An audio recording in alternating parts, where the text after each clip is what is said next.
In focus after we spoke to CS Venkatakrishnan about credit, largely over at he's at Barclays, of course. UniCredit also in focus as a result of their numbers, and Adidas. Well, keep an eye on this one. They've upgraded their guidance. It didn't push the ADRs up that much yesterday, but we'll see what it does to the main listing in Germany, Guy. I'll fold in the mining stocks. You're going to want to watch out for those. They got hit hard yesterday. Are they going to bounce back today? That could be a factor for the FTSE 100. Let's take a look at the opening numbers to get an idea of what is happening here. FTSE's out. We're up by 0.1%. We're expecting maybe 0.4%. We're expecting continental markets to be a little bit weaker. There's a lot to fold in terms of the story there. Luxury is going to be one of the main elements of the narrative, certainly here in Europe, but banks are interesting. Watch out for Hermes this morning. See how L'Oreal does. We watched its ADRs overnight, having a fairly difficult time. But the FTSE 100 is definitely outperforming, and we'll come on to the details of that in a moment. The CAC is, though, underperforming. So you're getting some divergence in Europe, which tells you maybe about some of the underlying divergence you're getting at a stock and a sector level. So let's dig into the details of what we're getting there, Kriti. Absolutely. I mean, when you're talking about some of these movers here, I mean, it looks like they're already seeing a little bit of volatility. I'm waiting for some of these firms to open here, but right off the bat, you are seeing technology be the laggard. Your biggest index contributor to the downside is likes of ASML, it's SAP. I'm even seeing Schneider Electric take a little bit of a hit here. So that seems to be what's dragging down the market, perhaps a read through from what we saw over in the States yesterday as well. When you look at basic resources, though, that's where you're seeing the gainers. It's Rio Tinto. It's I'm seeing a little bit of oil companies here as well. So Glencore even having a good day. So Anna, that mining theme very much in focus. Yeah, absolutely. It just took a little bit of a stabilization in the gold price, it seems, and that's been enough to turn a little bit of that performance in basic resources around. We're up by 1.3% on the sector, but it was down by substantial amounts yesterday with the real short-term, at least, collapse of the gold price. Certainly, it's still bouncing back this morning. 4,153 is where we trade there. But yes, the luxury space is in focus in Paris, and that is weighing on the French market considerably. So Hermes down by 4.4%. That's dragging some of the other luxury names down as well. Richemont, Kering, Christian Dior, all weaker. L'Oreal down by more than 5% in the consumer space. And so that does explain some of the underperformance that we're seeing over on the CAC. We haven't actually got an opening price on the DAX. I can't see one just yet. So we're certainly looking to see what we have there from that market, keeping an eye on Adidas. And that seems to not be open just yet. So we'll watch that one with interest. Just want to see what Fresnillo's doing and see kind of how the gold... Also not open. Not open yet. So that tells you a lot about how the market's trying to deal with what was a 12% drop yesterday. We'll see how it performs when it comes back today. Stabilization in the gold price. But maybe a hint that we're going to see more volatility, which means just kind of judging these gold mining stocks just a little bit more interesting in terms of how you're going to think about the valuation story there. There's obviously been a kind of derivative play into the gold miners as a result of the price movements that we're seeing in gold. If we get some choppiness, are we going to continue to see single stock choppiness increasing and single stock volatility increasing around some of these mining names as well? We'll wait for an opening price. And I wonder if we would have, Kriti, on another day, talked more about that Texas Instruments story, because that seems to be weighing on some of the tech names here.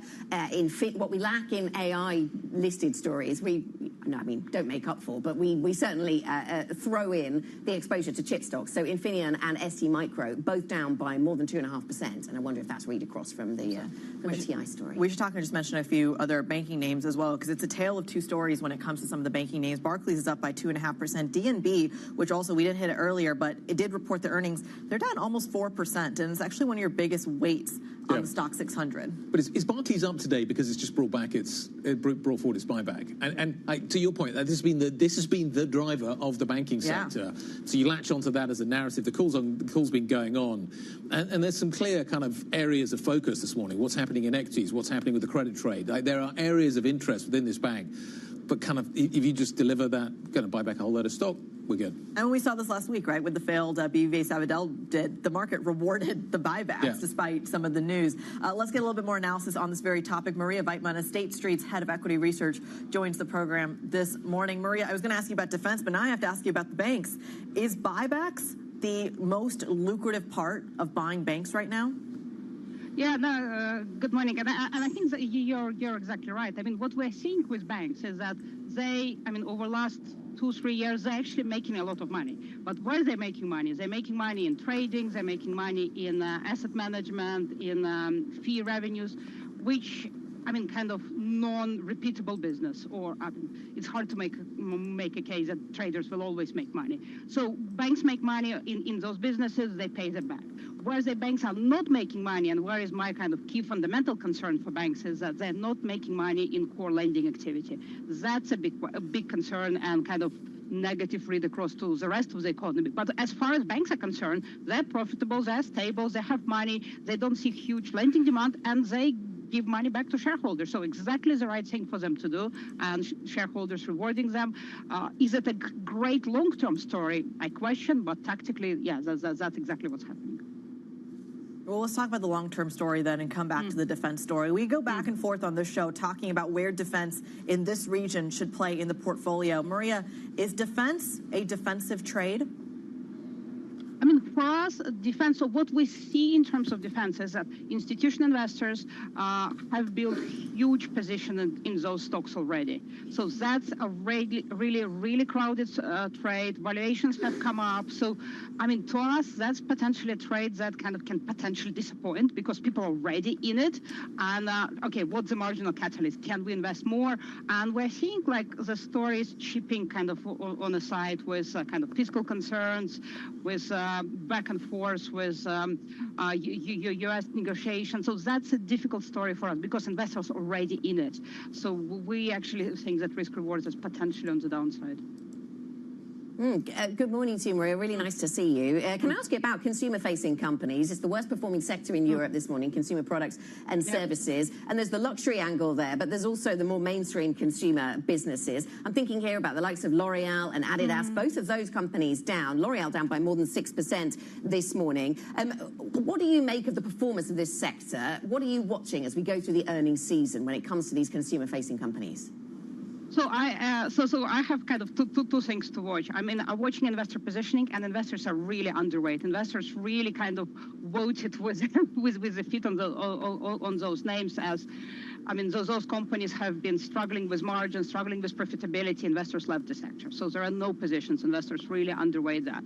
And then we're looking at, the second thing to watch is we're looking at, is profitability about to improve? And again, huge question marks. And I thought LVMH story was really interesting, is that they exceeded expectations and they've done a bit better, but investors are still quite hesitant into buying into the sector, mostly because of the cyclical headwinds are still there. Chinese consumer is still not coming back as much as we'd like to, and big European companies are still hamstrung by strong currency. So that's a driver as well. But for now, we don't see kind of money coming back into the sector. Can I ask you about the mining space? We clearly focus a lot on the gold price at the moment because of the incredible gains we saw earlier this year, or for much of this year, in gold and silver and some of the others as well. Yesterday, things looked a little different. Maria, how are you watching gold and what it tells you about the wider market? Are you watching the linkages between gold and equities, or potential bubbles in AI stocks or in the credit market? How does gold fit into the wider narrative for you? Yeah, no, that's a super interesting question. The way we think about U.S. economy or overall equity market is very much kind of yes, but. So overall, U.S. economy is strong. but the strength is concentrated in a kind of larger companies hiring on consumer. Yes, U.S. corporate earnings are strong, but it's driven by tech sector. So what we see in terms of performance, what is leading, like, I don't know, in the last 6 months, it's your Max 7 and gold. So that's really unusual kind of combination of asset performance. So it's, I mean, the way we think about gold is kind of another manifestation of that kind of hesitation about equity market, but you have the AI story. So, I mean, for us, the way we think about equities is very much kind of still very concentrated bet on tech. That's performing very well. We struggle to see broadening, and this idea that people, instead of going into defensive stocks, they're going into gold. And I mean, we have big concerns about defensive stocks in US, globally, actually, mostly because of the kind of underlying profitability issues. So that makes sense to us. So you do tech and gold. That seems to be the trade. Can I just pick up on those relationships and the correlations we're seeing, Maria? One of the Goldman Sachs's macro traders yesterday described asset class correlations as, quote, weird. Do you think they're weird? Yeah, no, we actually do have an indicator for that. So we look at unusualness of those correlations, and exactly to that point, so we can measure it being weird. And what historically it meant is that when those, what we call correlation surprise, is high, it tends to precede spikes in volatility. So that's something that definitely worth watching. So yes, weird correlations are important indicator. Do you think we're in a different market, though? So that was the other point that people are trying to discuss at the moment and trying to work out whether or not actually the kind of the correlation relationships that we've had previously don't work anymore, and as a result of which maybe some of the correlations make sense, maybe are stickier than we thought they were. The relationships that we thought previously would work aren't. Do you think we're in that kind of environment? I.e., does the market stay weird for longer? Yeah, no, I think that's definitely true. And I mean, it kind of goes back to what I was saying earlier. So you have this kind of I don't know, economics, earnings, kind of uncertainty and slowdown, and overall economy is not doing amazingly well. It's kind of bumping along. And then you have this fantastic tech trade and AI excitement, and those stocks do fantastically well. But do they reflect underlying economy? So normally you would say, oh, stocks doing well, it must be indications that like growth is there and economy is doing well. That's not true anymore. I mean, AI is kind of a separate beast. It's huge, it's pulling the market higher, but it's not a good read across to the rest of the economy. And with the rest of the economy, we do have those hesitations. What it means is that potentially Fed is cutting rates and kind of inflating that bubble. That kind of big trend in AI. But it's not an indication of economy, and I think that's what's kind of this weird correlations kind of mean for us. Weird correlations. Final quick question, therefore, on kind of pulling this all together. Yesterday, best performing factor in the market, share buybacks. Worst performing factor yesterday, momentum. Momentum's been a big factor this year in terms of how you've thought about the portfolio. How big a risk is there that starts to unwind now, that momentum trade, and gold you could factor into this as well, is a part of it? What happens when momentum kind of hits something else? Let's talk physics here. Does momentum slowly peter to a halt, or does momentum end as an opposite and equal force kind of stops it? Yeah, I mean, I'll probably hesitate a little bit in saying that kind of momentum trade is finished. I mean, it's been a very long trade, very profitable for a lot of people. Okay, we're having bumps on the way as kind of normal. But I mean, why momentum was so strong? I mean, to me, momentum trade was so strong because there's very little alternative to the tech trade. The minute we see that alternative coming up, then yes, we rotate and we go somewhere else. For now, we really don't see it. And I mean, your point on buyback. So yes, banks are profitable, banks are making money, but they're not making money in the right way. Investors are not rotating into there. They're just saying thank you very much for the buyback. So that's, to me, the key driver of momentum, is that the kind of momentum and earnings. Once we see earnings broadening, yes, the whole thing unravels. But I don't think we're there yet. I'm really happy that you have a weird indicator. I think we should all have one of those. Maria, great to catch up. Thank you for joining us this morning. Maria Weidmana, State Street Global Markets Head of Equity Research. Thank you. What's the Core 6 looking like this morning? Let's take a look. There's some interesting trades out there that are worth paying attention to. Look at that. Rheinmetall is the only stock that is now higher on the Core 6. Defense stocks are on the front foot. There's a lot of volatility in single stock names. Pharma is down. Fresnillo has opened up this morning, so the mining stocks are on the front foot this morning. But on a two-day basis, you need to look at two-day charts today. Today is definitely a day for two-day charts. Let's figure out what is happening in more detail with Chloe Mellet.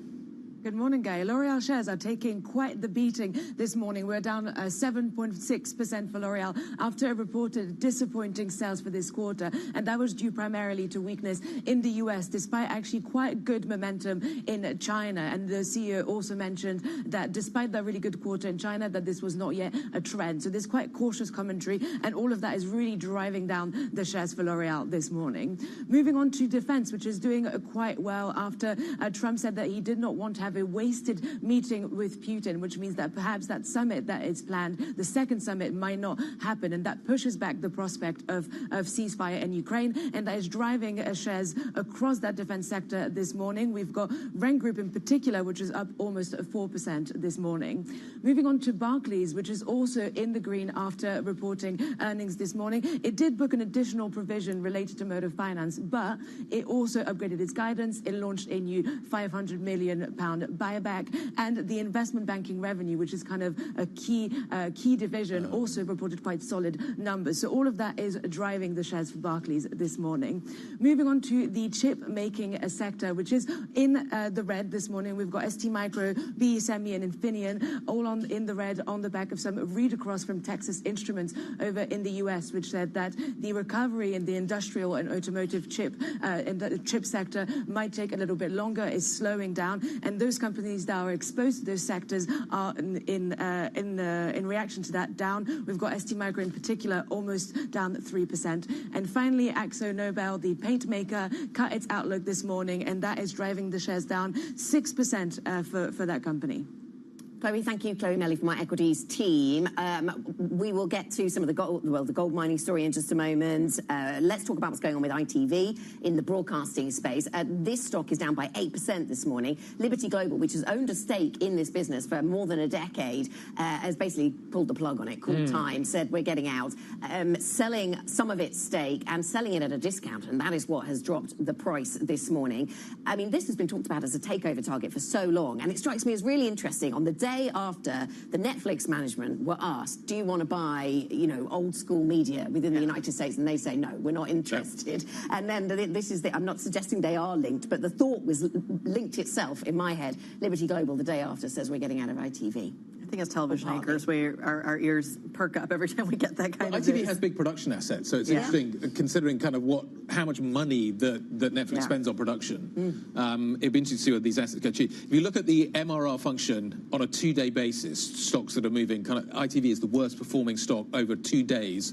On the stock 600, it's down by 8.31%. And it is a day for two-day charts. Yeah, precisely. Fresnillo is the second worst performer, so bouncing back this morning. So the gold miners are coming back, but they're still down heavily on a two-day basis as a result of the move that we saw yesterday in gold. But there's plenty of other names that we've been talking about this morning that are on that list as well, like L'Oreal down hard over 2 days, Akzo Nobel down hard over 2 days as well. So the kind of the earnings story is mixing with the volatility we've seen in the metals market quite in an interesting way this morning. Yeah, it's really pushing the entire index up. When you look at the FTSE 100, it's your only index in the green by a massive margin, higher by 0.5%.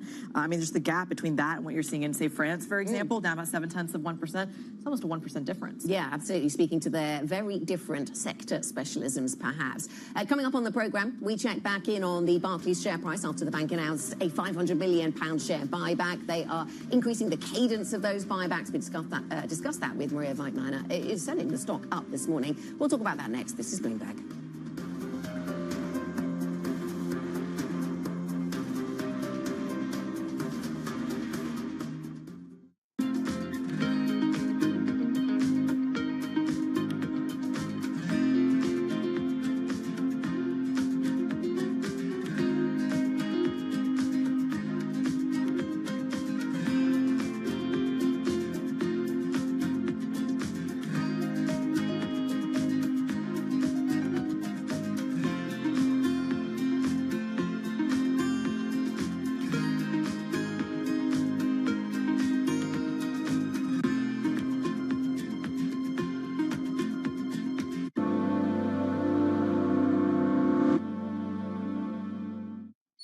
Asia is at the forefront of some of the world's biggest stories. I'm Sherrian in Tokyo.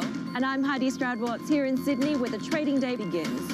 We're here in the center of all the action to get you set up with the numbers, news, and knowledge you need for the day ahead. The demand is indeed recovering. We've been waiting for this moment. The opportunity of a century. Join us on Bloomberg The Asia Trade.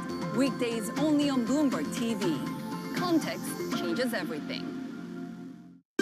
Bringing you up-to-the-minute global news whenever and wherever it happens. I'm Jumana Bersachi in Tehran, and this is Bloomberg.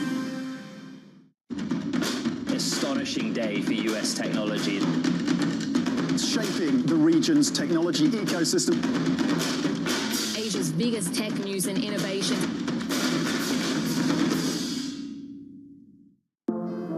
Used to be, one would say, what's that got to do with the price of tea in China? When they wanted to poke holes in the relevance of something. Now, though, if you're in tune with how events around the world affect each other, it becomes clear that the current going rate of tea in China has a lot to do with a lot of things, not just tea things either, but tariffs, franchises, and IPOs.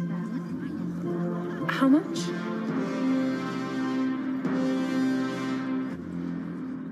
Making money isn't about drowning in emotions.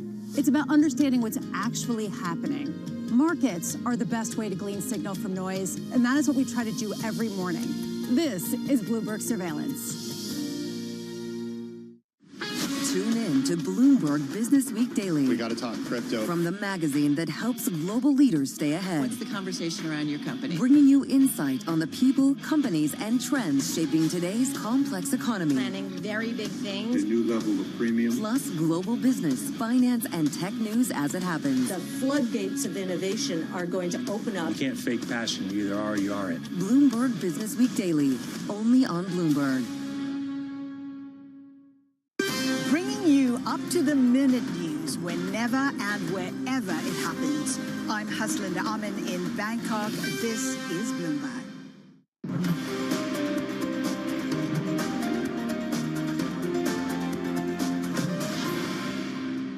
We had an exposure to Tricolor. I'm obviously not happy about it. Barclays had no exposure to First Brands, although we were approached multiple times by them. The thing about fraud is you wonder whether it is one bad actor or it is some effect of circumstances that are stretching the company's finances and making them take risks that they otherwise should or would not do. That's the kind of thing we look for, and that's what I think investors should be looking for over the next, months and quarters.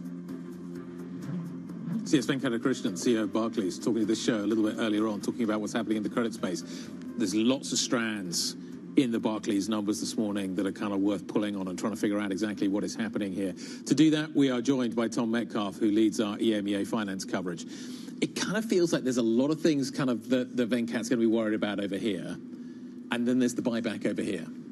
And the investors are like, yeah, we're going to look at the buyback. Yeah, I think that's exactly right. And, you see a 3% jump in the shares. That's helped by the buyback. It was also interesting to Venkat kind of reiterate that we're bringing forward our financial targets for 2026, 2028. That's coming a year ahead.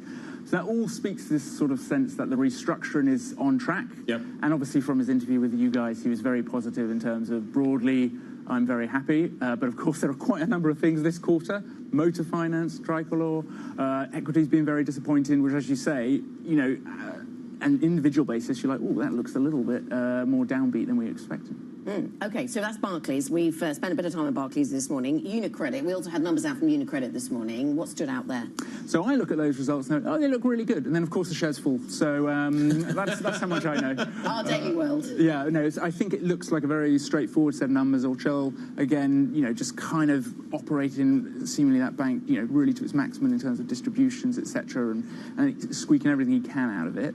And I think, to be honest, just the expectations there in the market were already so high, shares are up so much that, basically anything other than a beat, which is what they did, would probably have disappointed. So I suspect the shares will be relatively flat today. All right, Tom Metcalf, who, of course, leads our our European, global finance coverage. He does a little bit of everything. We thank you so much walking us through the banking story. Let's talk about another sector that we've got our eye firmly on. That, of course, is luxury. It is moving the French market in a very big way. We should talk about Hermes. Shares down about 4.3% and falling as we speak. Sales have grown as a Birkin bag maker continues to attract wealthy shoppers, especially in the United States. Third quarter revenue at constant exchange rates rose almost 10%. Andrea Felsted from our Bloomberg Opinion team is all over this. What's your take on that 10%? It wasn't a big beat. That's probably why the shares are reacting. The thing about Hermes is it does very well when things are not great. You know, it's got long wait lists for its iconic bags. Yeah. If somebody doesn't want the bag, just goes to the next person on the list. That's great when things are not going so well. When things are going well, it means that it can't outperform as much as the others because it does have these production constraints. And we are looking for a luxury upturn. So naturally, investors are looking to more of the names that can outperform when times are good. I thought the same thing about Ferrari. Turns out not to be the case. Ferrari's share price has been under a lot of pressure. They have a long wait list. Let's talk a little bit about what is happening with L'Oreal. So there's a lot going on in kind of beauty and fragrances. But L'Oreal had a tough time in the States. It did. It seems to be underperforming in the US. And, you know, the US...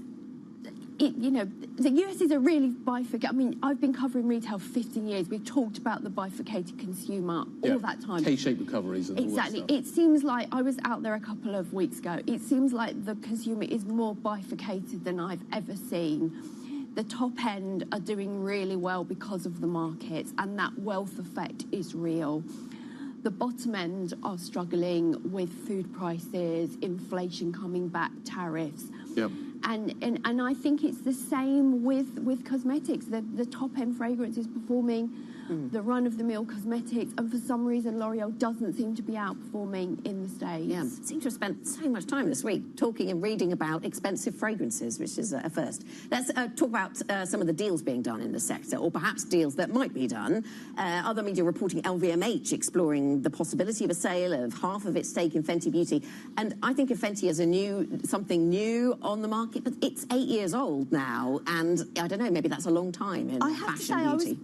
I was quite surprised by that report. You know, beauty assets obtain high valuations. You know, we just saw with the Kering Beauty, if you just take what it was earning on its own, it was 11 times sales. You know, the beauty valuations are high.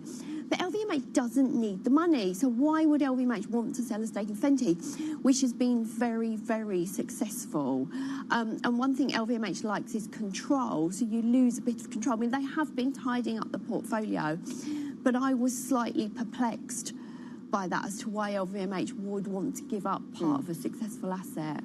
Well, let's push it forward. Karen reporting after the bell. What do we watch? It's all going to be what the new CEO, Luca de Meo, says. Does he say anything? He's already really hit the ground running. Already within days of arriving, he had delayed the Valentino deal, the option to take more of Valentino. He struck the beauty deal, been moving very quickly to address that balance sheet. It's what does he say about any other asset sales, about the strategy? And also, how's Gucci doing? Has there been any improvement in the Gucci numbers on the back of the first Demna, the first glimpse of Demna collection, the limited edition collection in stores, and that bonkers film? Okay, we'll talk about that in the break. Andrea, thank you very much. Yes, he must be enjoying the glamour, mustn't he? Coming from cars to luxury, we'll see. Bloomberg Opinions, Andrea Felser, thank you very much for joining us. When we come back, we'll talk about all things UK, including that inflation print this morning ahead of the November budget. Adam Dent joins us to talk rate strategy. This is Bloomberg.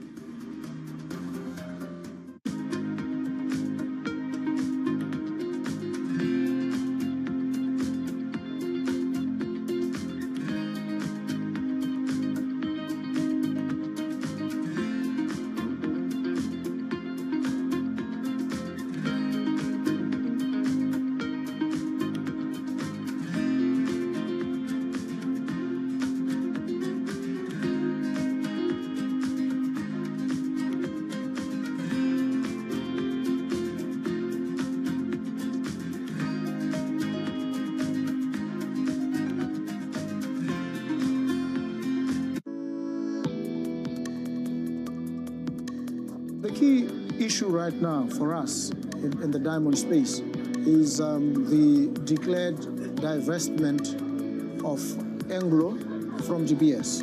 And as you know, Anglo holds 85% stake in GBS. Botswana, the government of the Republic of Botswana holds 15. We are resolute now, and we've communicated a firm intention to increase our stake in GPS to a controlling stake. We have lined up a number of potential collaborators with us, if I may put it that way. We have targeted funders, we have parties, we have the Oman Sovereign Wealth Fund, we have others who are willing and ready.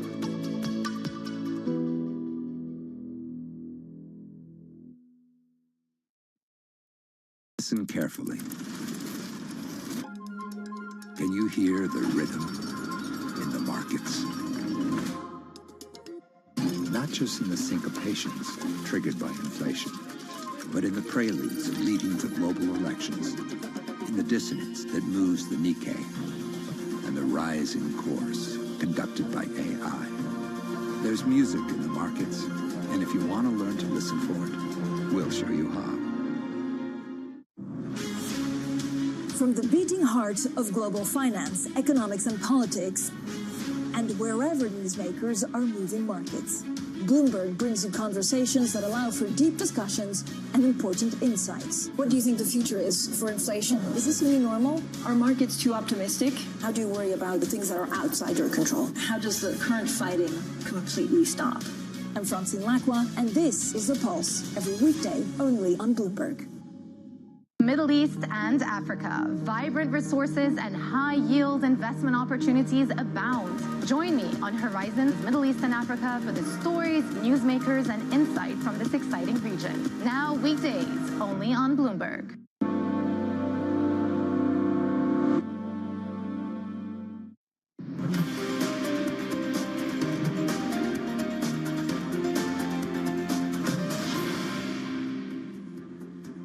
Welcome back to the opening trade. About 30 minutes into today's session, and you are seeing a risk-off market that is everywhere, except for right here in the UK. We're going to dive into the details of what's moving it, but I think it's really crucial to talk about just the spread that you are seeing between what the French index is doing and what the UK index is doing. An almost 1% difference, Guy. What is driving it? Well, I think it's the numbers that we're seeing, plus also the reaction to yesterday's mining story. Miners went down hard yesterday. They're bouncing back today. In terms of the highs and lowers, 294 up, 289 down. The market is completely balanced in terms of the spread there. In terms of the volume, we're a little light, which is interesting on a down day. We'll talk about that maybe more in just a moment. Highs and lows, let's talk about some 52-week highs that are worth talking about this morning. Boliden, Rio Tinto, Reckitt, all tracking higher. It's interesting to see the miners, names like Reckitt, names like Rio, tracking higher to a 52-week high today. Mainly a copper business, but there are kind of other metals that it does as well. Gold has been the real kind of pivot point for the metals market over the last 24, 48 hours. Reckitt is up. It's up at a 52-week high. That stock is up by 0.4%. The China business actually in particular really stands out in terms of the numbers that it has delivered this morning. But a bunch of 52-week highs, and Rio certainly doing some of the heavy lifting in the UK today, Anna. Let's talk about some of the other big picture stories we need to keep on the radar. European countries and Ukraine are working on a 12-point plan to end Russia's war along current battle lines. This would push back against Vladimir Putin's renewed demands for Kyiv to surrender territory in return for a peace deal. Bloomberg has learned that a peace board chaired by the US President Donald Trump would oversee implementation of the proposed plan. Earnings season is in full swing now, with UniCredit posting a third-quarter profit beat this morning and Barclays launching a £500 million buyback. Meanwhile, in luxury, Hermes reports a sales beat, with US consumers snapping up pricey Birkin bags, but that didn't extend to L'Oreal, with sales disappointing across the pond. We look ahead to SAP earnings later today. And annual UK inflation unexpectedly held steady in September after food bills fell for the first time in 16 months. The data has prompted traders to ramp up bets on a Bank of England interest rate cut before the end of the year. Chancellor of the Exchequer Rachel Reeves has promised to deliver fiscal plans that help contain inflation when she delivers her budget in November. Guy? Let's talk about the gilts. Front end of the gilts curve is moving quite significantly this morning. Twos are down nearly 9, 8.6 at the moment. So a big move, big punchy move at the front end of the curve, maybe indicating that the market is beginning to tolerate the idea that we could see maybe the Bank of England cutting rates this year. Expectation was we would be maybe looking at that at the beginning of next year, maybe the spring next year. In terms of the reaction we're getting in sterling, let's take a look at what we are seeing for the pound this morning. We did see a big reaction initially off the data as it dropped, and that has continued. Sterling is lower this morning against the dollar. big drop, and then that has continued, as I mentioned. Adam Dents, UK Chief Rate Strategist at Santander CIB, joining us around the table. Good morning. Morning, great to be here. Should I warm up to the idea of an early rate cut, maybe in time for Christmas? Yeah, I think Governor Bailey would love to give us all a Christmas present with a rate cut, and data like today's helps. On the other hand, let's not get carried away. 3.8% is not 2%. No. Long way to go. We've got a long way to go. Plus, we've also got a budget that we need to fold into all of this. The Chancellor this morning talking about trying to figure out a way of getting inflation down in the UK. How do we do that here? What do you think the main drivers are at the moment? What are the levers that can be pulled? Is keeping rates kind of where they are the right way of bringing inflation down, or do you think there's another better way? I think keeping rates where they are is a good start, but it's far from everything you need. One of the key drivers, one of our fears about inflation has been food and how salient that is to people's expectations. But the fact that today, as you mentioned, food prices came in softer is a little bit of relief. That could prove to be really crucial. Okay, so we watched the food story. Adam, in terms of that budget then, and where the Chancellor can take action on inflation, there's been quite a lot of talk about some quite sort of interventionist measures, I suppose, that the Chancellor could take, thinking about mobile phone bills or thinking about the cost of pet care or all sorts of stories around what could be introduced. I mean, is that the way that we want the UK economy to be handled? I mean, isn't there something more fundamentally wrong with this inflation picture that we keep generating in the UK that stays almost consistently above target? In fact, consistently above target is a really key point here. Something that's been winding us up recently is the amount of indexation we have in the UK, where benefits linked to cost of living makes sense. But when prices are sort of circularly linked to the cost of living, it can become, once you're away from target, it's self-reinforcing. Obviously, the mobile phone bills are a classic example. That's now been addressed with regulation. But you close one door, another opens. Just yesterday, on Monday, the government announced that university fees will be linked to RPI. RPI! Wow, I thought that. I mean, it's still on the Bloomberg terminal. You can still get the data, but I thought economists had moved on at least. Well, quite, but I think government hasn't. So indexation is alive and kicking, and that doesn't help when you're away from target. So where does this leave gilt strategy then? If we're expecting, perhaps in time for Christmas, a rate cut from the Bank of England, clearly we've seen evidence of that shifting expectation at the short end this morning. Where does it leave your strategy? Well, so gilts were definitely holding their breath yesterday with anticipation about today. Shorts in particular, underperforming their peers. Definitely catching up, more than catching up today. But even that, I think, is awfully short-sighted, because last week, short gilts were leading the way with this mounting sense of dovishness over more dovish Bailey. But I'm concerned now gilts are getting a little bit carried away with one slightly soft inflation print.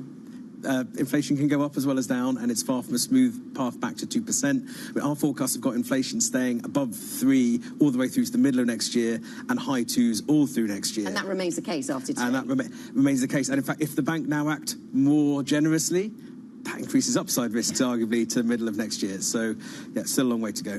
You talk about the volatility in some of that data. I'm just looking at some of your notes here.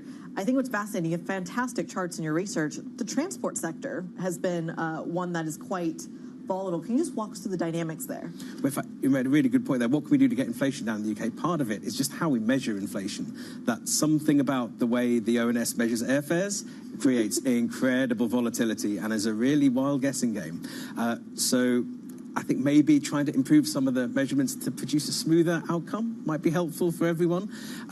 But for me, one of the really big calls going on now is what airfares do in December, because that end of the year number is quite iconic. I personally have got a 50% month-on-month increase in airfares in December, which sounds incredible, like some crazy call. And actually, that's just normal for December. That's just the way we roll in this country. Where are you flying to? Okay, so as a transport sector, you're also seeing a little bit of a bump when you look at restaurants and hotels, which again feels like it's a tourism-driven story. But again, explain the dynamics there. I didn't realize people came to London for Christmas necessarily. Well, hotels, very noisy. At least hotels prices seem to have gone back to their pre-pandemic normal trends. What worries me in that sector is actually restaurants, which are less noisy, and they've settled around a nice little equilibrium rate. But that equilibrium inflation is more like 4% annual than 3% where they used to be. So we seem to have had a bit of a step change there, and we've all just got used to restaurant prices rising that little bit faster than they used to before. How far does the Bank of England go, ultimately? If we get another rate cut this side of Christmas, Do I add it onto the rate cuts for next year? Do we think terminal is lower? How does this change the dynamic? Well, really, to assess where terminal rate is, we need to know where the bank thinks neutral is, and the bank refuses to tell us where neutral is. Where do so you that's think a tricky neutral is? one. We've been saying about 3.5. Right. But for me, every month we stay with actual interest rates higher than that, around 4. Yeah. We get a little bit more used to it, and neutral creeps that little bit higher. So I'm failing to find clear evidence we're actually in very restrictive territory at all now. So I think 3.5 or higher is neutral. But so if we get an early rate cut, it's a zero-sum game, though. I take one of those rate cuts and just basically bring it forward. I think it should be like that, but it's possible the bank have just got this mindset of we keep easing until we have a reason not to. Yeah. Adam, these are different parts of the bank's remit, I know. Monetary policy is one thing, talking about fiscal, risks in the market is another. But we've heard a lot about that latter thing recently from the Bank of England, whether it's bubbles in AI stocks, whether it's fears around credit markets. How do you square all of those worries with the fact that we might see interest rates being cut in the UK? Or are they just so detached? Is the bank able to explain that, do you think? Well, unfortunately, interest rates are a very blunt tool, aren't they? And as you were saying earlier, are they the right way to deal with inflation? They're part of the story, but not the whole story. It's reassuring to know the Bank of England are constantly on alert to tail risks, to new problems, and are trying to deal with those with sort of surgical tools. And maybe that can leave interest rates to focus on inflation, although I think interest rates are just coming down almost regardless of inflation at the moment. Adam, great to see there's somebody to see us. We really appreciate it. Adam Dent, UK Chief Rate Strategist, joining us from Santander CIB. Coming up, we're going to talk gold. Yesterday was quite the day, steadying a little bit today. Gold miners have bounced back a little bit as well. Ollie Hansen, Head of Commodity Strategy at Saxo, is going to be joining us next. This is Bloomberg.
Let's talk about this villa. Very traditional. A lot of things of the past. I live my very first independent life in the farmhouse. And I built it by the memory of the farmhouse, the philosophy they believe, yin, yang, 5 elements, the concept of the life, of the happiness. They build this kind of roof, like boat, and man and woman, and bowl of rice. Everyone should be happy if have somewhere to live, something to eat, and someone to love. So you're defined a lot by your past experiences. Yeah, actually, I'm a lucky man because not everyone should have the experience of the war and peace, poor and rich, technology progress, a change during my life, rich by experience. There's an appreciation for what you have now. And therefore, peace is the most important thing for today, for Vietnamese, and I think for human being, for the world.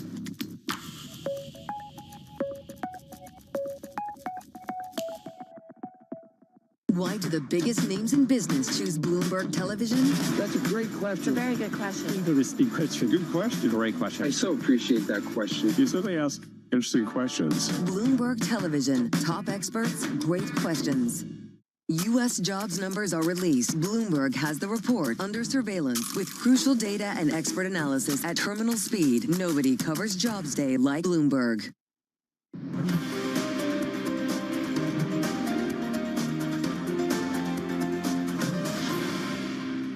the main risk for gold will actually be an equity drawdown, consistent with what we saw in 2008 and 2020, when basically, multi-asset investors had large gold positions. They sell the gold to fund margin calls in equity, right? Yeah. So I think it's would be an equity-driven gold decline rather than vice versa. And the question is, what do you see there? We'll know a bit more after earnings season, but in fairness, earnings have been pretty robust thus far.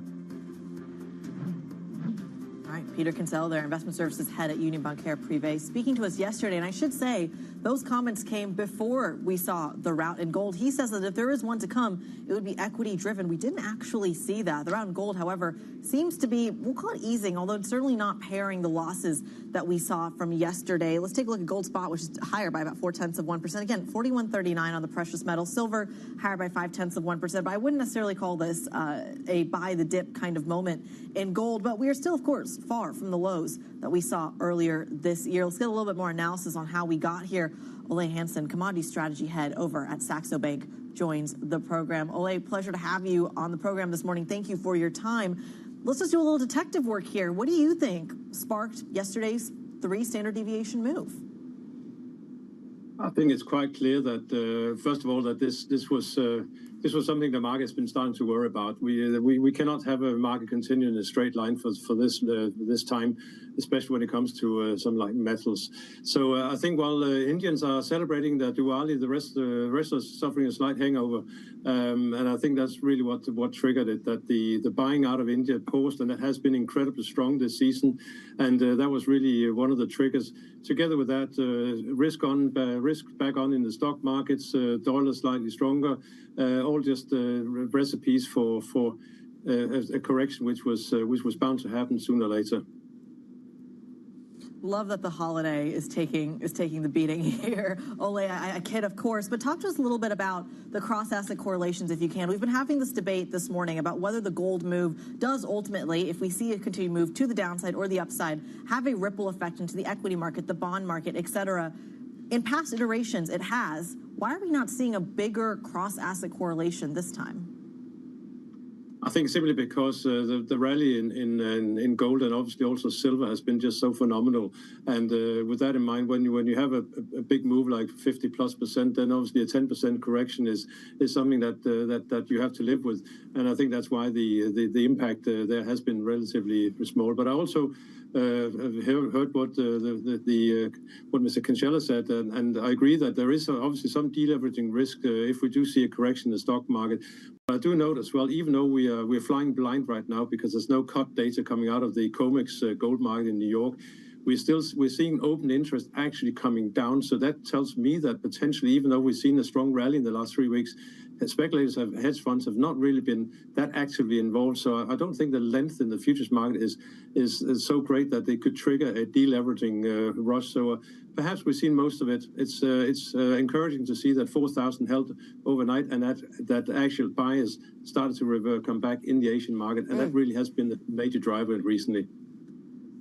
Ole, good morning. So just to be clear, you're still bullish for 2026 on gold and silver. How high do you think they go?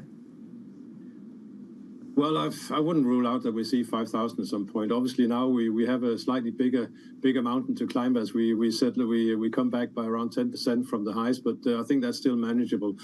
We obviously still have to focus as the world as it is right now, and there are plenty of uncertainties out there that may worry investors, and I think there's been increased phone calls to asset managers in the past few months from investors saying, well, how much gold do we hold? And when the answer was nothing, I think that probably eventually forced some reaction from asset managers. And I think that process is ongoing. So we will see buyers on dips. The housing market in China is in a 4-year slump. Investors there look for alternatives, and gold is one of them. Yes, we were talking to a guest from our Markets Live blog earlier on who was talking about how some central banks are still underweight gold versus the exposure that other central banks have. And so she was expecting to see a lot more buying from central banks still, even though that's been a theme for a while. Is that a view you would share? That will be an additional driver. I do question whether that the strength we've seen in the past 3 years, whether that will continue, simply because the value of the gold positions has risen so fast as they have. So maybe the need to accumulate at the pace that we have seen in recent years may start to taper or may fade a little bit.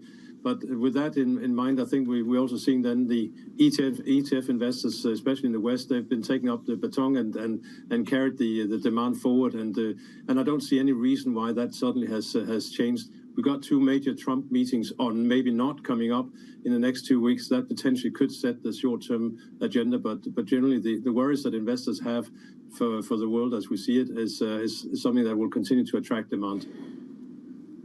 Okay, so let's factor that into the debasement trade. What did yesterday's price action tell us about whether or not the debasement trade is real or not real?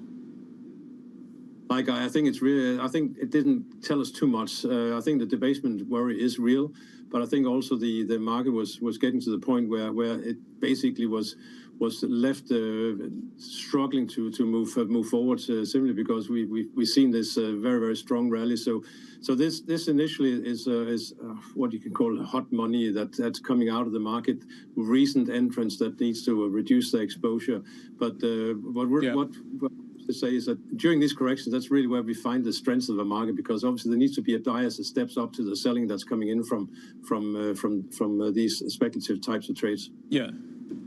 We're at 41.44 right now. Is there a price you'd buy at? Where would you buy the dip? Do you think the dip carries on for a while? What's the short-term tactical thinking? 39.70 is the 38.2% retracement of the August to the rally or the peak we saw last week.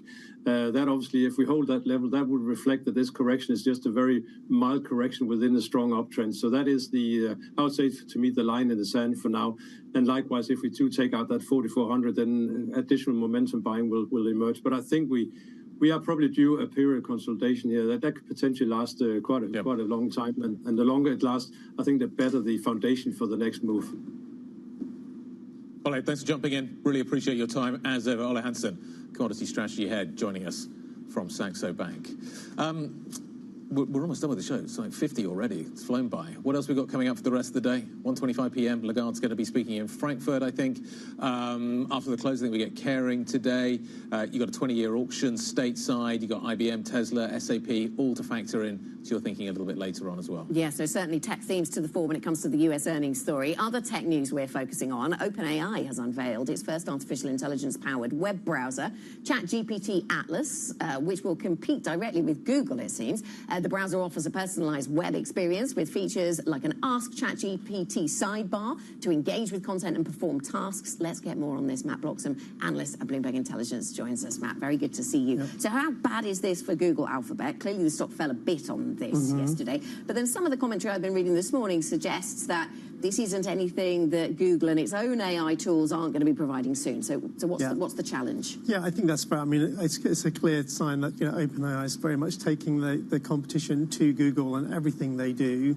But as you say, the Google Chrome browser and Gemini, it's a natural evolution of that. Google's already put Gemini capability in the summarization tools at the top, so they're kind of already thinking about this. But it just shows you, how intense the rivalry is. I mean, not so long ago there was a risk that Google's going to have to sell Chrome, and OpenAI had said that they would have been interested in buying it if it had been a forced disposal. But yeah, this isn't the first of these rivals to come out. We had I'm going to say Perplexity. There's Perplexity, Anthropic. There's so many kind of names going around, but Perplexity and their kind of similar browser with AI integrations called Comet. So there's a very kind of space theme to these new things, Atlas and Comet.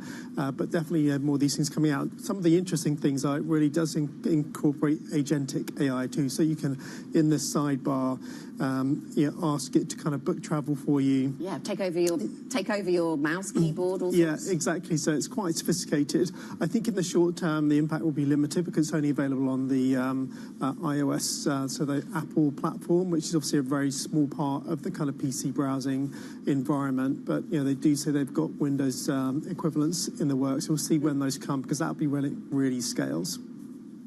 Speaking of Google, we should talk about the fact that even though there is so much focus in AI, cloud adoption is still not exactly, we're not at 100% of that just yet, which brings us nicely to Google offering its cloud services, or at least reported to be, in a multi-billion-dollar deal with Anthropic. But I thought Anthropic was an AWS subscriber, that they had backed them up. Can you just explain the dynamic there? Yeah, sure. So we're still waiting for all the details to emerge of what this deal looks like, but potentially worth tens of billions of dollars of cloud capacity. Now, both Google and Amazon are dollar investors. in the business, so they both have skin in the game. But yeah, historically, it's been AWS that's kind of been really the kind of core platform. So again, it shows that Google is looking to kind of, I guess, maybe hedge its bets, boost its cloud business, which is number 3 behind AWS. It's number 1, and I guess from Perplexity's side, it's kind of looking to diversify where it gets both its cloud computing capacity and also its chips. Obviously, we saw AWS had that big outage early in the week, so there's kind of a motivation for all platforms to be getting resilience in what they do. And obviously, there's limited capacity in chips on every platform, so the more diversity you've got, the more you can push forward. And who knows, maybe the Google chips are going to work out to be better for their AI. The margin story here is fascinating in terms of who's making money and who's not making money in terms of that story. The Oracle narrative around that is really interesting. Netflix is down pretty hard overnight. Is that an overreaction? I think it's a reaction to the fact that people had very high expectations going into the quarter because they had a really strong slate of content in this quarter. They had a number of really popular kind of live events, including boxing. So I think although they delivered really good revenue growth and they've kind of kept their full year outlook in terms of revenue where people thought it was going to be and where it was before, I think people were looking for a surprise on the upside. Right. And we didn't get it. And obviously we've had this kind of Brazilian tax issue, which I think is a bit of a sideshow.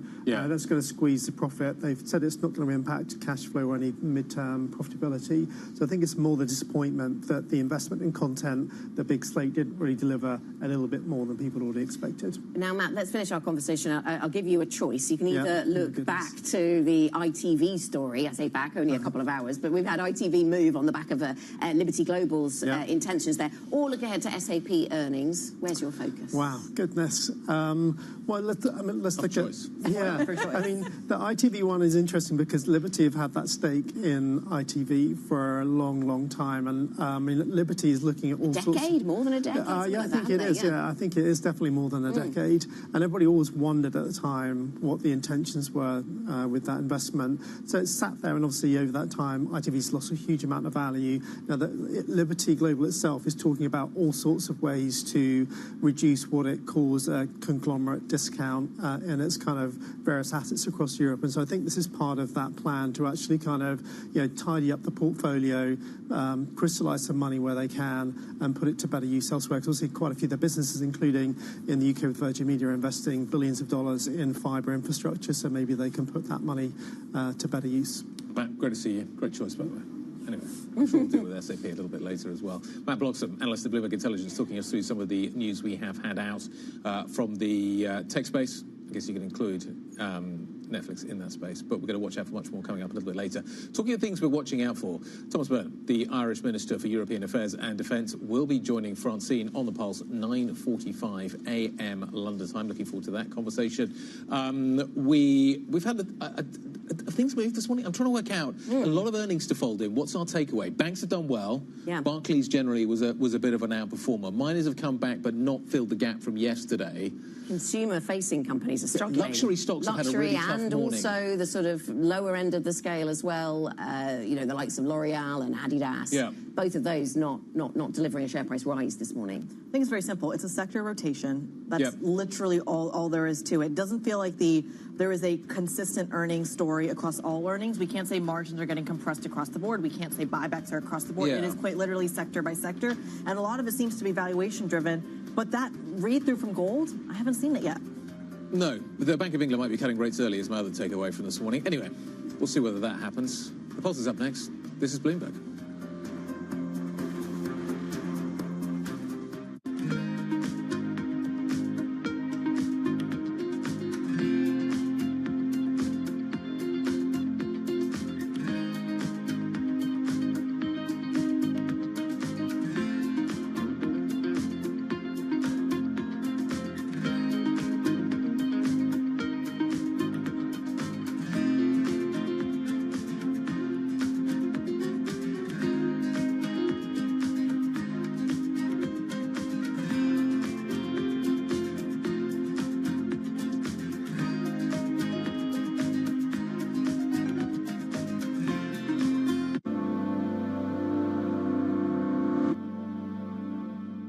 It's the world's second largest economy with a growing influence in global affairs. Bloomberg The China Show brings you the unmatched expertise you need to keep track of breaking news, in-depth market analysis, and the most influential newsmakers in and around China. We need to do more to engage the market more. We're risk on. I think we caught a little sweet spot. Massive savings right now. It's already a different game. Bloomberg The China Show. Weekdays around the world, right here on Bloomberg. Context changes everything. Bringing you up-to-the-minute geopolitical news whenever and wherever it happens. I'm David Gura in Alberta, Canada, and this is Bloomberg. From the world of politics to the world of business, Joe Matthew and Kaylee Lines deliver news, insight, and analysis live 2 times a day, every trading day. Balance of Power at 1 and 5 Eastern, only on Bloomberg. Technology is embedded in every aspect of our lives. And laying the foundation for the future. From finance to defense, AI to entertainment. And from the road to the stars. Bloomberg brings you the latest stories of the people and companies pushing the tech sector to new frontiers. And the politics that shape global tech markets. I'm Caroline Hyde in New York. And I'm Ed Ludlow in San Francisco. Watch Bloomberg Tech every weekday. Only on Bloomberg Television. Key investors, top executives, global innovators. Join me for in-depth conversations with the biggest newsmakers on the day's top stories. Insight with Haslinda Anand, only on Bloomberg. Right, okay, ready? David, what initially sparked your interest in this topic of longevity? 15 years ago, I turned 60, and I began to wonder how much longer I'm likely to live and what I could do to extend my life. On longevity, I talk with the leading experts in science and medicine to educate people about how they might be able to change their conduct so that they can live a happier and healthier life. I'm David Rubenstein. Join me on a 4-part journey as I explore the great quest for longevity. Only on Bloomberg.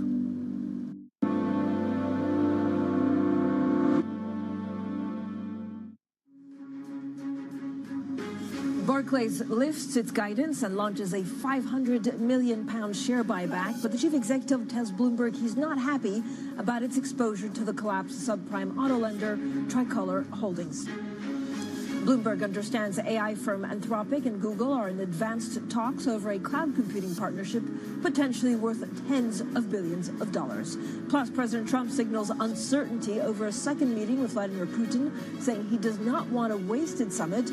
We discuss how Europe is ramping up pressure on Moscow with Ireland's Minister for Defense and EU Affairs. So there is quite a lot going on in geopolitics, but also the world of markets as we await also that inflation. Of course, we look at Japan and the implications for some of the currency. Look, this is what markets are doing overall. If you look at S&P futures are getting some 0.1%. Gold, I always love looking at gold. I mean, it's a golden rule, as we say on the poll. So you always start with gold. It's steady after a rout. Again, the market may be bracing for a little bit more volatility, so it's always a good benchmark to see what happens there. And the other big story is, of course, the UK. First of all, the 2-year bond yield sliding to a 14-month low, but also that steady UK inflation is fueling a rush of bets on the December rate cut. Across the board, look, the FTSE's up. The CAC 40 is down, and so is the DAX. Netflix, one of the corporates we're looking for, a tax dispute with Brazil cut into third-quarter earnings, marring results that otherwise fell in line with Wall Street estimates, and you can see pre-market down 6.2%. So for the conversations that matter and the insights you need, let's get started.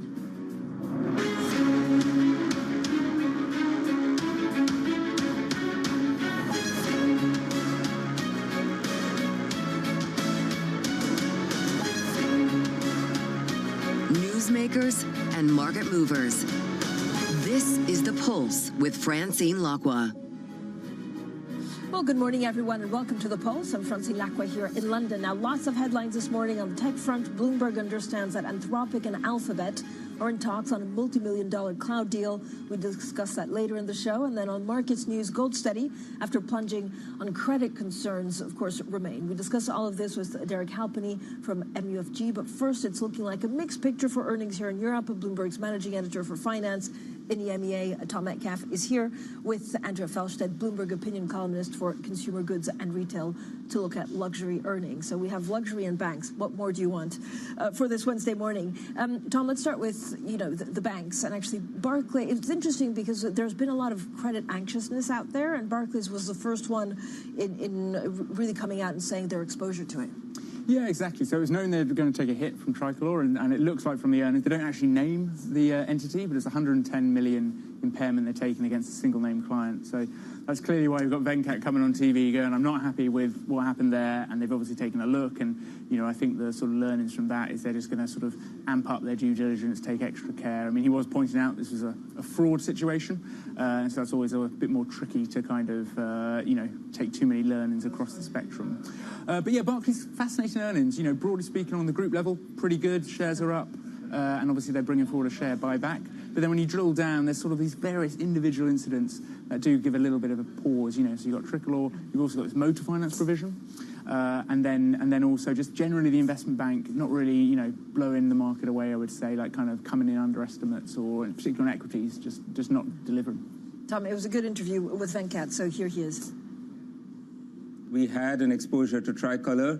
I'm obviously not happy about it. Barclays had no exposure to First Brands, although we were approached multiple times by them. The thing about fraud is you wonder whether it is one bad actor or it is some effect of circumstances that are stretching the company's finances and making them take risks that they otherwise should or would not do. That's the kind of thing we look for, and that's what I think investors should be looking for over the next, months and quarters.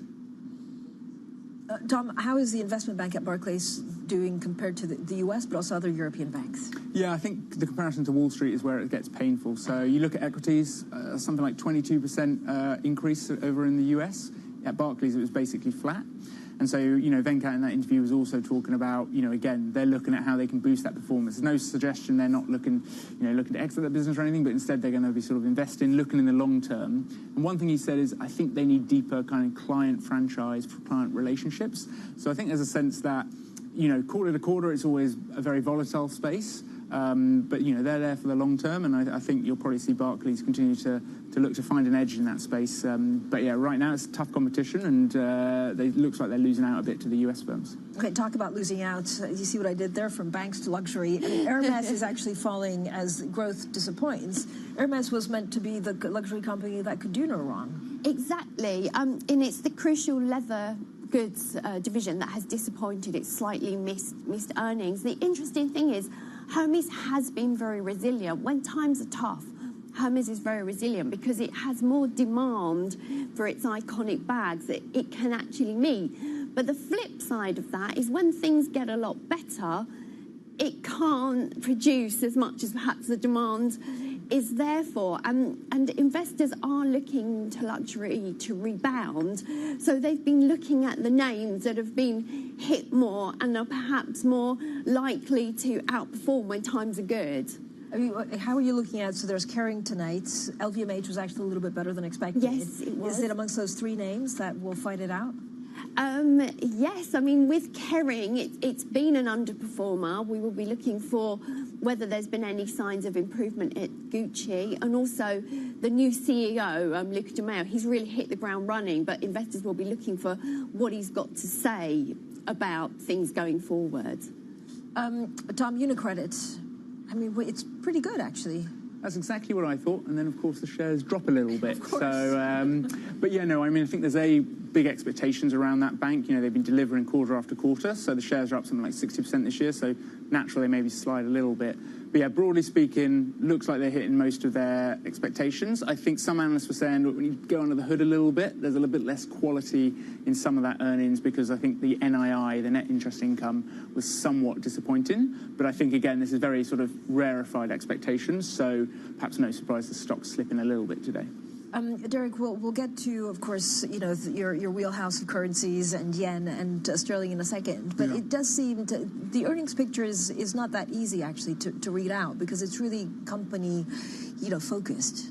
Yeah, very much. And obviously AI is a huge theme in terms of what's driving overall sentiment. And when you look at the consensus for earnings growth over the next 4 quarters, we're still talking 15 to 20% growth for the Mag 7, much more subdued for the other 493. But, within those expectations, there's certainly nothing priced in terms of a downturn for the economy, a risk-off event, or something that kind of results in a reversal in sentiment. So, we're still priced for perfection. Perfect. So you're worried about a possible correction. Well, 10-year yields are down 50 basis points at the middle of July, and the equity market, the S&P, is up 7.5%. So we see this big divergence, and as we all know, that's very unlikely to last indefinitely. Yeah. One of those will break, and my feeling is that based on pricing, the risks, if the labour market, when we start to get the data, if that shows risks of recession, I think that could be a trigger for a reassessment in terms of growth in the US that results in a correction. Yeah, and we'll talk a little bit more. It's interesting, Adidas is actually down because of the currency swings, and also L'Oreal was a little bit disappointing because of the US. Thank you both, Tom and Andrea. Tom Metcalf, who leads our EMEA finance coverage, Andrea Felstead, Bloomberg columnist for consumer goods and retail. Derek, when you look at, in general, currencies, and it was interesting to have that, actually L'Oreal saying that, they are seeing weaker sales in the U.S., Adidas saying, look, the comparison is not that easy. Are you expecting a lot more volatility in currencies, full stop? Yeah, incredibly, when you look at FX, we had the really big move through until around May, June. And we had, of course, the biggest drop in the dollar in the first half of the year since 1973. And basically since then, DXY has been in a plus minus 2% trading range around 98. So it's pretty subdued. But, I think given what's happening in the equity markets, I think that has been a really important catalyst for bringing down volatility more generally. And, of course, inflation overall is moving in the right direction, a bit stickier in different places. But that kind of movement back towards target in terms of inflation is also helping to reduce overall volatility. We had steady UK inflation actually here in the UK, and that's kind of cemented what the market thinks of a December rate cut. What are you doing with sterling? Yes, we have a view at the moment, higher euro sterling, and it's based primarily on our view that they will cut rates in December. So I think today's data obviously reinforces our view, downside hits on all the key components within CPI. I think it's going to be very difficult in those circumstances for the Bank of England to continue to argue that they can, refrain from easing. So November's too soon, but I think December definitely. And this is despite the labour market possibly getting worse. I mean, it's always this trade-off, right, that we're seeing with the Fed, which is why the governor was so tentative. Yeah, obviously from a domestically generated inflation perspective in the UK, it's still sticky wages. Yeah. I think the reason why they pulled away from the quarterly pace in terms of the signal they gave is essentially the labour market. The data that we had more recently was suggesting it wasn't as bad as they had originally thought, and therefore they were a bit concerned about domestically generated inflation being stickier. But I think, the miss that we've got now, plus I think, while the labour market might not be weakening as much as they had expected, the direction of travel is still very clear. And by December, when, between November and December meetings, we'll have 2 CPI reports, we'll have 2 labour market reports, and I think that will be enough to justify a cut in December. Derek, what happens to gold? We're always on gold watch. I don't know what actually, if even cools off the rally a little bit at this point. I know, it's incredible. One sign of maybe a bubble in an asset is when the narrative about the fundamentals driving the move change. It's geopolitics, it's the debasement trade, it's sovereign risk, and I think it's become a hugely crowded trade. Obviously, we've had a correction. Asia, we've rebounded from the lows in Asia. I would still say, given what's happened in the credit space and the uncertainties that could linger there for a period, the risks are we could see a bigger correction. But, there is a fundamental story that probably has been consistent all the way through, and that is central bank buying. And China has increased its volume of gold by 20% since the beginning of 2024. But if that stops, then that fundamental story loses a key component. But Derek, is that just because they want to sell U.S. assets? And again, it's unclear to me in the data right now how much it has to do with de-dollarization or actually getting away from U.S. assets in general. I think it is. I think it's obviously fear of the Trump administration using the financial markets as a weapon for getting what it wants. Now, Russia, that's not the example for Russia, but obviously what's happened with Russia at the beginning of the Ukraine war has kind of perked up central banks around the world in terms of the need for diversification. And I think certainly since the Russia-Ukraine war, there's been a clear trend in terms of an increase in demand from central banks. Derek, yeah, I mean, it's exciting. There's a new prime minister, and she's female for the first time. Yes. But what does it mean for assets? And a first female finance minister, Katayama, who's just spoken this morning. I would agree with Finance Minister Katayama, who this morning said the Takaichi trade is probably done. She didn't use those words, but she implied that. And I would agree. Look, there's a degree of policy continuity that I think will be important for the new administration. And while I think fiscal spending will certainly be increased, the details that we have so far, the initial steps are going to be very much focused on getting the cost of living burden on households down. So that's good for bringing inflation lower. And then strategic investments in areas like defense and AI and tech, which of course from a Trump-US-Japan relationship is very important. And the last thing the new administration wants when Trump is visiting next week is for dollar yen to be going through the roof. So I think we're certainly done for now. And my feeling is the BOJ is going to be allowed to conduct its policy. It's already been uber cautious in raising rates. I mean, you think it's behind the curve? Yes, yeah. Like if you look at the curves, certainly 230s in JGBs, it's the steepest across G4. And an element of that is certainly investors fearing that they're behind the curve. And we still have inflation. We have inflation data at the end of the week. So do you think they'll act? I do, yeah. Obviously, October now is out, but I certainly think December, latest January when we have the updated forecasts, I think by then we have better political stability, and I think we need a rate hike. And it's in the interest of the new administration not to have the yen weakening further. And Katayama implied that today in terms of the damage the yen is doing to household budgets. Derek, overall, I mean, how do you look at the credit concerns that we're talking about with Tom? Do you worry about financial stability, or do we need to start at least thinking about it? Oh yeah, absolutely. Private non-bank lending, getting a handle on that, of course, is very difficult. But what we can say is that even with central bank balance sheets shrinking gradually, liquidity is still hugely abundant. And in that context, it's fueling this very strong risk appetite in a backdrop of such high levels of uncertainty. But do you worry that the Fed is cutting into this cycle? There is that risk. There is that risk, definitely. But I think the reason why the Fed have started again to cut is definitely, of course, more the labour market than inflation. And if we're going to start getting negative NFP prints, and if you consider the scale of deceleration in jobs growth over the last 3 months of data that we have, it's very unlikely that the labour market is going to recover on its own. Yeah. It either needs fiscal or monetary stimulus for that to happen. And I think in that context, the Fed continued to cut because of the labour market primarily. Derek, thank you so much. Derek Halpenny, their global markets head of research at MUFG. Now, coming up, AI company Anthropic is said to be in talks with Google over a deal for cloud computer power worth tens of billions of dollars. We'll discuss that next. This is Bloomberg.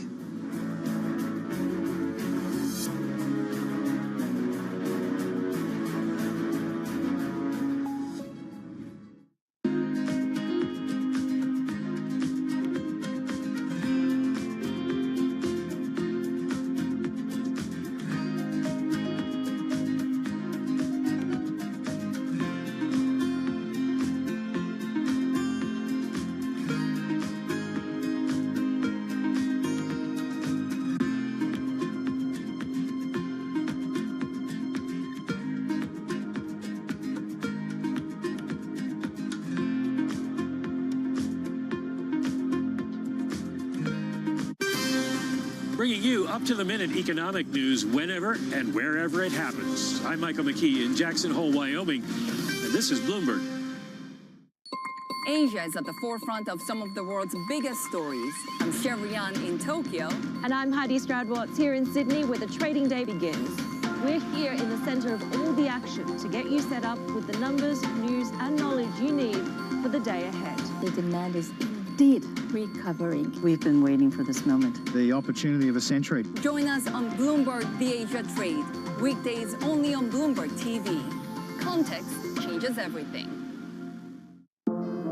Used to be, one would say, what's that got to do with the price of tea in China, when they wanted to poke holes in the relevance of something? Now, though, if you're in tune with how events around the world affect each other, it becomes clear that the current going rate of tea in China has a lot to do with a lot of things, not just tea things either, but tariffs, franchises, and IPOs.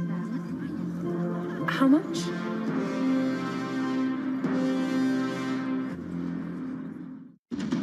What is going to be the consequence for U.S. markets?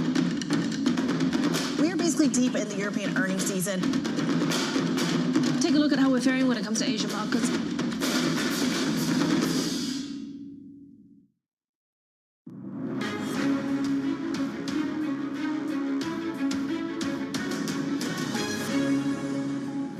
It's important to understand that you are building companies that will define technology for the next 30, 50 years. And it is reasonable to approach that from the perspective of you're going to invest money right now to build intellectual property, to build products, to build mind share, to do all those things. And it will take more than 5, 7, 10, or maybe even 20 years to pay that back. Whatever, it doesn't matter. And that's a completely reasonable approach to investing.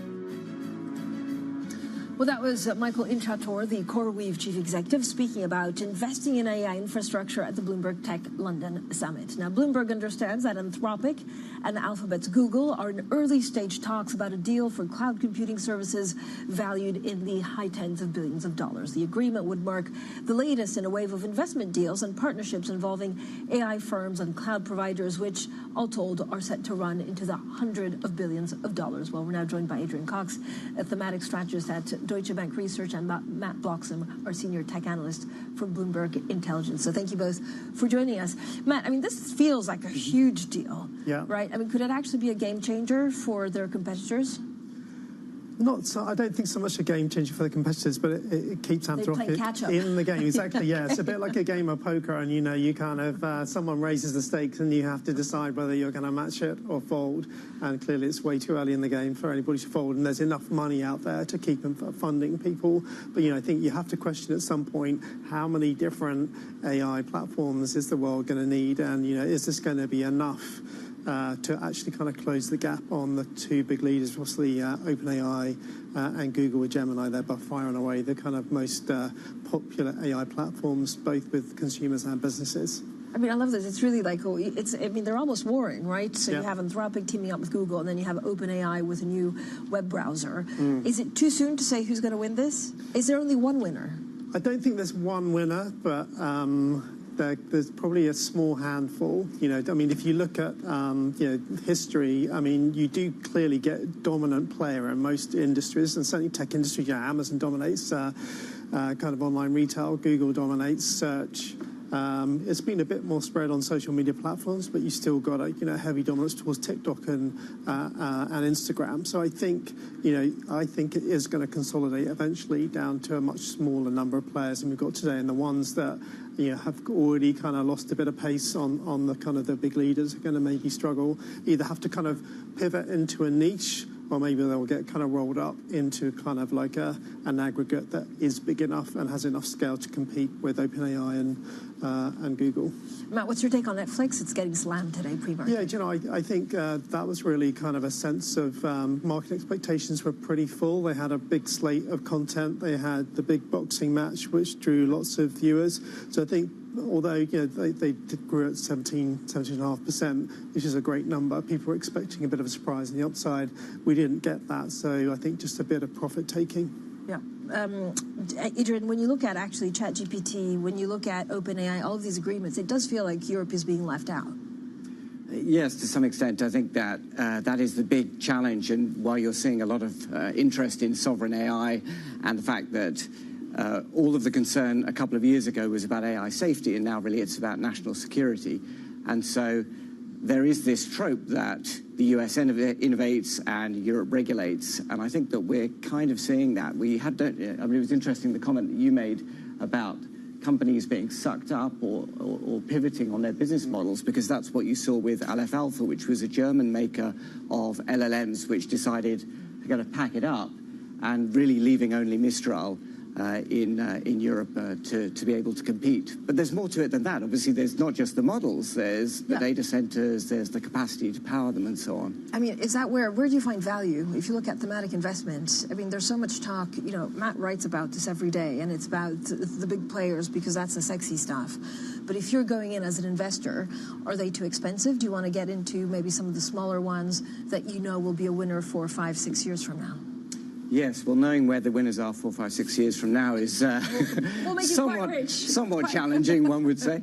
But if you have a look at the structure of the market, it's really almost like a sort of a tree, where you have in the roots there are the infrastructure providers, and then going up into the trunk there are the cloud providers, and then in the branches the model makers, and then up at the top in the leaves that's the applications. And in each level of those, you're seeing various pockets of strength, probably firmest at the moment in the infrastructure. In the end, the value, though, will be in those applications, and probably with just 1 or 2 LLMs left really holding the branches up. But most of the applications will fall away along the way. Adrian, if you look at data centers, is there a worry that there's just going to be overcapacity? I mean, we're talking about billions and billions of dollars being poured into this. If there's too much money, too many data centers, then it's not a good bet. Yeah. Well, in a way, what you're asking is the trillion-dollar question.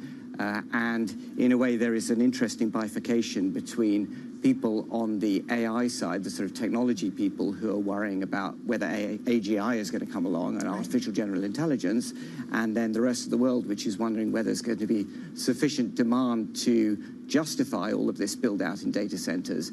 And on the one hand, those data centers, as we saw there from the CEO of CoreWeave, are potentially 20-year investments, because they include cooling and buildings and so on, which has a long shelf life. But on the other hand, they're being stuffed with chips which potentially have maybe a 4-year life until they become obsolete. So it's a tricky balance between those two competing timeframes. Yeah, how do you view this, Matt? Because again, in our stories, I mean, this is extreme. This is the question, really. Yeah, it is. I think you do have to break it down, because at the kind of infrastructure layer, these things are quite modular. So although you may be building a 1 gigawatt facility, that comes on in phases. So there are various kind of staging points where you know whether the demand is coming, where you can decide whether you're going to fit out the infrastructure. That's maybe a little bit more problematic for the power. If you're talking about small nuclear reactors, you can't just turn these things on. They are multi-year investments. So that's probably kind of where some of the risk is in terms of being confident about the future demand, because once you've got that, I think probably inevitably power is going to kind of find a home somewhere. But if you're putting a nuclear facility next to a data center and the data doesn't need it, you've got problems about how you distribute that back into the kind of main grid. So there is a bit of a risk of stranded assets there. And as we were saying, the applications is probably where, as a venture capitalist or a kind of early stage investor, it's probably a more interesting space to be involved in right now, because applications are becoming agents essentially, and it's that agent space where there's probably going to be a lot of really interesting stuff over the next 2 or 3 years. So Adrian's timing, basically.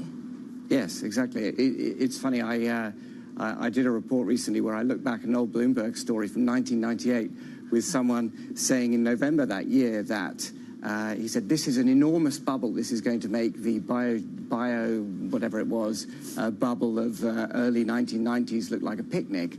But of course, at the time, the NASDAQ was at 2,000 and eventually reached 5,000.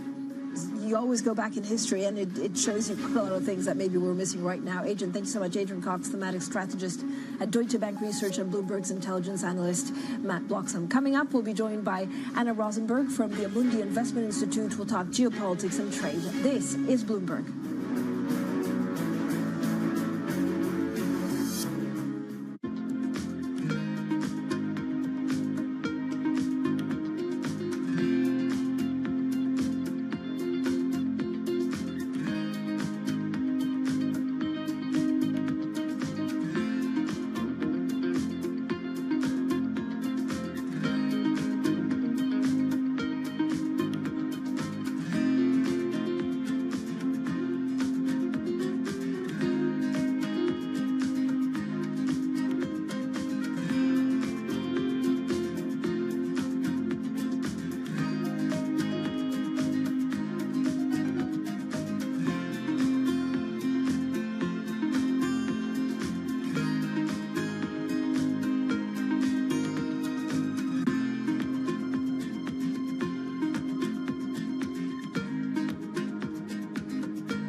case you missed it on Bloomberg Surveillance. We heard from Restoration Hardware, and the RH CEO was on the earnings call dropping F-bombs. And I imagine a lot of people are having similar issues at the moment trying to sell furniture. You're at a different price point. What's your experience this year? People have less money. You can say still recovery from the pandemic when it comes to inflationary measures.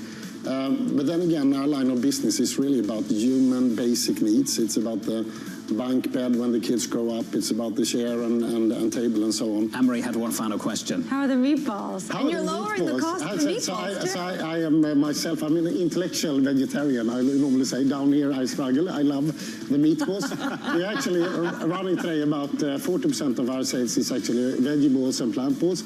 And personally, I don't love the vegetables, but the plant balls is a great exception. But meatballs is part of our legacy, so there you go. I love your honesty. Don't miss Bloomberg Surveillance live every weekday.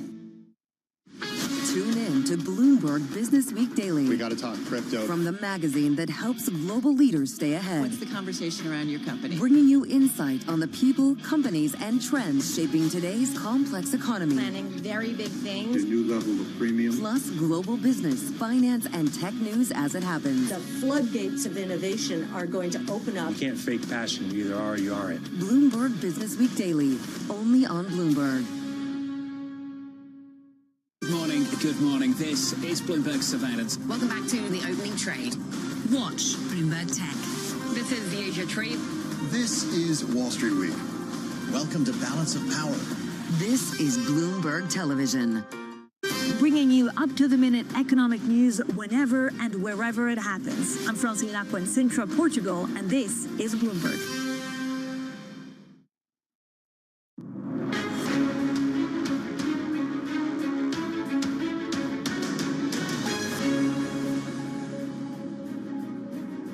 Good morning, everyone, and welcome to The Pulse. I'm Francine Lacqua here in London, and these are your top stories. Barclays lifts its guidance and launches a £500 million share buyback, but the chief executive tells Bloomberg he's not happy about its exposure to the collapse of subprime auto lender Tricolor Holdings.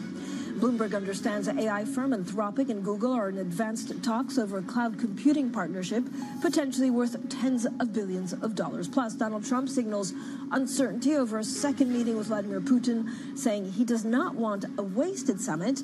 We discuss how Europe is ramping up pressure on Moscow with Ireland's Minister for Defense and EU Affairs. Now, meanwhile, President Trump says a 155% tariff on Chinese goods will begin on November 1st unless the two nations broker a trade deal. Now, it does come, as he says, a meeting with President Xi Jinping would yield a good deal while tempering expectations. We're now joined by Anna Rosenberg, head of geopolitics at Amundi Investment Institute, and Brendan Murray, who coordinates our global trade, supply chain, and geoeconomic statecraft coverage from Bloomberg. So I have to say these are like the two busiest people in London trying to figure out our world. Brendan, what we're trying to understand is actually where the U.S. wants to focus next on trade. So there's been quite a lot of turmoil. What do we know that the Treasury Secretary and the President himself want to focus on? Yeah, exactly. I think these next 2 weeks are probably the most consequential that we're going to see on trade policy in the second Trump term. We've got the Besant meeting in Malaysia with his Chinese counterpart. They need to de-escalate before they can put some things on the table toward a trade deal. We have the sort of on-again, off-again summit between Trump and Xi. Is it going to happen? We don't know. It sounds like it is, but then Trump says recently it may not as well. So what can a trade deal in the short term look like is a huge question. And then a week after that, we have the Supreme Court hearing on the legality of Trump's reciprocal tariffs, which could throw the whole thing, all the negotiations, the bilateral ones, the deals that are in the works with all sorts of countries. So a lot of the turbulence is behind us, but there's plenty ahead of us as well. So, and I mean, the million-dollar question that we've been asking since Liberation Day is trade doing, is trade actually changing diplomacy, or is diplomacy changing trade? Like, what do we know the U.S. administration wants?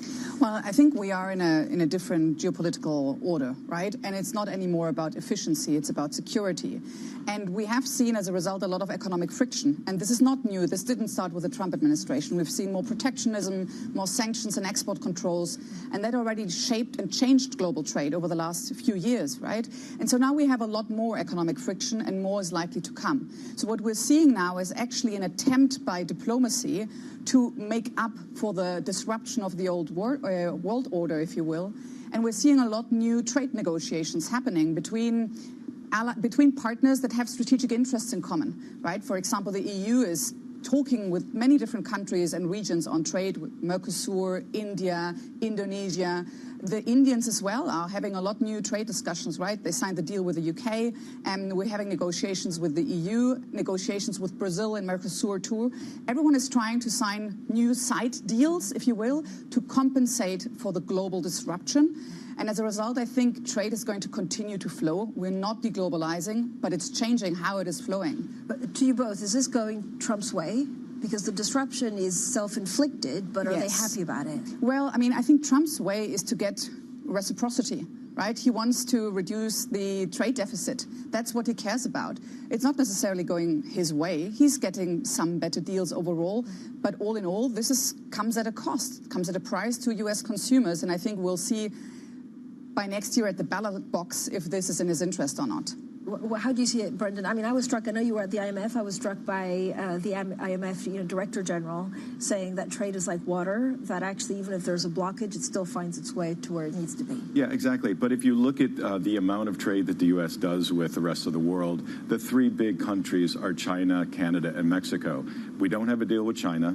We're going to renegotiate USMCA over the next 6 months. And so without any clarity on those three major U.S. trading partners, then the whole trading relationship that the U.S. has really won't change fundamentally. Yes, you can sign some deals with the UK and the EU, and you can kind of change things on the margins, but those are the three that count the most. President Trump would say, look at the stock market. I'm winning. I must be winning. But there are a lot of small businesses that are getting crushed by these tariffs. The number that I saw yesterday from a center-right think tank was $85 billion a year. That's $233 million a day, just in the direct tariff costs, not the extra manpower it takes, the extra hours to comply, and all that. So it's helping big companies. At least that's the way the market sees it. But it's really crushing the little guy. Anna, how's Europe doing? Again, Europe has a difficult choice because they suddenly almost realize that they're very reliant on the U.S., maybe not the most reliable ally or partner right now, but they're also very reliant on China. So can they actually be more standalone? Well, it's tough, isn't it? They are very dependent on the U.S. also for security and for AI, and they're very reliant on China for rare earths and for exports. So they are in the middle. But ultimately, it's a classic middle power, and it can benefit from trying to navigate both relationships and playing each other off. But it's not an easy time, absolutely not. I think what Europe has done more successfully than what we give it credit for is they've become quite successful at managing Trump and at getting him to align with European interests again, right? And we've seen this very clearly around Ukraine, for example. So I think it's a tough situation to be in. As a result, they're diversifying as much as possible with all these trade deals that I mentioned earlier. But ultimately, they're trying to muddle through. Yeah, and when you look at Europe, again, is there anything that they can sign on rare earths? Rare earths is coming back. Do we know if the U.S., I mean, it's unclear whether the two presidents meet. Yeah, exactly. So the rare earths news that China announced just a couple weeks ago, the sort of expansion of their rare earths export controls, really was not just targeted at the U.S., but it sent a message to capitals all over the place, and the Europeans included, who said, okay, well, maybe they do have a bit more leverage than we thought they had, or at least they're willing to use it. And so that has sort of coalesced some of the trade policy thinkers in Brussels to say, you know, we may need to take this a little bit more seriously, maybe not to the extreme that Donald Trump does, but maybe we need to, we have something in common here that we could work with the Americans on. I think that the issue around rare earths is that everyone is highly dependent on it, and there have not been enough efforts to try and diversify away from them. This has been well known for a while, but neither the US nor Europe have done a lot, and it will take time. This is not a quick fix. You need new alliances in different types of rare earths, light and heavy, and things like that. So it will be quite a big undertaking to diversify away from that. Right. And I also want to talk about foreign policy, because actually it's incredible. I mean, we're like 10 days away from that peace deal in Gaza that is now faltering. Yeah. Would the Trump administration see this as a success nonetheless? I think it's still being seen as a success in the sense that the first part, getting those hostages out, is a big deal, and stopping the big fighting in the first place is something that we have to recognize. But it was always difficult from here, because ultimately the aim to disarm a militant organization, Hamas, is going to be very difficult, because the whole raison d'etre of a militant organization is to be armed, right? And then we have elections in Israel coming up, so there's a lot of risk still there. But ultimately, we have to also keep in mind that the Israeli army is exhausted at this point. Hamas is exhausted. So it remains volatile in the tinderbox. But for now, the first phase, I think, is something that he deserves credit for. I mean, does it embolden him in trying to find a solution for Ukraine? Again, I mean, this was like a week where there was a lot of diplomacy, shuttle backwards and forwards. He spoke to Vladimir Putin.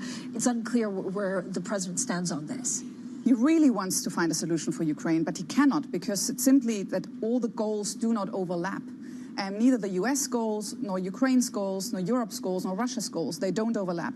And ultimately, I think Trump is torn between his personal relationship to Putin, he believes in him, and then American interests, the fact that Russia is an enemy. And he constantly flip-flops as a result of that. But ultimately, it means he will not walk away from Ukraine. He will also not put undue pressure, or let's say very heavy pressure on Russia, economic pressure on Russia. So ultimately, the continuation of the status quo is the most likely, until there's so much economic pressure on Russia that they think now it's time to sit down and find a solution to this, and we're not there yet. And Europe is not faltering? Europe is not faltering, because ultimately for Europe, the biggest security and defense for Europe is that Ukraine remains heavily militarized. That's it. They don't really have a choice. So they have to continue supporting Ukraine. We're just getting some breaking news, actually. A China chip maker, YMTC, said to be mulling an IPO as soon as next year.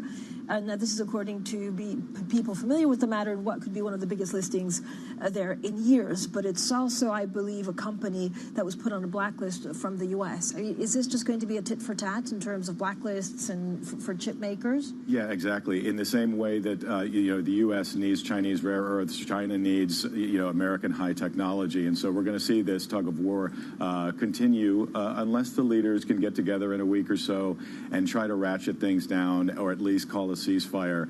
But this is going to go on, indefinitely. Brenda, do we know what China wants in these negotiations? China wants, they probably want a lot of things. They want the fentanyl tariffs to go away. It's going to take some sort of show of force on the enforcement side for China to show President Trump that they're doing something about the illegal flow of fentanyl and its raw materials. China wants a relaxation of those September 29th expanded export controls from the Commerce Department. That really angered them. They don't like the fees on Chinese-made ships. That's going to disrupt the flow of their state-run carriers. So China has some things that's the real question. We know what Trump wants, but China has what many people would say has the stronger hand at the moment, and we'll see. The subject of Taiwan has come up as on the table in these talks. So who knows how the discussion could go there? But China's got a lot of leverage right now, and they could be ready to use it as well. What a great conversation. Thank you both for joining us. Anna Rosenberg, head of geopolitics at Amundi Investment Institute, and our very own Brendan Murray. Now, the UK's ambition to become a global leader in life sciences is putting to the test in Cambridge, where rapid development at its biomedical campus is being hit by struggling local infrastructure.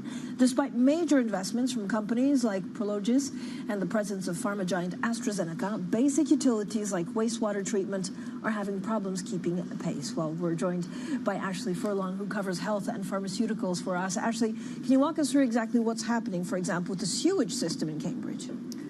So what we're seeing in Cambridge is that Anglo Water, the company responsible for wastewater in Cambridge, says they just don't have extra capacity. And That's a problem mainly for companies, because homes, for example, Anglian Water has to take that waste, but they don't have to take waste called trade effluent, which is what a pharmaceutical company, for example, or biotech with a laboratory in Cambridge might be producing. So what developers are telling us is that this is a blockage for them. So they're having to find alternative solutions. For example, Prologis has said that they have built massive tanks beneath the new facility. Other developers say that that's not going to be a possibility for them. But it's sort of hindering investment and making it harder to attract tenants in what's already a very difficult environment for life sciences in the UK. Actually, is this part of a wider problem in the UK? Yes, very much so. So it's a problem both for life sciences and for the infrastructure question. So maybe just on the infrastructure question, firstly, we're seeing in the UK massive problems with the ability to process wastewater. So you'll know when there's heavy rains, there might be flooding into rivers, which you might see sewage in rivers. In the summer, you might not be able to swim in the sea. There might be sewage in the sea. So that's sort of one issue. But more broadly, what we're seeing is difficulties with UK life sciences and the ability to attract investment. So we're seeing the UK pharma company AstraZeneca say that they are halting a planned expansion of their facility in Cambridge. We're seeing Merck, the US pharma company, pulling out of plans for facility in London. So we're sort of seeing a very much a concern that the UK is just not attractive enough as a place for life sciences companies to invest. And obviously the sewage problem is just making it even more difficult. Ashley, thanks so much, Ashley Furlong, there with a great story that I know will be of much, much interest to many of our viewers and listeners. Coming up, with Donald Trump saying he does not want a wasted meeting with Putin, we discuss how the EU is looking to ramp up pressure on Moscow. The Irish Minister for Defence and EU Affairs joins us next, live from Brussels, and this is Bloomberg.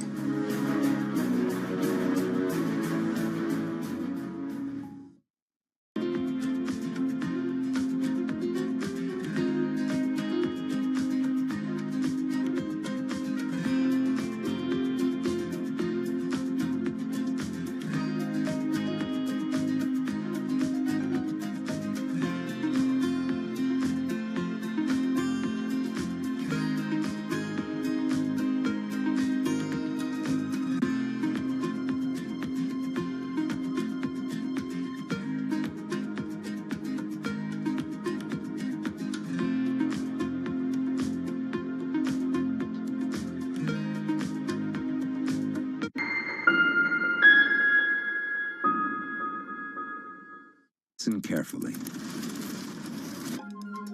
Can you hear the rhythm in the markets? Not just in the syncopations triggered by inflation, but in the preludes leading to global elections, in the dissonance that moves the Nikkei, and the rising course conducted by AI. There's music in the markets, and if you want to learn to listen for it, we'll show you how. Astonishing day for US technology. It's shaping the region's technology ecosystem. Asia's biggest tech news and innovation.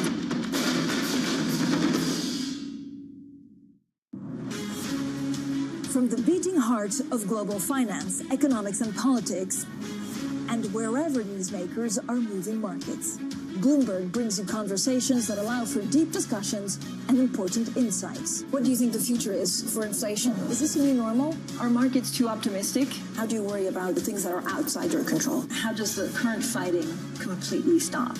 I'm Francine Lacroix, and this is The Pulse, every weekday only on Bloomberg.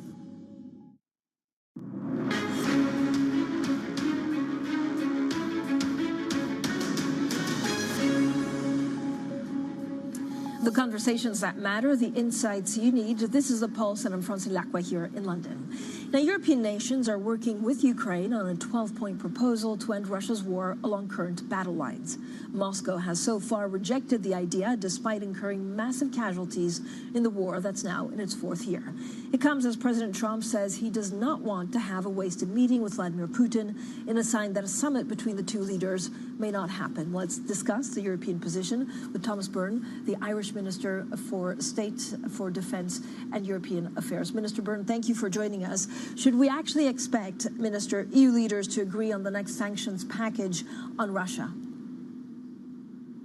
Well, I hope so, because I think it's really, really important that the European Union continues to use its leverage against Russia and the power and the strength that we have in order to help Ukraine and protect the people of Ukraine who are basically fighting and defending their European democracy. So we've agreed on numerous sanctions packages. They all require unanimity. Every member state has its own specificities. And I think we will get there, and we've got there so often before. Will the package include accessing frozen Russian assets? Look, I think that's very, very important. Clearly, it has specific implications for Belgium, and that's very understandable. So I think what will happen at the leaders' meeting is the leaders will have a good discussion, and from that then I would hope to see the Commission coming forward with proposals on this, that we can actually use that leverage that we have in the interests of Ukraine, in the interest of protecting their right as an independent country to survive and exist and prosper. But, Minister, is there an issue for Ireland as a neutral country, for example, if that money is used to buy weapons for Ukraine?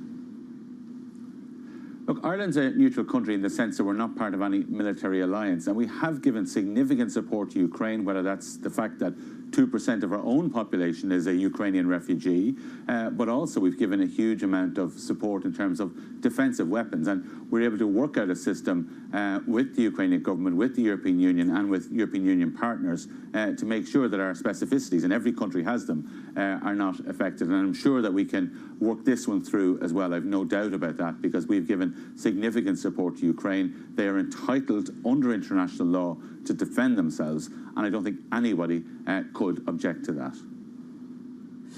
Minister, where do you think President Trump is on his, I guess, relationship or friendship with Vladimir Putin? How problematic would it be for you and European colleagues if a face-to-face meeting were to happen between the two leaders? I don't think anybody from the European Union has suggested that we would have a problem if President Trump meets President Putin, particularly in the interest of peace. What I think is very, very important is that the European Union continues our strong relationship with the United States. That's at the level of the leadership of the European Union, but also the member states as well. Our own Taoiseach Micheál Martin was one of the first visitors to the White House. We've seen Finnish President Stubb engaging significantly with President Trump and other leaders, including, of course, President Zelensky. So we need to keep up close contact, close relations with the United States. We're, like-minded democracies. We're like-minded peoples. And at the end of the day, I think we achieve much more together. And I think President Trump sees that as well, because we've seen his engagements with the European Union in recent times have been quite positive, quite proactive. Yes, we had the issue with trade, but again, we've sorted that so far. So I think continuing to work closely with the United States is in everybody's interests. And again, I really believe that Ukraine sees that as well, because they have obviously stuck very close to the US despite difficulties in the relationship. But what do you think would emerge from a one-to-one Trump-Putin meeting? I don't know, but what I would be suggesting is that, President Putin would be reminded that he's conducting an illegal war of aggression against Ukraine.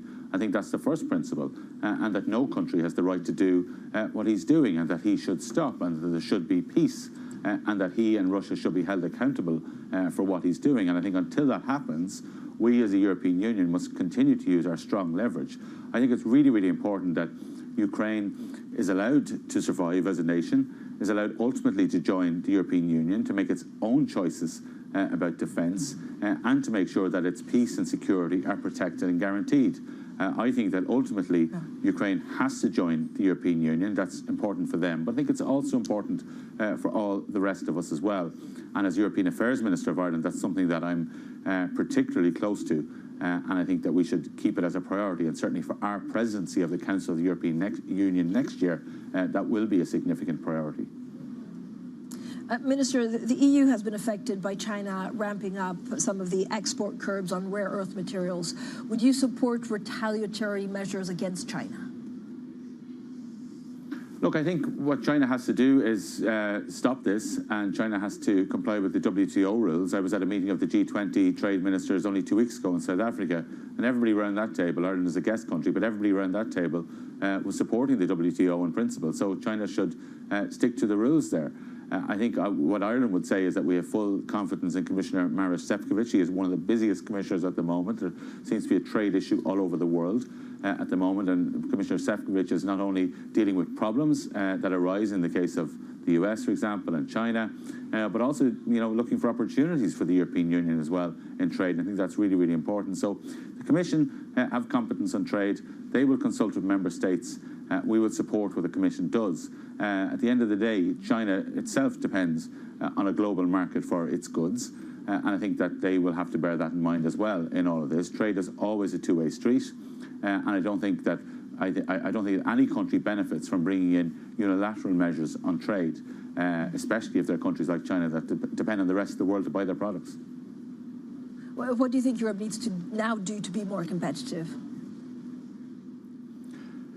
We've a lot to do. I would like to see the simplification agenda move forward. I mean, it has the support of the Commission and the member states. I think the European Parliament, needs to come to the table. It is working on these issues, but we need to work more closely with the Parliament to get some of these administrative burdens reduced that we've committed to doing. I think we have to get that capital markets union, as we call it, the savings and investment union, up and running around the European Union as well, and get some of that investment into the EU, which is at the moment going outside the European Union. I think there's a huge agenda as well on housing. Housing has shot up really, I think, to the leaders' agenda very, very quickly. I know the Cypriot presidency have told me that they will have it as a priority. Ireland will certainly have housing up there next year. And many people around the council table yesterday in Luxembourg at the General Affairs Council, preparing for the leaders' meeting, were talking about the importance of housing. And what we're looking for is a simplification of some of the rules that are there. What we're also looking for as well is a simplification of the state aid rules. We've seen in Ireland a lot of judicial reviews on planning permission, arguing legal points, ultimately coming mostly from European law to prevent developments going ahead. So we've got to make sure the rules are fair and that we work towards the common good. And in my view, housing is very much part of the common good. And we certainly want the European Union to follow on from what, of course, President von der Leyen committed to in her State of the Union. I think the discussion at the leaders' meeting will be very important because housing is a key part of our competitiveness. Our employees, our workers, everybody needs to find a home. Investors, investing in the European Union need to make sure that their employees can find a home as well. So I think that's it. It should be a key focus for the time ahead. Minister, I know Germany floated this idea of a pan-European stock exchange. Is it something that Ireland would support?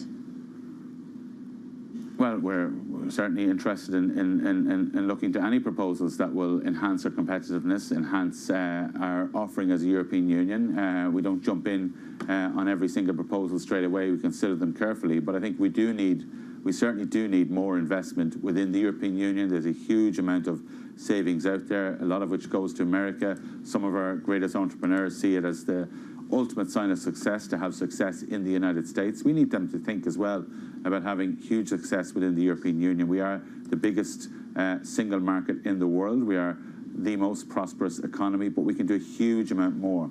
And if we bring some of that investment together within the European Union, I think we can achieve a lot. So look, there's a lot of proposals on the table, and we'll certainly consider all of them that come forward that can meet those goals. Minister, we're almost running out of time, but actually there's a series of things to do with climate issues in the last couple of weeks that have been pushed back, be it the new carbon market or actually, the proposal to give companies another 6 months to comply with curb deforestation laws. Are you worried that the EU is giving up on its climate ambitions? No, I'm not worried about that because I think the EU is more committed than anybody to achieving our climate ambitions. Why? Because it's absolutely necessary for the survival of the planet. So, we have to take that as the starting premise. We also have to make sure, though, that companies and citizens can work through this because it is a big transition. It is a big change. We've seen in Ireland, and this has been acknowledged by the Commission now, significant energy costs to our consumers and to our businesses as we deal with that transition. So we look forward to proposals coming from the Commission to deal with that, but no, our climate ambition must be top for agenda. Minister, thank you so much for your time today. Thomas Byrne there, the Irish Minister for Defence and EU Affairs. Up next, Bloomberg Brief. It's a big stock market day. Look, stocks really struggling for direction because we've had quite a lot of mixed earnings. This is Bloomberg. Making money isn't about drowning in emotions. It's about understanding what's actually happening. Markets are the best way to glean signal from noise, and that is what we try to do every morning. This is Bloomberg Surveillance. Do you know what to tell people about what the tariffs are going to do on the United States economy and the investment environment, or is it not clear yet? If you look at the impact of the tariffs, they were much more significant and broad than I think the market expected. Looks closer to 19% on balance versus 2 and change last year. So effectively, it's a 20% increase on 10% of household goods that are imported into this country. And do you think it's going to lead to a recession? Well, we think that it's going to impact both inflation and the economic growth scenario. So we were coming into yesterday expecting the real economy to grow at 2%. And inflation to be closer to 2.8%. If you just go through the math, it would suggest there's probably 1 to 2 points upward increase on inflation and a similar amount on economic growth. So it could put us in a position where we're teetering. So the tariffs will likely depress the GDP growth rate and increase inflation. So what's the advantage of tariffs? From our standpoint, we have a hard time seeing the benefits of tariffs. They do tend to be inflationary in the short term. As you're pointing out, the longer term impact on economies is probably the greater downside. It's the world's second largest economy with a growing influence in global affairs. Bloomberg The China Show brings you the unmatched expertise you need to keep track of breaking news, in-depth market analysis, and the most influential newsmakers in and around China. We need to do more to engage the market more. We're risk on. I think we caught a little sweet spot. Massive savings right now. It's already a different game. Bloomberg The China Show. Weekdays around the world, right here on Bloomberg. Context changes everything. Middle East and Africa. Vibrant resources and high-yield investment opportunities abound. Join me on Horizons Middle East and Africa for the stories, newsmakers, and insight from this exciting region. Now weekdays, only on Bloomberg.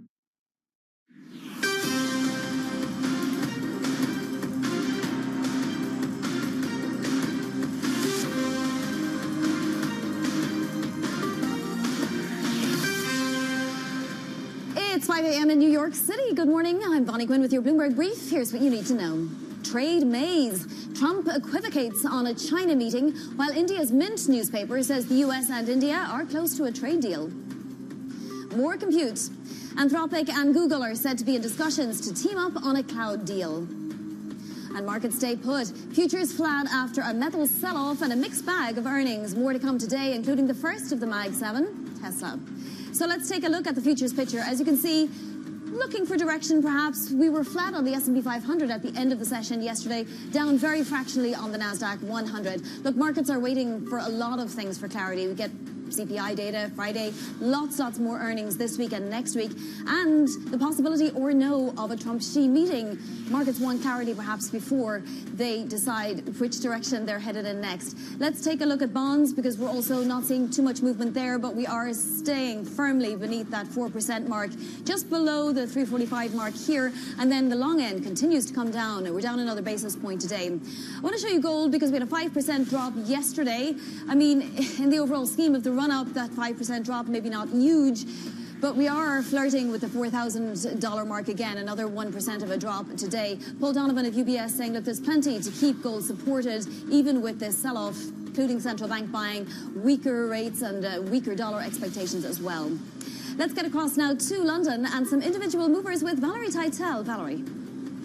Good morning, Bonnie. Let's start with a check on how Google is reacting to that headline that they are close to signing a computing-powered deal, with Anthropic.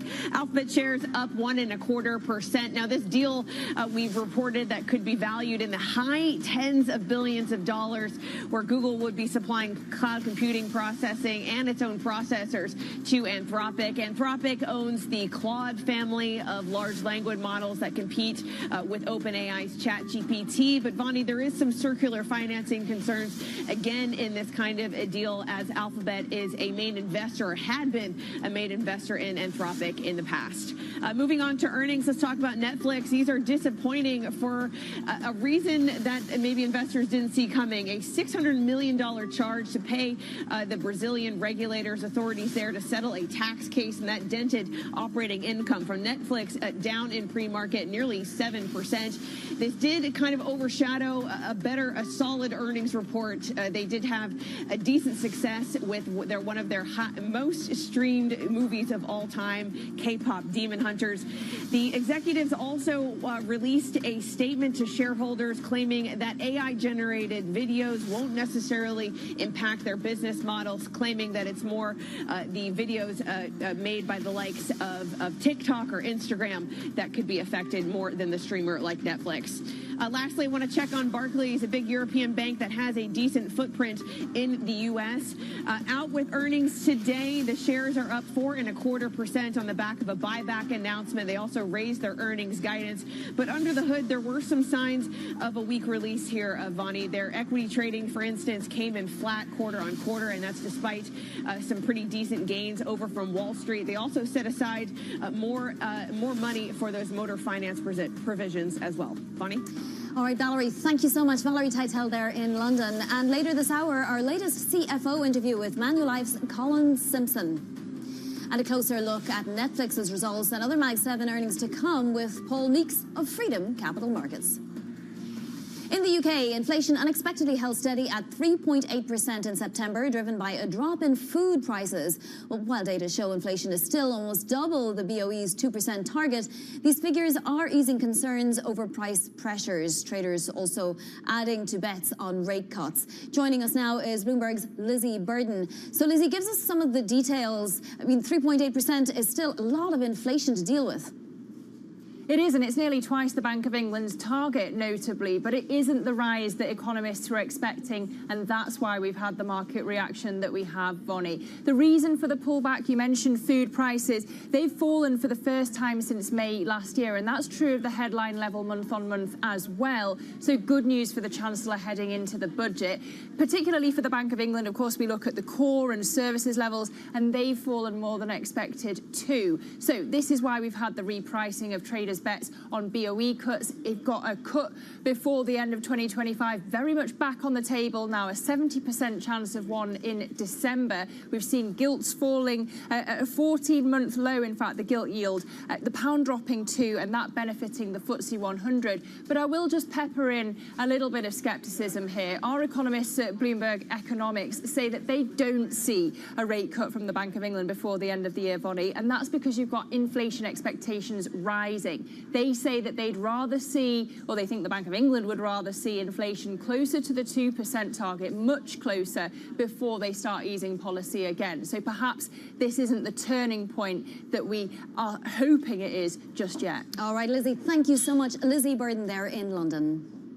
Now to our top story. New Delhi and the US may be nearing a trade deal that could cut tariffs on Indian exports from around 50% to as low as 15%. This is according to India-based Mint newspaper. Bloomberg's Brendan Murray joins us now for more. Brendan, where did this come out of? It seems like we were not on a great footing with India and those tariffs were going to stay on. Yeah, exactly. We've heard that the U.S.-India trade deal is close to being agreed upon for a couple of months now, and you've got factions on each side of the trade negotiating teams pushing some ideas that India was about ready to concede on the Russian oil request of the U.S., but we really don't know what's going to happen until President Trump either posts it on his social media or the White House announces it. Before, and we've seen that they can escalate and re-escalate into a wide disagreement. So while it's a good sign that the two sides are still talking, and apparently some of the folks involved think that they're close to an agreement, I think we'll have to wait and see officially what the White House says about this and officially what the Indian government says about this. But sometimes these are floated as trial balloons to to push talks in the right direction. Well, you know, it's interesting, Brendan, because we've been so focused on the possibility or no of a Trump-Xi meeting, as we should be, right? But there's the possibility that Trump and Modi will meet in just fewer than 6 days. The ASEAN summit starts in 4 days.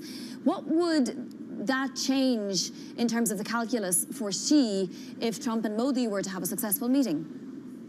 Yeah, exactly. All of these talks are used as leverage against, all the other that are going on. So if it looks like the U.S. and India are heading in the right direction, does that pressure China to kind of meet Trump halfway in its negotiations? These are all sort of connected, not connected, but connected in some ways. The deal with Trump and Xi, we don't know if that meeting is going to take place. Trump said he's hopeful that it does, but you never know. So there's a big guessing game going on right now about whether that's going to come together. The two sides have been in a sort of escalatory mode lately, as opposed to a one that looks like they're close to a deal. But if the two leaders can get together and at least talk and at least extend the ceasefire, then they could look at that as a small victory. But they've got a long way to go before there's some comprehensive trade deal could be agreed upon that gets what China wants and what President Trump wants as well. All right, Brendan, thank you so much. That is Brendan Murray there for us. Now to other top stories trending on the terminal this morning. Another multi-billion-dollar AI deal. According to sources, Anthropic and Google are in talks for cloud computing services valued in the high tens of billions of dollars. The deal would allow Anthropic to use Google's Tensor processing units. Both companies declined to comment. Russia launched multiple drone and missile strikes on Ukraine, killing at least 6 civilians, including 2 children. Dozens were injured. Ukrainian President Zelensky said 10 regions came under attack, including Kyiv and Odessa, and energy infrastructure was targeted. Hermes shares fell as much as 5% after its key leather goods division missed sales growth estimates. Double-digit growth, especially in the US, not enough to satisfy investors who have been expecting outperformance from the Birkin maker. Coming up, from the private credit outlook to AI investment in the financial sector, we'll speak to Manulife CFO Colin Simpson next. This is Bloomberg.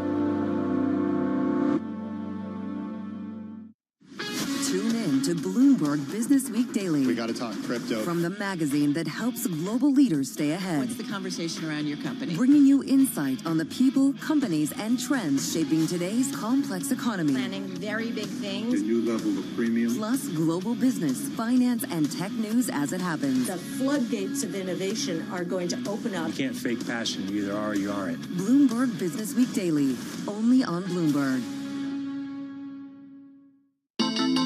The countdown is on. Everything you need to get the edge at the end of the market day. Get ahead of tomorrow's trading with The Close. Weekdays on Bloomberg. Context changes everything. Bringing you up-to-the-minute news whenever and wherever it happens. I'm Haslinda Amin in Bangkok. This is Bloomberg. Asia is at the forefront of some of the world's biggest stories. I'm Sherrian in Tokyo. And I'm Heidi Stroud-Watts here in Sydney, where the trading day begins. We're here in the center of all the action to get you set up with the numbers, news, and knowledge you need for the day ahead. The demand is indeed recovering. We've been waiting for this moment. The opportunity of a century. Join us on Bloomberg The Asia Trade. Weekdays only on Bloomberg TV. Context changes everything.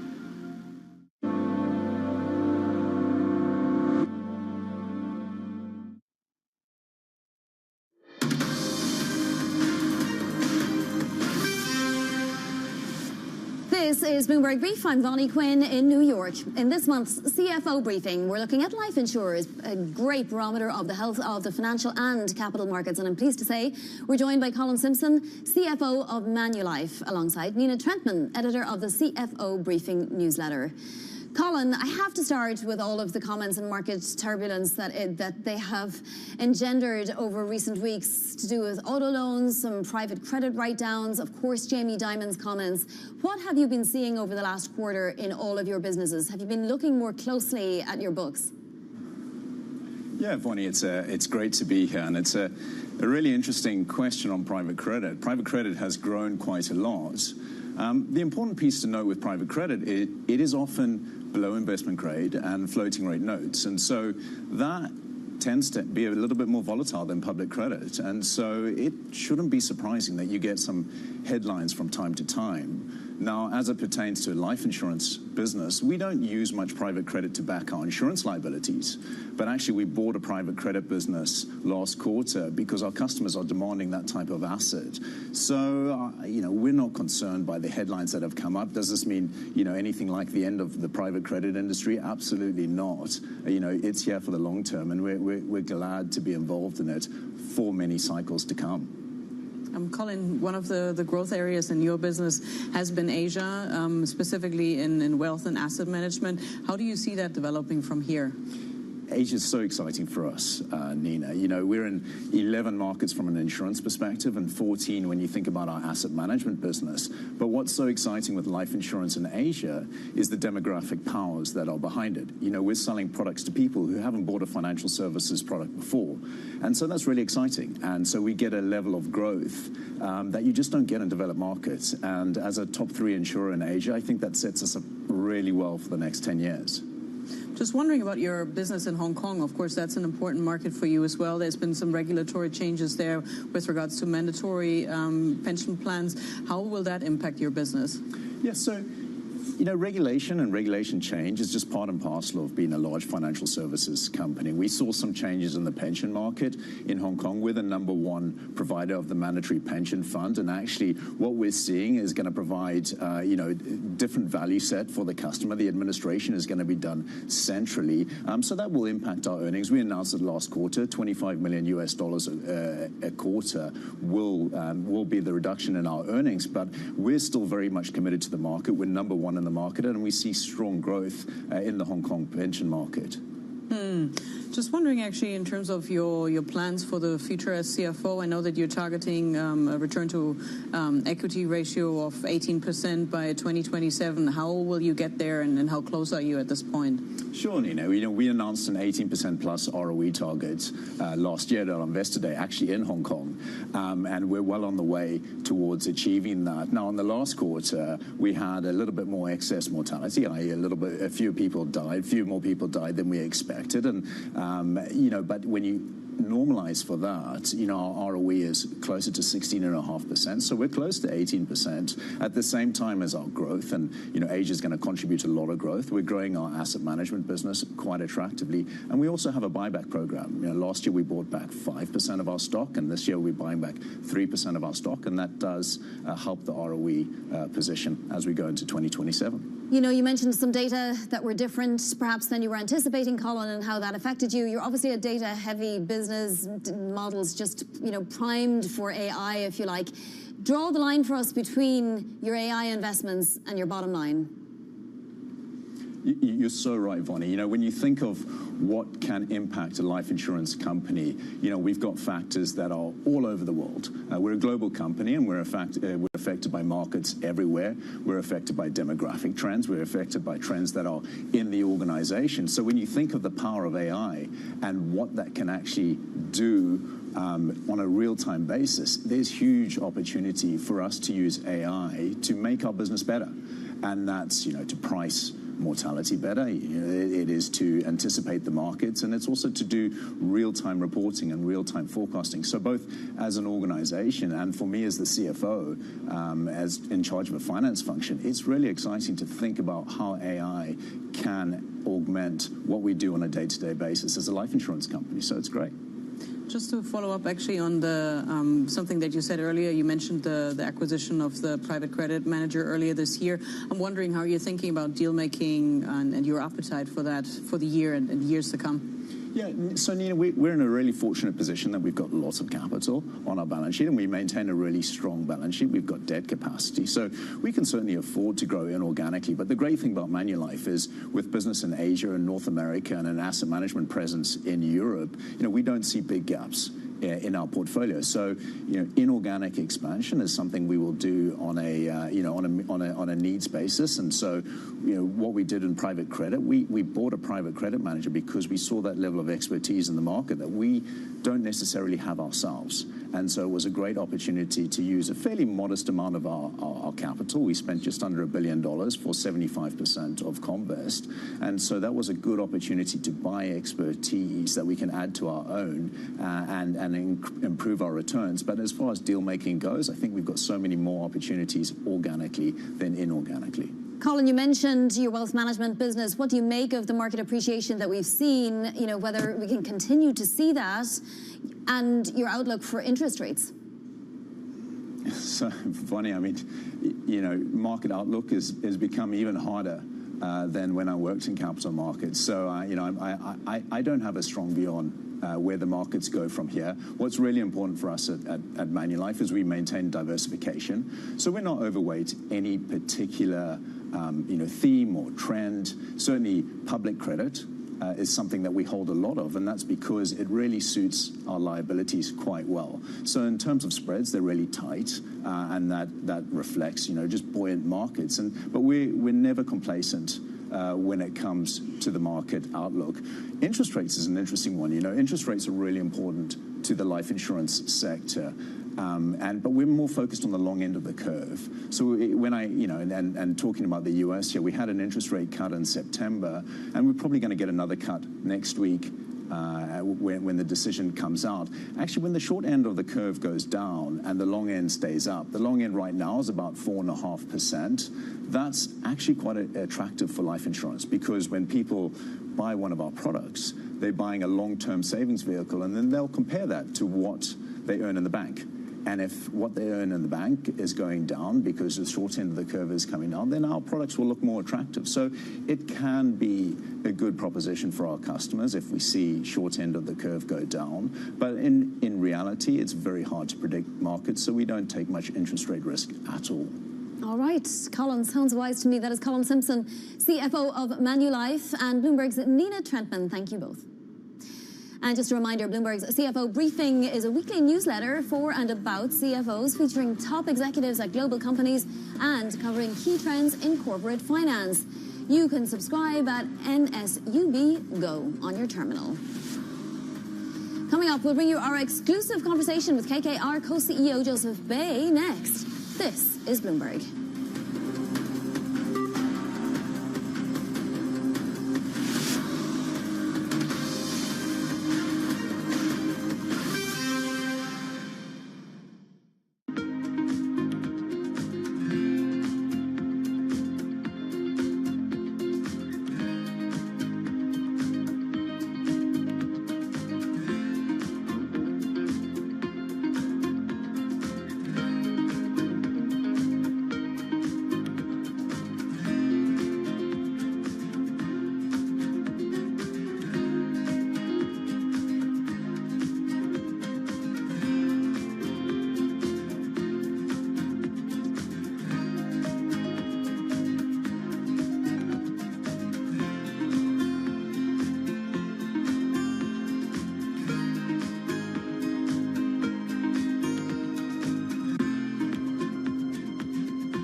Climate change is going down right now. It's going down. And we've tried everything to shame people and blame people and put them in their place and tell them that they're doing things wrong and that they're killing everybody. But if we keep telling them that, then we are going to kill everybody. So we got to figure this out. And we're not going to do it by blaming people who are just trying to wake up and make ends meet every day, especially when a lot of those people have the same connection to nature and the environment that we all share here. I hike and I ski and I love the environment just as much as anybody else, but so does somebody who works in an oil field. The Cabela's shopper and the REI shopper want the same things. They want clean air and they want clean water and they want to be able to recreate outdoors. So until we figure out how to get on the same page, we will continue to lose. We cannot afford to lose anymore. We need to build a winning coalition of people across the political spectrum, or we will never create the solutions that we need.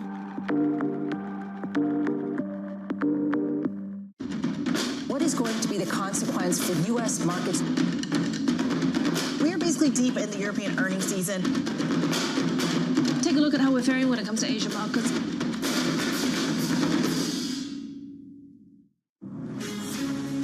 From the beating heart of global finance, economics, and politics, and wherever newsmakers are moving markets, Bloomberg brings you conversations that allow for deep discussions and important insights. What do you think the future is for inflation? Is this a new normal? Are markets too optimistic? How do you worry about the things that are outside your control? How does the current fighting completely stop? I'm Francine Lacroix, and this is The Pulse, every weekday only on Bloomberg.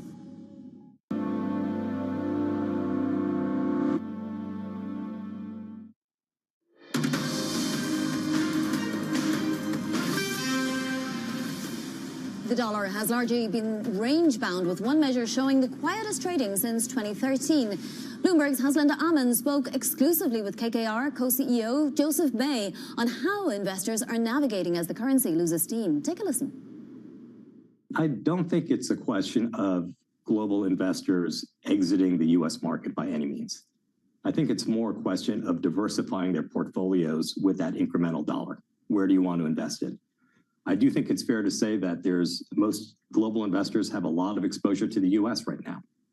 And as the U.S. dollar weakens and other markets like Asia continue to have these fundamental tailwinds in terms of growth, I think you're going to see people diversify their portfolios more and more to Asia over time. And that makes sense in a multipolar world, right? As regional economies are becoming more important, as Asia is getting more dependent on intra-Asia trade and growth, I think you're going to see more and more capital flow to Asia. It doesn't mean they're pulling out of the U.S., though. But do you see that getting momentum then, Joe? I think it really depends on who you are and what your portfolio looks like today. You know, there are clearly some investors that probably have really very large exposures to the U.S., maybe a lot of tech exposure to the U.S., and are looking to diversify. There are lots of investors in the U.S. that have very small allocations to Asia today. And I think that's going to start shifting as well with the incremental dollar of investment. They want diversification. They want access to the growth that people are seeing in Asia. And I think you're going to see more and more capital flow to this part of the world. KKR co-CEO Joe Bay speaking with Bloomberg's Haslinda Aman. Time now for your front page news. First up, on the New York Times, President Trump is demanding the Justice Department pay him about $230 million in compensation for the federal investigations into him. The Times cites people familiar with the matter. Any settlement might ultimately be approved by senior Justice Department officials who were once defense lawyers for the president. Next up, on the Washington Post, the White House expanding the demolition of the East Wing Tuesday, shocking preservationists. The National Trust for Historic Preservation, a nonprofit created by Congress, has sent a letter warning the planned 90,000 square foot ballroom will overwhelm the White House itself, which is about 55,000 square feet. The White House dismissed the criticism as manufactured outrage. And on the Financial Times, Sequoia Capital's COO has resigned over comments made by partner Sean Maguire, which she regarded as Islamophobic. The FT cites 3 people with knowledge of the matter, saying the COO, a practicing Muslim, stepped down in August after 5 years, precipitated by Maguire's social media posts. Those are your front page stories. This is Bloomberg.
you know what to tell people about what the tariffs are going to do on the United States economy and the investment environment, or is it not clear yet? If you look at the impact of the tariffs, they were much more significant and broad than I think the market expected. Looks closer to 19% on balance versus 2 and change last year. So effectively, it's a 20% increase on 10% of household goods that are imported into this country. And do you think it's going to lead to a recession? Well, we think that it's going to impact both inflation and the economic growth scenario. So we were coming into yesterday expecting the real economy to grow at 2%. And inflation to be closer to 2.8%. If you just go through the math, it would suggest there's probably 1 to 2 points upward increase on inflation and a similar amount on economic growth. So it could put us in a position where we're teetering. So the tariffs will likely depress the GDP growth rate and increase inflation. So what's the advantage of tariffs? From our standpoint, we have a hard time seeing the benefits of tariffs. They do tend to be inflationary in the short term. As you're pointing out, the longer term impact on economies is probably the greater downside. From the world of politics to the world of business, Joe Matthew and Kaylee Lines deliver news, insight, and analysis live 2 times a day, every trading day. Balance of Power at 1 and 5 Eastern, only on Bloomberg. Bringing you up-to-the-minute economic news whenever and wherever it happens. I'm Francine Lacqua in Sintra, Portugal, and this is Bloomberg.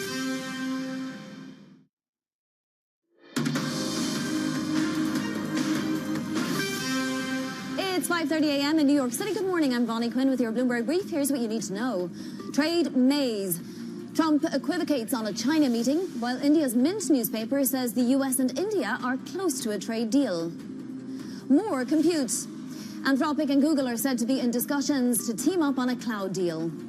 Markets staying put. Futures flat after a metals sell-off and a mixed bag of earnings. More of those to come today, including the first of the Mag 7's, Tesla. So let's take a look at those markets now. We did have a flat day for the S&P 500 yesterday, and the Nasdaq 100 was down fractionally. As you can see, not really going anywhere today. It is the 4th busiest day of earnings this particular season, so watch out for a lot of single stock volatility. We did see precious metals drop yesterday, and that definitely fueled some of the equivocation, let's say, in markets. Spot gold down more than 5% on the session, and it's down again today. We're getting close to that 4,000 mark. That after 43 days gains for gold. So definitely the momentum is ebbing.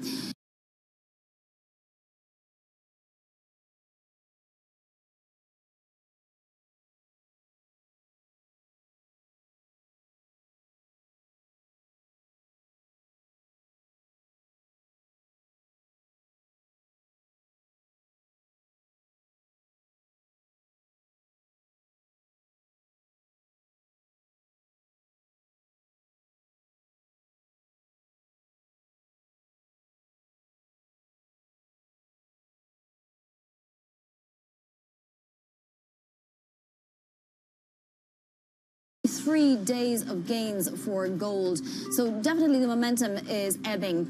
In terms of yields, we're not seeing much movement, but we are seeing just a couple of basis points here and there. So the 2-year yield, for example, is at 3.45. The 10-year yield is staying at 3.95. But the 30-year yield down again. It is at 4.5381 now. So watch that long end. Let's get to London now for some individual movers and stocks to watch. Here's Valerie Titel. Valerie. Hi, Bonnie. Let's start with earnings. Some disappointing news out from Netflix. Shares are down nearly 7% in pre-market trade. They said that they had a one-off charge. It was a $600 million charge they had to pay Brazilian regulators to settle a tax case. So what was a solid quarter for Netflix was overshadowed by this write-down, really dented their operating income. But executives were quick to say that they did have record subscriber engagement in the last quarter, and that is despite concerns from investors that AI-generated videos would be damaging the amount of time subscribers spent on Netflix. So Netflix in the red, down 7%. We also had earnings out from Texas Instruments. This is the key player in the analog chip space. Disappointing guidance, Vonnie, for a second quarter in a row. The shares are down nearly 9% so far in pre-market trade, really dragging the whole analog chip sector with it. Now, this really dents the hopes of a turnaround in this chip market. Texas Instruments citing weakness, especially in autos and in their China market. Lastly, more earnings, this time over in London. Barclays reporting a £500 million buyback and a raise to its guidance. Excuse me. The shares are up nearly 4.5%. And Vonnie, this is despite kind of a lackluster quarter when it came to trading revenue, really falling behind some of those Wall Street peers who reported 20% gains in equities tradings, for example. They also set aside more money for their motor finance provision, but this is mostly overlooked as investors focus squarely on the buyback and the guidance raise from Barclays. Vonnie? Fascinating. Those shares continuing to creep higher in the session. Valerie, thank you so much. Valerie Teitel there. India-based Mint newspaper reporting that New Delhi and Washington may be nearing a trade deal that could cut tariffs on Indian exports from around 50% to as low as 15%. Let's bring in Bloomberg's Brendan Murray for more. The teams were obviously busy, Brendan. What kind of an agreement may they have come to given this report? Yeah, exactly. I mean, this deal has been months in the making, and it would be a significant step. The U.S. and India have tried to make a deal in various phases, 3 and 4 phases over the next 6 months or so. But it looks like that first phase might be coming together if we can believe this report. Now, there is a lot yet to confirm with the White House and with the official Indian government. But this would come at an interesting time because the president of the U.S. is trying to meet with China's president and do a deal of their own. So you've got a bit of gamesmanship going on, playing off India and China, obviously two competing manufacturing, exporting powerhouses. So it'll be interesting to see what they say at the White House this morning. We've seen some of these reports before, though, so we have to sort of take it when we hear confirmation or not. You know, more equivocation in the last 24 hours about that potential meeting between Trump and Xi. This is on the part of Trump. But if he meets with Modi, is there more of an incentive to meet with Xi then? Yeah, you know, it's all kind of interconnected, indirectly at least, that, you know, the president of both India and the U.S., you know, have a strategic rival, an economic rival in China. And so the U.S. is obviously trying to put some of these deals together to motivate leaders of other countries. So no matter how this plays out, we're not going to get some massive, comprehensive trade agreement with either India or China over the short term, but what we could get is an agreement to on the basic principles and then an agreement to continue talking to iron out the details in the months ahead. You know, Brendan, we keep asking if Trump will meet Xi or if he'll pull out of the meeting. You know, what's the danger that Xi himself decides that this is too idiotic and that he doesn't want to meet President Trump?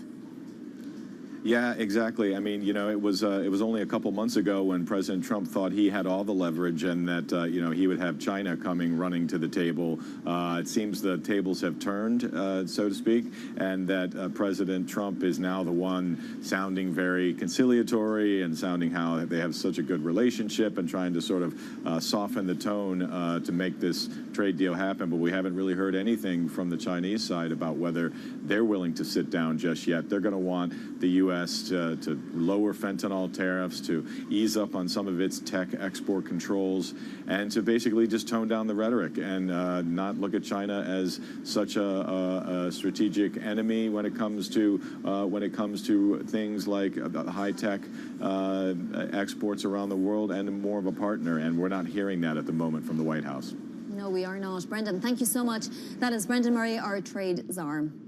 Well, let's take a look at oil prices, given what we're learning from India's Mint newspaper, because there is the potential that the trade deal that is being negotiated between the U.S. and India that could cut Russian flows to India, and that is putting a bid into crude oil. As you can see, both Brent and New York crude up 94 cents, more than 1.5% apiece. Still, though, New York crude very much subdued. It's just above $58 a barrel. Let's take a look at gold as well, because after that 5.3% drop yesterday, we now also have Evercore ISI's Julian Emanuel asking if a bubble just popped. They were asking the question, along with Alexander Altman of Barclays and others, if there wasn't just a little bubble forming in gold. So we'll see where we go from here. But as Paul Donovan of UBS said today, plenty of support for gold as well, including from central bank buying. We're also following shares of Google this morning. Bloomberg Learning Anthropic is in discussions with the tech giant in a deal valued in the high tens of billions of dollars. Sources say the plan involves Google providing cloud computing services to the AI firm. Both companies have declined to comment, with talks still in early stages. Joining us now is Matthew Bloxham, Bloomberg Intelligence Senior Analyst. Matt, this is just more compute needs being met potentially. How does this deal differ from the others, if at all? Yeah, hi, Bonnie. That's a good question. I guess we're waiting for the critical detail about whether this is a straight commercial exchange or whether it's a more complicated, slightly circular deal involving an exchange of equity, for example. And I guess that the figures referenced there, tens of billions, high tens of billions of dollars, suggest that this is going to be more than a straight commercial deal. But I think it's good for both Google and for Anthropic. Clearly, for Anthropic, it potentially gives them access to the kind of scaling of compute power it needs to try to close the gap on OpenAI. And it's good for Google because they've obviously been investing for a number of years to grow their cloud business, which is number 3 after Amazon and Microsoft. And Amazon right now is the current main provider of cloud compute for Anthropic. And it's not just about cloud, it's about the compute, so that this deal would involve using Google's AI accelerator chips too. So I think, for both parties, could be a win-win. We just need to see those all-important details about how the deal is going to be structured. Matt, are the so-called neo-clouds getting in on this action as well? We've seen a lot of big headlines from, the big cloud service providers and so on. Not too many with the littler ones. No, I think that their model's slightly different, but I think that they're all investing to move them forward. But they're doing these deals or expanding their compute capacity, taking a slightly different approach so far. We're going to be needing investments to kind of compete, even if it's just with the likes of Amazon Web Services and Google on straightforward cloud. But it could well be the next thing that comes to light. Yeah. Who is left to need more compute, Matt, or is it a self-fulfilling thing that, the more compute you have, the more you will need eventually? Yeah, I guess it's this kind of second tier of players like Anthropic, like Perplexity, that are really the ones that are kind of having to kind of work harder to close the gap on the big ones. Google, OpenAI, Meta, all incredibly well-funded platforms that are investing heavily in LLMs. So it's that kind of second tier of player, and perhaps it's kind of Perplexity would be one player that we'd be looking at. All right, Matt, thank you so much. Matt Bloxham of Bloomberg Intelligence. Now to other top stories trending on the terminal this morning. We're at day 22 of the U.S. government shutdown, and it's now the second longest in history. With President Donald Trump expected to leave later this week for a trip to Asia, lawmakers and congressional aides say they see a real possibility this closure could extend into November. UK inflation unexpectedly held steady at 3.8% in September, driven by a drop in food prices. While data show inflation is still almost double the BOE's 2% target, figures are easing concerns over price pressures. Traders are now adding to bets on BOE rate cuts. Hermes shares fell as much as 5% after its key leather goods division missed sales growth estimates. Double-digit growth, especially in the US, not enough to satisfy investors who had already been expecting outperformance from the Birkin maker. Coming up, Netflix tumbling pre-market after reporting earnings. A closer look, plus more tech with Paul Meeks of Freedom Capital Markets next. This is Bloomberg.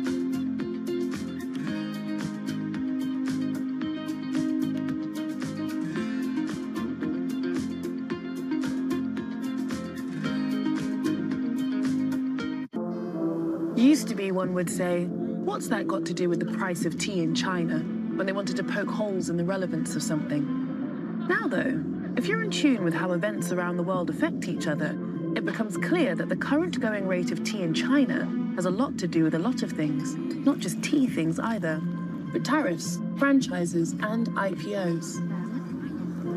How much?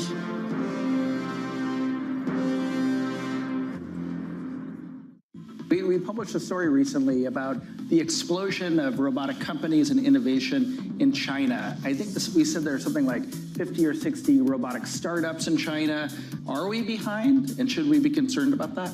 I think as far as the state of innovation, no. Most of those robots aren't built for work, for the things that, which is the entry point for these robots today.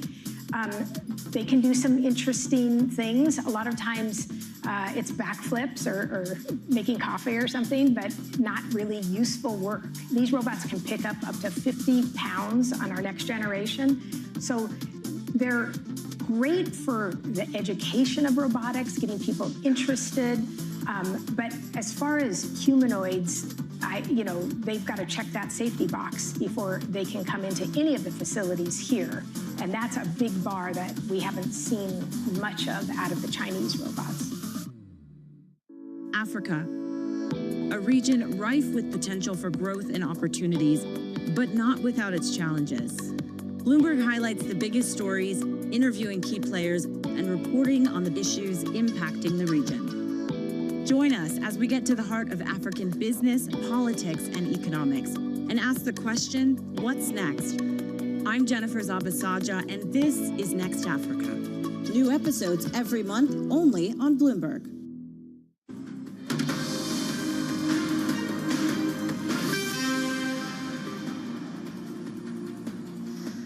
And we are anticipating some fallout today from Netflix earnings. We have Netflix's co-CEO Ted Sarandos on the earnings call yesterday. Have a listen to some of these comments. We've been very clear in the past that we have no interest in owning legacy media networks, so there is no change there. But in general, we believe that we can be and we will be choosy. We have a great business. We're predominantly focused on growing organically, investing aggressively and responsibly into the growth, and returning excess cash flow to shareholders through our share repurchase. So that was after reports that Netflix could be eyeing Warner Brothers Studios as a potential purchase. But also there was this tax dispute with Brazil into third quarter earnings, and it cut them by substantial amounts. So let's get to Paul Meeks now, head of technology research at Freedom Capital Markets. So it was a mixed bag, right, Paul? I mean, this one-time charge because of a tax dispute with Brazil, was that offset by the idea that at least it's not going to be bidding for a studio? I think that's a very good point. Now, first of all, I think the tax issue in Brazil is a one-off. And the reason that I know this is they pinpointed the dollar amount. And if we did not have that tax charge, they would have beaten the operating margin that they had guided to by a significant amount. And the guidance that they gave for the next quarter shows a turnaround. And if there are any lingering effects, they will be immaterial to earnings. But I thought that the big news, and I think it is very positive, is that they will not chase at least the legacy assets of Warner Brothers Discovery. Maybe they enter into some sort of deal for some of the assets, but I was worried as a shareholder that they may try to buy the whole enchilada, and I think that would have been very dilutive to their earnings and a bad move. So actually, with the stock indicated down pre-market, this might bring a better buying opportunity, in my view, for Netflix. Yeah, I mean, it's been stuck in this 11.50 to 12.50 range for quite some time, Paul. Why are investors punishing the stock so much today? Sure, a one-time charge, but, companies do have those from time to time. I actually think it's lingering concern about Warner Brothers Discovery. I think that there's always some skepticism from Wall Street analysts and other investors about, are you telling us the truth about all of the impacts of said one-time charge? And, the stock had actually, as you just mentioned, been range bound ever since about July, August. And so there has been some consolidation in this name for some time, even before last night's results and guide. And so I think there's probably still some anxiety over Netflix. So we do start the Mag 7 today already again, Paul. We get Tesla later on, and it's been a storied few weeks for Tesla. What are you anticipating out of the call in particular? So I think Tesla could post grisly earnings on the EV side. Now, they're typically not that much of a surprise because we do get during the quarter some mileposts as far as deliveries and production forecast. But I think that Musk might take the opportunity tonight to really lower the bar for the EV business for 2026. And it could be significantly bad. But of course, as he always does, he will try to pivot the conversation and pivot investors to how great 2026 will be for particularly the autonomous vehicle fleet and also robots. But he's been promising that for many years. And I think in autonomous vehicles with Alphabet and Amazon also in the game, and they're very aggressive companies with very deep pockets, I don't think it'll be easy sledding for Tesla in autonomous vehicles. I don't think they will dominate like they did in EVs. Yeah, I mean, it's many, many milestones that he has to reach if he wants to earn his pay package, but this stock doesn't seem to be going anywhere, Paul. Does it come down to earth at some point, or is this, you know, a true valuation for Tesla's potential? Well, the potential is all about autonomous vehicles. If that does not come to fruition within a reasonable time frame, the EV business itself is probably only worth 1/4 to 1/3 of the stock's current price. So you never sell Elon Musk short, but there could be some hell to pay, and the autonomous vehicle ramp is oh so important for them because I think the EV business is in quite a bit of trouble. As for the rest of the Mag 7, we're not there yet, but obviously this market is looking towards them for, you know, a next leg up, a next catalyst, if you will. Will any of them surprise us and get rewarded? You know, I think there's a couple of companies within the Mag 7 that won't necessarily surprise us with their earnings and guide, but the stocks are so relatively inexpensive that they could take a pop. And I'm specifically talking about Amazon and Alphabet, particularly Alphabet after yesterday's decline. I think it could be poised, even if the guide and the results are status quo, for a nice, essentially relative valuation rebound versus the rest of Mag 7. Wouldn't it be a good time, though, potentially, you know, given that there are all these fears of a sell-off, to perhaps wait before getting into some of these names, even if they do surprise to the upside in their earnings? That's right. No one knows what is going to be said on these calls with specificity unless you have inside information. And if you have inside information, you're going to the big house. So I would tell you that in almost all cases, I wait for the news before I either initiate a position or add to a position. Because you could have a company that beats on revenue and EPS for the quarter, beats on revenue and EPS for the guide, and the stock still goes down next day because someone is disappointed about something said on the quarterly webinar. So very rarely do I go ahead of earnings because I'm waiting just like everybody else for the data download. All right, Paul, thank you so much. That is Paul Meeks there of Freedom Capital Markets. I don't want to go to the big house. I want to stay in the small house. Coming up, more earnings and a treasury auction. We'll get you prepped for your day ahead. This is Bloomberg.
world's second largest economy with a growing influence in global affairs. Bloomberg The China Show brings you the unmatched expertise you need to keep track of breaking news, in-depth market analysis, and the most influential newsmakers in and around China. We need to do more to engage the market more. We're risk on. I think we caught a little sweet spot. Massive savings right now. It's already a different game. Bloomberg The China Show.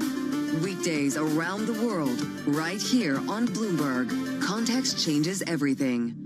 It's a multi-trillion-dollar industry. We'll show you what's happening in ETFs like no one else. ETF IQ, only on Bloomberg. Astonishing day for US technology. It's shaping the region's technology ecosystem. Asia's biggest tech news and innovation. Technology is embedded in every aspect of our lives. And laying the foundation for the future. From finance to defense, AI to entertainment. And from the road to the stars. Bloomberg brings you the latest stories of the people and companies pushing the tech sector to new frontiers. And the politics that shape global tech markets. I'm Caroline Hyde in New York. And I'm Ed Ludlow in San Francisco. Watch Bloomberg Tech every weekday. Only on Bloomberg Television. Bringing you up-to-the-minute economic news whenever and wherever it happens. I'm Caroline Connon in Paris, and this is Bloomberg. Earnings season is here. Earnings season begins once again. So much going on. Bloomberg is first to break the numbers. From Snowflake, from Pure Storage, from Urban Outfitters, and yeah, from NVIDIA. Coming up, we'll talk about some of the other earnings that are coming out.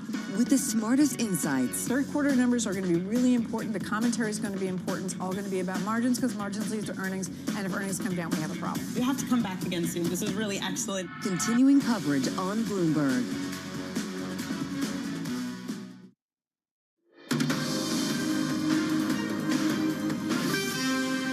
We had an exposure to Tricolor.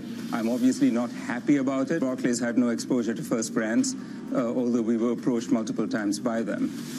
The thing about fraud is you wonder whether it is one bad actor or it is some aspect of circumstances that are stretching the company's finances and making them take risks that they otherwise should or would not do. That's the kind of thing we look for, and that's what I think investors should be looking for over the next, months and quarters. Barclays CEO C.S. Venkatakrishnan speaking to Bloomberg there. Shares of Barclays gaining in London trading following earnings. Now, a look at what's ahead today in the US. We're going to be getting results from the likes of Hilton and AT&T before the bell.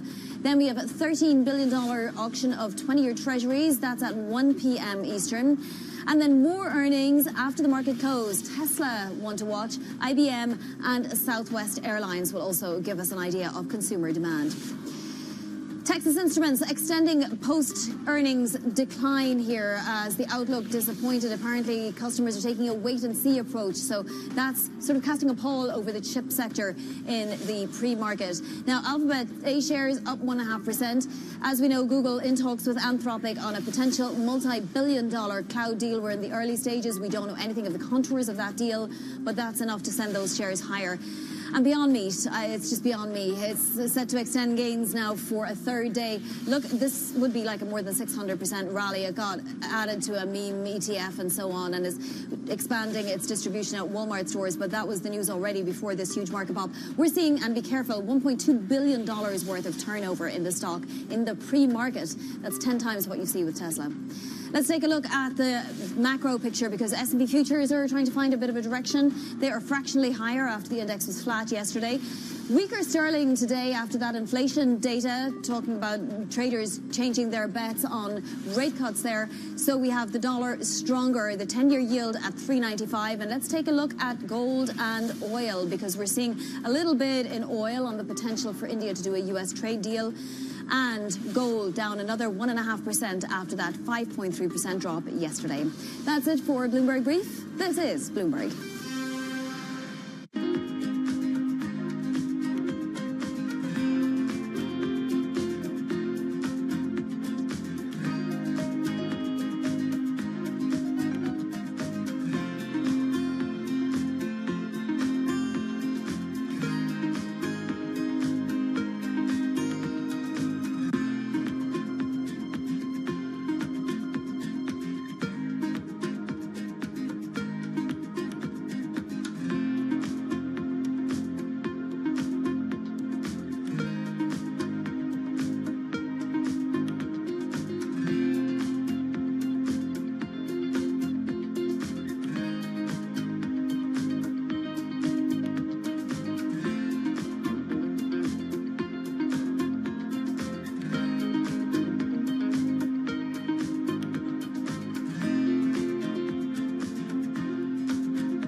villa. Very traditional. A lot of things of the past. I live my very first independent life in the farmhouse. And I built it by the memory of the farmhouse. The philosophy they believe, yin, yang, 5 elements, the concept of the life, of the happiness. They build this kind of roof, like boat, and man and woman, and bowl of rice. Everyone should be happy if have somewhere to live, something to eat, and someone to love. So you're defined a lot by your past experiences. Yeah, actually, I'm a lucky man because not everyone should have the experience of the war and peace, poor and rich, technology progress. I changed during my life, rich by experience. There's an appreciation for what you have now. And therefore, peace is the most important thing for today, for Vietnamese, and I think for human beings, for the world.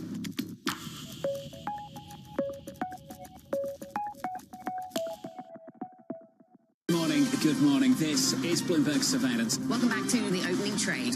Watch Bloomberg Tech. This is the Asia Trade. This is Wall Street Week.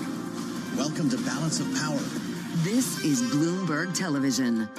Join me each week on Wall Street Week for stories of capitalism from business, markets, economics, tech, and climate. More than what you need to know, it's what you need to think about.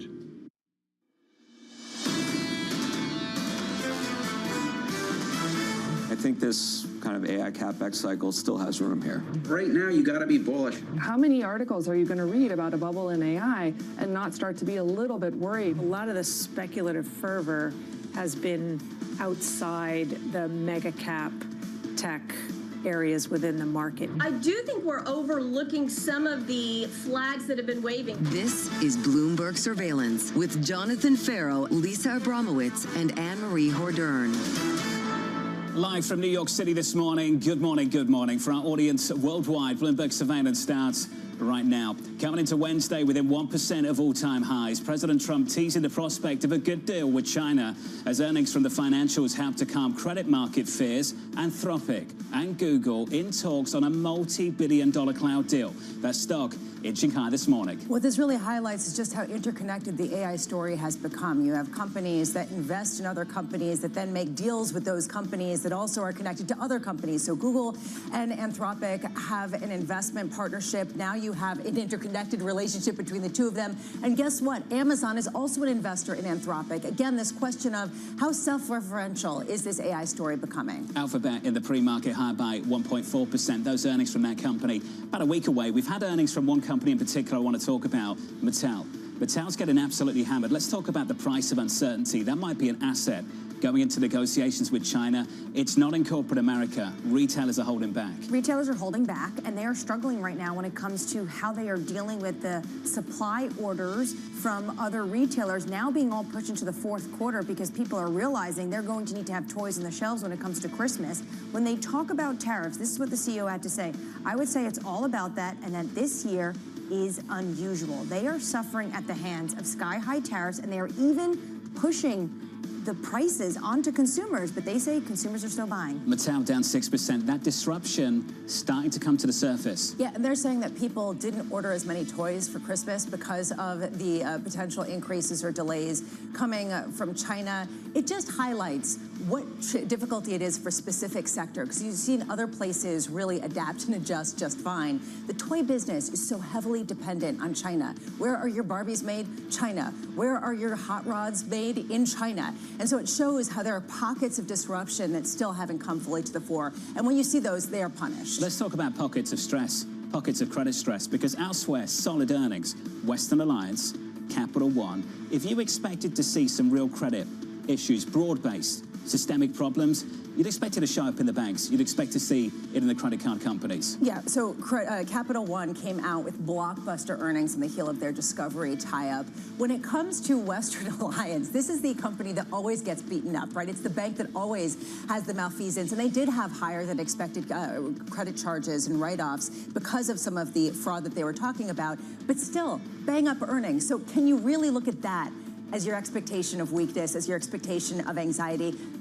People are kind of fading on that. Those names trading firmer after the close. Two to watch going into the open. Equity futures so far this morning positive by around about 0.1%. Coming up this hour, we'll catch up with Max Kettner of HSBC, with stocks sitting near all-time highs. Ed Mills of Raymond James with US-China trade talks in question, and Jason Bazinet of Citi on the mixed results from Netflix. We begin this hour with stocks holding steady with more earnings on deck. Max Kettner of HSBC writing further likely strength in US equities should be enough to prompt a broader risk-on move. Max joins us now for more. Max, good morning, sir. You've talked a lot about how the bar for growth is low enough that we can deliver some upside surprises. Can you say the same thing about earnings into next week with big tech on deck?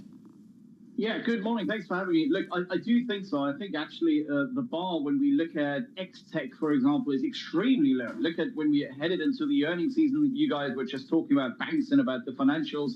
We had a sort of minus 4% quarter-over-quarter earnings growth expected from consensus. So when you exclude tech, actually consensus was saying that earnings are going to go down sequentially. And bear in mind, that's a nominal number. Whereas, you know, all the top-down GDP proxies, GDP now, all of the stuff was trending around 3 to 4% for Q3 in real terms. So we're sort of talking maybe 6% nominal GDP growth, and consensus is saying earnings are going to go down.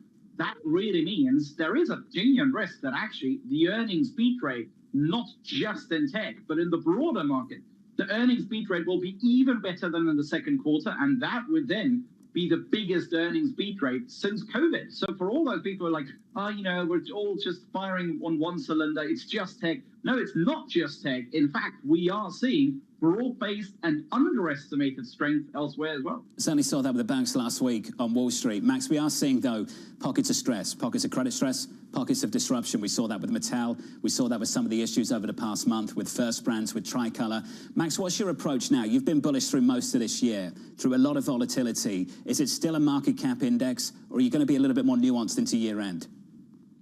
No, look, I think it is a market where you have to be more nuanced. When you look at the consumer side of things, for example, probably most of the discretionary stuff is fine, but when you look at the consumer staple stuff, you know, the consumer good stuff, most of that is imported. Most of those companies, there's a lot of companies that are struggling, that really are seeing costs rising and that are struggling to pass on those higher costs. So on the consumer staple side, I'd really be cautious. But when we look at the banks, when we look at particularly things like industrials, for example, I do think actually that is still an area where I would focus on. Aside from tech, tech for me still remains that core holding, because I do think heading into 2026, what people are underestimating really is the ability through the One Big Beautiful Bill, the ability to expense CapEx straight away. That does apply then to AI CapEx as well. And that, of course, means that any kind of AI CapEx that you plan for perhaps the next 2-3 years, you've got every incentive to pull that CapEx forward. And that should mean that those CapEx expectations on the AI, on the hyperscaler side, perhaps are still too conservative for 2026. And that heading into the earnings season for tech companies is another potential upside catalyst. So how much, Max, do you look at this and say, I don't care about the circularity of this? The idea that Amazon and Alphabet are increasingly hedged to Anthropic. OpenAI is absolutely central to every single company because they seem to be making deals with everyone. The fact that they're all interconnected, one bad report could send the whole sector down. You just dismiss that as sort of not feasible given the likely investment trajectory. Is that right? Yeah, I might be oversimplifying things here, but when I read this the first time a couple of weeks ago with the OpenAI with the 100 billion investment, I thought to myself, I read the story twice, and I thought to myself, isn't that just normal B2B? When we, you know, we look at sort of, let's say Walmart, Target, some of the grocers, they've got their suppliers. The suppliers then are invested in other suppliers. You know, they're getting their supplies from the other suppliers and all this sort of stuff. So I'm not really particularly convinced about that. To me, that sounds just like an ecosystem, a fairly closed ecosystem. But of course, you're not going to go, let's use the grocers. You're not going to go, NVIDIA or OpenAI is not going to go to Walmart and like, oh yeah, you know what? We need 100 billion of sandwiches. No, we're not going to get that yet. So I don't think it's a particularly spectacularly bearish thing or dangerous thing that it is a fairly closed ecosystem and they're sort of feeding off each other. That's just normal B2B, I would say. Is there a risk for AI CapEx, for the AI the hyperscalers? Yes, I do think so, but I think not in the next 6 to 12 months. The next 6 to 12 months, again, with that ability to expense CapEx straight away, that actually introduces even more upside risk on the CapEx side. The risk, I think, then comes maybe into 2027, that maybe we've seen so much CapEx pulled forward that then actually the delta going into 2027 in terms of AI CapEx might not even be lower, but it actually might be turning negative. But that, of course, that is minimum 6, if not even 12 months too early to play. How much is the ongoing rally that we've seen really bolstered by what we've seen in the bond market? We've seen 10-year yields in the U.S. fall to the lowest levels going back to October of 2024 on this expectation that the Fed will cut, on this expectation that the economy is softening. How much is that underpinning your optimism and the optimism in markets? Yeah, it depends. I think it depends when you look at, obviously, stuff like non-profitable tech, when you look at stuff like small caps, that very much, I think, is underpinned by the idea that we're not heading quite into a recession, that growth overall is actually fine, but there are these pockets of weakness, there are these pockets of labor market weakness and labor market cracks, and that renders, rate cuts justified. And that, of course, then spurs strength in some of the, let's say, some of the more niche kind of corners of the market. The overall market, I think it's not really underpinning a lot of our opinion because, let's face it, we've got a terminal rate price then of around 285 for the beginning of 2027. If we were to move, let's say, if we were to cut a price one cut out from 285 to 310, that is barely above the long run dot. If that is then coming because of better growth, perhaps because of better payrolls or better earnings, if that is a result of better fundamentals, that is still a very, very dovish number where the market thinks we eventually end up, and the higher number is driven by better growth. So it much more then is a case of, well, we need to rotate perhaps away from the Russell, from non-profitable tech, more towards large cap cyclicals, but it's not really something that's underpinning our view overall. Max, do you need to rethink the whole AI trade at some point when these robots and the whole AI industry starts taking jobs? A report yesterday in the New York Times that Amazon plans to replace more than 500,000 jobs with robots. Isn't that going to impact growth and the macroeconomics of the United States? Yeah, look, I mean, there are two things that I want to say. The first one is, I think people are, at the moment, looking at AI only as a bearish thing. The first one, of course, is, which I'm sure you guys have talked about at length, is AI is a bubble. It's just like 2000. So you kind of have to go through, well, actually, look at Amazon. You just mentioned Amazon. AWS makes more revenue in the last 12 months than 468 other companies in the S&P.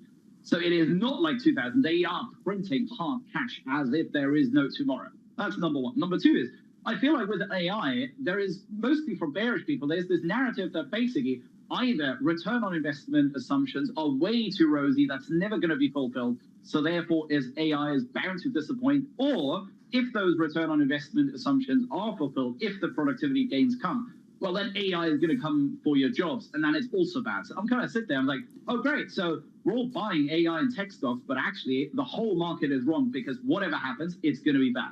I'm not really sold on that. And the third thing on that is, when we look at job cuts so far, again, the narrative is, well, AI is already coming for your job. Look at job cuts. Look at challenger job cuts. If you look at job cuts by reason, actually, there is barely more than 1% of job cuts year to date that are due to AI. Last year, it was also about 1.1%. So in fact, you've got about 99% of job cuts at the moment because of different reasons than AI. So I feel the narrative doesn't really stack up with the data at the moment, at least. But Max, there is something to all this. I think we should discuss it, at least so far this year. If I told someone all the payrolls data for the year ahead at the start of the year, they would have been hopelessly bearish for 2025 and would have missed out a massive rally. And Max, I think that raises the question just how relevant jobs data is to the broader equity market at the moment, and whether that dichotomy can persist into 26. Yeah, I think that's a very good point, because going into next year, bear in mind, yes, if you had told someone the payroll data, they probably would have freaked out, right, in hindsight. But if you told them the payroll numbers and on top of that, then the break-even payroll numbers, how the break-even payroll numbers have gone from almost 250,000 just about 2.5 years ago to pretty much probably zero by the end of this year, then that puts lower payroll numbers very much into perspective. So we've got to be careful about that. Where I do think there is some danger, really, particularly in the first half of the year, what happens if we get a sort of a 40, 50K number on payroll? So nothing really spectacular. In fact, just like you said, a number that, 6-9 months ago would have made us freak out. If we do get that, but actually the break-even payroll number is already close to zero, that might be enough to not just keep the unemployment rate stable, but in fact make the unemployment rate decline. And that, to me, is a real hawkish risk. That is a risk to all the steepeners that people have on, because it would see really the front end bear flatten it. It's a risk to the EM trade. It's a risk to the short dollar trade. It's a lot of that. That really is one of the key risks, I think, for the first half. Not for the next 3 months, because we have seen one factor go up and all this. The next 3 months, still a bit more weakness. But I think for the first half, that is certainly a risk to watch. That would send heads spinning, that's for sure, Max. Thank you, sir. Max Kettner of HSBC. Need some jobs data first. That'd be nice. Gone a few months without it already. Which is the reason why things like the Philadelphia manufacturing yesterday sent the market into a tailspin, because we don't have anything else. It's true. We're talking about these big picture shifts, trying to look into the dark that suddenly is even darker. And this is the really difficulty right now. Do you just ignore it? Because a lot of people are just ignoring it and bidding prices up on stocks. And that sort of is the conclusion in markets. Paid to ignore it, at least so far. That can change quickly. Equity futures on the S&P positive by 0.1%. With an update on stories worldwide with your Bloomberg brief, let's cross over to Yahara Anand. Hey, Yahara. Hi, John. President Donald Trump says the upcoming meeting with Chinese President Xi would yield a good deal on trade. Still, Trump said the possibility remains that the meeting could fail to materialize. Treasury Secretary Scott Bessent is expected to meet with his Chinese counterparts to discuss a de-escalation of trade tensions later this week ahead of the Trump-Xi talks. Meanwhile, peace talks between Russia and Ukraine are showing signs of stalling after White House sources said there are no plans for a meeting between President Trump and President Putin. The leaders had been scheduled to meet in Budapest within the coming weeks. The Kremlin on Tuesday maintained that Russia is sticking to its original demands, including Ukraine cede full control of the Donetsk region. And Netflix shares falling 6% in the pre-market after the company reported third-quarter earnings that were hurt by a tax dispute with Brazil. The company had to pay over $600 million to settle a multi-year tax dispute, but said it would have beaten forecasts if not for the expense. Netflix's outlook for the current quarter is largely in line with Wall Street estimates. That's your Bloomberg Brief. John? Yahara, thank you. And that appears to be the disappointment there. The outlook in line. The stock is down by about 6%. Up next on the program, President Trump looking for leverage. Right now, as of November 1st, China will have about 155% tariff put on it. And I don't think it's sustainable for them. So either it's going to be a good deal or 155% tariffs. Ed Mills of Raymond James joins us next, live from New York City this morning. Good morning.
Middle East and Africa. Vibrant resources and high-yield investment opportunities abound. Join me on Horizons Middle East and Africa for the stories, newsmakers, and insight from this exciting region. Now weekdays, only on Bloomberg. Okay, ready?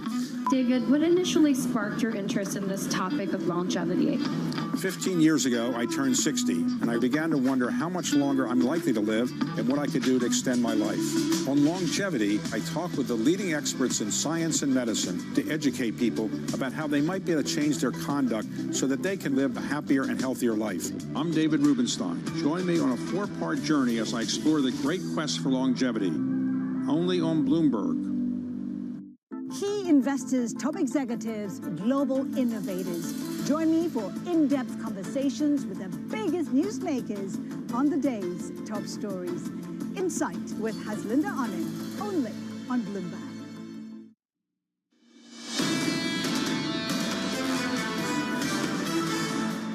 Three days, no losses on the S&P 500, within 1% of all-time highs. Futures up this morning by 1/10%. Under surveillance this morning, President Trump looking for leverage. Right now, as of November 1st, China will have about 155% tariff put on it. And I don't think it's sustainable for them, so I want to be nice to China. But China's been very rough with us over the years because we had presidents that weren't smart from a business standpoint.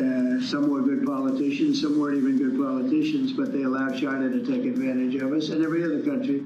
So here's the latest this morning. Trade tensions between the United States and China remaining high. President Trump saying he expects to reach a good trade deal with China, but his meeting with President Xi Jinping in South Korea next week may not happen. Tyler Kendall joins us now for more. Good morning, Tyler. So I think all of our heads are spinning here. Is this meeting happening or not? Yeah, hey, John, good morning. Well, President Trump cautioned that the highly anticipated meeting with Chinese President Xi Jinping could still fall apart. Now, to be sure, the White House has not confirmed a specific date or time for the potential meeting, but as you mentioned, it is widely expected to take place on the sidelines of the APEC summit in South Korea next week. Now, one meeting that we are banking on happening is that the Treasury Secretary Scott Bessent is set to meet face-to-face with his Chinese counterparts in Malaysia over the weekend. That is widely seen as the precursor and could give us some clues heading into next week and whether or not President Trump does sit down with Xi Jinping. Now, if the leaders do meet, our analysts at Bloomberg Economics say their base case here is that we're likely looking at another 30-day extension to the trade truce set to expire on November 10th instead of a tangible deal. Now, that doesn't mean that we wouldn't get some sort of update or movement when it comes to the top friction points. Of course, we're watching closely what happens with export controls, whether or not there's a loosening from either side, and also, of course, U.S. agricultural purchases, whether China makes any sort of commitments as soybean farmers are set to receive a round of economic assistance later this week. But that's really just the tip of the spear here. Of course, there are a lot of different issues on the table, everything from investment to potential Boeing purchases, fentanyl, Taiwan, even TikTok, and of course, President Trump's threat looming over all of this that there could be a 155% tariff if he's unhappy with the deal. Now, John, despite the tariffs in place and the threat of more tariffs, new data is showing us that China's export market to the U.S. is proving resilient, at least in the short term. Exports to the U.S. are down 17% this year, but firms still report spending more than $317 billion worth of goods to the U.S. through the third quarter. Tyler Kendall with the latest. Tyler, thank you. Down in Washington, D.C., Ed Mills of Raymond James writes the following. The big question is how much beyond the status quo can get negotiated? And is previously banned U.S. technology about to get the green light for the Chinese market? Ed joins us now for more. Ed, I think you're right on the money. What is and isn't on the table in these negotiations? What is and isn't going to be part of any potential deal? Yeah, John, I think everything is on the table. I think what we're seeing is that if China went into this with the status quo, China would come out with the status quo. So you're seeing a playbook we've seen time and time again, and Trump is moving the goalpost, ramping up the pressure. Xi is doing the same. Xi in China has come to Trump 2.0 much more prepared. They are sending a message. We're willing to do things that could be mutually assured economic destruction. So come to the table and talk. I do think the number one thing that Xi cares about in these conversations are these tech controls, the semiconductors and semi-cap equipment that has been banned going into China. The U.S. policy is shifting here, John, and it is now the default kind of desire of the U.S. government to have the U.S. technology be the default full stack globally, and they don't think they can kind of shut out the Chinese market. So there's more room for negotiation here than I think most investors realize. Ed, is China basically taking this hardline strategy? And there's been some reporting about this because they think Trump will fold? I think they think Trump will fold, or they will think that Trump will give them more if they push for more. Anne-Marie, you go back to earlier this year, it was their restrictions on rare earths that got Trump to walk back those 145% tariffs.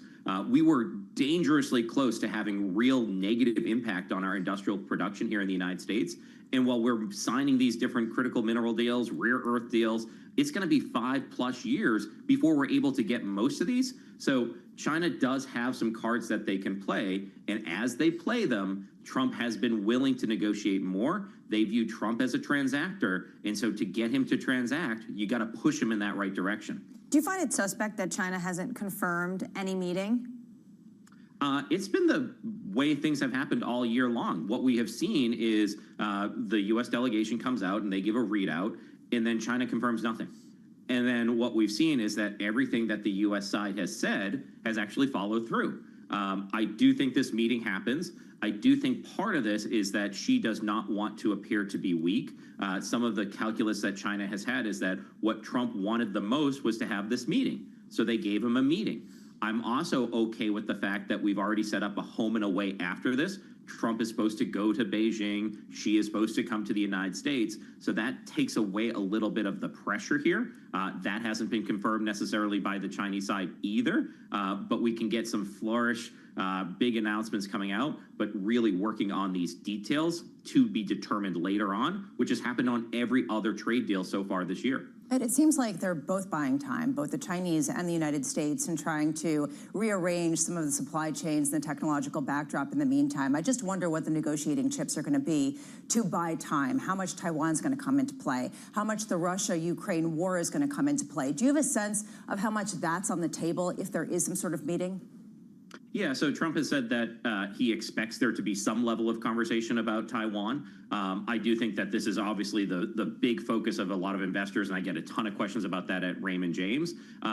Trump has said that they don't have a plan to invade. I think trying to bring down a little bit of those tensions. The last meeting between a U.S. president and Xi occurred at the last APEC summit, and Xi supportedly said that there was no kind of need for a military intervention as long as a peaceful reunification occurs. I do think that a lot of folks look at that Trump as a transactor to say, is Taiwan more on the table than we could normally see?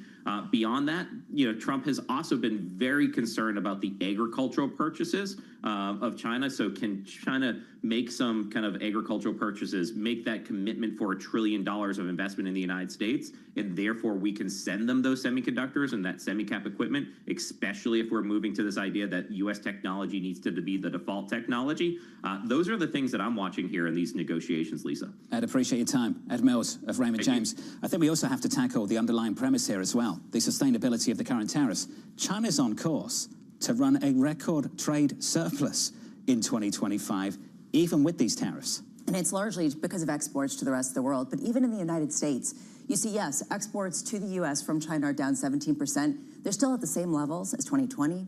They're higher than 2017 and 2016. So you start looking at what we're actually seeing. It is not a decoupling by any means. Equity futures so far this morning positive by about 0.1%, around 0.25%, away from record highs that are closed just yesterday. Up next on the program, we'll catch up with Stephen Cook of the Council on Foreign Relations with a fragile ceasefire holding in the Middle East. Plus, Danny has your morning movers. Google jumping on news of a massive cloud deal.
Alex Rodriguez. And I'm Jason Kelly.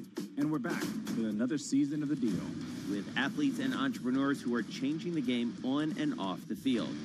Jerry Jones. Some good-looking trophies. 1 and 1 is 3 in sports, not 2. And it's because that 3 is imagination. That 3 is putting yourself in a way, having yourself hit the home run. Erica Ayers-Badon. I'm a high-energy board member. I'm very passionate. I have a lot of opinions. Robin Arzone. I want to light fires in people's lives, and that is still one of my core mandates for all of my businesses. Justin Tuck. I tell all of my friends that play in leagues now, make these relationships now while you're hot. Don't wait till you're the 12th year in and you're just hanging on. Stay tuned. You won't want to miss it.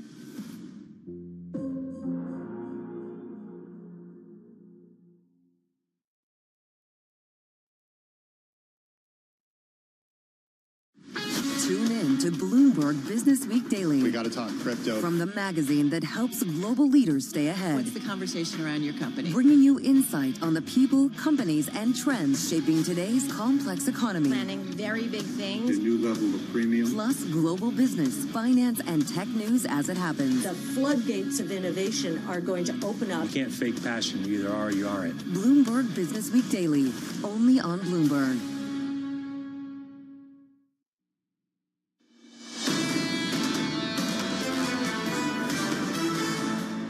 Equity futures on the S&P very close to all-time highs. We're positive by around about 1/10%. The equity picture looks a little something like this. The Nasdaq 100 down by not even 1/10. We'll talk about Netflix in just a moment. In the bond market, 2s, 10s, 30s, waiting patiently for inflation data on Friday, and seemingly everyone's preparing to ignore it because this Federal Reserve is on course to cut interest rates a week today. Your 2-year bond yield at 3.4487, and maybe the Bank of England might join the party. 4 days of sterling weakness. The UK delivering inflation data a little bit earlier on this morning. Guess when that dropped? You can see it on the chart, 133 on cable. Inflation in the UK coming in softer than expected. That currency pair down this morning by 0.5%. That's the cross-asset picture this morning in the market. Let's get you some single names, some morning movers. Let's cross over to Danny for more. Hey, Danny. John, you promised Netflix. Let's start there, dragging the overall index down. Shares down 6.2%. A couple problems here. One, they cited a tax dispute with Brazil that's going to cost them over $600 million. To be fair, they said that won't extend into the future. So why are we down 6%?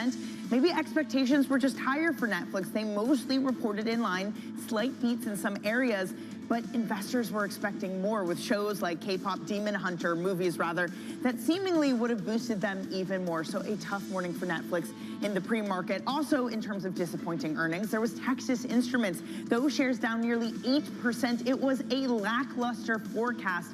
Does it mean that the chip industry, the outlook for their analog chips is sputtering? The CEO talked about on the call the fact that industrial clients are in wait-and-see mode because of government policy around tariffs. So that's really pressuring them. Tech that is doing well today. Google certainly up there. Bloomberg sources saying that they are in talks to ink a deal with Anthropic to give Anthropic access to more cloud computing power, and Google's own specific chip shares are up 2%. Should also be noted that Google is already an investor in Anthropic, as is Amazon. John. Danny, thank you. We'll come back to that story in just a moment. On our radar this morning, President Donald Trump saying tariffs on Chinese goods could rise to 155% next month if no trade deal is reached. President Trump adding a meeting with Chinese leader Xi Jinping slated for next week may not happen. Elsewhere, regional banks provided more relief over credit concerns. Western Alliance posting a double earnings beat for the third quarter. Capital One reporting an 80% surge in net income while announcing a $16 billion stock buyback. And finally, to build on the story that Danny mentioned, AI startup Anthropic looking to strike a multi-billion-dollar deal with Google. Sources telling us here at Bloomberg that Google will provide cloud computing services to Anthropic to accelerate machine learning. Both sides declining to comment. And this raises a question about, again, the sort of circularity of some of the industry. And going back to what Max Kettner was saying, look, you don't expect them to go to Walmart to buy sandwiches. They're going to go to each other to buy the equipment that they need. At the same time, if you do hinge a lot of the valuations on the need for computing power that currently is the case, how vulnerable are we to another DeepSeek moment? DeepSeek seems so far away, but what if there is more efficiency? What if there is a new technology, and all of a sudden you have all this investment in very specific, labor-intensive, energy-intensive endeavors? These are some of the questions that people have, but they're looking past it because so far it's been a bonanza. Well, we moved past that shock pretty quickly and got back to spend, spend, spend. Alphabet, by the way, whipsawed in the last 24 hours. Yesterday got hammered. Some real worries about OpenAI and a new search engine being a direct competitor to that company. That's the existential risk that some of these companies at the moment are confronting. It's hard to imagine this, but OpenAI and ChatGPT only came to the fore in 2022. It launched this incredible rush toward the idea of artificial intelligence and machine learning in a way that has been absolutely transformational, at least to the stock market. And it raises a question: is there someone else who could come in and do the same thing, especially given how competitive the field is getting? Alphabet bouncing back. That stock is higher by about 2%. Let's turn to politics and regional politics. In the Middle East, Vice President J.D. Vance meeting the Israeli Prime Minister in Jerusalem after saying he remains optimistic about the future of a ceasefire between Israel and Hamas. Joining us now from Tel Aviv is Bloomberg's Ethan Broner. Ethan, welcome to the program and thanks for making some time for us. How hopeful are people in the region? How fragile is this truce? Well, it's very fragile. What's interesting is how invested the Trump administration is in holding on to it and making it work. So, as you said, the vice president has been here. He's just finished his meeting with Prime Minister Netanyahu. Earlier, we had Jared Kushner, Trump's son-in-law, and Steve Witkoff, his special envoy. And later this week, we expect Secretary of State Marco Rubio to come. So this is a surprising parade of very senior U.S. officials who are basically babysitting this thing, trying to make sure that the Israelis don't overstep in retaliating against Hamas, and also sending a message to Hamas and the region that this is not a one-off, that they're very serious about it. Will that be enough? We don't know. Ethan, do you and the team get the sense that regional partners are equally as invested as the United States in maintaining this truce? Difficult to tell. I think that we have the Crown Prince of Saudi Arabia is going to Washington to see the president quite soon. That's a very interesting development. We know that the Emiratis are very interested. We know that Qatar is interested. You know, as invested, it's hard to say, but invested, and certainly via their links with the president and his sons and all of their business interests playing a role as well. So I do think that the president has done a pretty good job of getting everybody focused on it. It's just we're looking at, you know, Hamas is a pretty complicated and unpredictable organization, and Israel has been traumatized for 2 years. So these two players are difficult to predict. We're in a period of intense diplomacy, and it continues. Ethan, thanks for jumping on. Thank you, sir. Ethan Broner there of Bloomberg. Stephen Cook of the Council on Foreign Relations joins us now for more. Stephen, good morning. Good morning. You've described this as continuous diplomacy. What's the importance of that in a moment like this? Well, look, the president, the Secretary of State, the vice president, Steve Witkoff, everybody is there continuously to hold the Israelis' feet to the fire on this. President Biden tried this, but Prime Minister Netanyahu just wasn't afraid of Secretary of State Tony Blinken at the time. Well, he's afraid of Donald Trump, and Donald Trump is insistent that this 20-point plan get implemented, and the way to do it is to keep sending senior American officials speaking on behalf of the President of the United States to ensure that Netanyahu and his coalition partners don't wiggle out of this thing. But on that point, isn't it because of how the president has spoken to Bibi behind the scenes in a way that Biden would never? Oh, absolutely. I mean, I think there's some benefit here to the fact that President Trump is purely transactional and doesn't have the kind of ideological commitment to Israel that President Biden had. So when he says everybody's going to be treated fairly, you're going to give me and I'm going to do for you, that's really important because Netanyahu hasn't been treated like that by any president before. And I think he's concerned that if he crosses President Trump, which he has done and paid for it, the Qatar strike was one of them, but that Qatar strike actually helped get to the point where we are. But if he crosses President Trump, there'll be consequences for Israel. Who is running the Gaza Strip right now?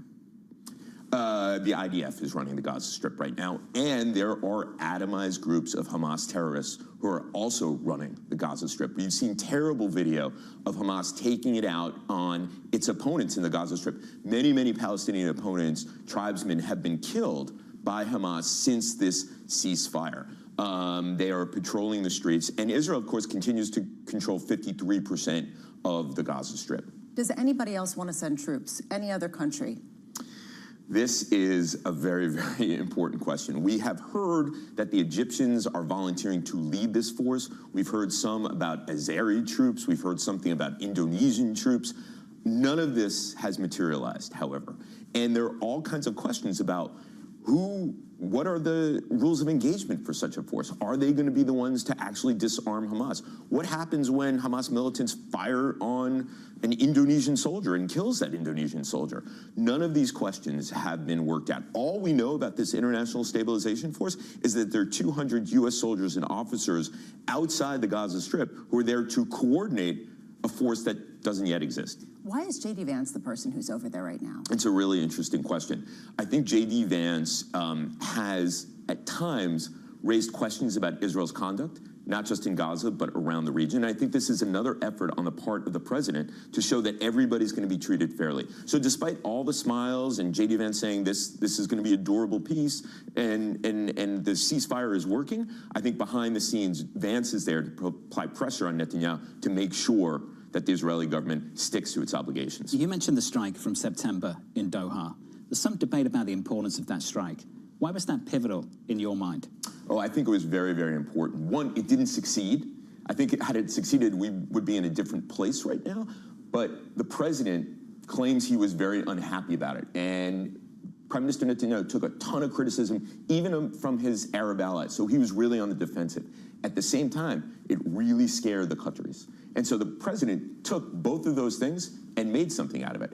A softened up Netanyahu was vulnerable to Trump's pressure, and the Qataris needed something from the president. He said, okay, I'll give you a security guarantee, albeit in the form of an executive order, which could quickly be repealed, but you have to perform for me, and you have to deliver Hamas. I was there that day in the White House after they had that call with the emir, and it was embarrassing for Netanyahu to have to make that call, someone who was excited that they were potentially able to going to get these Hamas individuals with this strike. Trump was successful in phase one. How do you even bridge to phase two? Well, that's, I think, the big question here. Every point on this 20-point plan beyond point one, with the exchange of hostages for a ceasefire, is subject to long negotiations. All the questions I just asked about the International Stabilization Force. There's lots of questions about who is a technocratic, non-Hamas governing body in the Gaza Strip after 18 years of being in power there. Any bureaucrat has got to be associated with Hamas. Where do you draw the line and say, okay, these are terrorists and these are people who know how to keep the lights on? The Israelis aren't going to want anybody who's affiliated with Hamas. That leaves them without really a technocratic government. If you can't get to phase two, does this mean normalization between Israel and some other Arab states is off the table? I think normalization has been off the table, given the fact that the Saudis, who are the big fish here, have said there needs to be a two-state solution for there to be normalization. And I think only 21% of the Israeli public supports a two-state solution. Maybe the Saudi price will go down 3, 5, 10 years, but I think we're back to the status quo where the Saudis and the Israelis are doing business, coordinating security under the table, rather than 3 years ago when Saudi officials were talking about it's not a question of if, but when we'll normalize. Stephen, important perspective, and appreciate your time. Thanks for having me. Thank you for being here. Thank you, sir. Stephen Cook there of the Council on Foreign Relations. Let's give an update on stories worldwide with your Bloomberg Brief. Let's cross over to Yahara Anand for more. Hey, Yahara. Hi, John. AT&T shares are rising 2.6% in the pre-market. The wireless provider added more mobile phone and home internet subscribers than expected after a heavy promotional push. AT&T did miss slightly on revenue, but added full-year EPS should land in the upper range of previous guidance. The company is the first of the major wireless providers to report results. Meanwhile, India's Mint News is reporting the country is nearing a trade deal with the U.S. that could lower tariffs on Indian exports to 15 to 16% from current levels, which sit around 50%. The report follows comments from President Trump, who said India's President Modi assured him the country would pull back on purchases of Russian oil. The two leaders are scheduled to meet next week. And Amazon reportedly has plans to replace more than 500,000 jobs with robots in the coming years. Documents viewed by the New York Times show Amazon's plan to automate its workforce, allowing executives to double sales without hiring new U.S. workers. The Times also reports Amazon is so convinced this is nearing, it has started developing plans to mitigate the fallout in communities that may lose jobs. That's your Bloomberg Brief. John? Politicians are going to need to do the same thing, that's for sure. Yahara, thank you. Up next on the program, Netflix stumbles. We had a good Q3. We had revenue in line with expectations. Our operating income would have exceeded our forecast absent the Brazilian tax matter. We compete with the biggest players in the world, tech and media. And as you see, we keep growing engagement, revenue, and profit. That conversation up next with Jason Bazinet of Citi from New York City this morning. Good morning. You're watching Bloomberg TV.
The key issue right now for us in the diamond space is the declared divestment of Anglo from GBS.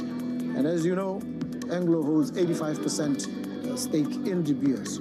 Botswana, the government of the Republic of Botswana holds 15. We are resolute now, and we've communicated a firm intention to increase our stake in GBS to a controlling stake. We have lined up a number of potential collaborators with us, if I may put it that way. We have targeted funders, we have parties, we have the Oman Sovereign Wealth Fund, we have others who are willing and ready.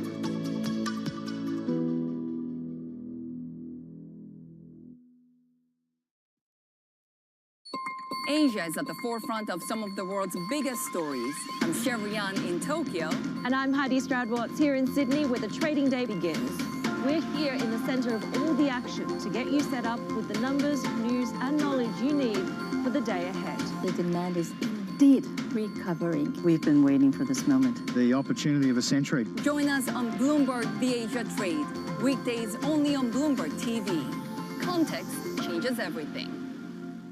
At a time when policy in Washington is driving Wall Street, we draw a distinction between the rhetoric and the action, bringing you market-moving guests and original reporting. This is Bloomberg Surveillance. Get your fixed income fix. Watch Bloomberg Real Yield around the world right here on Bloomberg. Context changes everything.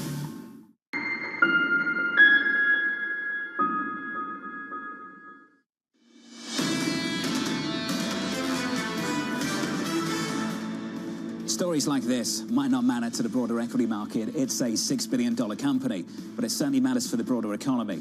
Check out Mattel in the pre-market, down by 6%, sales declining. They miss estimates, and they flag that toy stores and US retailers are not buying product because they don't have the certainty around the tariff story. That's a big, big issue for the US economy. Their argument is that they just pushed some of the orders back from the third quarter to the fourth quarter. Just hold on a second, because it's going to be really big. In the meantime, they're trying to wean themselves off China imports to the United States of things like Barbies. Hot Wheels are made more in the U.S. One other interesting thing, they also said, we're also partnering with OpenAI for things like the Magic 8 Ball. So, I mean, they're trying to sort of say, look, we're related to AI too. Tried to get the algos to bite. in after-hours trading. Mattel down by close to 6%. This is a challenge. The retailers are important, of course. It's often said the American economy is the consumer. Things are changing, I know, but ultimately the holiday shopping season is massively important, and I think it puts additional weight on these negotiations between the US and China in the next few weeks. Absolutely, and what we've seen from the president yesterday in his remarks is he wants maximum flexibility. He's talking about on November 1st, this new deadline he has. It could be north of 100% tariff on China if there's no agreement. And at the same time, he's saying, I think there'll be a good agreement if the meeting goes through. The meeting is not set in stone, is how the president is approaching this. He wants maximum flexibility before this potential sit-down. People want maximum certainty, and that's not available at the moment. Equity futures more broadly doing okay, positive by 0.1%. Under surveillance this morning, one other stock in focus, Netflix, stumbles. We had a good Q3. We had revenue in line with expectations. Our operating income would have exceeded our forecast absent the Brazilian tax matter. We recorded our best ad sales quarter ever. We compete with the biggest players in the world, tech and media. And as you see, we keep growing engagement, revenue, and profit. When it comes to M&A opportunities, we look at all of them, and we apply the same framework and lens that we look at when we look to invest in a bill. So here's the latest this morning. Netflix falling in the pre-market after the streaming company reported Q3 results bruised by a tax dispute with Brazil. Jason Bazinet of Citi keeping a neutral rating on the stock with a price target of $12.80. Jason joins us now for more. Jason, welcome back to the show. Always good to catch up with you, particularly after these numbers. Jason, when you strip out Brazil, what's left? What have you got? Well, I would agree with the company. I mean, ex the Brazil issue, I would say it was a solid quarter. The area where I think the street is going to focus is the divergence in the growth rates. So what we're seeing on an FX neutral basis is the United States and Canada is hanging in there with good growth. But in all of the other regions, which is about 60% of Netflix's revenue, we're seeing revenue growth rates decelerate. And so that's important because if you're not going to get a beat and raise, and you're looking at 60% of the world, or of Netflix's revenues, decelerating revenue, you know, that doesn't augur for multiple expansion. Jason, do you see a content slate in the pipeline that turns that story around? Well, the content slate is sort of a super leading indicator, and then you get the engagement, and then after that, you get the price hike. And I would say that the engagement was actually record levels in the quarter. But I think they will end up taking pricing because of that. But even with that, you're probably still going to see decelerating growth. And I would say there's an issue that I'm more focused on strategically for Netflix, which is if I rolled the clock back 5 years, Netflix had more engagement than YouTube. If you look at it today, YouTube has about 50% more engagement than Netflix does in the United States. That is a huge sea change. That I think poses strategic questions for Netflix. They push back on this notion, but I think it's a big issue. Well, Jason, just to build on what John is talking about, it seems like the excuse about Brazil is part of it, but really not the full story in terms of the reaction in the shares. It has to do with where the growth is going to come from. The growth so far has come from U.S. and Canada, which did beat, as well as Europe. But in Latin America and APAC, it missed some of the expectations, and it just raises a question, what's their growth strategy? Well, I think it's going to have to come from pricing, and that's going to be easier to do in the United States than it is going to be in the rest of the world. They're also talking a lot about advertising being a big issue. That's also going to be much easier to do in the United States than it is in the rest of the world, just given the size of the ad market. And the third vector is gaming. The company's been working on gaming for a number of years, and they think it's going to be one of their major growth vectors. How much do they need to do M&A in order to really gain in some of these areas, whether it's gaming or just in order to boost eyeballs and boost engagement enough to raise prices substantially? You know, I don't think that they need to do anything on the M&A front inside the traditional video ecosystem. You know, there's a lot of talk about Warner Brothers potentially being for sale. I think that's very unlikely. In the video game space, I would say it's probably more likely. That is a very difficult business to enter into organically. When you talk about their concern in terms of Netflix's biggest competition, you talk about YouTube. YouTube, you can get a free version of. How does Netflix compete with that? Well, I mean, we're seeing a lot of fast services, the free ad-supported TV, other than YouTube, things like Tubi and others. You know, maybe there's a free version of Netflix, you know, down the pike once they get this, you know, ad tech stack stood up, once they get aggregate demand. You know, I wouldn't rule out a free ad-supported TV from Netflix either. When could we see something like that? Are they actually in discussions about rolling something like that out?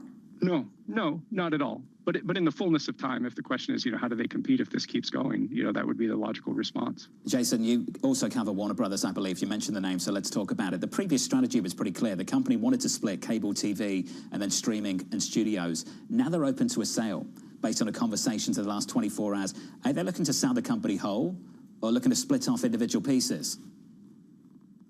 Well, I guess my narrative would be when the original purported buyer was Comcast, Comcast didn't want the linear cable nets that were declining. That's why Comcast is spinning off Versant. And so Warner Brothers was trying to, align themselves with Comcast narrative. I think when Paramount showed up into the mix and said, hey, potentially we'll buy the whole thing, that's going to put pressure under Comcast to see whether they want to buy the whole thing or let the asset go. So, Jason, do you think the last 24 hours is the start of a period of flirting with other players to get the original buyer to come back to the table with a better price? Well, I think Warner Brothers is just there to maximize shareholder value. I would say where we are in the process right now is someone's going to probably have to buy all of Warner Brothers, and then if they don't want the linear cable nets, subsequently spin them out. But I think the likelihood of a split of Warner Brothers into two pieces is pretty unlikely at this point. Jason, where are we in this process of sort of the disaggregation of media and now the reaggregation of media, where we can get basically the bundling that so many people have looked for? I mean, how far along in that process are we? I think we're pretty far along. The way I describe it is, Netflix is the undisputed champ. Disney's sort of in the middle, and then you have these sort of three tier 3 streaming apps, which is Paramount, Peacock, and Max. And that's where we really need to see the consolidation among those three. The interesting dynamic, and this accrues to the benefit of Warner Brothers, is 3 is an odd number. So if we end up seeing 2 of those companies merge, someone's going to be left, holding the bag with really no cogent strategy for the future of video delivery, which is over the web. And this raises a question also how we can view some of their earnings reports in terms of, are these utilities? Are these discretionary spending at this point? Can this give us a sense of how able consumers are to absorb price hikes? How much did you get the sense so far, based on what Netflix had to say, that the consumer is resilient, is buying, and is willing to keep spending and sort of ignore how high the bill is getting? Well, I just go back. I mean, we at one point in this country, we had 85% of American households were paying $100 a month for video. We're nowhere near that point yet. So we're going to continue to see these apps go up. And so I'm not nervous about the resiliency of the consumer. I think the question is that we have sort of a lopsided landscape where you need to have enough content on your app to keep the churn down, to keep the consumer engaged. And as we sit here today, Netflix is the only one with the depth and diversity of content to do that, and the others don't have that. They're just making it harder to cancel things. I was getting excited about cancelling Apple, and then what did they do? They got the rights to Formula One, didn't they? Of course, so now I can't get rid of that next year. It was specifically for you. They're still trying to get you to upgrade. They're out to get me. Jason, thank you, sir. Jason Bazinet of Citi. That kind of underlines the importance of sports content, though. That's what keeps this so sticky. These subscriptions just stay because people want to stick with the sports they love. And it's the pay-to-view kind of aspect of this as well. I do wonder, though, what it means for the adoption for younger people. If they have to pay a lot in order to see the sports, whether they're going to subscribe to see every single baseball game. I'm serious. Like, I actually think this is actually a serious thing. I don't think it's good for the sports. I think it's actually pretty negative in terms of gathering younger people. So drop your prices so that people can be avid Mets fans. We got a better deal in the 90s. Didn't we? We did. It's got a much better deal in the 90s. We still pay $100 a month for content. What is that? And more. Exactly. Yeah. Horrendous. Up next on the program, Phil Camporelli of JP Morgan Asset Management, the Virginia Governor, Glenn Youngkin, Jane Foley of Rabobank, and Russ Brownback of BlackRock from New York City. You're watching Bloomberg TV.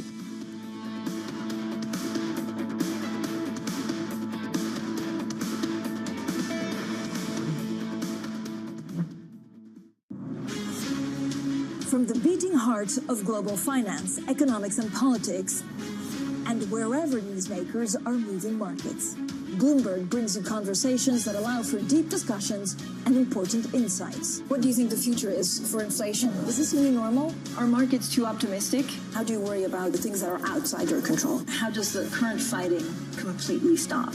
I'm Francine Lacqua, and this is The Pulse, every weekday only on Bloomberg. NYK sustainability efforts have produced a breakthrough. The tugboat Sakigake is the world's first ammonia-powered vessel in commercial use. LNG can decrease emission of the carbon dioxide compared with the heavy fuel oil, the 25% more or less. But ammonia, 95% decrease can be achieved. According to Bloomberg NEF, ships powered by LNG and other alternative fuels make up nearly 40% of the global shipping order book. This is funded by the NEDO, so-called Japan agency, and also the NEDO has the kind of the GI funds and the Green Innovation Funds, and also the Japanese government is supporting the usage of the ammonia as the power-generating fuel. It's more expensive than normal standard fuels. Yes, it is. And at this moment, and the supply of the ammonia volume is very much limited compared with the LNG and also the heavy fuel oil. But in order to promote ammonia as a marine fuel, together with the other industry players, and we can have the kind of the mass production, then the cost will be decreased. Then the next 10 years, we try to increase the number of the vessels powered by the ammonia. Used to be, one would say, what's that got to do with the price of tea in China, when they wanted to poke holes in the relevance of something?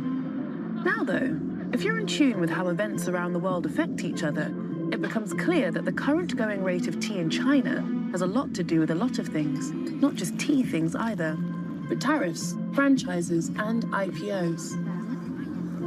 How much?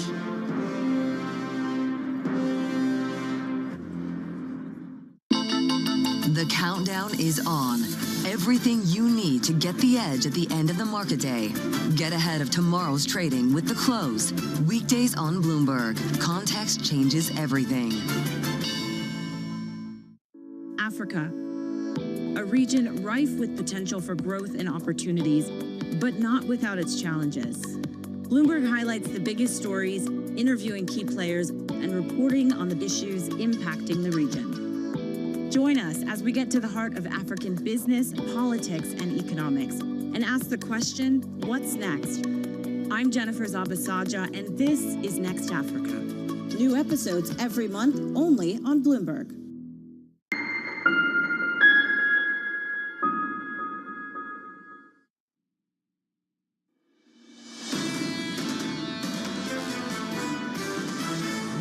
To see the balance of risk shift back a little bit towards the inflation. There's definitely inflation hazard risk. We don't really see inflation momentum moving back down to 2%. That sets us up for an environment where inflation certainly won't go back to target, but it might even accelerate. You still have a very resilient and robust economy. This is Bloomberg Surveillance with Jonathan Farrow, Lisa Abramowitz, and Anne-Marie Hordern.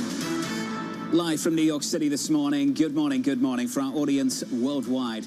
The second hour of Bloomberg Surveillance starts right now, and your scores look like this. Equity futures on the S&P positive by 0.1% following 3 days without losses on the S&P 500 and very close to all-time highs. The main event in the pre-market, this name right here, thank you Brazil, or not. Netflix down by about 6.5%. The outlook in line, though, and I think that's where the disappointment lies for that stock this morning. This one was better, Capital One, and I think this plays into the broader credit story at the moment. Yes, there are flashy headlines. Yes, we should pay attention. But Capital One at 4%, I think, alleviates some concerns about broader credit problems. Especially because Capital One is more highly leveraged to some of the consumer lending that would signify that there is still strength in the underlying consumer, even in cohorts like the auto lending sector, in the credit card sector. They just purchased Discover. A real question here, how you can see a downturn in the economy if you see this type of activity right now and the Fed is cutting rates in the near future. This, I think, is what a lot of people are getting their heads around, which is why yields are lower and stocks are up. We saw it with the banks last week. The banks were just stellar, upside surprise after upside surprise, beat after beat, and we've seen it in the last week as well. Looking ahead to next week, things get even more interesting. The Fed's on deck, decision a week today. Tech earnings, the big players kick off a week today, and a week away, we're going to have a conversation between the US and China at the very top level. The President of the United States should be sitting down with the Chinese leader.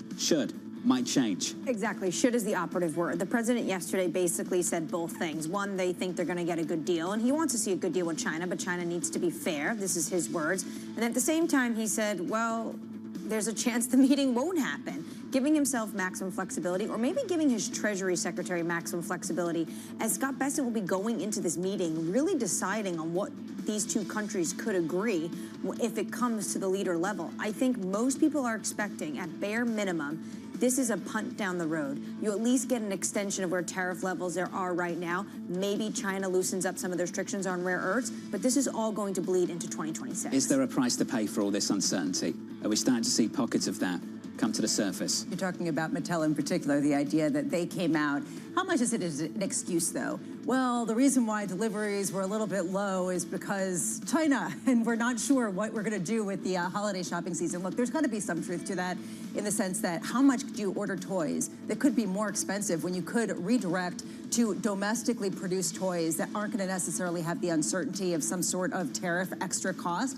At the same time, it highlights how quickly the market is to punish any company that even raises the specter of tariff-related disruptions. That name is getting punished. Mattel is down by more than 6% in the pre-market. Broader equities doing okay, just about positive on the S&P 500. Coming up this hour, we'll catch up with Phil Camporelli of JP Morgan, with investors looking to extend a record-breaking rally. Virginia Governor Glenn Youngkin, as President Trump pledges to revive American manufacturing, and Jane Foley of Rabobank on gold following a steep sell-off. We begin this hour with stocks holding near record highs, driven by strong earnings. Phil Camporelli of JP Morgan writing the following: earnings are off to a great start. We continue to expect heavy lifting from the Mag 7, driving 42% of earnings growth. Phil joins us now for more. Phil, good morning. Good morning. How are you? You said it a few times through the summer. I'm good, and it's good to see you, that we're moving from a period of uncertainty to certainty. Right. Has that story played out now?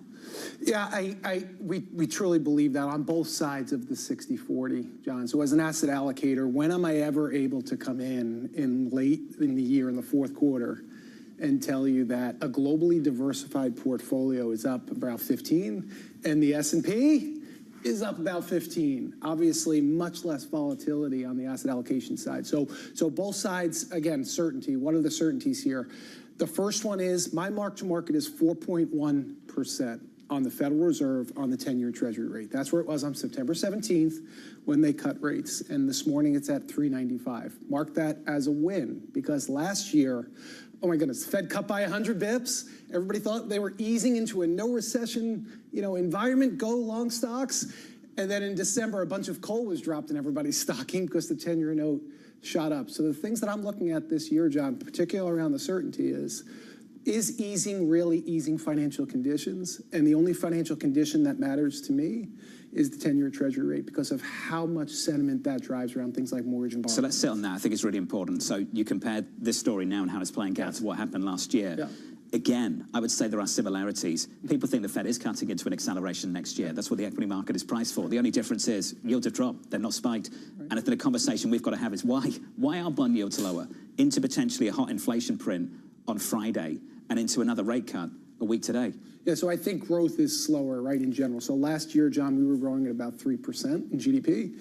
This year, about 2%. Into next year, about 2%. So that particular period, that particular kind of boost or just kind of thrust in the U.S. economy isn't as strong as where we were last year. And then I also think owner's equivalent rent is a big deal here within CPI. So goods prices, sure. Mattel could talk about, their spiking prices on goods. But that owner's equivalent rent story that makes up roughly 60% of CPI continues a trend lower. And that is something that I think, goes into next year. And it's not just inflation, it's inflation plus growth. So nominal growth drives earnings. So we have a double-digit earnings forecast for next year. PEs can go sideways. You can get the double-digit earnings growth, and that could lead to double-digit returns on the S&P. So if you have about a 2% GDP story and a 2.5% to 3% inflation story, that's 4.5% to 5% nominal growth, which should be pretty good for taking risks. The only thing that you said in there that some people might disagree with is that this is a soft economy. How can you say this is a soft economy with the blockbuster earnings that we have seen after one company after another, including in many retail sectors? Yeah, so it's, again, I want to characterize that as we were going to 3 last year, 2 this year. So the 2% into next year is still above trend. So I wouldn't characterize that as soft. Lisa, I would just consider that as, characterize that as steady, resilient, consumer-driven growth. And again, I don't think that the multiple story should expand. I think it's more the earnings story, as you said, and the earnings look really good. I love the financial sector. People love to talk about tech. And you mentioned with Capital One, the financial story. Hearing CEOs like Goldman's CEO talking about, okay, we now know what this environment is. Deal making, we think, can continue. You realize that deal making coming into this year, so M&A as a percent of GDP was the lowest since the dot-com era coming into this year. So now I think you have, kind of an administration that's going to say yes, but also going back to the story around rates. I think you have certainty on the rate story. If the older and wiser sage of the VIX, which is the MOVE index, is saying that this is the lowest rate volatility since 2021, I think CEOs realize that and can move forward to capital market activity. Not to be overly cynical, but let's just say somebody wanted to buy banks at a better valuation, and they say, ooh, credit worries, and all of a sudden those stocks tank. Are you on the other side of that, just buying them up as quickly as you possibly can? Yeah, so apparently there were cockroaches crawling around. Who said that? Who said that? We have a big, beautiful building, and there are no cockroaches, trust me. You're buying the cockroaches. Exactly. So we saw those headlines last week, and I think when you have things like high yield spreads, Lisa, trading inside of 300, that's a lot of good news priced in, right? So if you have this event, I call it event risk, not fundamental risk. So if you have this event or headline risk hitting, yeah, I mean, you're gonna release some of that pressure in high yield spreads because they're trading so tight. But we would be buyers, right, on that backup because it's not fundamental risk. Think about Silicon Valley. Silicon Valley in March of 2023, most people were saying we're in a recession already, right? And then you go to even August of last year, the Japanese yen carry trade, early August, some rule triggered, Federal Reserve wants to cut rates, fundamental or recession risk was elevated. That is very different than this time. I don't think that we have only a 20% probability of recession over the next 12 months. Nobody's really talking about recession. We have a fiscal policy hitting in January. So at least you add all that up, we would be buyers on backups of financials because we consider this more headline risk than fundamental risk. But are you on high alert? That's how Capital One put it. High alert is not how we would put it. No, I think a trademark of this cycle, Emery, has been the corporate balance sheet health and consumer balance sheet health. And, those are slow-moving signals. I mean, the consumer is paying 4.1% on their mortgage right now. The kind of wall of worry or the wall of maturity on credit really hits in a couple of years, not this year or next. So we are not on high alert when it comes to credit spread. You say uncertainty is moving to certainty. Yeah. How exactly? The two biggest economies might sit down. The president go waivers almost back and forth every single day. We're in the middle of a government shutdown. What is so certain right now? Yeah, so what matters to us was the fear of tariffs from earlier in the year that would raise probability of recession and or prevent the Federal Reserve from cutting rates. So now we have the certainty of we only have a 20% probability of recession. Federal Reserve is engaged in an easing policy. Emery, I don't know what's going to happen in 2026. Well, what if we have a 155% tariff on China? Does that not lead to a recession? That could change the calculus, Emery, for sure. So, but with the information that we know now, we are not penciling that in. And also, emerging markets are not pricing that in. So, emerging markets is the #1 performing asset class right now, year to date. Phil, appreciate it. Thank you, sir. Always constructive and optimistic. We appreciate it. Thank you, sir. Phil Camporelli there of JP Morgan. Equity futures slightly negative, just rolling over, just a touch. We're down by almost 0.1% with an update on stories worldwide with your Bloomberg brief. Here's Yahira. Hey, Yahira. Hi, John. President Donald Trump says the upcoming meeting with Chinese President Xi would yield a good deal on trade. Still, Trump said the possibility remains that the meeting could fail to materialize. Treasury Secretary Scott Bessent is expected to meet with his Chinese counterparts to discuss the de-escalation of trade tensions later this week, ahead of the Trump-Xi talks. Meanwhile, President Trump is demanding the Justice Department pay him about $230 million in compensation for the federal investigations into him. The Times reported earlier that Trump alleged these were a violation of his rights. Any settlement might ultimately be approved by senior Justice Department officials who were once defense lawyers for the president. And AI firm Anthropic is in talks with Google for a massive cloud computing deal, potentially valued in the high tens of billions of dollars. The deal would provide Anthropic access to Google's powerful tensor processing units to accelerate its machine learning development. Both companies have declined to comment, with talks still in the early stages. That's your Bloomberg Brief. John? Hey, Yahara, thank you. Appreciate it. More from Yahara in about 30 minutes' time. Up next on the program, Make America, Manufacture Again. We have record business. We're going to be, I think, by the time I hit month number 12, I think we're going to have $20 trillion of investment. Up next on the program, the Virginia governor, Glenn Youngkin, joined us from New York City this morning. Good morning.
What is going to be the consequence for U.S. markets?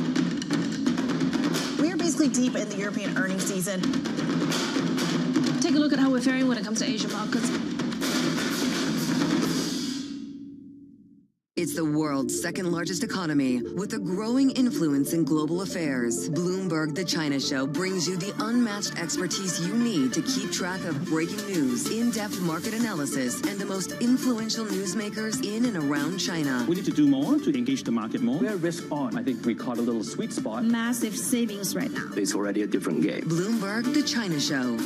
Weekdays around the world, right here on Bloomberg. Context changes everything. From the world of politics to the world of business, Joe Matthew and Kaylee Lines deliver news, insight, and analysis live 2 times a day, every trading day. Balance of Power at 1 and 5 Eastern, only on Bloomberg.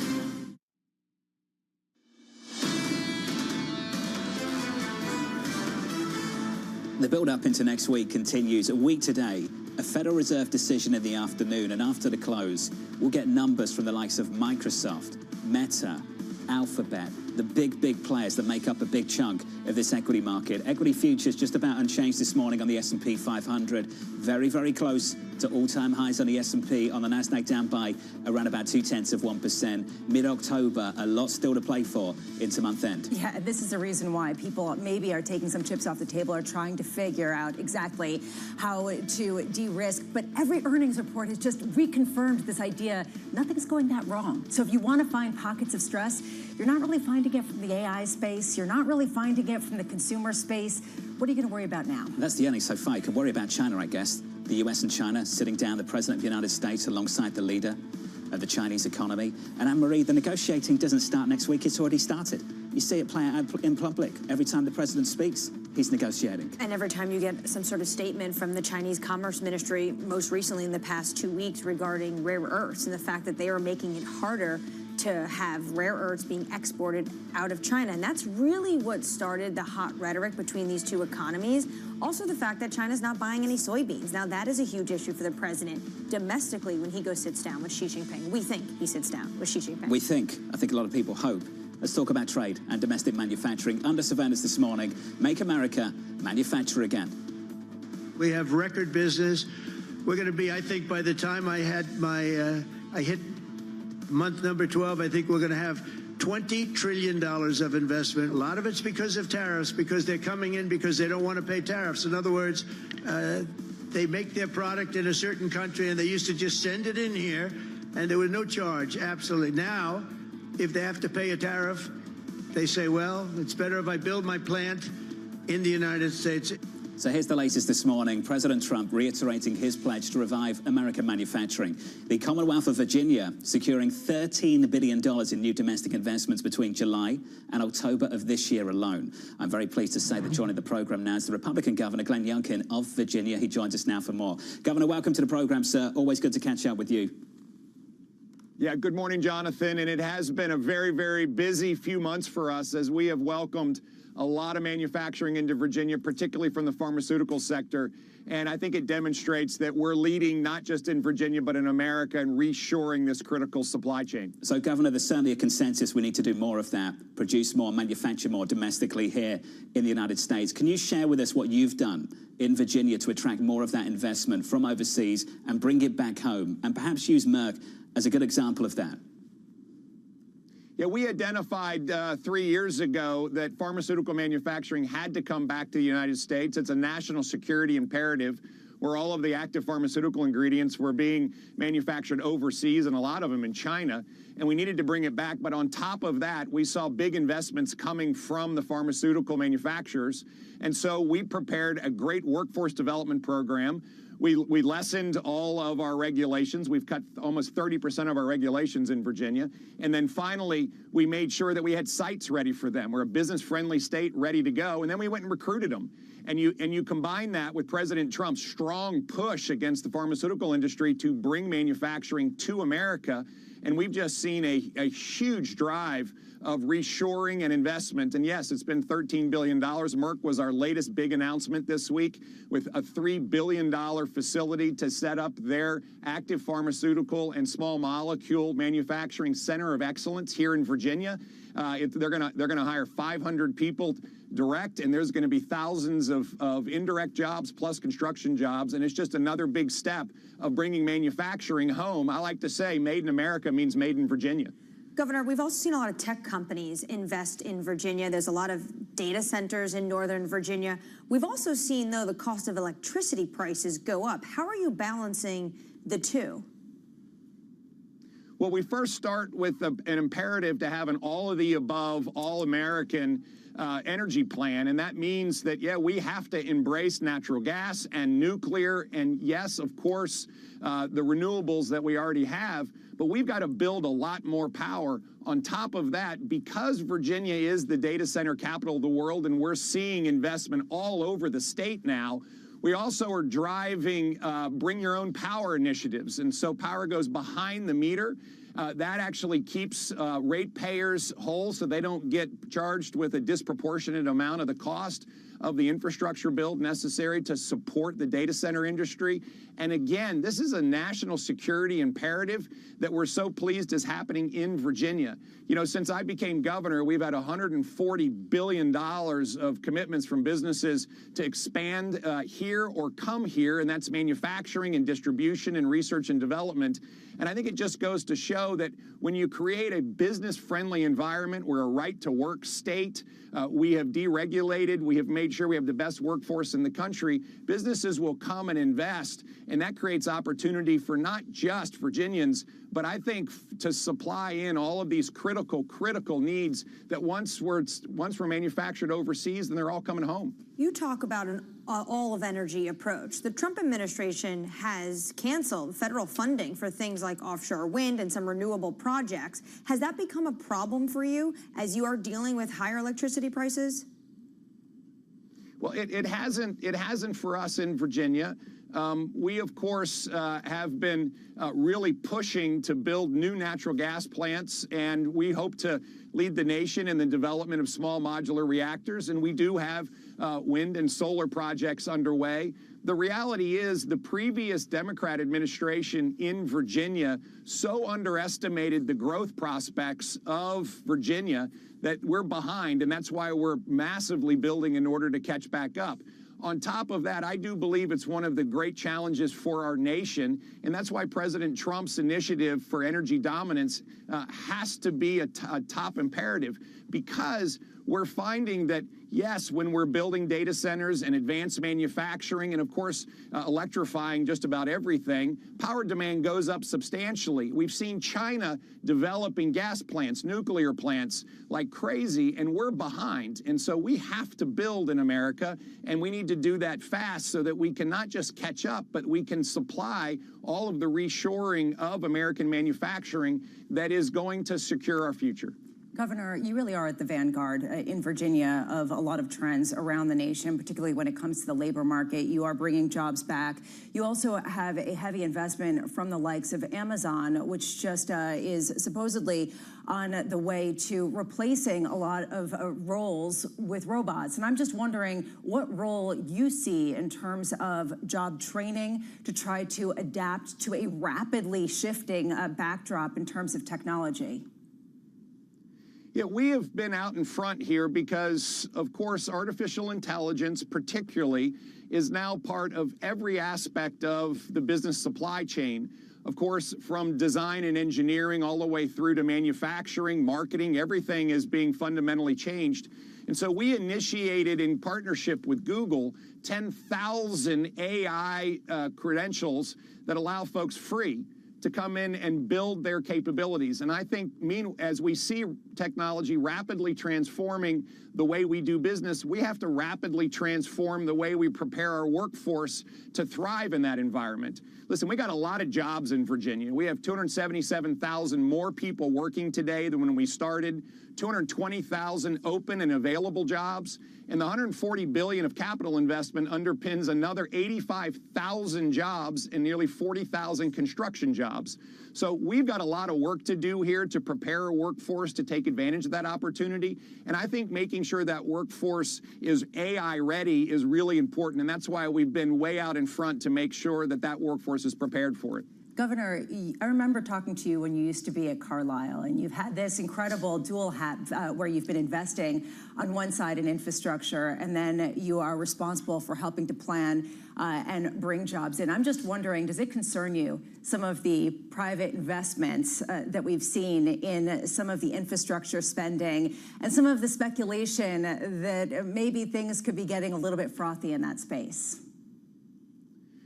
Listen, the big difference that we're seeing now is the capital investments, particularly around data centers and AI and machine learning, are tied to business commitments in order to drive forward this transformation. And therefore, it needs to get invested behind. We need to see the power investment. And we're competing against China day in and day out. Listen, this is a race. We need to make sure that we have the appropriate stopgaps, and just in case that the application of AI begins to overwhelm the interface between humans and decisions. And my artificial intelligence executive order that I wrote last year said that we are going to incorporate artificial intelligence in what we're doing in government, but we're also going to make sure that we have people between advice and decisions.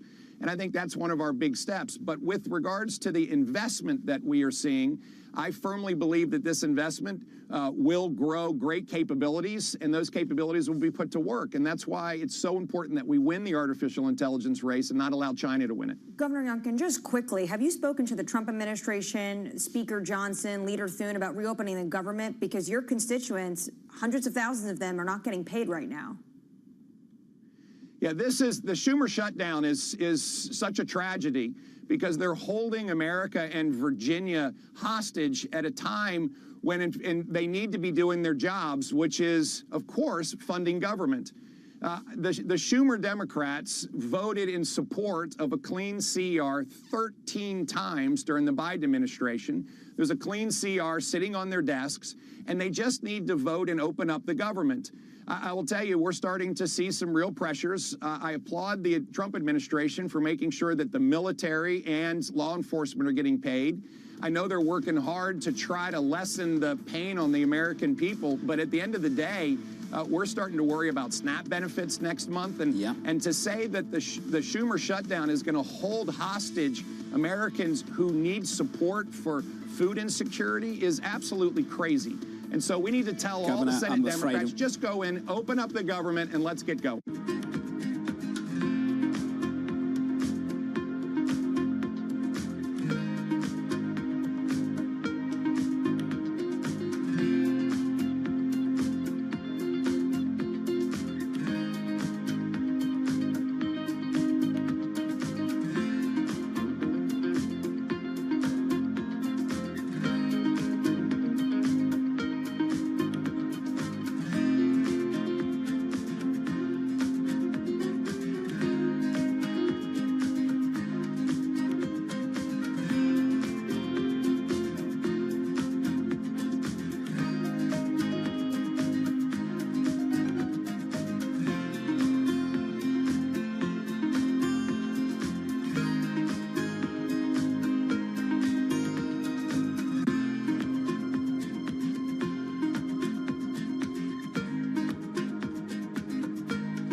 technology is embedded in every aspect of our lives.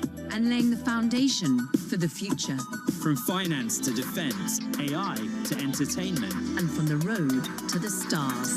Bloomberg brings you the latest stories of the people and companies pushing the tech sector to new frontiers. And the politics that shape global tech markets. I'm Caroline Hyde in New York. And I'm Ed Ludlow in San Francisco.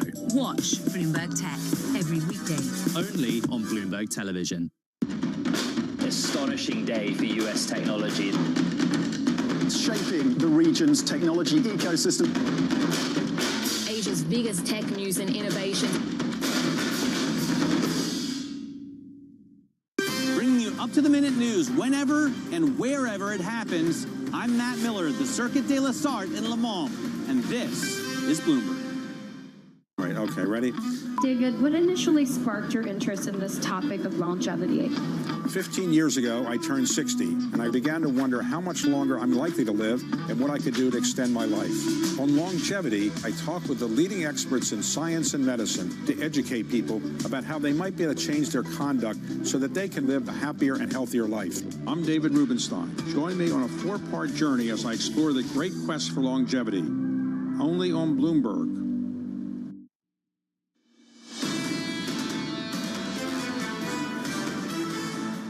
The opening about 2 hours away. Equity futures on the S&P 500 just a little bit softer. We're down on the Nasdaq 100 by 0.2%. The small caps negative by 0.4. The Russell just a little bit lighter so far this morning. As we count you down to the opening bell, let's get you some morning movers and cross over to Danny Berger for more. Hey, Danny. Hey, John. Here perhaps is the reason for Nasdaq underperformance. It is Netflix down sharply in the pre-market. They reported earnings after the bell yesterday.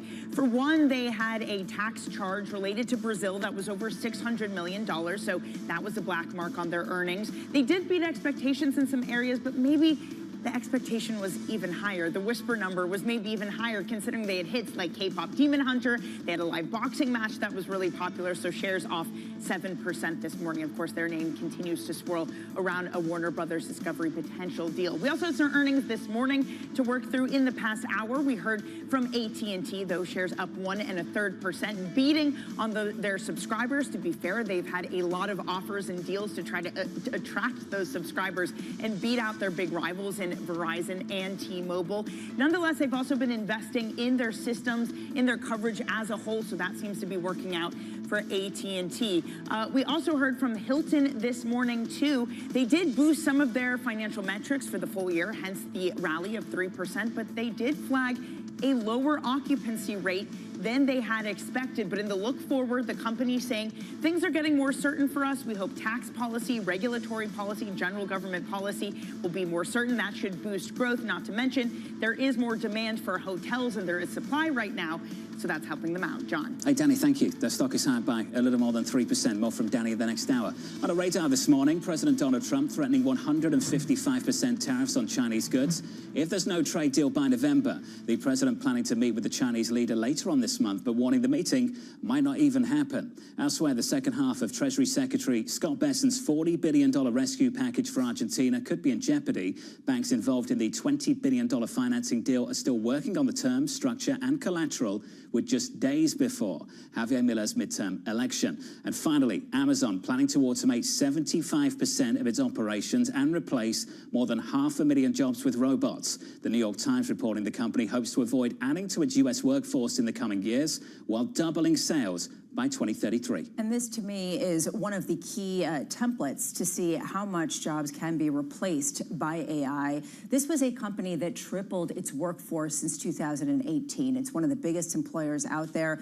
Whether these jobs are the ones that people want to be adding to the United States is a real question. Whether we need it to be, given the fact that the population, the demographics are shifting, another question. But to me, this is the epicenter of the concern about AI and what it means for the job market, given the fact that they're already talking about mitigation in certain communities that could be affected by this. Look, this is a political problem. It's an economic issue as well. The additional growth we're going to see is going to be very energy intensive.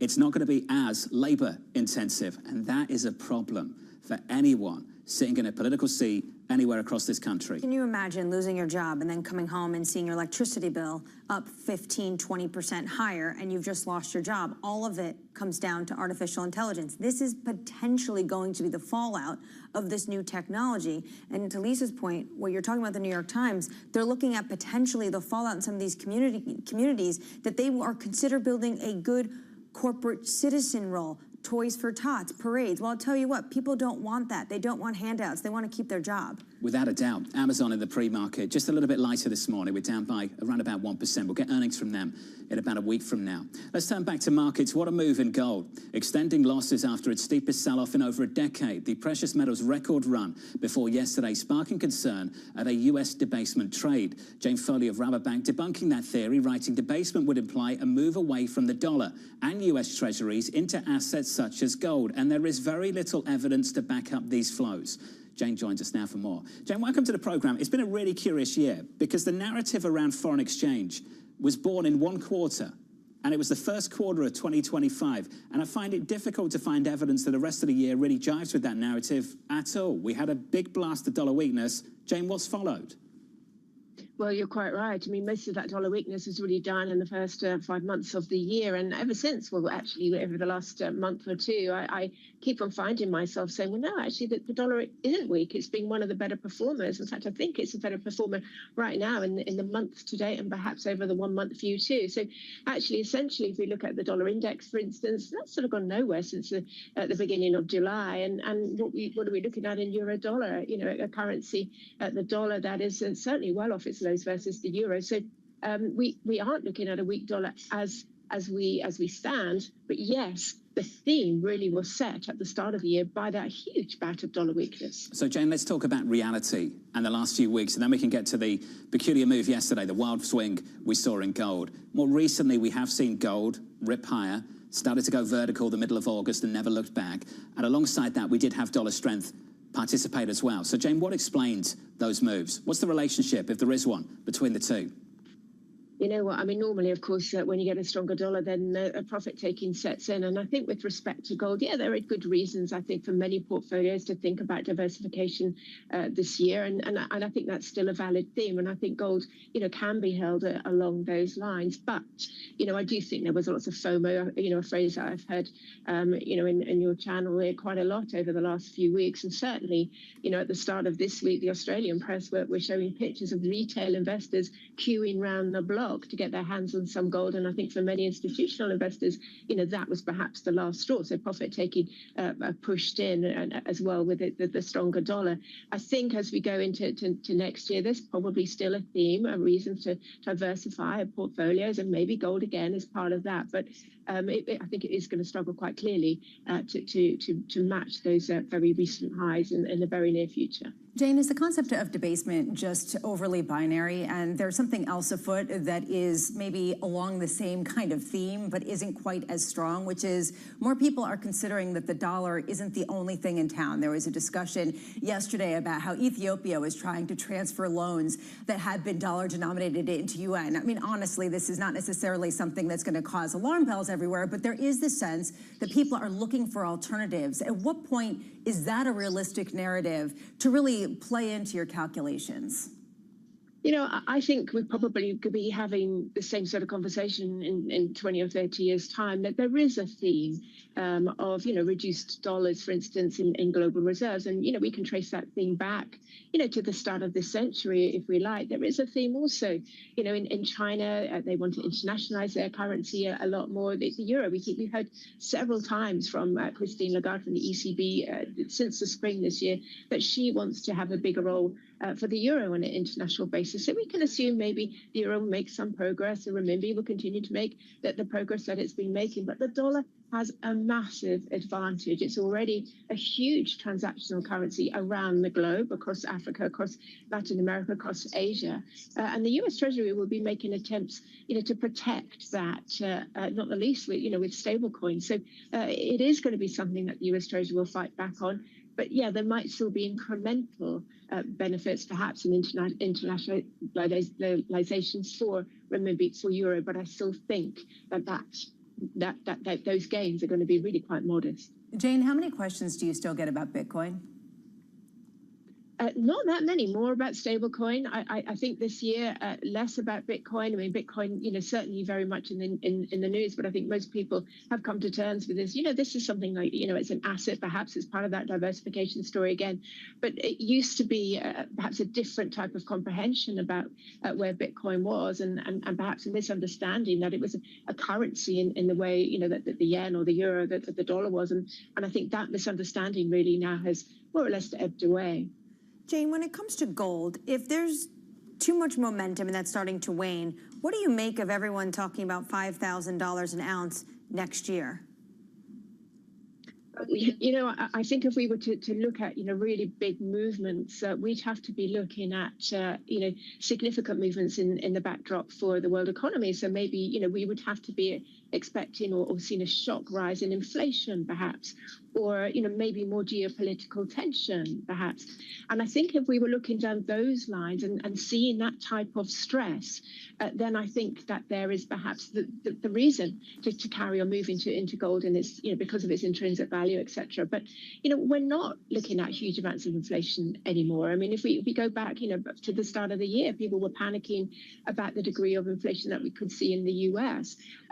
We're not panicking anymore. We're seeing far more moderate types of inflation. Yes, we're still focused on, the potential for worsening in the trade front, which could create inflation, but there isn't that panic anymore. And assuming that we don't get panic either on inflation or the geopolitics, then I think these sorts of gains are really going to calm down for gold. Jane, wanted to finish on the move of the day in foreign exchange as sterling.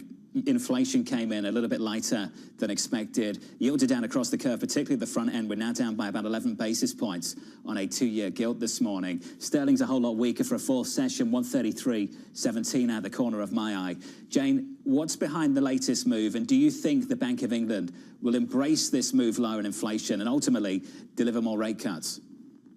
I think there's still a wild card here because, yes, the inflation data was better than expected, lower than expected. But, yes, it's still well above where the Bank of England wants it to be. But between now and the December Bank of England meeting, which is the one the market is now focusing on for a possible cut, we do have that November 26th budget in the UK. And there is speculation that Rachel Reeves may cut VAT on energy bills in order to bring inflation down further. And that maybe could give the Bank of England the sort of confidence that they need to cut interest rates again soon. I don't think anyone's looking forward to that budget. Jane, thank you. Jane Foley of Rabobank. Jane, thank you. 133.18 on cable this morning. Let's get you an update on stories worldwide with your Bloomberg Brief. Here's Yahara Arnott. Hey, Yahara. Hi, John. OpenAI taking on Google with its first artificial intelligence-powered web browser called ChatGPT Atlas. The browser features an Ask ChatGPT sidebar that lets users engage with website content and tasks like booking flights and editing documents. Atlas will be available globally on Apple's Mac OS to start, with plans to expand to Windows, the iPhone, and Android soon. Meanwhile, Walmart has paused offers to candidates who need H-1B visas. Sources telling us here at Bloomberg, the current guidelines primarily impact the retailer's corporate employees. The move follows the Trump administration's decision to raise the visa fees to $100,000. Walmart is the largest user of H-1B visas among major retail chains.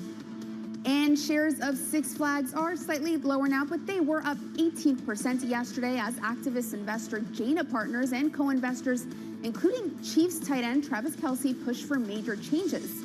The group, which has built a stake of about 9% in Six Flags, is suggesting it refresh its marketing strategy and consider a range of strategic options, including a sale of underperforming parks or the entire company. That's your Bloomberg Brief. John? Yahara, thank you. Appreciate it. Up next on the program, the Federal Reserve's crystal ball. If you want to have a Fed view, talk to the 2-year. The 2-year yield is the best crystal ball on Fed policy, and it just told you that the Fed's going to have to act more aggressively on cutting than it did before this week. That conversation up next with Russ Brownback of BlackRock from New York City. You're watching Bloomberg TV.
belief for climate change is going down right now.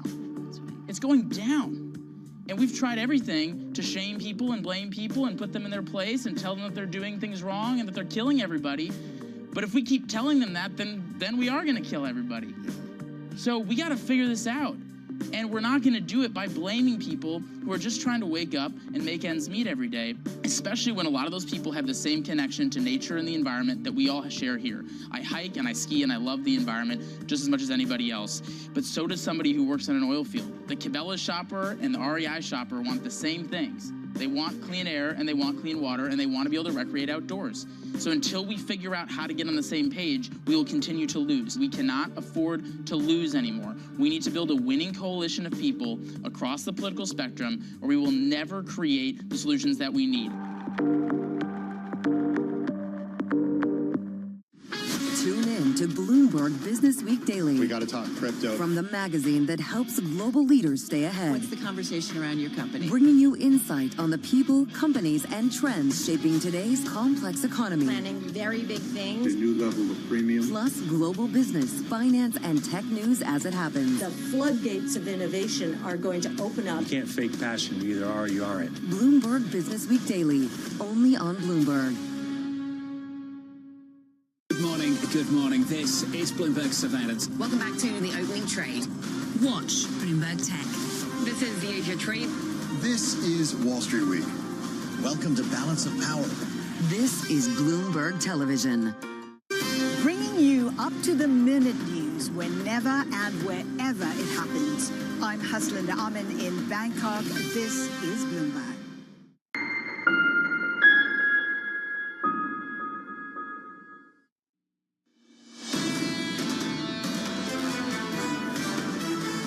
A week today, the Federal Reserve decision just around the corner. Most people anticipating the Federal Reserve will reduce interest rates all over again, another 25 basis points. And most people also think the Friday CPI report is totally irrelevant to the story of whether they decide to go or not. They will go, based on all the research I've read on the South Side, going into this decision a week away today. Equity futures on the S&P 500 down this morning by 0.1%. Some underperformance on the Nasdaq 100 down by 0.3. Netflix stumbling, not helping that index this morning at least. There is a conflicting story in the financials though. Credit and all the concerns of the flashy headlines really competing with solid earnings across the board from the big players and the regionals too. Saw it from Zions earlier this week, saw it from Western Alliance overnight as well. Equity futures down just about across the board. In the bond market, 2s, 10s, 30s, shaping up as follows. 2-year bond yield to look like this. 344 on 2s, we're down a single basis point. 10s down 2 to 393.78, and 30s around 450. All the fear about bond yields parked. Yields have rallied. They've dropped big time. We do get some auctions, Lisa, a little bit later. 20-year bonds coming to market. Yeah, $13 billion, which could test some of that appetite, although right now it doesn't seem like that's really much of a test.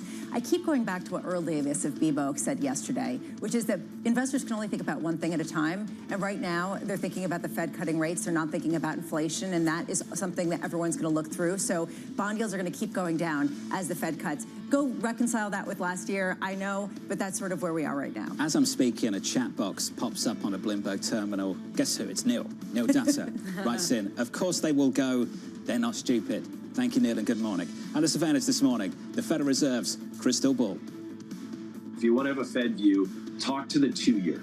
The 2-year yield is the best crystal ball on Fed policy, and it just told you that the Fed's going to have to act more aggressively on cutting than it did before this week. We haven't even gotten to a recession yet or any real liquidity event. When we get there, I think the Fed's going to have to cut more than the markets think. So here's the latest this morning. The latest interest rate decision from the Federal Reserve just 1 week away. Traders now betting on more aggressive policy easing into year-end. Russell Brownback of BlackRock writing, the committee is expected to reinforce its dovish pivot. Forward rate expectations imply continued easing through 26. 100 basis points or more is possible. Russ joins us now for more. Russ, good morning. Hey, good morning. Let's run with that. 100 basis points or more is possible. What does the data look like in a world where they're reducing interest rates that much? So, you know, it's a continuation of the trend you've seen over the last 2.5 years, which is a decided disinflation. If you look at core PCE on a trailing 6 or 12-month basis, it's really pretty much a straight line down, save for a sort of stalling of that evolution because of tariffs. We've talked before about, I don't think tariffs are inflation. It's a one-time price level increase. And if you strip the tariff impact out of trailing 12-month core PCE, it's down around 2.5%. We think on its way back, eventually toward the low twos, which is where it's priced in the break-even market today. So with a policy rate in the fours today, we think it's very pragmatic for the Fed to be delivering what's priced into markets. And it looks like they will go again next week. You talked about the disinflation. What's the source of that disinflation? What makes that durable and sustainable in your mind? So, to start with, it's a secular disinflationary environment. You think about billions of consumers connected in real time, with smart devices and the like, perfect information about the economic value of everything. It's really hard to have pricing power in that environment. You think about the culture of corporate America today. You've got oligopolies in most major industries today, but instead of sort of being rent-seeking, you've got companies trying to take still more share because they're getting rewarded in markets through valuations by being bigger and having more share rather than by raising prices. And consumers are smart today, so consumers will substitute if something in the basket goes up too much, and they'll buy something different. So that is the secular environment we live in today. The biggest single piece of core inflation is shelter. It's always a lagging indicator. Every single piece of our proprietary data or publicly available data, whether it's multifamily, whether it's single family, suggests that there's a lot more progress coming on that front. So, we think a year from now, inflation will be convincingly down into the mid to low twos. As you were talking about the efficiencies, I'm thinking, why are my BlackBerries still $8? I mean, there still are sectors where people are very much feeling cost of living increases that have been pretty intolerable for huge sectors of the economy. I mean, that was a reason why a lot of people say that Joe Biden became so unpopular later in his presidency. I just wonder how much we're creating a narrative around oil prices that have come down so much, around the costs that we have not yet seen, from the transformation to a digital society that is much more reliant on the physical world that we haven't built out. Yeah, no doubt. And I think what you're describing with your blueberries, or anytime you walk into a restaurant and you see a very expensive steak, you have sticker shock. But I think that angst is over high prices. It's not over ongoing increases in prices. The Fed's mandate is price stability. If you look at the volatility of inflation today, it's all the way back down to pre-pandemic levels. So the war on price stability has been won. Now the thing to focus on are the broad swaths of the economy that are being hurt by real policy rates that are as high as they are. So why have people gotten conviction that any Fed cuts now won't necessarily cause a reacceleration in some of this inflation? I'm thinking about the housing sector in particular. Low rates, suddenly people can take out bigger mortgages, pay more for those homes, and suddenly that progress goes the other way. So again, I would point to the secular environment that is disinflationary to begin with. And in the housing market, you've got an affordability crisis that's incredibly acute. You've got turnover for existing homes, which are 90% of all homes that turn over are existing homes, down to kind of GFC, post-GFC kinds of levels today. So to bring the rate down, you've got trillions of dollars of pent-up home equity that can be tapped into. If you look at the refinancing index for the U.S., it's doubled since June with this rate rally we've had today. So there is relief coming for the housing market. That's welcome relief. You've got millions and millions of households suffering from this policy stance today. When it comes to the housing market, though, last year, mortgage rates went up even as the Fed was cutting. Will that happen again? So, I think I love this narrative that, gosh, the markets protested the Fed cutting last year. You had a deeply inverted yield curve coming into September last year. The markets were pricing in a hard landing. When the Fed cut 50 and then signaled that they'd be delivering more cuts as the year went on, the markets started to price in a soft landing, and the curve steepened as a result. Then you got the election. Markets guessed that was a growth-friendly, cocktail policy mix, and curves steepened further. And then globally, fiscal policy sort of spigots opened up. Curves steepened globally in deference to the higher likelihood of a soft landing, not in protestation to cuts. Are you loading up on bonds then, Russ? So no, actually, I think the market... Come on, Russ, what's happening here? This is the big framework. It sounded so bullish. What's happening? So, what we're bullish on are yields and income. So the yield curve today, the front end's priced to that sort of Fed target that we talked about. The back end will always gravitate around nominal GDP growth outcomes. So there's not a huge directional trade today, but because the Fed's delivering, because fiscal policy's supportive, because the structural underpinnings to the economy are good.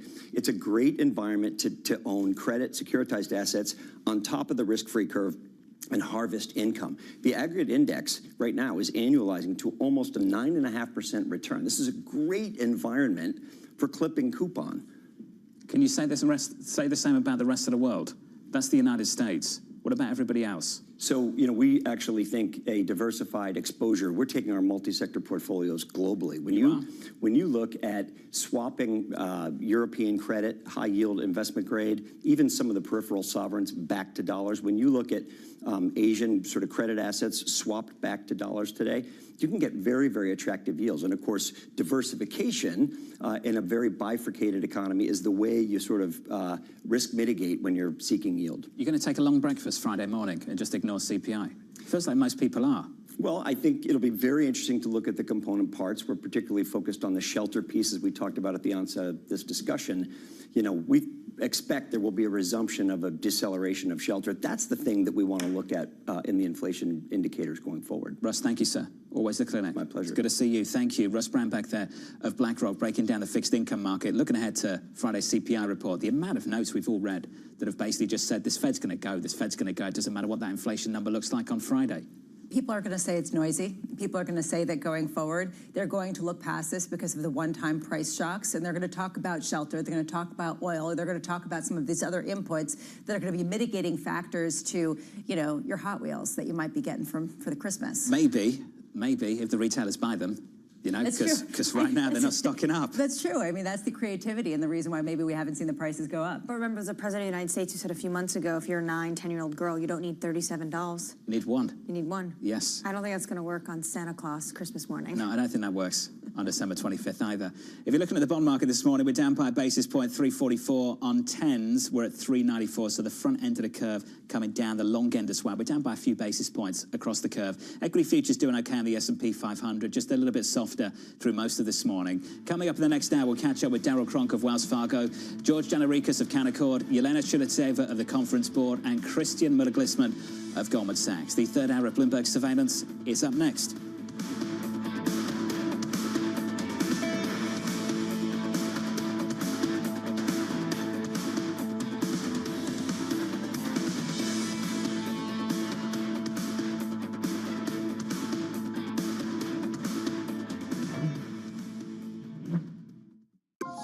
Let me break down our CapEx into the buckets that we spend.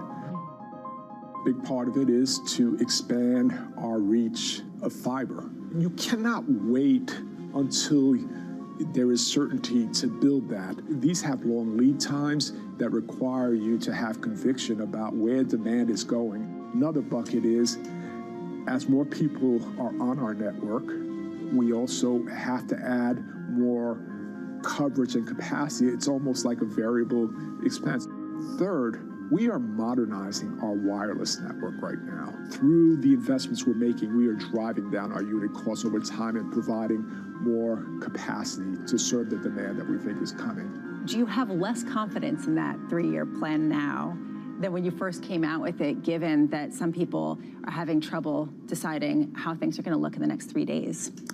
No, I really don't. I look at the nature of our business. It doesn't matter the economic cycle. This is a critical goods or service, and we have every confidence demand for it will remain. Will it be harder in a more challenged economic environment if that ends up being the case? Of course, but remember, we are investing at record levels. Slight moderations of that would allow us to deliver a lot more incremental cash to the bottom line. So I have every confidence we're going to be able to deliver our guidance. Asia is at the forefront of some of the world's biggest stories. I'm Sherrian in Tokyo. And I'm Heidi Stroud-Watts here in Sydney, where the trading day begins. We're here in the center of all the action to get you set up with the numbers, news, and knowledge you need for the day ahead. The demand is indeed recovering. We've been waiting for this moment. The opportunity of a century. Join us on Bloomberg The Asia Trade. Weekdays only on Bloomberg TV. Context changes everything. We published a story recently about the explosion of robotic companies and innovation in China. I think we said there's something like 50 or 60 robotic startups in China. Are we behind, and should we be concerned about that? I think as far as the state of innovation, no. Most of those robots aren't built for work, for the things that, which is the entry point for these robots today. They can do some interesting things. A lot of times it's backflips or making coffee or something, but not really useful work. These robots can pick up to 50 pounds on our next generation. So they're great for the education of robotics, getting people interested. But as far as humanoids, they've got to check that safety box before they can come into any of the facilities here. And that's a big bar that we haven't seen much of out of the Chinese robots. From the beating heart of global finance, economics, and politics, and wherever newsmakers are moving markets, Bloomberg brings you conversations that allow for deep discussions and important insights. What do you think the future is for inflation? Is this a new normal? Are markets too optimistic? How do you worry about the things that are outside your control? How does the current fighting completely stop? I'm Francine Lacroix, and this is The Pulse, every weekday only on Bloomberg. Bringing you up-to-the-minute economic news whenever and wherever it happens. I'm Francine Lacroix in Sintra, Portugal, and this is Bloomberg.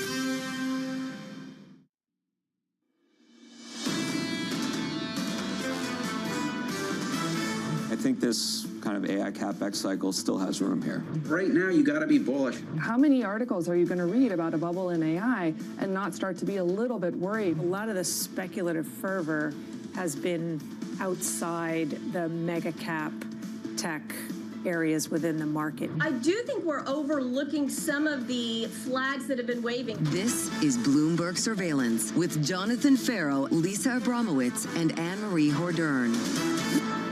Live from New York City this morning. Good morning for our audience worldwide. You're watching Bloomberg Surveillance, and your third hour starts right now. The scores look like this. Equity futures on the S&P 500 just a little bit lighter, following 3 days without losses on the S&P 500. On the Nasdaq, we're down by about 0.3%. Some losses for Netflix overnight continue throughout this morning. The attention will shift very quickly to earnings later, and the main event is very much about Elon Musk and Tesla. Huge pull forward expected for this quarter of demand. We've seen that in delivery numbers. What's the rest of the year going to look like and beyond in 26? And what's the hit from some of the tax incentives that will be rolling off? Does he speak about demand in China and the competition there? And how much does Elon Musk try to pivot to the idea of self-driving vehicles as the hopes and dreams that he can keep using to fuel some of the valuations that we have seen? It's going to be a real question around the epicenter of a whole host of different themes, from autos to trade to also what the future of technology is going to be. Southwest in focus as well. We've seen the big airlines, fantastic numbers. Delta Airlines, brilliant.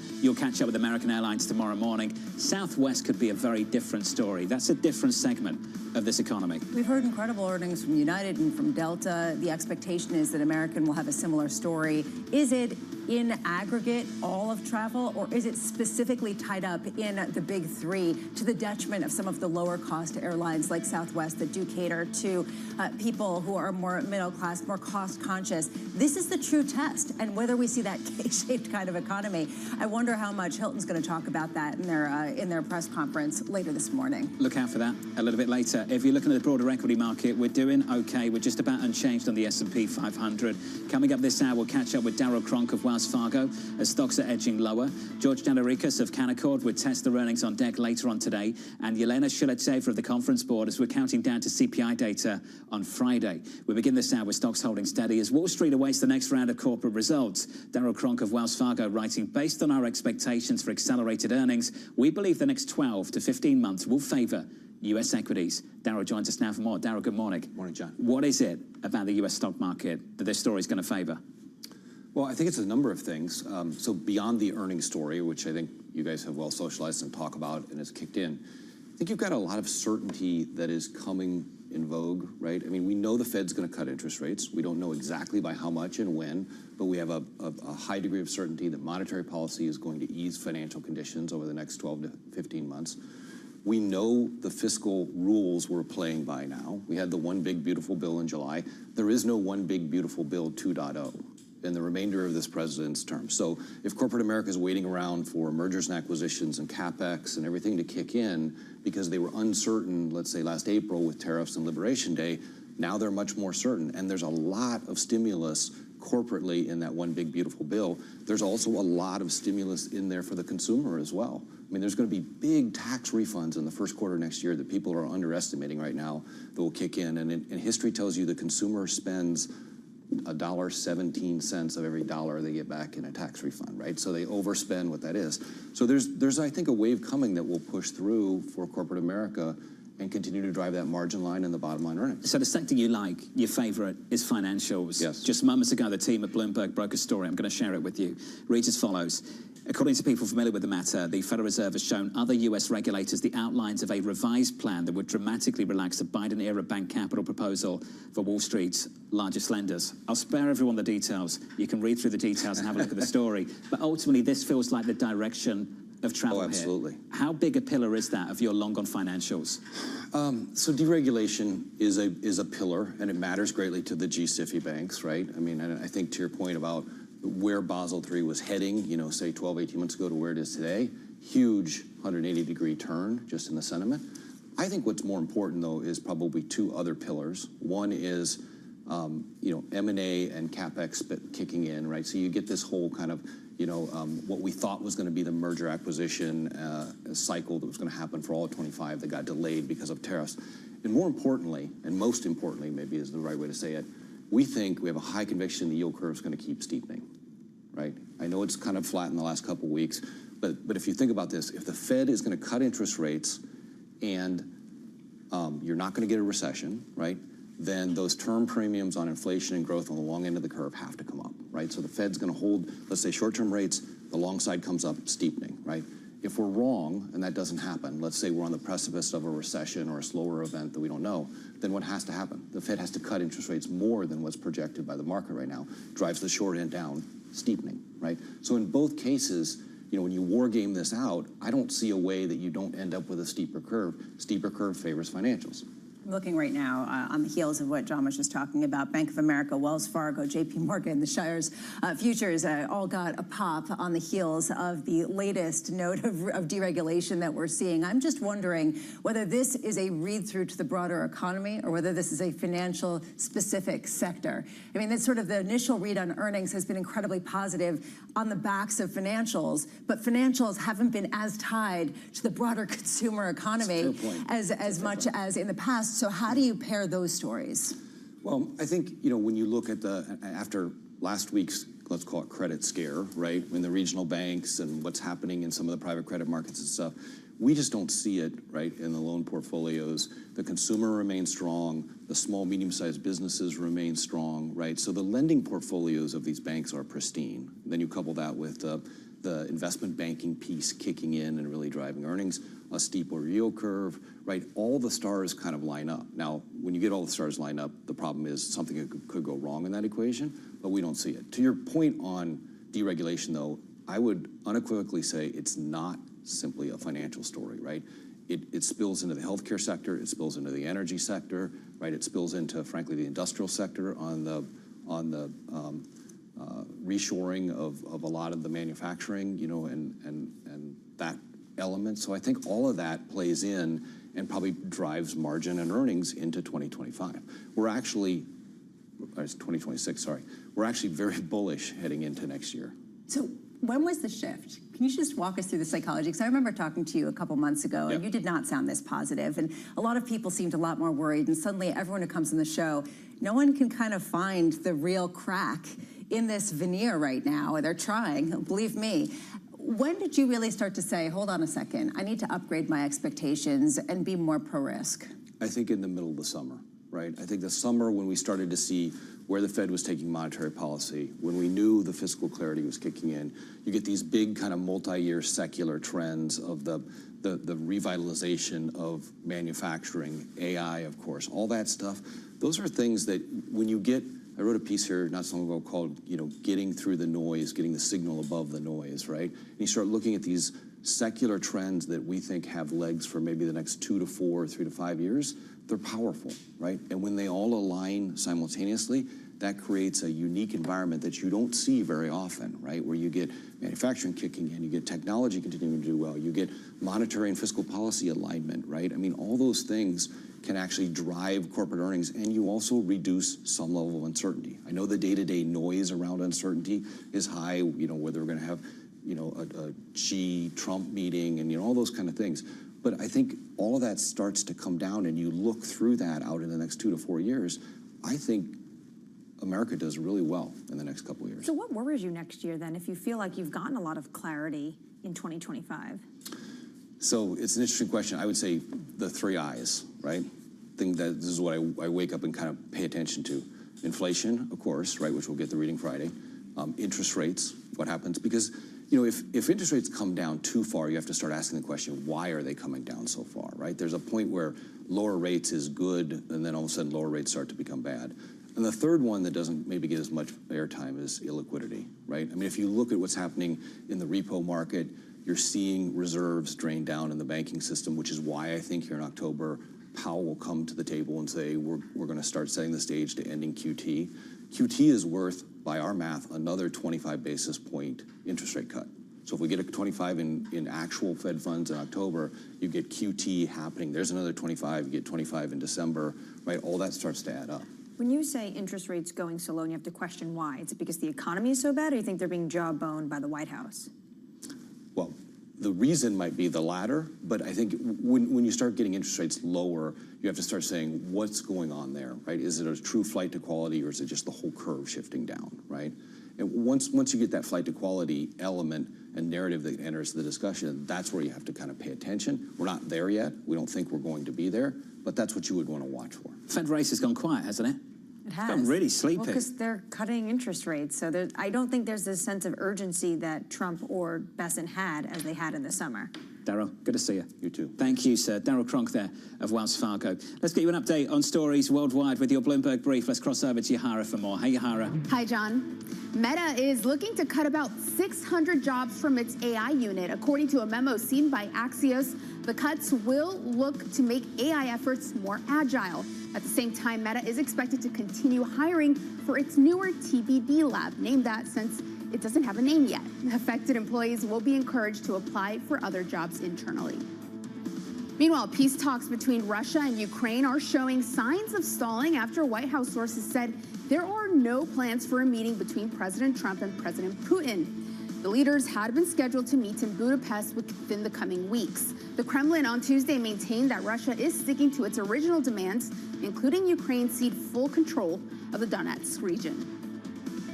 And Japanese Prime Minister Sanae Takaichi has ordered a fresh package of economic measures to ease inflation. The package will include subsidies for electricity and gas charges during the winter and regional grants to ease price pressures. The package aims to strengthen economic security and defense and respond to U.S. tariffs. That's your Bloomberg Brief. John? Yahara, thank you. Appreciate the update. Thank you very much. Up next, the Morning Calls Plus.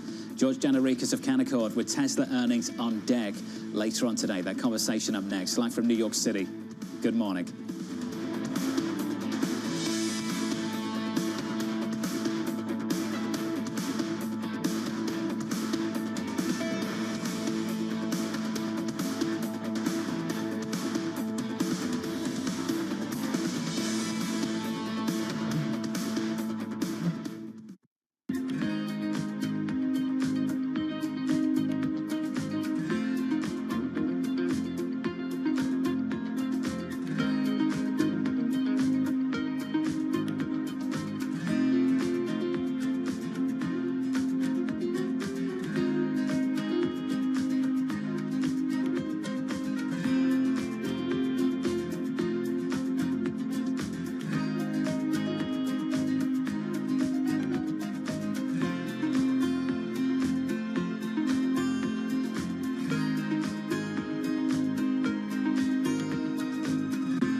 Middle East and Africa. Vibrant resources and high-yield investment opportunities abound. Join me on Horizons Middle East and Africa for the stories, newsmakers, and insight from this exciting region. Now weekdays, only on Bloomberg.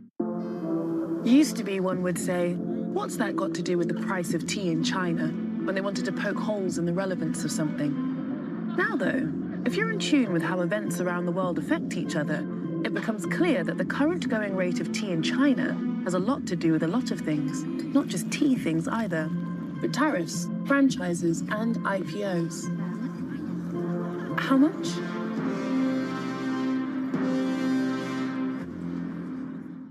Key investors, top executives, global innovators. Join me for in-depth conversations with the biggest newsmakers on the day's top stories.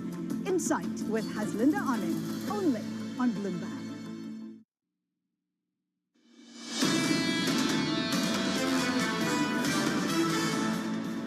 Hearing CEOs like Goldman's CEO talking about, okay, we now know what this environment is. Deal making, we think, can continue. Now I think you have, kind of an administration that's going to say yes, but also going back to the story around rates. I think you have certainty on the rate story. What a year the banks have had so far. That was Phil Camporelli of JP Morgan Asset Management. We just spoke to Darryl Cronk. Favorite sector, guess what? Financials, the banks. Equities at the moment on the S&P 500, just about unchanged. If you're looking at the NASDAQ 100, we're down by about 0.2%. On the Russell, we're down by 0.4. That's the price action. Let's get to your morning calls. First up, Jefferies lowering its price target on Mattel to 23, emphasizing caution due to the toy maker's reliance on a strong holiday season. Your second call from Morgan Stanley raising its target on Hilton to 289, citing stabilizing trends and better hotel development. And finally, Piper Sandler cutting its target on Netflix to 1,400 after earnings, highlighting light operating income due to a tax dispute in Brazil. The stock is down by close to 8%. Let's stick with the earnings. Tesla to report today after the closing bell. Bloomberg's Craig Trudell joins us now for more. Craig, welcome to the program, sir. What a 24 hours for the likes of General Motors. Do you think Tesla can repeat the act? Yeah, I mean, it's going to be a tough ask because on one hand, this is a company that is coming off a really solid quarter of EV sales. They're the most that they've had in a quarter ever. And yet the sort of go-forward outlook, I think, is going to be the real rub. And, we've heard that, from Elon Musk himself 3 months ago when he talked about this notion that once we see EV tax credits go away in the U.S., that Tesla could be in for, in his words, a few rough quarters. And I think that's, sort of something that's reinforced by what we heard from GM yesterday and in the lead up to their earnings, that this is a case of just a sort of widely held view that EV uptake is going to slow pretty dramatically in the U.S. without these incentives, and that leaves, companies like Tesla that only have that to offer in a bind for quarters to come. Craig, do you think there's the potential for more positive framing of the same story? With this in mind, GM are pulling back, others are pulling back. They're more of a purer play on that story. Doesn't that give them the space to succeed, space they otherwise wouldn't have had? I think you can try that. I guess the concern is that, yeah, maybe you have more of the pie, and yet that pie is going to shrink so much in the U.S. at least, and it's already the case that, to Tesla's credit, that they are so dominant in this segment of the market. So even as we're seeing, the likes of GM and Ford saying, look, we expect this to really shrink, it's not as though they're completely doing away with their electric vehicle models that they have on offer. They're just sort of counting on demand for those models, dropping along with demand for, the Teslas that are on the market. And so, I would not be surprised if we heard some of that spin, and I would sort of also anticipate that Musk will lean into, sort of brighter, shinier objects like humanoid robots and driverless cars, but those are products also that Tesla has yet to really commercialize in any fashion. Watch this space. Craig, thank you, sir. Craig Trudell of Bloomberg out of London. Let's stick with Tesla.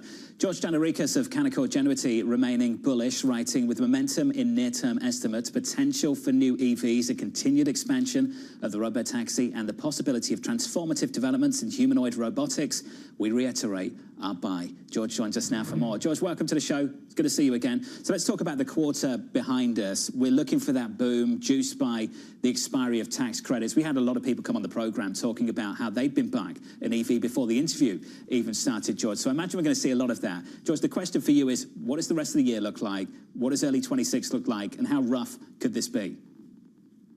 I think you guys sort of nailed it in your previous discussion. In the near term, and maybe even the medium term, the issue is, can they continue the momentum? If you recall, the first 2 quarters of the year were pretty bad for Tesla, and there was a rush in Q3 to buy EVs in the US, but it wasn't only the US. I mean, they released some new vehicles in China that did incredibly well. So the question for people is, will we see a sequential decline in Q4, and it's normally an up sequential quarter, and what happens in 2026? The real question here is, what does the bridge look like?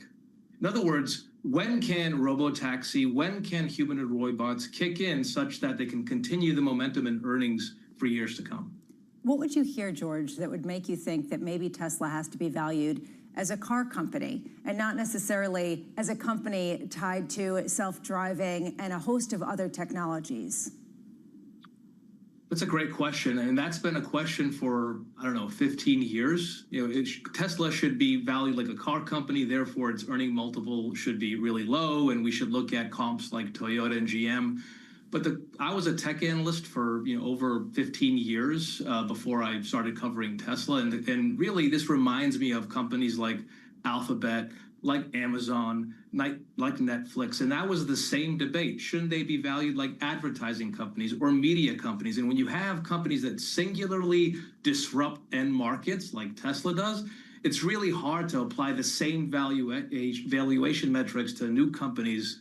And so it's a debate that will continue going forward, but we look at Tesla as driving new innovations, driving new markets, and they're actually, what they've done in the last 15, 20 years is they've created new markets. I mean, they've created essentially the EV market. They helped create the energy storage market. They're helping to create the robotaxi market, and they're helping to create the humanoid robotics market. So it's a different paradigm that in the lens through which you have to look at Tesla. I want to look at two aspects of that. On one hand, you've got the full self-driving, and on the other hand, you have the idea of humanoid robots. So with the full self-driving vehicles, I'm just wondering how much Elon Musk was set back based on the frayed relationship that he has with President Trump. There was this theory that he would be in the front seat, not only technologically, but also in being able to roll out the robotaxi programs because of a sort of positive spin coming from the White House. Can you still lean on that? Is that still such a push that will help them get this through? Those relationships are way above my pay grade, but I think it is essential for the United States to push forward on autonomy, AI, and the list of things that we need to do to compete more effectively against China. So in the medium to long term, despite the volatility in those relationships, I expect that the administration will push forward and help ease the path for us to be a leader in those markets and compete more effectively against China. So look, Tesla is one of the leaders in autonomy, and I continue to expect this deployment to accelerate over time. George, do you expect they'll get squeezed out of a place like China? How difficult is it to compete there? It's a conversation we had with the GM CFO just yesterday. We've often called it the most competitive industry anywhere on the planet. It's got to be the Chinese EV market right now, George. Can they stick with it? That's another really great question. I mean, Chinese EVs are remarkable, and they're the global leader in the space. And what Tesla has done really effectively is they've produced vehicles at a very low cost relative. They've done that on their own without really, over time, government support. And they have a feature set that's incredibly effective, and they've shown they're able to compete in China against these incredible companies in that country. So I continue to expect that they'll trade well in China, and that regardless of what happens politically, that to the extent they have a place to compete there, they'll retain market share. And they've shown that time and time again. People have counted them out in China numerous times, and they've just introduced new models with new feature sets that have effectively allowed them to maintain this share that they have for several years. So, George, as you know, the big push now technologically speaking, the development is all going into autonomous vehicles and robo-taxis. George, what is it about Tesla and the road it's chosen to go down, forgive the pun, and the road that Waymo's going down? Two different technologies. Why is one likely to be more successful than the other? That's another really, really great question. So Tesla has effectively built a neural network, all AI and cameras to drive their vehicles, which allows them to have very quick scale, right? Because those vehicles are on the road already. Waymo has chosen to have multiple sensor sets and more of a hybrid solution to solving the problem. Some AI, a lot of AI, but also software coding and guardrails on top of it. That solution, that approach to market, doesn't let them scale as quickly as Tesla will. There are many, many skeptics around Tesla's approach just because it may not be the safest and it may have some issues on the road, like with night driving or driving in inclement weather. And we'll see how effectively they can scale. There's a really good podcast last week from a guy named Andrej Karpathy who worked on the Tesla AI system. He was the head of Tesla AI. And he seems to think that both Waymo and Tesla continue to use a lot of network operators, people at network centers that basically effectively help them drive the vehicle. So we'll see how effectively Tesla can scale and how quickly they can wean off those network operators. But these are two very different approaches. One scales quickly and may not be as safe, frankly, and the other one scales slowly and is sort of bulletproof, so to speak, in terms of its safety. So we'll see which one wins the market, but they have two very different approaches. And over time, we expect robotaxis to be wildly successful in the US and globally. George, just real quick here. We just have about a minute. I'm just wondering, going forward, if you think we're going to be talking about humanoid robots for Tesla as much as we're talking about full self-driving.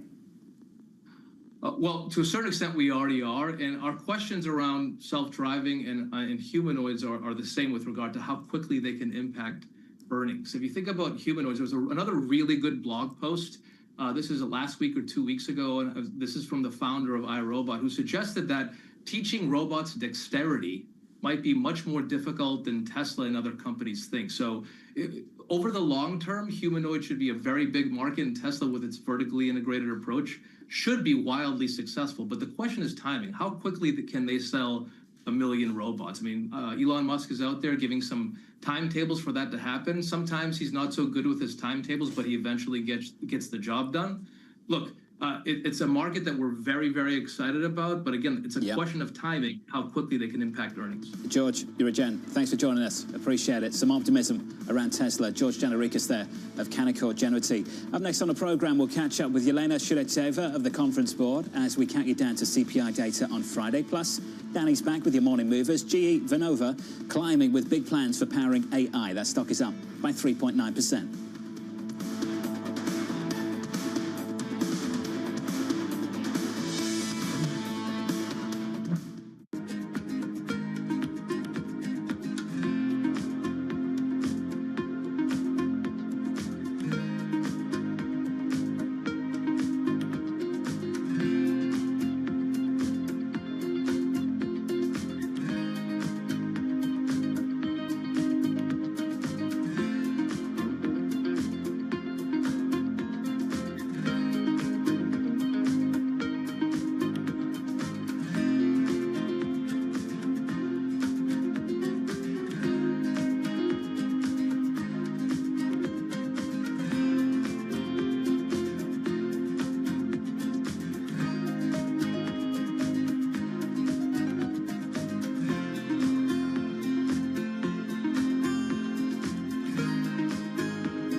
Africa, a region rife with potential for growth and opportunities, but not without its challenges.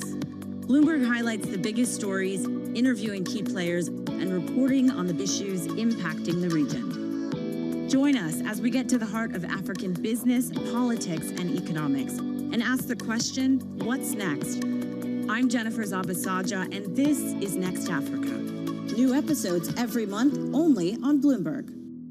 At a time when policy in Washington is driving Wall Street, we draw a distinction between the rhetoric and the action, bringing you market-moving guests and original reporting. This is Bloomberg Surveillance. It's a multi-trillion-dollar industry. We'll show you what's happening in ETFs like no one else. ETF IQ, only on Bloomberg. It's the world's second largest economy with a growing influence in global affairs. Bloomberg The China Show brings you the unmatched expertise you need to keep track of breaking news, in-depth market analysis, and the most influential newsmakers in and around China. We need to do more to engage the market more. We're risk on. I think we caught a little sweet spot. Massive savings right now. It's already a different game. Bloomberg The China Show. Weekdays around the world, right here on Bloomberg. Context changes everything.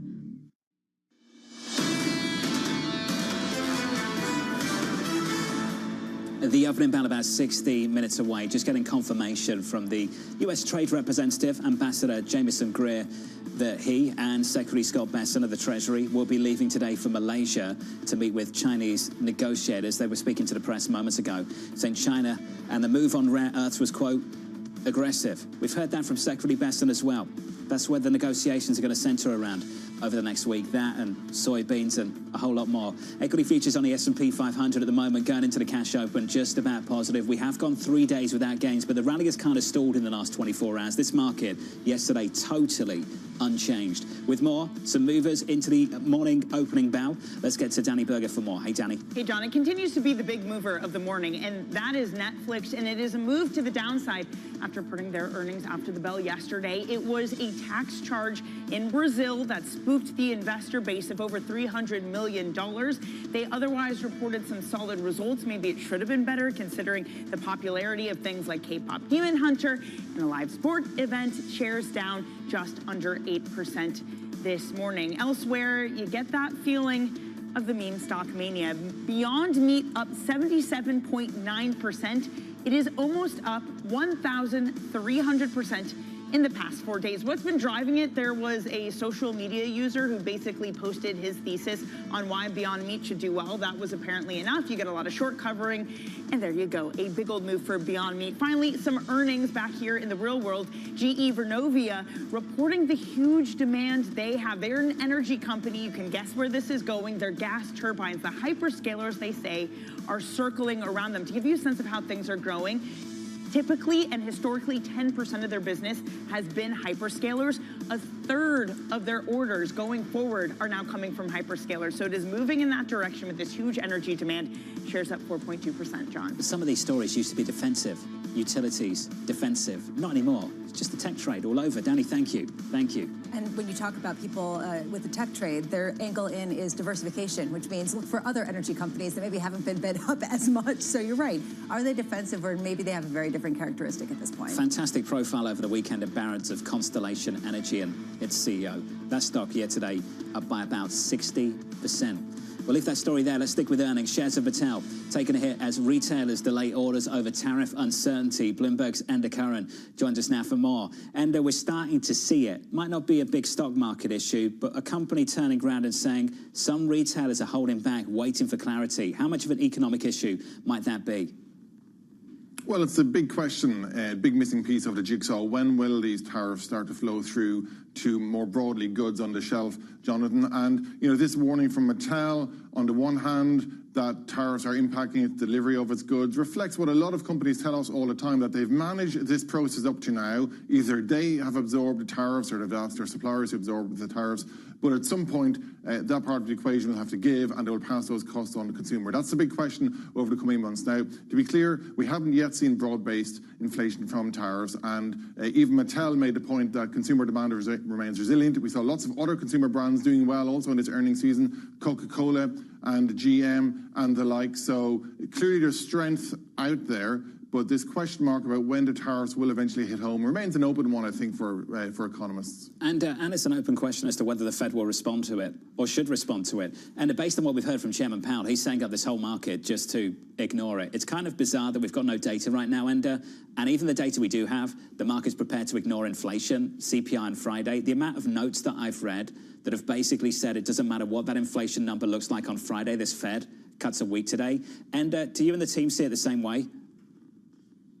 We are in a bizarre space, Jonathan. That's the only way to describe it. Look, if you were to just go face value with the data that we had up to the lockdown, and maybe some of those private indicators up to now, you could say it suggested the labour market remains soft, but the inflation story hasn't gone away. The Fed will carry on with their cut in October. That's been all of their public utterances. But really after that, it becomes a much more complicated story, Jonathan, to your point. What happens if we get the data back on tap, and it does suggest that the labour market maybe is so-so, if not softening, but inflation remains persistent. We know there are plenty of officials on the Fed board who have concerns about inflation. So, that cut next week in this month of October seems a lock. But in the months ahead, it's probably going to be a much more complicated story. And thank you. And Karen down in Washington, D.C. Sticking with tariffs, Yelena Shiletseva of the Conference Board writing the following. U.S. real GDP growth is projected to slow to around 1.5% next year as higher tariffs raise consumer prices and dampen spending. Yelena, good morning. Good morning. 1.5% is below where the Fed is.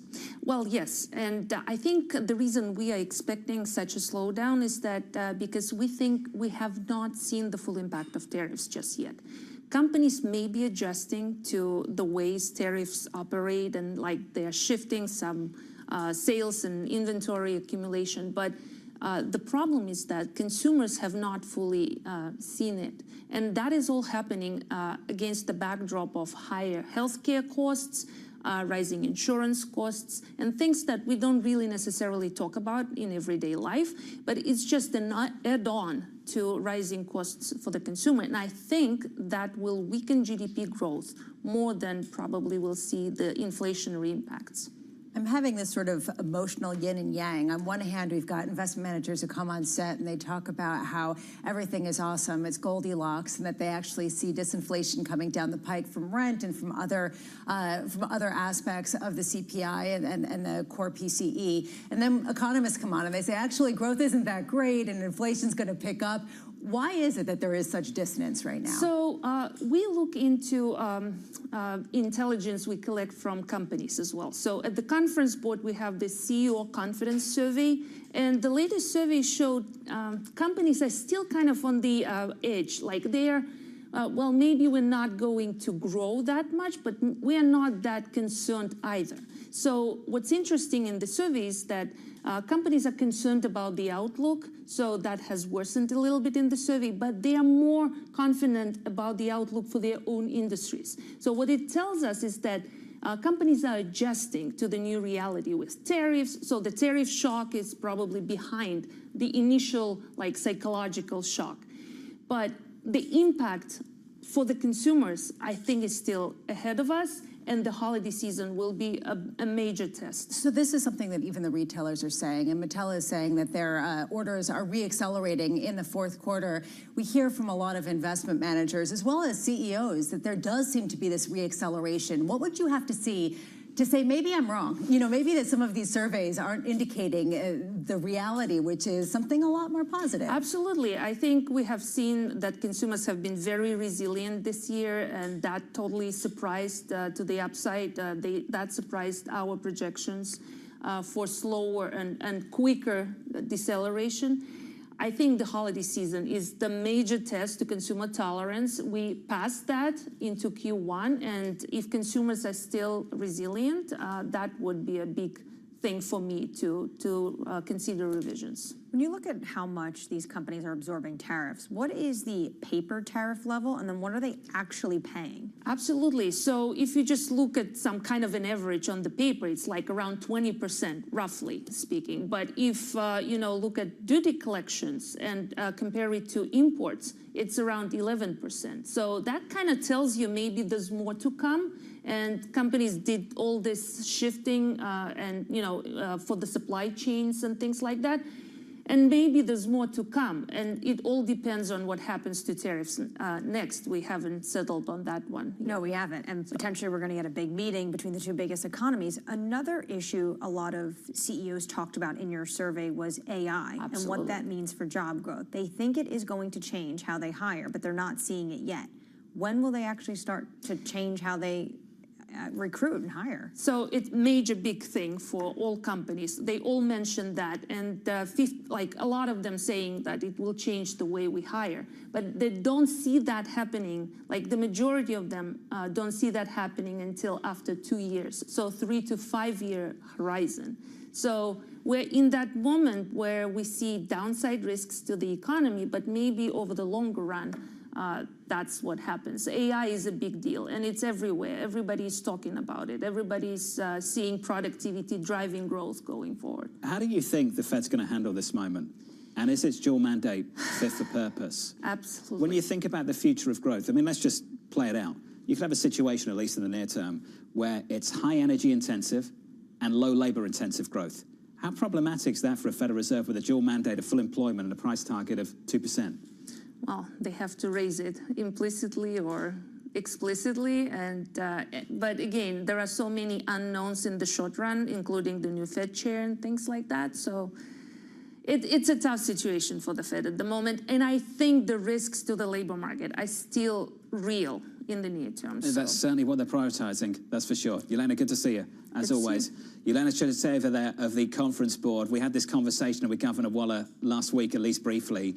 He was like, this is the dual mandate I've got, this is what I've got to follow. I just wonder if that's going to be up for debate in the next few years. If the dynamics behind what drives growth, what's behind it, how energy intensive it's going to be, what it could mean for payrolls, for jobs, whether they're going to have to change the way they think about things. You could argue it already has affected the way that they think about things. And you could say that that really began after 2008 and the scarring that happened with the labor market, that there has been a real prioritization of the labor market over price stability. And you could argue that is the reason why this Fed has been complacent with the idea of letting inflation remain so far above its target for so long at the expense of at least trying to protect the labor market. AI this morning is bringing together unlikely bedfellows. Steve Bannon, Prince Harry signing up to the same statement regarding superintelligence of AI and what that can mean for humanity long term, what you're talking about in 3 years, that's right around the presidential election. There's going to have huge political implications. Yeah, massively. And it could be for the midterms already, by the way, with the energy story picking up across this country. Equity futures on the S&P just about unchanged. In about 50 minutes' time, we'll get the opening bell into that. Stocks going nowhere.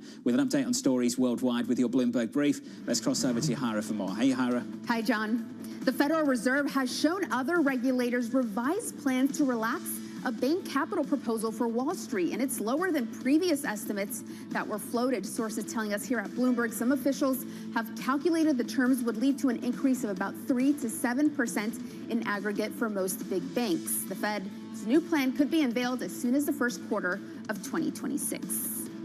Meanwhile, Apple's iPhone Air is off to a slow start in China. Its launch drew curiosity, but no big crowds, which is in stark contrast to the iPhone 17 rollout. Meanwhile, Nikkei is also reporting that Apple is drastically cutting iPhone Air production orders and boosting those for other iPhone 17 models. And the NBA season tipped off last night and delivering a thrilling opening night doubleheader. The NBA champion Oklahoma City Thunder defeated the Houston Rockets in a double overtime thriller, 125-124, led by a clutch performance by reigning MVP Shai Gilgeous-Alexander. Elsewhere, the Golden State Warriors defeated the Lakers 119-109 behind 31 points from Jimmy Butler. That's your Bloomberg Brief. John? Product sucks, zero interest. That's how I feel about basketball every single time. I know, I can feel it. It peaked in the 90s and never made a comeback. You know, we had a discussion about basketball last night. People in the household enjoyed it. They were arguing about what's a sport and what's not a sport, and the idea that basketball is very much a sport. There was debate on golf. Okay. There was debate on some of the other things and sort of a question around peak age. And if you can be 45 and still at your peak, is that really a sport? I used to think about that for golf, and then I played. And I was like, okay. You walked 18? Yeah, totally. Not only that, like the way you hit it, sure, all the movement in your legs. It actually, but you know, it's hard. And then I was like, okay, now I agree this is a sport. I couldn't do the Rory McIlroy workout. You ever seen that? No. Yeah, that's intense stuff. I couldn't do that. Honestly, The fact that this was the discussion, not what is your basketball team, tells you everything. Exactly, they're not engaging. Yeah, exactly. Right, there you go. True. Up next on the programme, setting you up for the day ahead, plus Christian Muller-Glissman at Goldman Sachs with more on this market from New York City. You're watching Bloomberg TV.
Rodriguez. And I'm Jason Kelly. And we're back with another season of The Deal. With athletes and entrepreneurs who are changing the game on and off the field. Jerry Jones. Some good-looking trophies. 1 and 1 is 3 in sports, not 2. And it's because that 3 is imagination. That 3 is putting yourself in a way, having yourself hit the home run. Erica Ayers-Badon. I'm a high-energy board member. I'm very passionate. I have a lot of opinions. Robin Arzón. I want to light fires in people's lives, and that is still one of my core mandates for all of my businesses. Justin Tuck. I tell all of my friends that play in leagues now, make these relationships now while you're hot. Don't wait till you're like your 12th year in and you're just hanging on. Stay tuned. You won't want to miss it.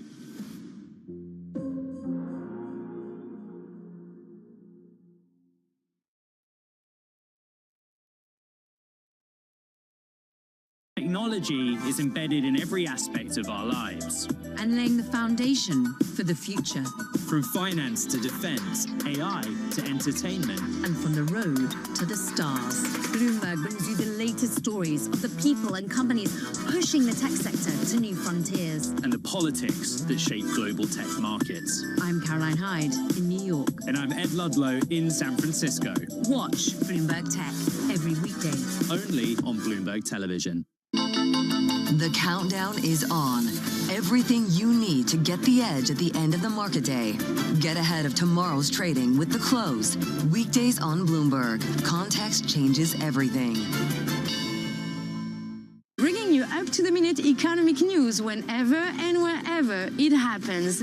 I'm Caroline Connon in Paris, and this is Bloomberg.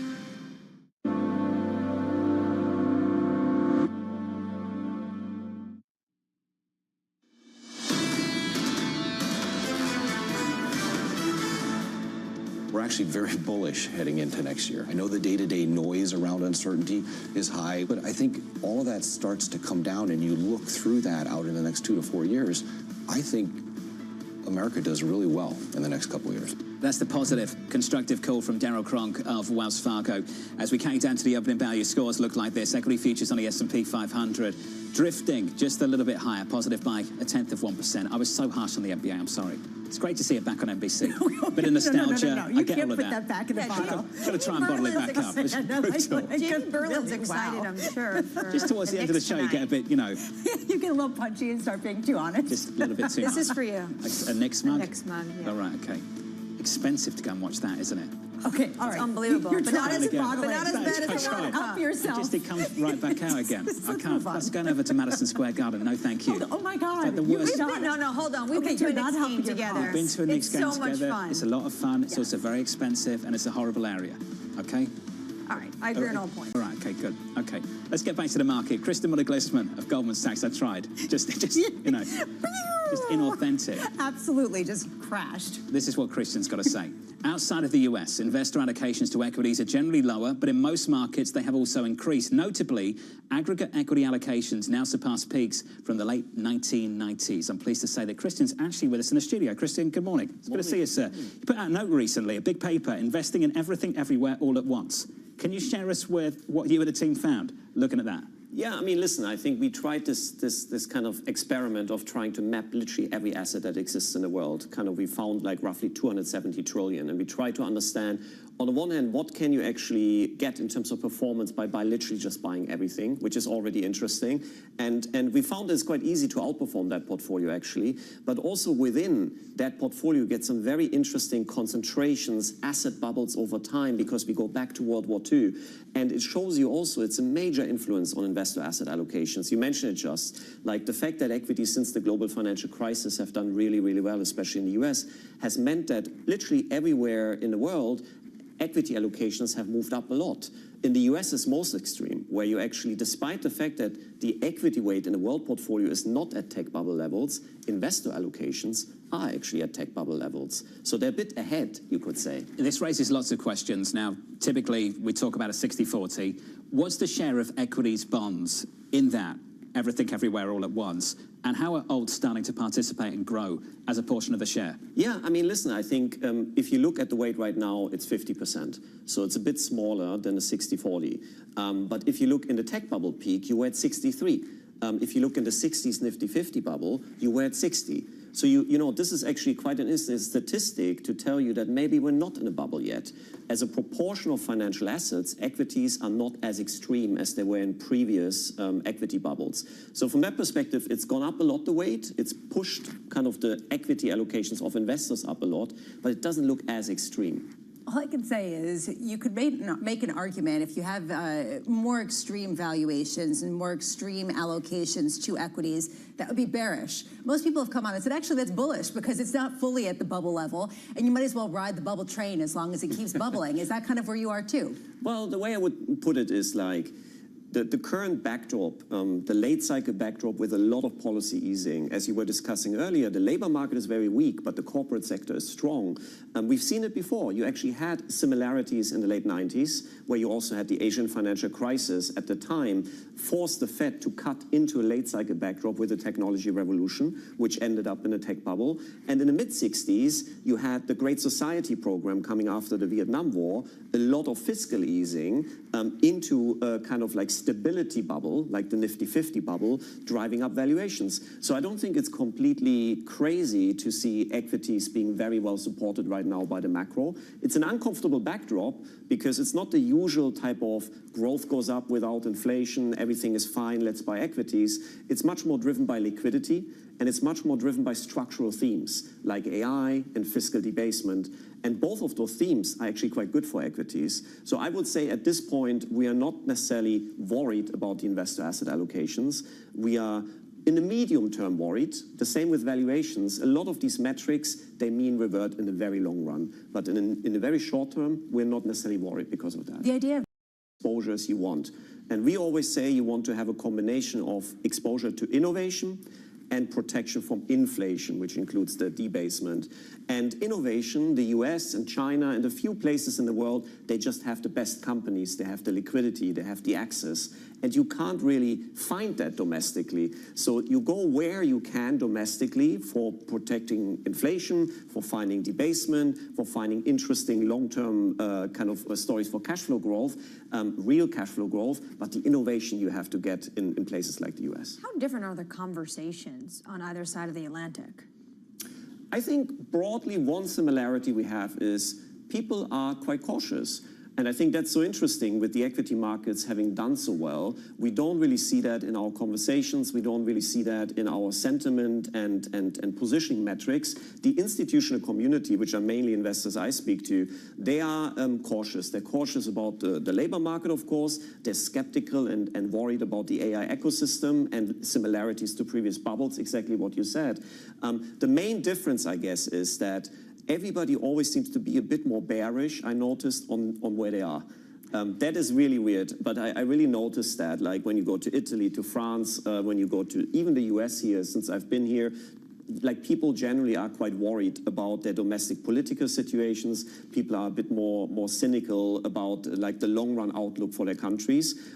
So like the Europeans, they look a lot to the US at things being much better here because you have the innovation, you have the wealth effects, you have a lot of things going right. But when you meet the US investors here, there's still a lot of concerns. There is a disconnect, and there's an obvious one. If you look at the European growth story right now, it's pretty awful. It's not great. The ECB's forecasting 1%, and everyone's saying success. 1% growth. And I think that you look at the growth profile of Europe right now and compare it to the massive outperformance we've seen in Eurozone banks, trying to work out what gives here into next year. Yeah, I mean, it's coming back a bit to what banks are. Banks are carry trade. Like they're making money when things are good in terms of net interest margin. They don't really need growth. Growth is an upside story, which I think we haven't had in Europe a long time. So growth hasn't really driven banks in a big way. So it's a carry trade, and the current backdrop is very conducive for carry trades. And to me, I think the European story next year with the German fiscal spend might look a bit more growthy. There might be a bit more reflation. And everybody I speak to is incredibly cynical and skeptical about that. Everybody says, yeah, Germany committed to a lot of fiscal spend, but they probably won't manage to deploy it. There will be bureaucracy. It will not come down.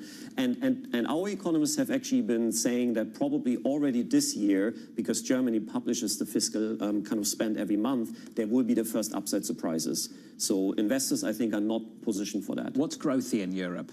Well, I mean, you have obviously specific areas like linked to fiscal spending, fiscal infrastructure, defense. These are areas that are often mentioned.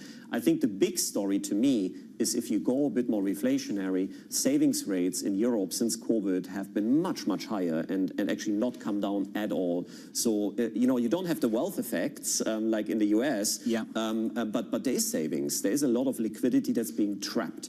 And liquidity often follows confidence. So if you get a bit more of a reflationary shift driven by a few industries, might be fiscally driven, that possibly drives a bit more consumer reflation. Get the regulators to get out of the way and things can improve. Christian, it's good to see you. Thanks for sharing your thoughts. Really thoughtful stuff. Christian Muller-Glissman there of Goldman Sachs. Coming up tomorrow, here's your lineup. Cameron Dawson of New Edge Wealth, Dan Ives of Wedbush, the former Boston Fed President Eric Rosengren, and Liz Thomas of SoFi. From New York City this morning, good morning to you all. This was Bloomberg Surveillance.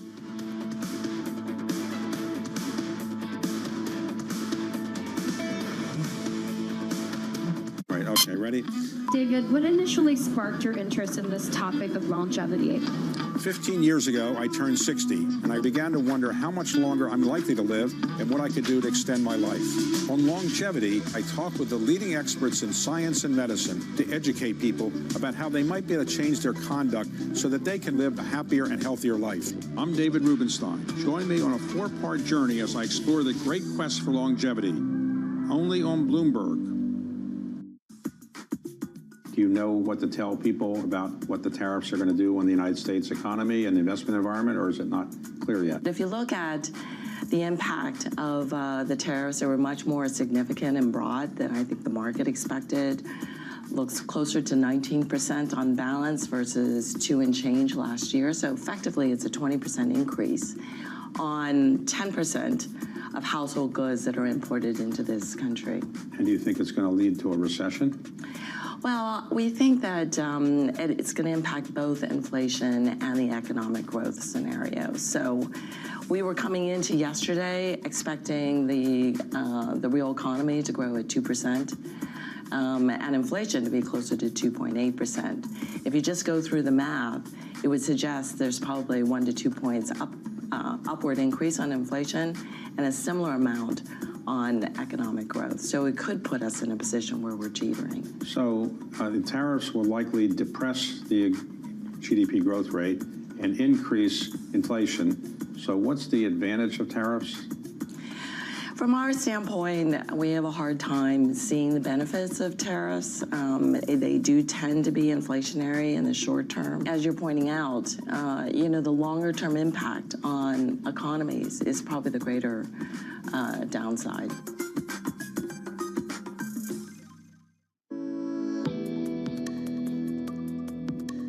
The key issue right now for us in the diamond space is the declared divestment of Anglo from GBS. And as you know, Anglo holds 85% stake in De Beers. Botswana, the government of the Republic of Botswana holds 15. We are resolute now, and we've communicated a firm intention to increase our stake in De Beers to a controlling stake. We have lined up a number of potential collaborators with us, if I may put it that way. We have targeted funders, we have parties, we have the Oman Sovereign Wealth Fund, we have others who are willing and ready.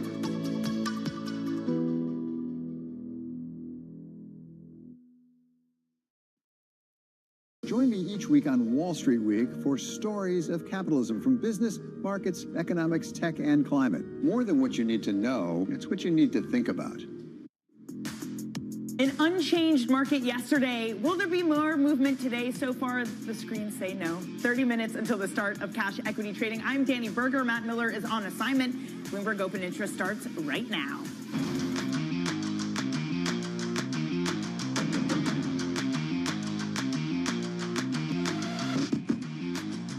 Coming up, a Bloomberg scoop, Anthropic and Google are in talks for a multi-billion-dollar cloud deal. And the Fed floats a plan for much smaller capital hikes for Wall Street's biggest banks. Plus, the latest meme stock darling, Beyond Meat, surges, boosting its 4-day rally to almost 1,300%. So the meme mania is back. There are corners of this market that I guess are just manic. It's not true everywhere. Some of the stocks that we're watching this morning, Netflix down 7.6% in the pre-market. They said a tax dispute with Brazil cut into their third quarter earnings that otherwise would have beat estimates. Then there was Mattel, also a disappointment, down 5.33%. They said that retailers were delaying orders because of tariff uncertainty, despite the fact people are still buying things. Alphabet shares, those are up 2.3%. They are in talks with Anthropic for a cloud deal that is valued in the high tens of billions of dollars. More on that story because Bloomberg Tech co-host Ed Ludlow broke that news and joins us now. Ed, what do we know about how this deal will look? Yeah, it's an arrangement for cloud computing capacity. These are early talks. But you're right, the scale is in the high tens of billions of dollars, which gives you a sense of the capacity that they're talking about. That's kind of multi-gigawatt scale. One source told me that tensor processing units, or Google's TPUs, are the focus of the conversation. And, you know, the main point with that is that, you know, largely it's seen as a great advantage for Google, these customized chips that accelerate machine learning and AI processes. And, you know, the share's up 2% in pre-market, but it was really interesting to see the reaction in aftermarket as well, both Alphabet moving to the upside and Amazon moving to the downside. Talk about that Amazon piece, because Amazon is also an investor in Anthropic. How does this change that relationship? Yeah, it's really difficult to read the tea leaves on this one. Like, is the deal where we have one source telling us that TPUs are the focus of it because Anthropic just generally needs more capacity? We know that Dario Amodei, the CEO, has been doing a tour of the Middle East recently, asking for both capital and capacity. Or is this about an issue with the relationship with Amazon? So Amazon has pledged to invest about $8 billion into Anthropic. Anthropic actually uses Amazon's Bedrock service on AWS as a pretty important sales channel. You know, it's a platform where developers can go and access Anthropic's models. And for both parties, that's been beneficial. And then the third piece of it is Amazon building custom infrastructure for Anthropic workloads, Project Rainier, which is in South Bend, Indiana. And so we've had a lot of questions this morning. One of those is on that third piece, is like, is that not working? Is there some kind of technical issue? Or is it the bigger picture that Anthropic, like OpenAI, just is foreseeing this great demand need, and everyone right now is supply constrained when it comes to capacity? Hey, Ed, fantastic reporting. We're looking forward to watching you cover this more at 11 a.m. on Bloomberg Tech. That is, of course, the co-host of Bloomberg Tech, Ed Ludlow. Now, on the earnings front, Netflix says that a tax dispute with Brazil cut into their third quarter earnings. That marred results that otherwise did fall in line with Wall Street estimates. Bloomberg also reporting that Netflix is weighing a bid for parts of Warner Brothers Discovery. Co-CEO Ted Sarandos addressed the possible acquisition. We've been very clear in the past that we have no interest in owning legacy media networks, so there is no change there. But in general, we believe that we can be and we will be choosy. We have a great business. We're predominantly focused on growing organically, investing aggressively and responsibly into the growth, and returning excess cash flow to shareholders through our share repurchase. Joining us now is Bloomberg media reporter Hannah Miller. Hannah, we'll set possible acquisitions aside for just one moment, but Netflix is having a really rough day in the pre-market. How much of that is about the tax issue versus a really strong lineup that maybe should have produced better results? Yeah, I think that tax dispute really weighed on them, and investors are a little bit concerned, a little bit disappointed in what we saw with earnings. After all, they had a really strong lineup this past quarter, including a smash hit, K-pop Demon Hunters. And they had live sports. They had that boxing match. So what does it mean that they had a weaker quarter? Again, is it just the tax thing, or should it have, as a whole, been better because of K-pop and boxing and whatever else they have? You know, they're arguing that it's this tax settlement, but, you know, there's also other issues in media. You know, there is concern about AI, what that means for the film industry, what that means for actors and other talent. So investors are looking at that. And, you know, the media industry in general is just struggling. It's struggling and maybe has big changes coming to it, especially with Warner Brothers Discovery. What did you make of Ted Sarandos' comments there, saying we're still not interested in legacy media, but we're choosy and maybe we do look at something? You know, Warner Brothers has great IP, it has the studio, you know, it has the lot. So those could be appealing assets to Netflix. But yeah, they want no part of cable networks like CNN, TNT. Do you have any understanding as to whether Warner Brothers Discovery would just sell off a piece of, for example, their streaming business, or if this is a deal, do you have to take the whole thing? And would that actually be of interest to Netflix? I think that's the biggest question here. Is Warner Brothers going to be sold in whole? Are they going to go through with the separation of their two businesses, or are they going to sell off parts? We know Paramount has already submitted a bid for all of Warner Brothers that was rejected for being too low. We know Netflix would want a piece of it, and Comcast is another potentially interested party. How much of this, though, is them just going to market, kind of nudging Skydance, Paramount, saying, you better pay up more for us if you want it? Yeah, they're sparking a bidding war here. You know, we've had Paramount come in. They are dealing with their own changes right now after going through an $8 billion merger over the summer. So there are a lot of changes happening here, and there's real potential for consolidation of both movie studios and streaming. All right, thank you so much, Hannah. That is Hannah Miller of our Bloomberg team on the latest Netflix earnings and the talk of Warner Brothers Discovery sale. Now, we had some news breaking in the last hour. Bloomberg reporting that the Fed has shown regulators the outline of a revised plan that would dramatically relax a Biden-era banking capital proposal for Wall Street's largest lenders. Joining us now is Michael Moore, managing editor for Bloomberg News. Michael, in what they discussed and what the team over at Bloomberg has seen, what could those capital requirements look like? Yeah, so when the Biden-era regulators first rolled out this proposal a couple of years ago, the biggest banks were looking at a 19% jump in their capital requirements, which they were quite livid about, they pushed back forcefully on. This revised proposal, the early calculations are looking at a 3 to 7% increase in the capital that they'd have to hold. So much reduced. And, you know, there was a compromise version that was floated last year with a 9% increase, so even below that.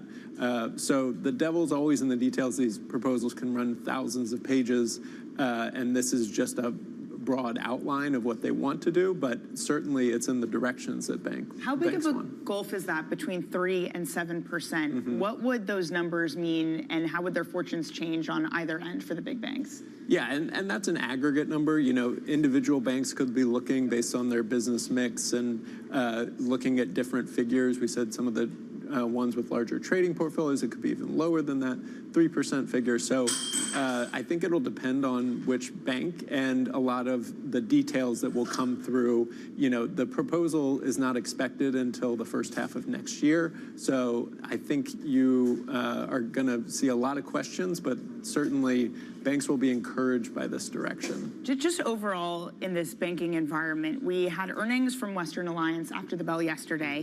Before that, it was Zions, both of them reporting robust earnings. You also had Capital One that had solid earnings too, even saying that their auto lending business, that was also strong too, or some of their more, subprime lenders still looked okay. Can we set aside some of the credit fears after this earnings season?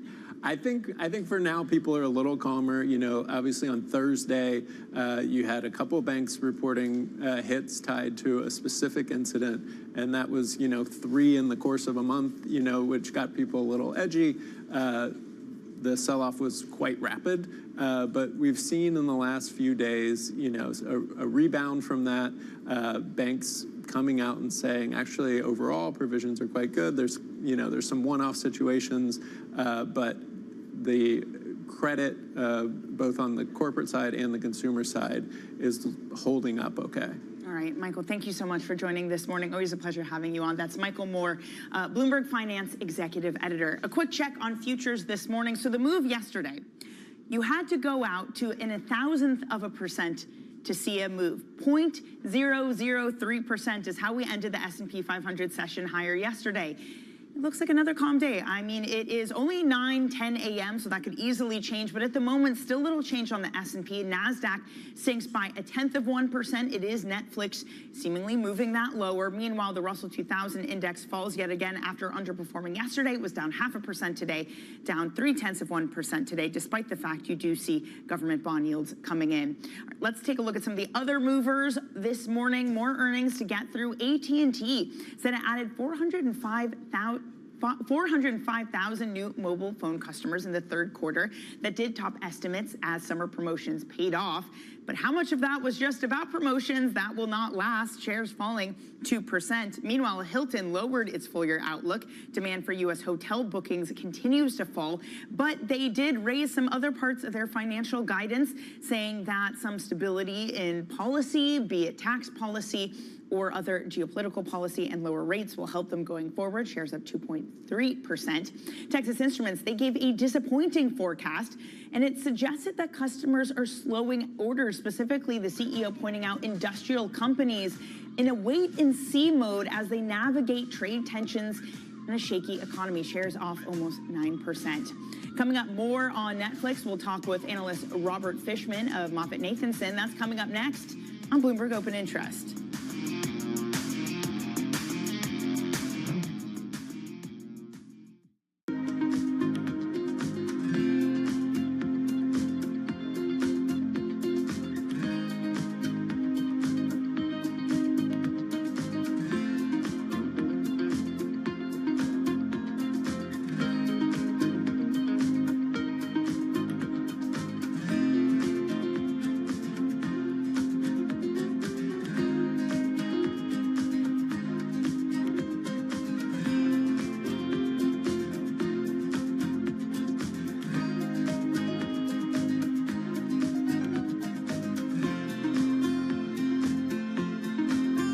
Technology is embedded in every aspect of our lives. And laying the foundation for the future. From finance to defense, AI to entertainment. And from the road to the stars. Bloomberg brings you the latest stories of the people and companies pushing the tech sector to new frontiers. And the politics that shape global tech markets. I'm Caroline Hyde in New York. And I'm Ed Ludlow in San Francisco. Watch Bloomberg Tech every weekday. Only on Bloomberg Television. The key issue right now for us in the diamond space is the declared divestment of Anglo from GBS. And as you know, Anglo holds 85% stake in GBS. Botswana, the government of the Republic of Botswana holds 15. We are resolute now, and we've communicated a firm intention to increase our stake in GBS to a controlling stake. We have lined up a number of potential collaborators with us, if I may put it that way. We have targeted funders, we have parties, we have the Oman Sovereign Wealth Fund, we have others who are willing and ready.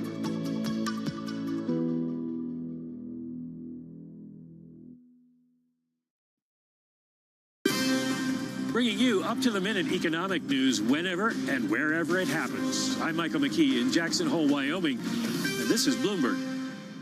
The countdown is on. Everything you need to get the edge at the end of the market day. Get ahead of tomorrow's trading with The Close. Weekdays on Bloomberg. Context changes everything.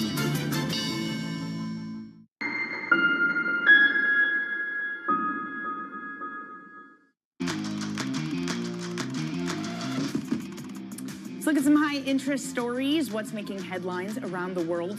The government shutdown has stretched into its 22nd day. That is the second longest on record. Negotiations are stuck over renewing health care subsidies. Federal workers are set to miss their first full paycheck on Friday. Officials warn that continued delays could also disrupt military pay and food aid. Lawmakers say progress before November appears unlikely. Barclays reviewed its entire loan book after losses tied to the collapse of subprime lender Tricolor Holdings. The CEO said the bank had no exposure to First Brands, another bankruptcy, and has reinforced lending standards across its portfolio. He called the Tricolor hit unhappy, but said fraud risk is inevitable in lending. Elsewhere, Mattel's third quarter sales and earnings fell short of estimates as U.S. retailers delayed orders with tariff uncertainty. You can see the hit to shares there, down 5.6%. The global toy industry sources by far the majority of its products from China. That, of course, has been a key target of Trump's tariff increase. Now, despite that miss, Mattel's CEO said demand was solid for Barbie, Uno, and new Wicked dolls. Some things never change. In other earnings news, Netflix shares are sinking, taking a hit on a tax dispute with Brazil. Joining us now is Robert Fishman, research analyst at MoffettNathanson. He has a buy rating on the stock with a 1,150 price target. Robert, the company was very clear that this tax issue was a one-off. So what do you make of a share reaction that's so sharp this morning? Good morning. So I think the stock is reacting to where expectations lie ahead of the quarter and where they ultimately delivered. So they came in line with our numbers. You mentioned the Brazil tax loss there. That creates a lot of noise, but if you strip that out, the performance and the underlying performance on the profitability of this company continues to be very impressive. And really, the question from here becomes, can the growth be sustained, not just for fourth quarter, which they gave guidance on, but thinking about next year and the years to come? And we have some pretty high confidence that the company will continue to operate at these very elevated levels. Well, I guess there was this question, considering they have such huge hits, like K-pop Demon Hunters, like a live boxing match that they aired, that maybe they should have done better. Is in line not enough for Netflix, considering the monster hits that they had on their hands? Yeah, again, this is a very high growth company, high growth stock. So I think that comes with high expectations, right? So basically, when you put that all together, yes, they clearly had a very strong slate. They have another strong slate coming in the fourth quarter. And you heard Ted talk about all the good shows and movies and different events coming in 26. So again, that leads us to have some pretty high confidence that the high growth will continue. And ultimately, it comes down to driving cash flow and driving profitability. And we have pretty high hopes and expectations that should continue into next year, not just next year, but really when you look out over the next few years, we think that the advertising opportunity here is going to be a significant driver to this higher level growth. Well, they talked about this quarter being their best ad sales quarter ever. What scale does that need to get to, Robert, in order to change their growth trajectory and valuations? So, yeah, they're in the very early innings and talked about more than doubling their total advertising revenue, but to your point, at a much lower base. So the higher that base grows, that has a more meaningful impact on the overall company's growth. And we're still in the early stages. So we forecast that advertising is going to come in under $3 billion. So again, more than doubling versus the year before. But when you look forward, we expect that to more than triple to over $9 billion by 2030. So clearly, the growth there is going to be meaningful, substantial. And what that does is has an impact on the traditional television ecosystem and the different competitors because they're taking a larger share of that TV pie, and the advertising dollars are shifting towards connected TV. Historically, Netflix has talked and been very vocal about being builders and not buyers when asked questions about large-scale M&A. So, Robert, what do you make of Netflix's name being floated out there as a potential buyer for Warner Brothers Discovery? That's a great question. I think there's a lot of different press reports right now going on in terms of how this is all playing out. Clearly, from a Warner Brothers Discovery standpoint, which we also recommend, there's a lot of interest, and that's a good thing. Clearly, the more interest, the higher the price it will likely end up for that company. Ultimately, we think this is Paramount, Skydance's company to bid on and to eventually win.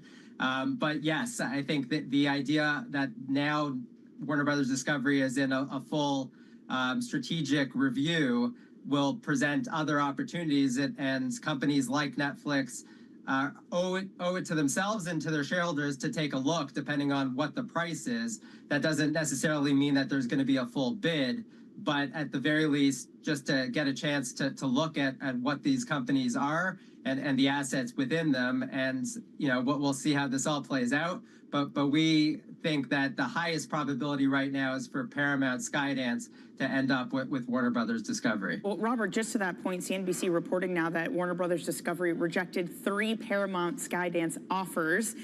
The last offer was just for under $24 a share for Warner Brothers Discovery. So to the point you're making, if I'm understanding it, Robert, is just this bid to have other people come in and make an offer for Warner Brothers Discovery, just the company saying, hey, Paramount Skydance, you need to do better? That's where we think this will eventually end up. But again, clearly more interest is going to drive that price higher. And seemingly that's the place that we're at right now, where there's essentially an open process that the board has to clearly take very seriously, management takes very seriously, and ultimately that they have to do what's best for the shareholders. And so eventually, if there is just a bid, a very significant premium bid for just the streaming and studio assets, they very much have to consider that. But we think that Paramount Skydance has the most to gain from a potential combination with Warner Brothers Discovery, and seemingly it looks like it was the plan all along when Skydance bought Paramount, that eventually they very much also have interest in the Warner Brothers Discovery assets to put that all together. And nothing like a little bidding war won't help to cure when it comes to getting a higher price. Robert, thank you so much for joining this morning. Robert Fishman of MoffettNathanson. Coming up later in the hour, Workday CEO Carl Eichenbach joins us on the show to explain why he thinks HR and finance platform is, quote, underappreciated and undervalued. That discussion coming up soon. This is Bloomberg Open Interest.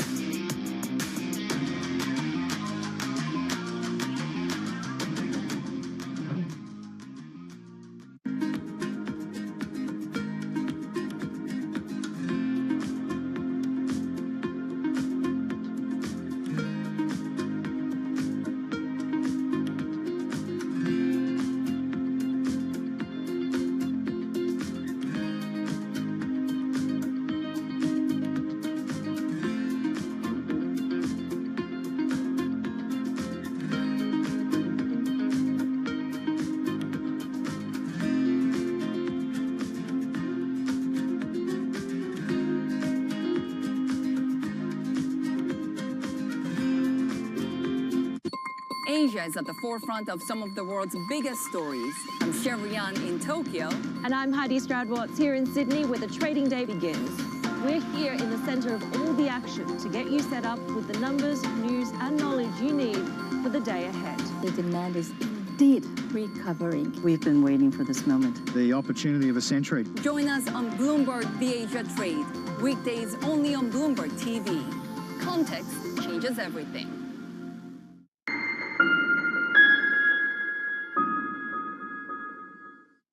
bringing you up-to-the-minute economic news whenever and wherever it happens. I'm Francine Lacqua in Sintra, Portugal, and this is Bloomberg. Key investors, top executives, global innovators. Join me for in-depth conversations with the biggest newsmakers on the day's top stories. Insight with Haslinda Onen, only on Bloomberg. All right, okay, ready? David, what initially sparked your interest in this topic of longevity? 15 years ago, I turned 60, and I began to wonder how much longer I'm likely to live and what I could do to extend my life. On longevity, I talk with the leading experts in science and medicine to educate people about how they might be able to change their conduct so that they can live a happier and healthier life. I'm David Rubenstein. Join me on a 4-part journey as I explore the great quest for longevity, only on Bloomberg. From the world of politics to the world of business, Joe Matthew and Kaylee Lines deliver news, insight, and analysis live 2 times a day, every trading day. Balance of Power at 1 and 5 Eastern, only on Bloomberg.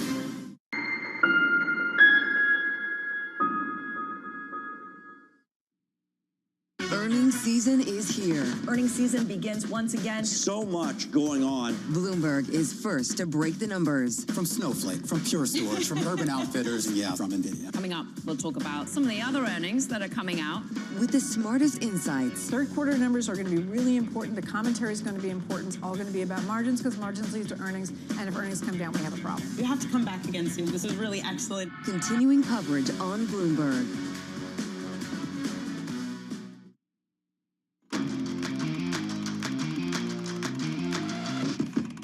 Under 5 minutes ago, until the opening bell, a look at futures. We are gaining just 0.1% after an unchanged market yesterday. We are just barely beneath all-time highs. NASDAQ underperforms with the Netflix underperformance this morning. While Russell 2000 futures, again, another tough morning, down 0.4%, not helped by the fact that 10-year yields have hit a 1-year low. Continued correction happening in the precious metals. Gold seeing its biggest drop yesterday since 2013. It sinks another 1.5% this morning. Is this just corrective, or is it the start of a new trend? Some other movers on our radar this morning. Capital One net income jumping 80% in the third quarter. They announced a $16 billion share buyback, shares up 5.5%. Tesla, meanwhile, they're expected to post a 25% drop in third quarter profits from a year ago. That is according to Bloomberg estimates. It's trading at 195 times expected earnings over the next 12 months. And the meme stock mania is back. Beyond Meat up another 81.5% this morning. It now has a 4-day rally of almost 1,300%. Less than 4 minutes until your opening bell, we begin the trading day with eVestnet Co-Chief Investment Officer.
I think people are paying attention now to what we're doing in a way that wasn't happening 5 years ago. I think the convergence, not just of the hardware investments, but the AI investments in particular, have been the real watershed for us in helping people understand why we've always believed having these devices be wearable and having sensors and having context in the world around you has been so important. And it's like, oh yeah, of course, now that you realize there's going to be a potentially super intelligent assistant that's operating there, you want it to have, for free, all the context on what you've heard, what you've seen, what you're doing, so it can help you the most out as you go about your day and try to accomplish what you're trying to accomplish. So we feel a lot of vindication on that. I think the question is, yeah, will it be us? Will it be a competitor? That depends on our execution and their execution. I have a lot of confidence that the paradigm that we're in right now, which has been stable for a long time, right? The phone that you all have in your pockets now is roughly the same as the phone you had in your pocket 4 or 5 years ago. There's not really a lot of new innovation happening at that scale. There is a lot of things. The phone is the greatest consumer electronic device ever built, and yet there's also a lot of things that we wish it could do better or different. And I think with AI and integrated context with the world around us, that becomes more and more obvious. So I'm very confident that the paradigm will shift in that time frame. And you all know the saying, we get a lot less done in 1 year than we think and a lot more done in a decade. That really is going to be true, I think, when it comes to these shifts. At a time when policy in Washington is driving Wall Street, we draw a distinction between the rhetoric and the action, bringing you market-moving guests and original reporting. This is Bloomberg Surveillance. It's a multi-trillion-dollar industry. We'll show you what's happening in ETFs like no one else. ETF IQ, only on Bloomberg.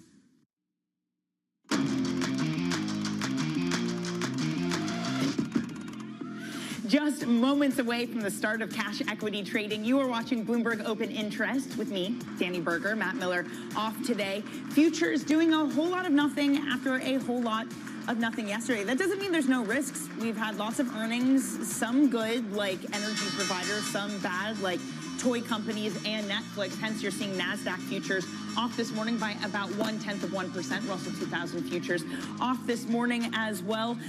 We're looking at NOAA opening the ringing bell down over at the New York Stock Exchange, and Master Beef.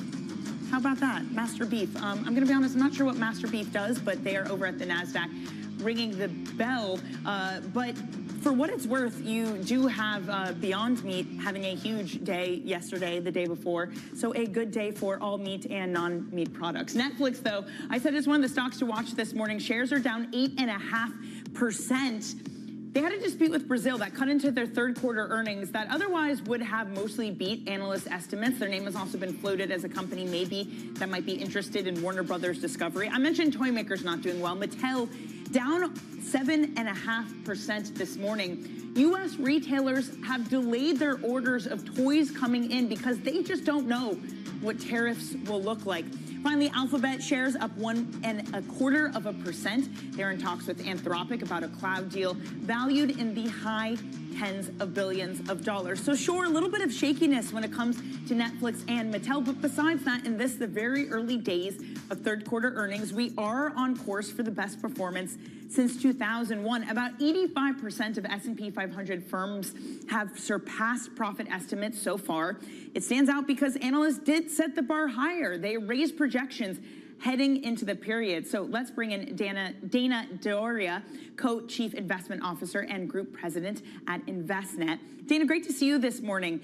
Is this a case of just the bar being low as it usually is and we're topping it, or is something else, a sign of strength, starting to emerge in this earnings season? Well, I think you can't ignore that this is so far, it is a pretty good earnings season. I wouldn't say that the bar is low. I mean, look, we have such a high valuation in the market right now. We're priced really kind of for perfection. Now, of course, a lot of that is the top heavy, largest companies in the market. But still, I mean, this market is not cheap, by any standards. And so I think it is a good sign that we're seeing these beats, 85% to your point. There's a few cracks here and there, but they look fairly idiosyncratic. And I mean, even the financials have kind of shrugged off what looked like, what could potentially be more systemic with bad loans. And it doesn't appear to be, that so far appears to be idiosyncratic as well. So I think thus far, the news is good coming out of the earnings season. Some of the other cracks, Dana, I mentioned Mattel. This one was interesting. The fact that retailers are not ordering in more toys because they don't know where tariffs will land us. And of course, it's a sector really exposed to China. Then there's the likes of Texas Instruments. Their CEO also said that industrial customers are also in wait and see mode because of tariffs. You do see small little pockets where tariffs are having an impact in a market that's otherwise unfazed. Could that expand beyond just a Mattel, just beyond a Texas Instruments? If this continued back and forth happens, could you actually see an impact to the overall market?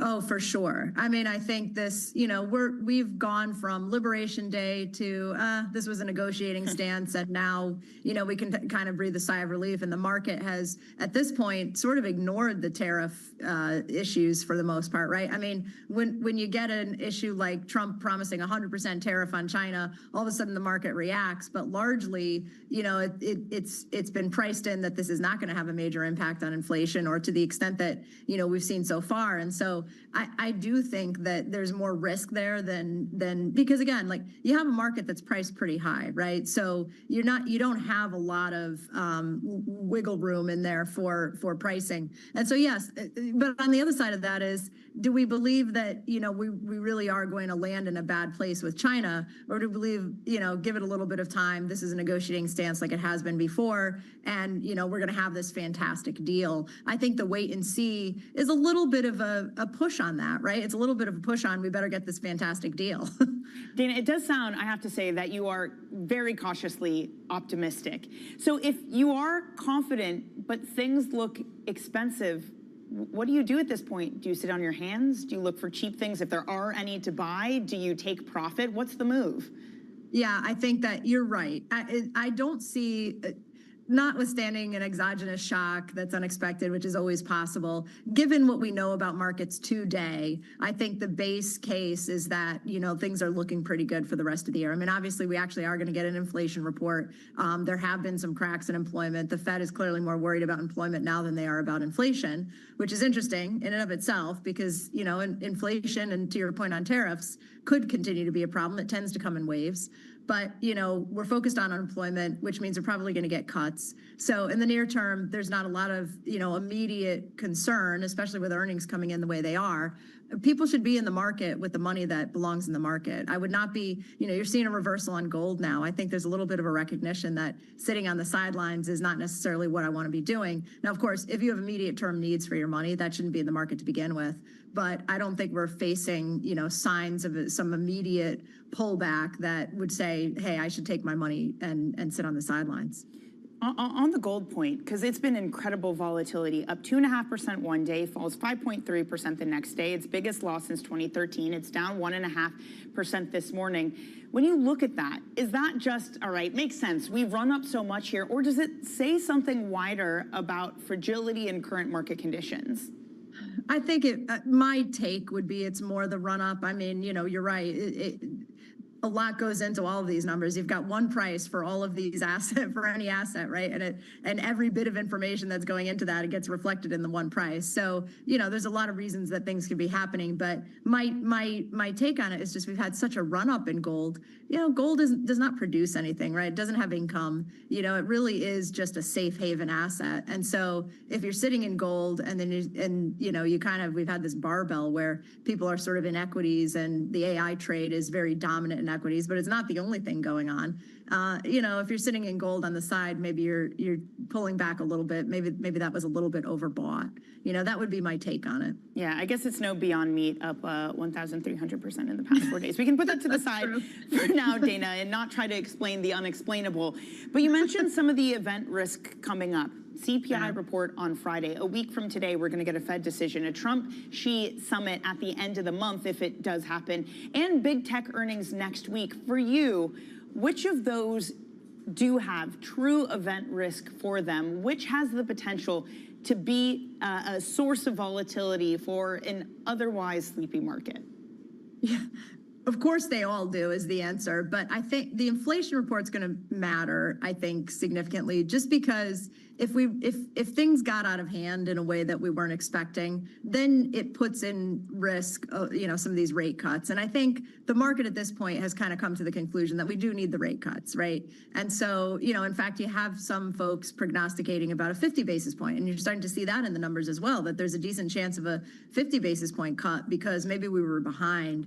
And so if inflation starts to become a problem, I think this Fed does not want inflation to come back. As much as we hear dovish comments, we're worried about employment. If there's a sign that inflation really, and so this would be like, an unexpected bump. I think that would be pretty problematic. My expectation on the, tech earnings, they are priced again to perfection. But I think we're early days, this concern about a bubble or circular kind of CapEx, that could be a problem over time. I don't think it's a problem, this quarter. My anticipation wouldn't be, you're going to see companies coming out and saying this is a problem this quarter. I think that's got, a long run before, you start to see a comeuppance in that. And the comeuppance would be the productivity is not happening as quickly as we would like, kind of on the other side, which is very possible. But, in terms of immediate term, I'm looking at that inflation report. Hey, Dana, really great to get you on this morning. Thank you so much for joining Investments, Dana D'Auria.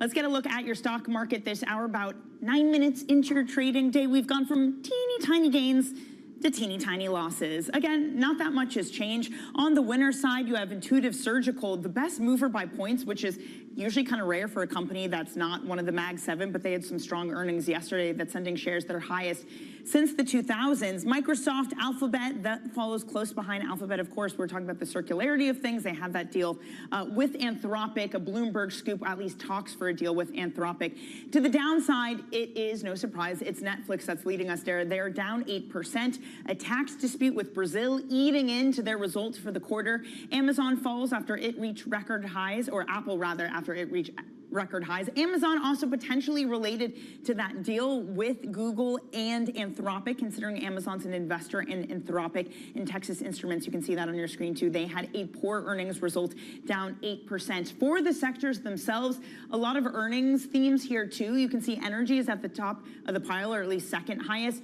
GE Vonovia, an energy company, said that the hyperscaler demand is off the charts. Usually just a boring infrastructure stock says that hyperscalers are snapping up a huge proportion of their orders to come. At the bottom, consumer discretionary. Maybe that's a bit of intel saying that the retailers aren't buying toys because we don't know what tariffs are doing. Infotech, communications, that's a little bit of Netflix in there, a little bit of Amazon too. Again, overall, we're headed towards a day that is kind of unchanged, down 0.02%. A yawn, we'll see if that changes. But again, underneath the surface, some really interesting earnings stories. Speaking of companies, Workday's CEO says that his is underappreciated and undervalued. He will be joining us next. That is Carl Eschenbach. That's coming up next. You're watching Bloomberg Open Interest.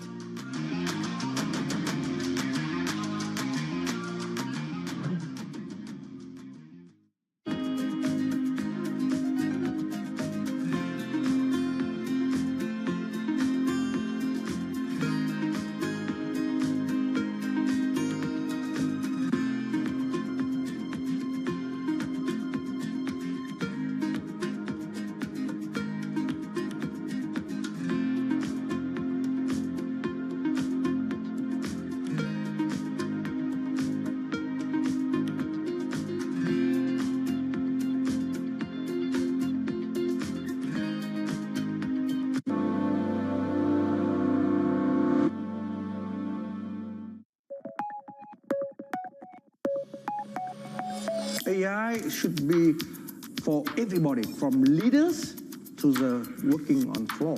And we can save 90% of time, 50% of workforce. AI is core in centers of change. And therefore, we invest heavily to AI. Actually, we started more than 10 years ago because we think the machine in the past helped our hand and legs. Now the machine helps us in brain. Are you betting all your money in this right now? When the OpenAI appear, immediately I asked whole corporations study how will you bring generative AI to their job.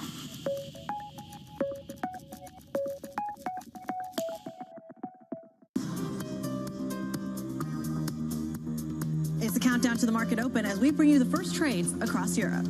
We'll debate the most important stories and what will drive the big investment decisions throughout the morning. I'm Guy Johnson. I'm Kriti Gupta. And I'm Anna Edwards. Join us every weekday morning for the opening trade, live at 7 a.m. here in London. Only on Bloomberg. Context changes everything. Join me each week on Wall Street Week for stories of capitalism from business, markets, economics, tech, and climate. More than what you need to know, it's what you need to think about. What is going to be the consequence for U.S. markets? We are basically deep in the European earnings season. Take a look at how we're faring when it comes to Asian markets.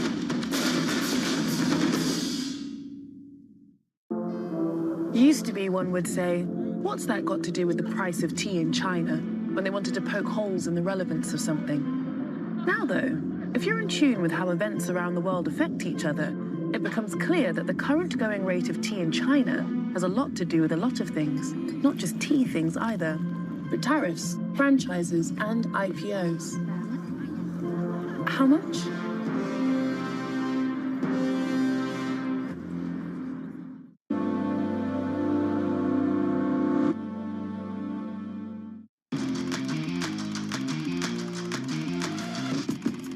Get some top calls. Some of the analyst action in focus this morning. First up, 3M gets an upgrade at Morgan Stanley.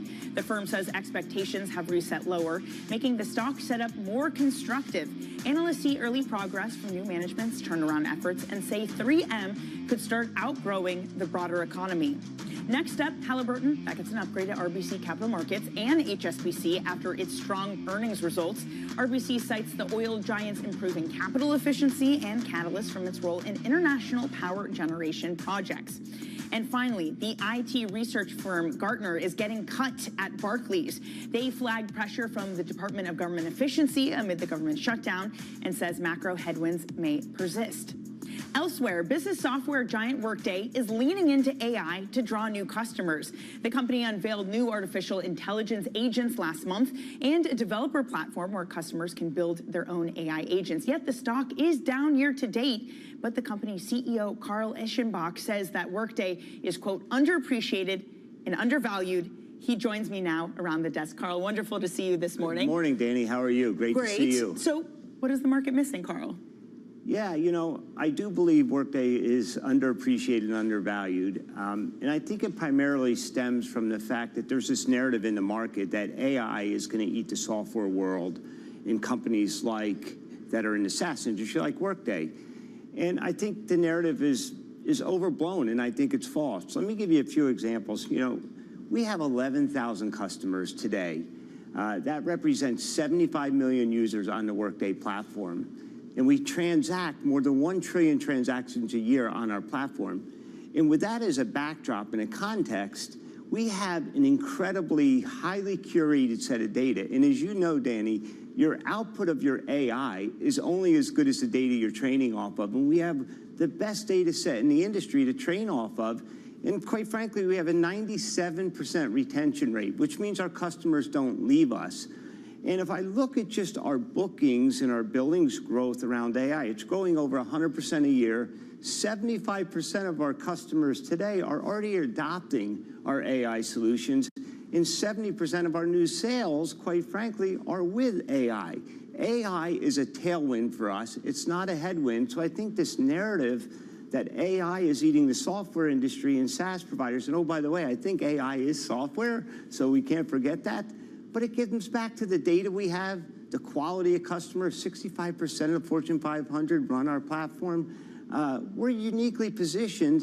And quite frankly, one of the things we announced at our investor conference, back at our user conference where we had our financial analyst day, is we made a big bet on ourselves. Yeah. We discussed and highlighted that we're doing a $5 billion share buyback over the next couple of years because we think the best investment we can make is in ourselves. Well, to be fair, Carl, you've also invested a lot in AI. I mean, you're just describing some of this. I was looking, you recently announced a research center in Dublin. You've made various acquisitions around AI, including Sana for $1.1 billion. Do you think the attitude is kind of like what Mark Zuckerberg said, that the risk at the moment when it comes to AI is underinvesting, not overinvesting? Listen, we are investing heavily in AI. We're doing it through innovation, and we're innovating one of three ways. Number one, we're organically innovating. We continue to drive a platform narrative out there in the market, and we see many partners coming to partner with us, like we announced a partnership with Databricks, with Salesforce, with Snowflake. At the same time, we've announced we're bringing 15 new agents to market. Our agents are bringing incredible business value to our customers. They're not this thin veneer of an AI agent. It's truly driving business value. And then you're right. We are inorganically innovating through very strategic acquisitions. In the last 18 months, we've made 5 AI acquisitions.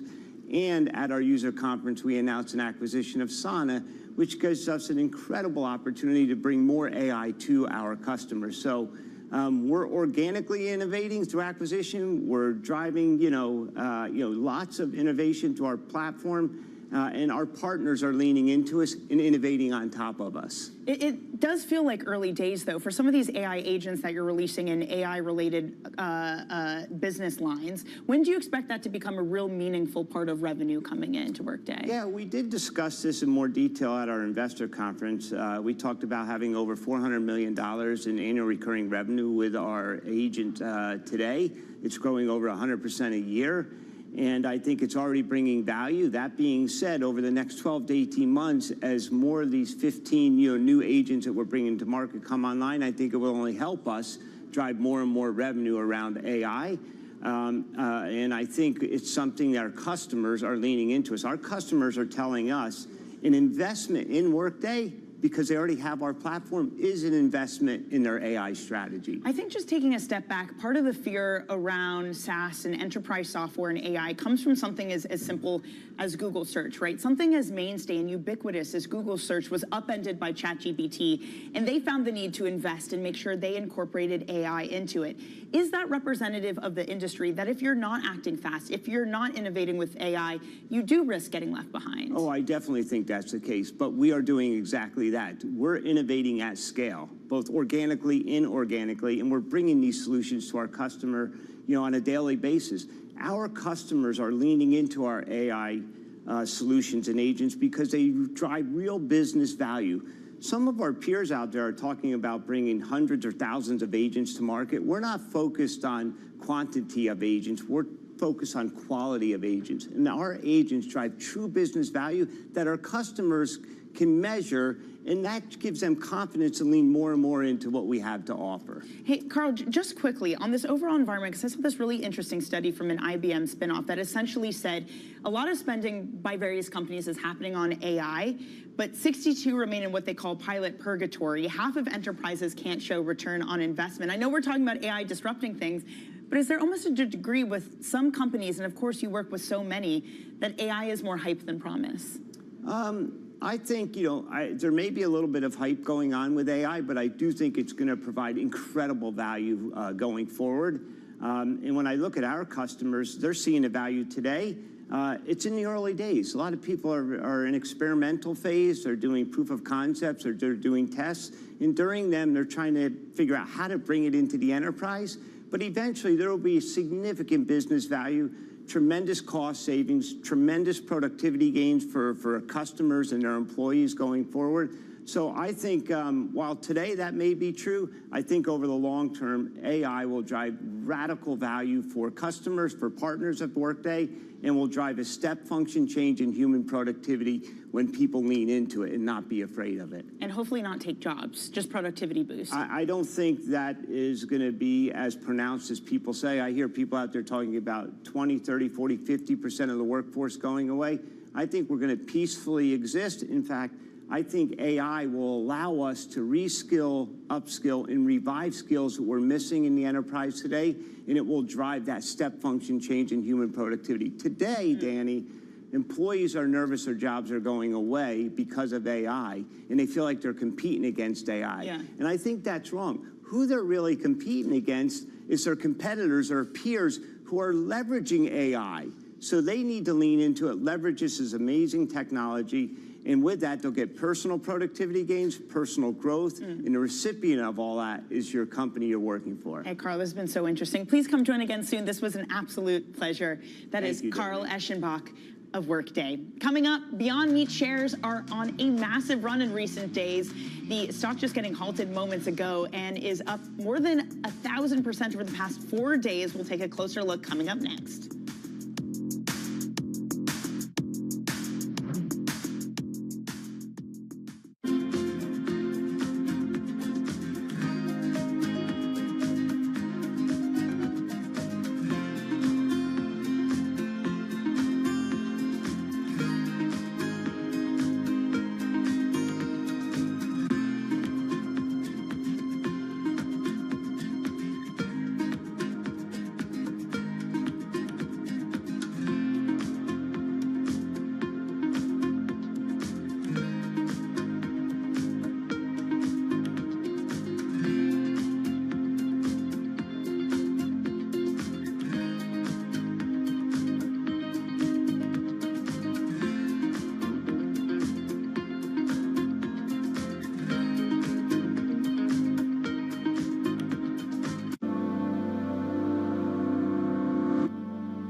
Up to the minute news whenever and wherever it happens. I'm Haslinda Amin in Bangkok. This is Bloomberg. Astonishing day for US technology. Shaping the region's technology ecosystem. Asia's biggest tech news and innovation. Morning, this is Bloomberg Daybreak Europe. I'm Tom McKenzie in London. These are the stories that set your agenda. Taking you from the U.S. market's close to the overnight session in Asia, we'll walk you through what you need to know to kickstart Europe's trading day. Live from our European headquarters, we bring you the day's top market-moving stories, unmatched expert analysis, and on-the-ground reporting from across the continent. Tune in to Daybreak Europe, only on Bloomberg Television. Context changes everything. Get your fixed income fix. Watch Bloomberg Real Yield around the world right here on Bloomberg. Context changes everything.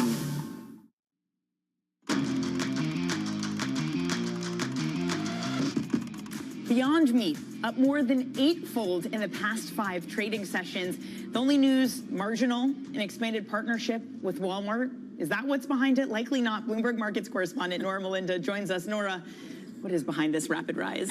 Well, it's really a wicked rally we're seeing right now, up more than 1,000% over the past 4 days, doubling in pre-market trading today. So we are seeing the stock really on a tear here. This is after a Dubai-based real estate developer posted on Reddit really touting the stock. So you saw so many people pouring funds into the company, and you are seeing it really just rallying nonstop. But of course, it's important to note that the shares are still down about 97% below the record high that we had back in 2019. So important to put that here in perspective, and also short interest at about 64% as of the end of September. So it is a bit of a discussion across Wall Street as to whether or not this is a little bit induced by short covering or just a rally in general. So lots to dig into right now as we continue to see meme stocks continuing to bubble. To be clear, not a stock analyst, just someone in Dubai, and this is, I'm assuming, like his hobby or something. I mean, it's all over Wall Street bets everywhere. So lots of retail trader action going on right now.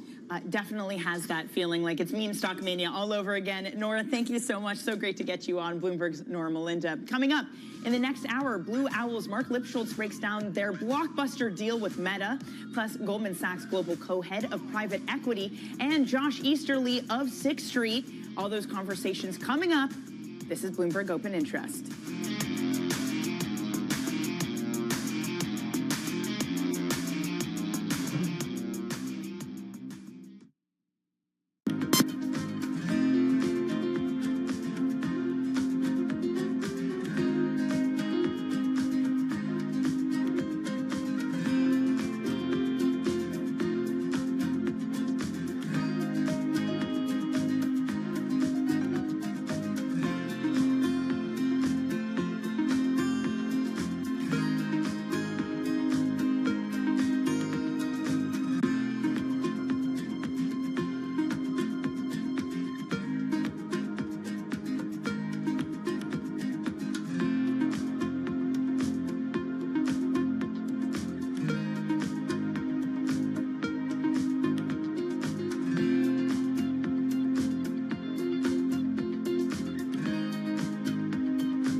NYK's sustainability efforts have produced a breakthrough. The tugboat Sakigake is the world's first ammonia-powered vessel in commercial use. LNG can decrease emission of the carbon dioxide compared with the heavy fuel oil, the 25% more or less. But ammonia, 95% decrease can be achieved.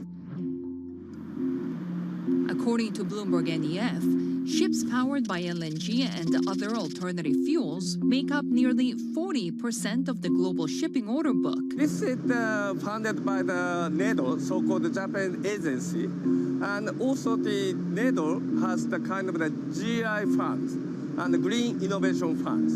And also the Japanese government is supporting the usage of the ammonia as the power-generating fuel. It's more expensive than normal standard fuel. Yes, it is. And at this moment, the supply of the ammonia volume is very much limited compared with the LNG and also the heavy fuel oil. But in order to promote ammonia as a marine fuel, together with the other industry players, and we can have the kind of the mass production, then the cost will be decreased. Then the next 10 years, we try to increase the number of the vessels powered by the ammonia. Making money isn't about drowning in emotions. It's about understanding what's actually happening. Markets are the best way to glean signal from noise, and that is what we try to do every morning. This is Bloomberg Surveillance. Bringing you up-to-the-minute global news whenever and wherever it happens. I'm Jumana Bersachi in Tehran, and this is Bloomberg.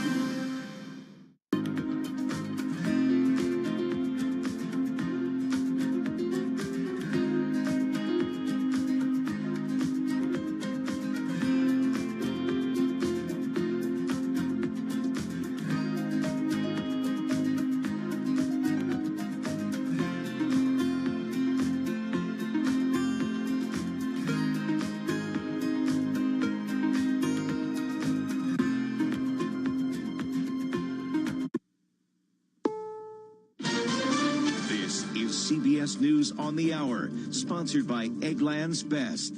I'm Deborah Rodriguez. Vice President Vance met with Prime Minister Netanyahu in Israel today as a fragile ceasefire in Gaza holds. We're here to talk about peace. We're here to talk about how to ensure that the peace agreement that started about a week ago sticks, that we move into phase 2 and phase 3 with success. Correspondent Holly Williams spoke with someone who has doubts. Alon Pincus was an advisor to 4 Israeli foreign ministers. He's also a fierce critic of Prime Minister Netanyahu, who he believes will try to back out of the ceasefire deal. He knows that if everything stops now and there is progress into the next phases, that almost inevitably means that he will be deemed as the guy who failed to defeat Hamas. Israel says Secretary of State Marco Rubio will be next to travel there to meet with Netanyahu. More Americans say their retirement accounts aren't enough to cover expenses, and they're afraid Social Security money won't be there when they need it. So they're opting to ignore all of the financial advice and cash in early. CBS's Jesse Mitchell. 9 in 10 Americans say they don't plan on waiting until they turn 70 to collect Social Security, according to a new study by investment firm Schroders. Recipients that delay receiving benefits for 3 years past the full retirement age of 67 can get a 30% bump in monthly payments. A survey from the nonprofit Kaiser Family Foundation finds the cost of family health insurance plans rose 6% this year to $27,000. That brings us to the impasse over expiring health care subsidies and the now 22-day-old federal government shutdown. With so many national parks employees furloughed, it's becoming a free-for-all in the sky overhead. Base jumping, where you parachute off buildings or cliffs, is illegal in all national parks. But with the shutdown dragging on, there's really nowhere to stop the jumpers. More parachute daredevils have been caught on video jumping off the tall cliffs at Yosemite. Never seen that before. The Park Service says law enforcement officers are still on duty at Yosemite and responding to complaints. Base jumpers face up to 6 months in jail and a $5,000 fine if convicted. Michael Wallace, CBS News. New Orleans top law enforcement officer tells CBS News she's expecting National Guard troops to arrive there next month. Correspondent Katie Weiss. Police Superintendent Ann Kirkpatrick believes that the city has already created a good relationship with National Guard leadership. So she says that this is a collaborative partnership. She says we're working together to plan their deployment and that they are not coming in to, quote, take us over. This is CBS News.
An NBA Hall of Famer sets another record off the court. More than 40 years after his rookie year. Michael Jordan down the lane, double clutches in midair and drops it in. And more than 22 years after his last NBA game, Michael Jordan's new record is worth $2.7 million.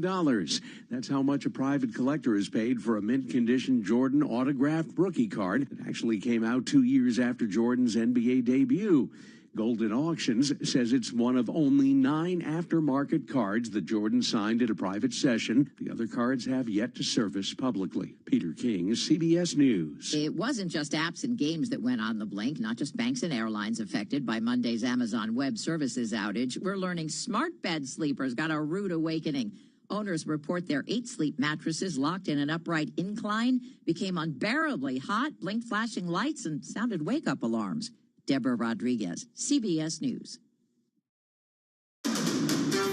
This is Bloomberg Intelligence with Scarlett Fu and Paul Sweeney. How do you think the Fed is looking at tariffs, the uncertainty of tariffs? Let's take a look at the sectors and how they perform. A lot of investors getting whipsawed every day by news events. Breaking market headlines and corporate news from across the globe. Could we see a market disruption, a market event? Are people just too exuberant out there? You see some so-called low-quality stocks driving this short-term rally. Bloomberg Intelligence with Scarlett Fu and Paul Sweeney on Bloomberg Radio, YouTube, and Bloomberg Originals.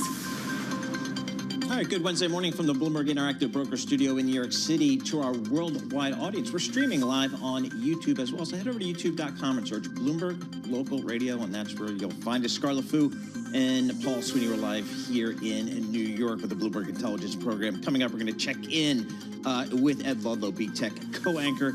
Anthropic and Google in talks on a multi-billion-dollar cloud deal. It seems like every day we get one of these multi-billion-dollar deals around AI, so we'll break it all down for you. Julia Beal, she is Chief Market Strategist and Portfolio Manager. Kane Anderson-Rudnick to get her thoughts on these markets. Mike McGlone joins us, Bloomberg Intelligence Senior Commodity Strategist. Gold, we had this monster run-up this year. We're giving some of it back. What does it mean? Is this kind of a trading pullback, or is it something more than that? Geetha Ranganathan's going to join us, Bloomberg Intelligence analyst. She covers all the media stuff. She's got some research out on Netflix. They had some results last night, a little bit disappointing. They had a charge, all that kind of stuff, but I think she's still pretty bullish on the name. And we'll probably talk about Warner Brothers Discovery. Who's going to buy that thing? So what's going to happen there with her friends at Warner Brothers and Discovery? Right now, let's go to John Tucker for a Bloomberg Business Flash. Kick us all off. All right, the S&P 500 about 20 points below its closing record of 67.53. This comes ahead of earnings from the Mag 7 cohort Tesla, as shares of Tesla ahead of that. But right now, down about 0.4%. You mentioned Netflix. Those shares, Paul, after the earnings report, down 8.5%. Intuitive Surgical, this is actually the best performing stock in the S&P 500. It was soaring 16%, the maker of robotic surgery systems. They had third quarter earnings topping estimates. As far as earnings go overall, about 85% of the S&P 500 firms to have reported third quarter earnings so far. They have surpassed profit estimates. This is on course for the best performance since 2021. And Nadia Lovell at UBS says the market's getting fuel for those overall earnings reports. I mean, so far, when you look at the earnings season collectively, it's been off to a pretty solid start. I mean, you've had about, 17%, 15% of the market cap that is reported so far. And if you look at the median beat rate, it's close to 6%. And that's better than we even had expected at this point. Yeah, the S&P 500 right now up just about 2 points, 67.36 on the index. The Dow down 87 points, NASDAQ 125 points lower right now. You know, in the we'll have to go to the gray zone between financial trading and gambling. The National Hockey League striking a multi-year deal with Kalshi and Polymarket, the first major American sports league to agree to work with the prediction market platforms. This is under Connor the heading, McDavid win a Stanley Cup with the Oilers? Yes or no? That is going to be one of the questions. Yeah, and it's just like, is it betting or is it something else? We're just calling it, prediction markets. We check the markets for you all day long, right here on Bloomberg Radio. I'm John Tucker. That's your Bloomberg Business Flash. Scarlett and Paul, both of you, welcome back. Back in here. You bet, back from Washington, D.C., and you were just doing I was in the other office, stuff, doing other stuff. Gotcha. But how was it? It was great. It was good to Washington, D.C. Less crowded than usual with the government shutdown. You definitely feel it in the restaurants and out and about. Easy to get a taxi, that's for sure. But hopefully they can get that working out there. John Tucker, thank you so much. We appreciate that. Market Drivers today is brought to you by Van Eck, celebrating 7 years of helping investors stay ahead in a world that never stands still. Visit VanEck.com. As John was just reporting, kind of got a mixed red and green out there in the marketplace. But let's take a look at some of the stocks on the move today. I'm Paul Sweeney alongside Scarlett Fu, and we're joined by Christine Aquino. Christine, what are you looking at? We got to take a look at Beyond Meat, Paul. I mean, Tom Keene, we were not allowed to talk about Beyond Meat during the surveillance program. We can talk about it to our heart's content over here because that stock is roaring.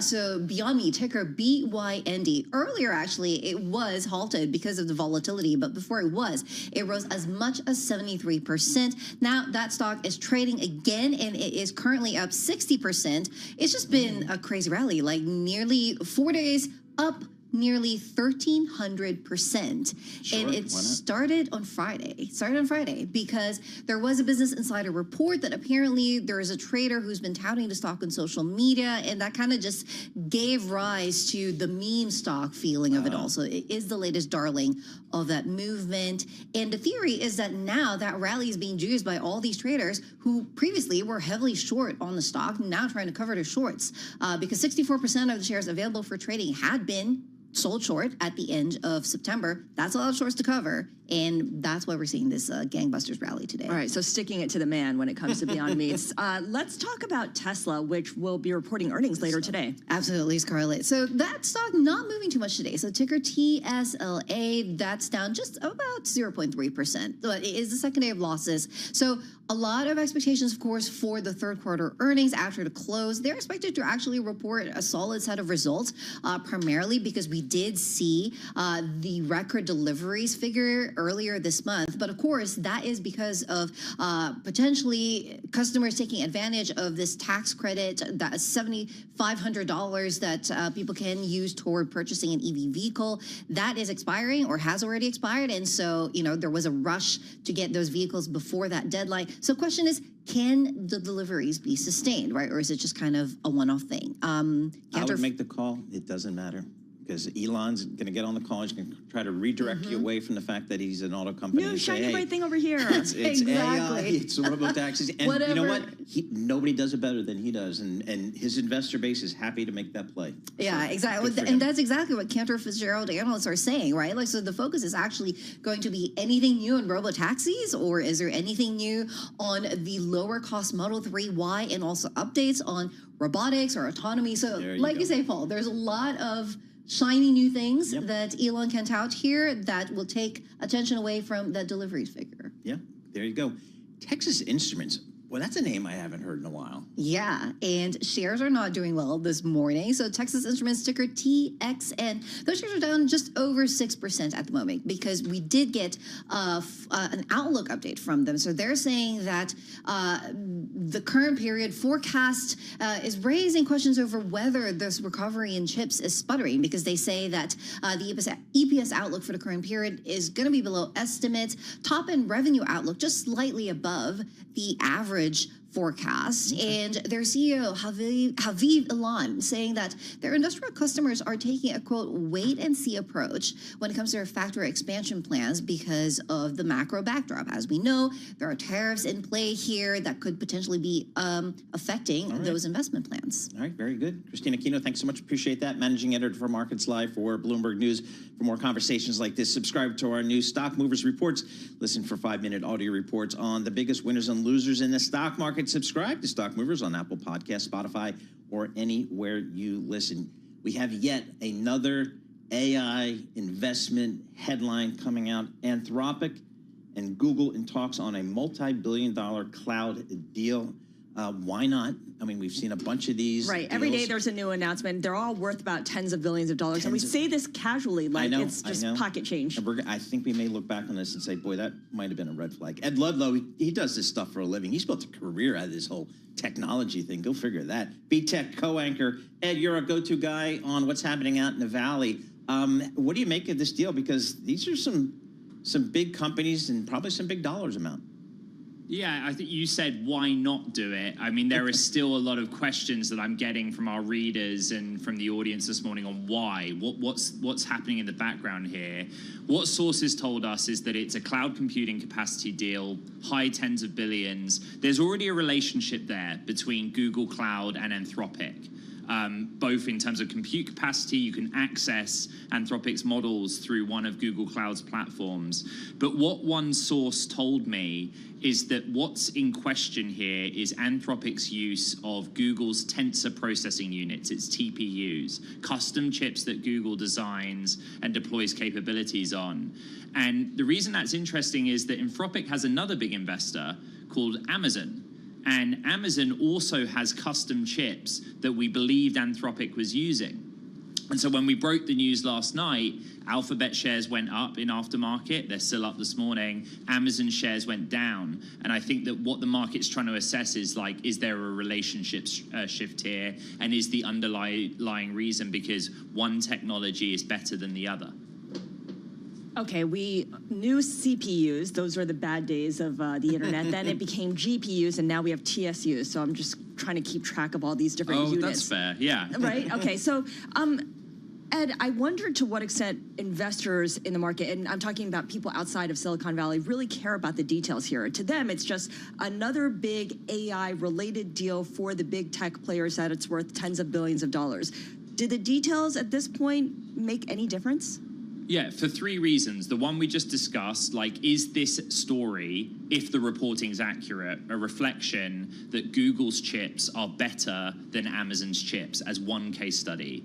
The bigger picture is the bit you open with, which is capacity, generally speaking. We keep getting all of these multi-billion or tens of billions of dollar deals where an AI company that's working on models contracts with some kind of technology company, either a chip provider directly or a cloud company, for capacity. And the question is, like, are we actually going to need all of that? Going into earnings next week, because remember, Alphabet and Amazon report next week, like, it's a critical stakes moment in time. The assumption of the market right now, and this is why it's worth reading the Bloomberg Intelligence React on our report, is we're going into earnings with worries that there isn't enough capacity. There aren't enough chips available. So it is really interesting to see the specific type of processor that is in question here and the players in the story, because it will give you a sense of maybe who's able to survive in an environment where there may be loads of capital, but actually we don't have the compute that we need right now going forward. Ed, is this the first time that someone outside of Google is buying or using Google's custom chips, these TPUs? Yeah. Oh, gosh, I was kind of bracing for you to ask me this. In a sense, yes. I mean, I said to you, I got lots of questions from readers. One very reasonable question is is this 100% TPUs, or is it a mix of like Google cloud capacity that relies on different chips from different people? Like Google uses NVIDIA chips just like every other hyperscaler. We don't know the number, so that's what I'm looking into right now. The TPU is actually a custom chip. It's what we call ASICs, designed to Google specification, but it's done by Broadcom. And there's always been rumors circling that other technology companies, I won't say the name of one because I don't do rumors, might be using Google to take advantage of the TPUs. I'll do more reporting. We know you will, and we'll touch base with you when you do. Ed Ludlow, thanks so much for joining us. Ed Ludlow, he's Bloomberg Tech co-host, joining us from San Francisco, right in the heart of Silicon Valley. He and Caroline Hyde have fantastic coverage of all things technology. We've got it covered from the East Coast and the West Coast. That's Ed Ludlow there. S&P unchanged on the day.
Markets, headlines, and breaking news 24 hours a day at Bloomberg.com, Bloomberg Television, and the Bloomberg Business app. This is a Bloomberg Business Flash. And I'm John Tucker in the Bloomberg Newsroom with this Bloomberg Business Flash. We are brought to you by Oracle. Attention growing businesses. Oracle offering to cut your current cloud bill in half if you move to Oracle Cloud Infrastructure. This for new U.S. customers with minimum financial commitment. See if your company qualifies at oracle.com/Bloomberg. Right now, you have 4 of the 11 major industry groups in the S&P 500 higher. Energy in the lead as crude oil prices rise about 2%. And then consumer discretionary, that's at the back of the pack right now. That's home to Amazon. Those shares were down 1.8%. This is a reaction to Anthropic and discussions with Google about a deal for computing power. Amazon, also an Anthropic investor, as well as a cloud provider, so some competition there. And then back to Netflix shares, falling the most in more than 7 months after that earnings report. The operating income below its own forecast, as well as analyst estimates. Netflix shares down close to 9%. And then after the close of regular trading, one of the Mag 7 cohorts reporting earnings. Tesla, and those shares ahead of that right now down 1%. Overall, the S&P 500 down 6 points. The Dow Jones Industrial Average down 93 points. The Nasdaq 100 77 points lower. Mattel and Hasbro are going to produce toys, collectibles, games, and role-play products based on K-pop Demon Hunters. The first products from the collaboration being released next year. K-pop Demon Hunters, the most popular film in history on the streaming platform. 325 million views. Have you watched any of this? I know you're not the target audience. I know. Definitely not the target audience. But that would mean that it's actually become a big thing when John Tucker or Paul Sweeney or Scarlett Fu starts watching it. Yeah, not going to happen. We check the markets for you all day long, That was right a hard here. no. On Bloomberg Radio. I'm John Tucker, and it's your Bloomberg Business Flash, Paul and Scarlett. All right, thank you so much, JT. Paul Sweeney and Scarlett Fu here at Bloomberg Intelligence. We are streaming live on YouTube, and of course, we are live from our interactive broker studios here in Midtown Manhattan. I'm looking at the indexes in the equity market in the red. That's rare. That's rare. So we have a little bit of a pullback here, but we'll see if it lasts or if people come in and buy. I know, kind of stunned. I mean, these numbers are not Exactly. big, but they're definitely in the down direction. Yep. Let's get a read on what's happening with Julie Beal. She is Chief Market Strategist and Portfolio Manager at Kane Anderson Rudnick. And Julie, you have made the point that AI pixie dust is supporting a lot of the stock market, and we are now in earnings season. So is earnings season going to serve as a reality check, or is it going to add to the cloud of pixie dust? And I guess part of it depends on what kind of mood investors are in. I think that's exactly right. I think so much of this is being driven by narrative, right? When we're talking about, let's say, quantum computing, there are no earnings, right? So it's going to be much more about how investor sentiment is and how confident people are feeling that, are we in a bubble? Are we not in a bubble? I saw a note out today from the sell side that was like, are all bubbles bad? Yeah. I mean, like most bubbles are pretty bad. Yeah, they're not great for sure.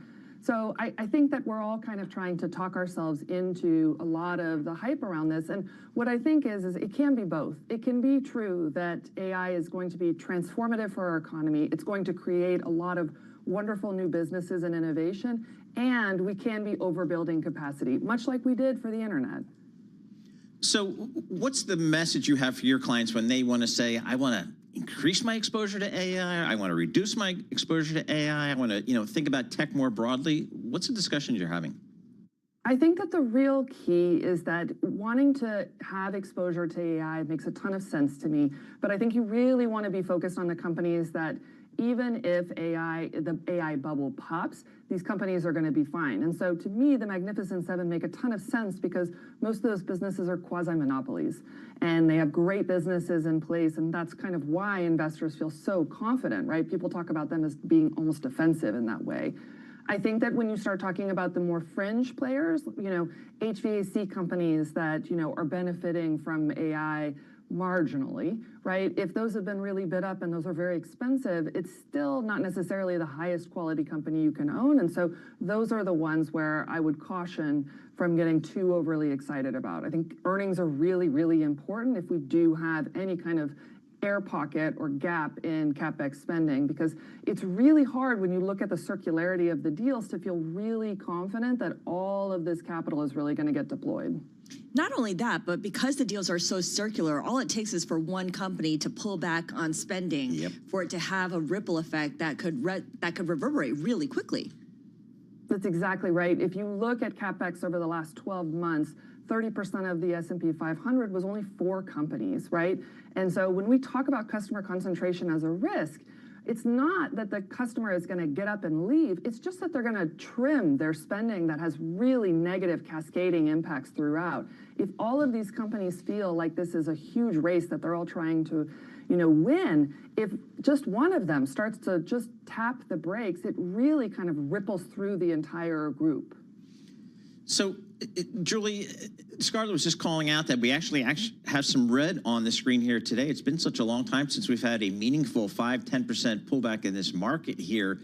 How much of a concern is that to you? Because a lot of folks that are in the market today, maybe they don't even remember 2022. Yeah, I think that's what's so interesting to me about this market and bidding up some of the valuations of companies that are clearly more speculative is that 2022 wasn't a very long time ago. And people don't seem to really remember and connect with that because I think there's a lot of FOMO in this market. I think that being able to time markets is just something that is impossible. But I think that when we are in periods where valuations are stretched, what that tells you is that expectations are very, very high. And when expectations aren't met, people are really disappointed. Just ask my parents. Like, it's really heartbreaking when expectations aren't met. And you have much more violent reactions. That doesn't mean that, just because valuations are stretched that you shouldn't be involved in the market. You should always be involved in the market because trying to time in and out doesn't really work. I think it's much more important that you think about the quality of the earnings and whether or not you're really overly dependent on this theme coming through. All right, Julie, thank you so much. We appreciate that. As always, Julie Biela, she's Chief Market Strategist and Portfolio Manager, Kane Anderson Rudnick, out there in Santa Monica, California. A little bit of a pullback yet again on gold here after that huge run-up we've had throughout the year. We've actually had a pullback that gets people's attention. We got gold down another 1.5% here. Still at $4,058 an ounce. I'm sure a lot of folks are going to be calling out 4,000 as a support here, and that's something we need to kind of pay attention to. But let's go to somebody who actually does this stuff for a living. Mike McGlone, Senior Commodity Strategist for Bloomberg Intelligence. Mike, you've been telling us that this thing's had become kind of frothy over the last couple of weeks, that being gold here at 4,300 and change an ounce. So is this a healthy pullback, would you say? Yes. Well, I don't know if you could call it healthy or not, but it's rational. It's the key thing is for those of us who've been talking about bullish gold forever, just to be able to say things like take profits is the essence of the business. And the problem with gold right now is it's so extended versus virtually every moving average, 200-day, 60-month, whatever. It's just, if it doesn't have a normal 20 to 25% drawdown from the peak, it would be very weird. That's why I view gold right here as very scary for the implications for what it means for other markets, particularly with crude oil dropping. The extent of that has never happened. 2008, it didn't even get near as much as extreme as we are now. And for when people say gold might go to $5,000 an ounce, I just look at that. That's incredibly just frightening because it's moving so fast. Remember, it's a store of value. It's a rock. It's an ancient store of value. And when it goes up that much and everything else underperforms it, something's wrong. So I'm really indication, like you mentioned, that it's telling us that stock market volatility, that bottom, the 90-day volatility, bottomed just a few weeks ago at 8.9%. That's the lowest in 5 years. Might just pick up by the end of the year. And that means gold might be warning us some deflationary dominoes might be tumbling into year end. Crude oil is declining, bond yields are declining, and if stock market ticks a little bit lower, those trends will accelerate. Okay, this might be an unanswerable question, but do we know why? What was the catalyst? Because gold had been extended for so long that when you actually got the pullback, it was kind of like, what triggered this? And I wonder, and just play along with me here, does it have anything to do with the heist at the Louvre where there was all this talk that people were going to sell off the jewels and the gold and melt the gold, and that was a sign that, maybe this has gone too far? I think, Scarlett, that's a very low probability. It sounds great, makes good headlines, but the bottom line is when markets when markets get this stretch, you have to dig into what's really driving the market. It's actually not futures right now. The bottom line bid below the market has been central banks, and they're probably going to curtail their buying because around $2,000 an ounce for the last couple of years, it was a good value. But at $4,000 an ounce, there should be some elasticity there. So it's mostly the cash buying and selling in here, and a lot of stories of extremes that are disparate extremes in silver and gold that usually pit near peaks. And as far as exactly why, I always try to ignore that and focus on the relative value, and that is it's just too expensive. You're not supposed to be going out of your way to buy it. And bottom line is it's a complete pile-on, massive pile-on in ETFs and just on the social media. And as an ex-trader, when you see it being bullish everywhere, and if you've been long it, you say, okay, Mr. Broker, can you hit a bid for me? Mike, this is the dumb question of the day coming your way. Do we measure volume of gold trading long, upside, downside, all that kind of stuff? Well, it's the key metric as far as volume. One metric that really shifted this year is people pointed out the total reserves of gold and central banks surpassed the U.S. dollar reserve. Now, that's partly because the price went up so much. But as far as volume, sure, volume is picking up. We don't have the commitment of traders data, but I'll tilt over to what's really mattered is we have open interest. Open interest in futures on the COMEX has not really picked up with this rally. So it's also the biggest buying in the world is happening from Chinese central banks. So to me, it's just trying to dig into the little nuances is better off to say, so what's the last time it stretched this much above its 200-day moving average? It was 2006, and gold corrected about 25% from that peak, and then it went back higher. It's just not a level you're supposed to be overweight the metal. The key thing is what happens for the stock market for in the year. What's it telling us? And to me, it's telling us potentially to expect a pickup in stock market volatility. All right, and we will definitely be on the watch out for that. I know that you look at charts, you look at technicals, and given that gold was at about 3,400 in late July and got to as high as 4,356 before it started to come down a little bit, what is the support level for gold in the near term? Well, everybody's looking at, I'm glad you asked that question, Scott. Everybody's looking at 4,000, but a normal correction from this extreme is about 20%, which is around 3,500, which was the old peak. It bumped up to that level for 5 months and then broke out higher. The key question is what keeps it to stay strong above 4,000. And, as a trader, you're just supposed to expect, well, that's normal. If it gets there, I'll buy it. But here, it's just the first dip. 4,000 is just the first dip, but it's not anywhere near the normal correction, which is 20 to 30% from this much of a stretched market. All right, Mike, thanks so much. Appreciate that. As always, we're going to be talking with you a lot, I think, when we talk about the commodity space. Gold, crude. Crude's been selling off. We had Ed Morse on earlier, formerly of Citi. Yeah. He says, don't be shocked to see a 4 handle on WTI crude oil. I mean, that's what this administration wants, right? Yep. They want lower oil prices. Yeah, I'm not sure how low, though. Anyway. That becomes a problem for the energy producers here. Yes, exactly. Mike McGlutton, Senior Commodity Strategist, Bloomberg Intelligence. Thank you so much. We appreciate it. Again, by watching Landman, first full season, I am an expert on oil and gas, and what I learned there is they like it around $75 a barrel. Anything higher than that, people get a little upset about what they're paying at the pump. But $75, that's a nice profit margin for our friends in Texas. Thank you, Billy Bob Thornton. Exactly. This is according to the TV show. According to the TV show. And of course, I know all about the ranching business from Yosemite. So that show. He's an expert in both areas. I'm all on it. So that's how it rolls. S&P down 21 points, the Dow off 128, and the NASDAQ off 150. That's about 0.6%, picking up a little bit there over the last half hour. This is Bloomberg.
markets, headlines, and breaking news 24 hours a day at Bloomberg.com, Bloomberg Television, and the Bloomberg Business app. This is the Bloomberg Business Flash.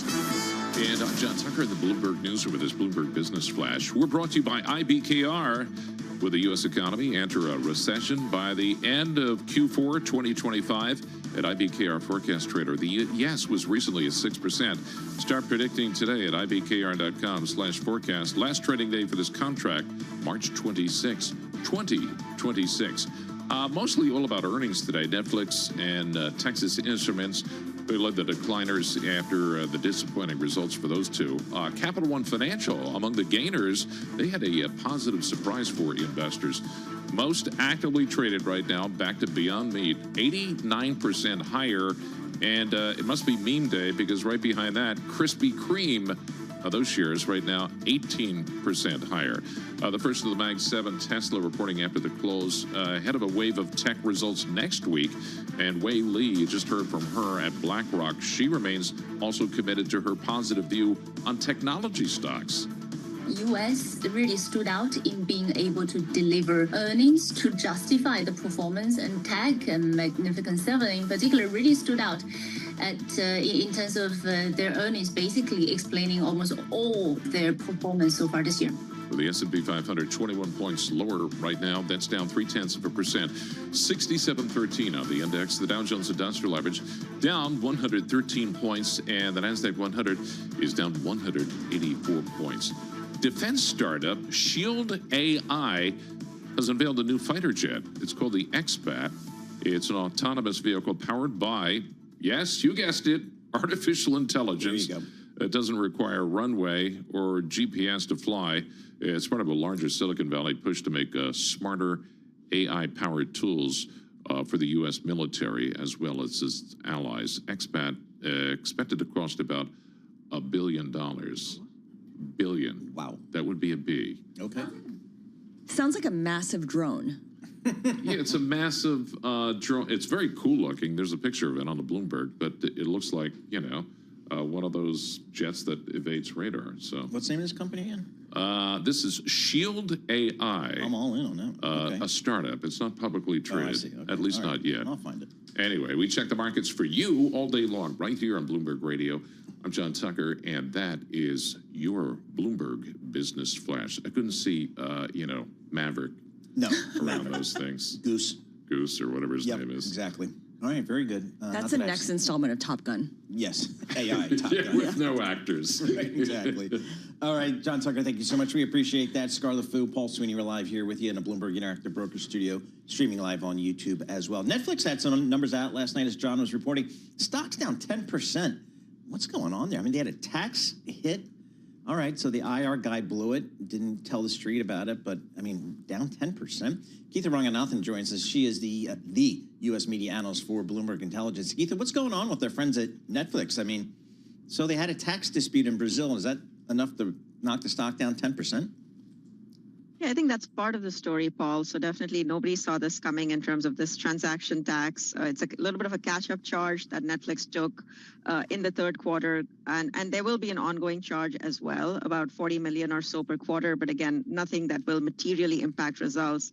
What that tax charge did was that it definitely depressed the margin performance, and this is something that everybody's been super focused on. Operating margin numbers, those came in definitely much lighter than what Netflix itself had projected. But actually, if you just strip out that Brazil tax impact, they would have had record operating margins. So they guided for 31.5. They would have come in at close to almost 34% if we didn't have that tax issue. I think fundamentals are definitely strong, but I think what is happening is, apart from the tax issue, was that it was just a very, very ordinary quarter. People were definitely expecting something a much bigger beat in terms of revenue, just given that, the second half content slate has absolutely been a monster slate. I mean, we've seen some of their biggest hits ever in the third quarter. We expect to see more coming in 4Q, but none of that was really reflected in the numbers. And I think that's why you're seeing so much of nervousness today. Okay, so ordinary results at Netflix is like the new bad. And you talk about the content slate, K-pop Demon Hunters, a new season of Wednesday, the sequel to Happy Gilmore. And then in the fourth quarter, there is the Stranger Things Things final season and a sequel to Knives Out. The third season of Diplomat. That's what I'm watching. Yes. Oh my God, that is really good. That is fantastic. Great acting by Kerry Russell and Rufus Sewell. Okay. Anyway, going back to the results, Geetha, what was new, I thought, in the earnings report was that they flagged the possibility of M&A, which is not something you hear from Netflix. Of course, there have been all these reports that Netflix is interested in buying assets from Warner Brothers Discovery. Do these latest results show that Netflix is now in a position where it has to make a purchase? It's a defensive buyer as opposed to an offensive buyer. I don't know whether it has to make a purchase. They definitely left the door open, which suggests to us that they will take a long and hard look at the studio assets, not the cable networks. They made that extremely clear on the call. But the studio, if you just think about it, Scarlett, I mean, this is definitely, and I mean, we spoke about this yesterday as well. This is a once in a generational opportunity for anybody who wants to own this kind of a studio. I mean, this is a top tier studio with a lot of very, very, beloved, popular franchises across the world. We know that these titles resonate. I mean, Netflix themselves has a lot of the Warner Brother titles. They perform extremely well on the platform. So yes, it is a defensive move. But again, if Netflix doesn't, go ahead and doesn't make that purchase, I don't necessarily think that they are going to be in a much weaker position. It definitely complicates the strategy for them a little bit, just because you might have another player like a Paramount or a Comcast that becomes much stronger. But they still have a considerable lead versus all of their peers. So I don't think it's do or die. So what's the environment like out there in terms of creating content, movies and TV shows? Is Netflix still like the first phone call you make if you're a producer or you're a writer? I've got this project, I'm going to go to Netflix and get it done. Is that because they had the biggest and maybe still have the biggest checkbook in Hollywood? They do. They're spending close to about $17.5 to $18 billion on content every year. And, there's been a lot of concerns, Paul, in general about the rise of AI, especially now that you have Sora 2, you have all of these new tools from Google, from Meta. Is that going to be a disruptive force for all of these streaming players and Netflix? And it looks like it actually won't. We've run some numbers internally. We think that it should help Netflix actually curb content costs by about 5 to 10%. That's substantial cost savings, for all of these streaming players, especially for Netflix, which typically has used AI really, really well. You're absolutely right. They've done a great job when it comes to content. They're going to, I think, continue to do that. I mean, not only do we have the second half slate for this year, which is extremely strong. Scarlett just mentioned all of those titles, but actually looking forward to 2026, again, you have a whole host of different titles coming on the platform, including Emily in Paris. You have Bridgerton, which has been one of their biggest series. And then you have the movie Narnia, which is supposed to be like this huge event for them coming a little bit later. So they have a steady pipeline of titles that should help them, drive engagement and ultimately drive pricing. Yeah, Greta Gerwig's Narnia has been making a lot of headlines. In terms of another worry that investors had coming into these results, and maybe the results didn't really allay it, is this idea that Netflix users aren't increasing their time spent on the platform. And I guess by that we mean engagement. How does Netflix show increased engagement? So actually engagement, Scarlett, was pretty strong, and a lot of that can be attributed to K-pop Demon Hunters. So they had actually record viewership both in the US and in the UK. The problem for them, though, is that going to be good enough? Because if you just look at Netflix a few years ago, they used to be the top streaming service, hands down, in terms of viewing time. They have kind of lost that now, that lead to YouTube. And so the constant worry on everybody's mind is, I mean, it's not Netflix versus Disney Plus, it's not Netflix versus Amazon Prime, it's Netflix versus YouTube. And will they be able to narrow that gap? They've done a pretty good job, but again, YouTube just keeps on gaining more and more in terms of viewership time. So that's really going to be the challenge for them. And so we've seen them kind of diversify into different content genres. We've got to see whether it pays off in the long term. Geetha, great stuff. As always, appreciate getting a few minutes of your time. Geetha Ranganathan, she is the media analyst for Bloomberg Intelligence. She is based down there in Princeton, New Jersey. And again, Netflix stock off just about 10% here. That's a big move on the downside for Netflix. There's always a lot of volatility around earnings day for Netflix, that's for sure. We'll have more coming up. This is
This is Bloomberg Intelligence with Scarlett Fu and Paul Sweeney on Bloomberg Radio. All right, Scarlett Fu, Paul Sweeney live here in our Bloomberg Interactive Broker Studio, streaming live on YouTube as well.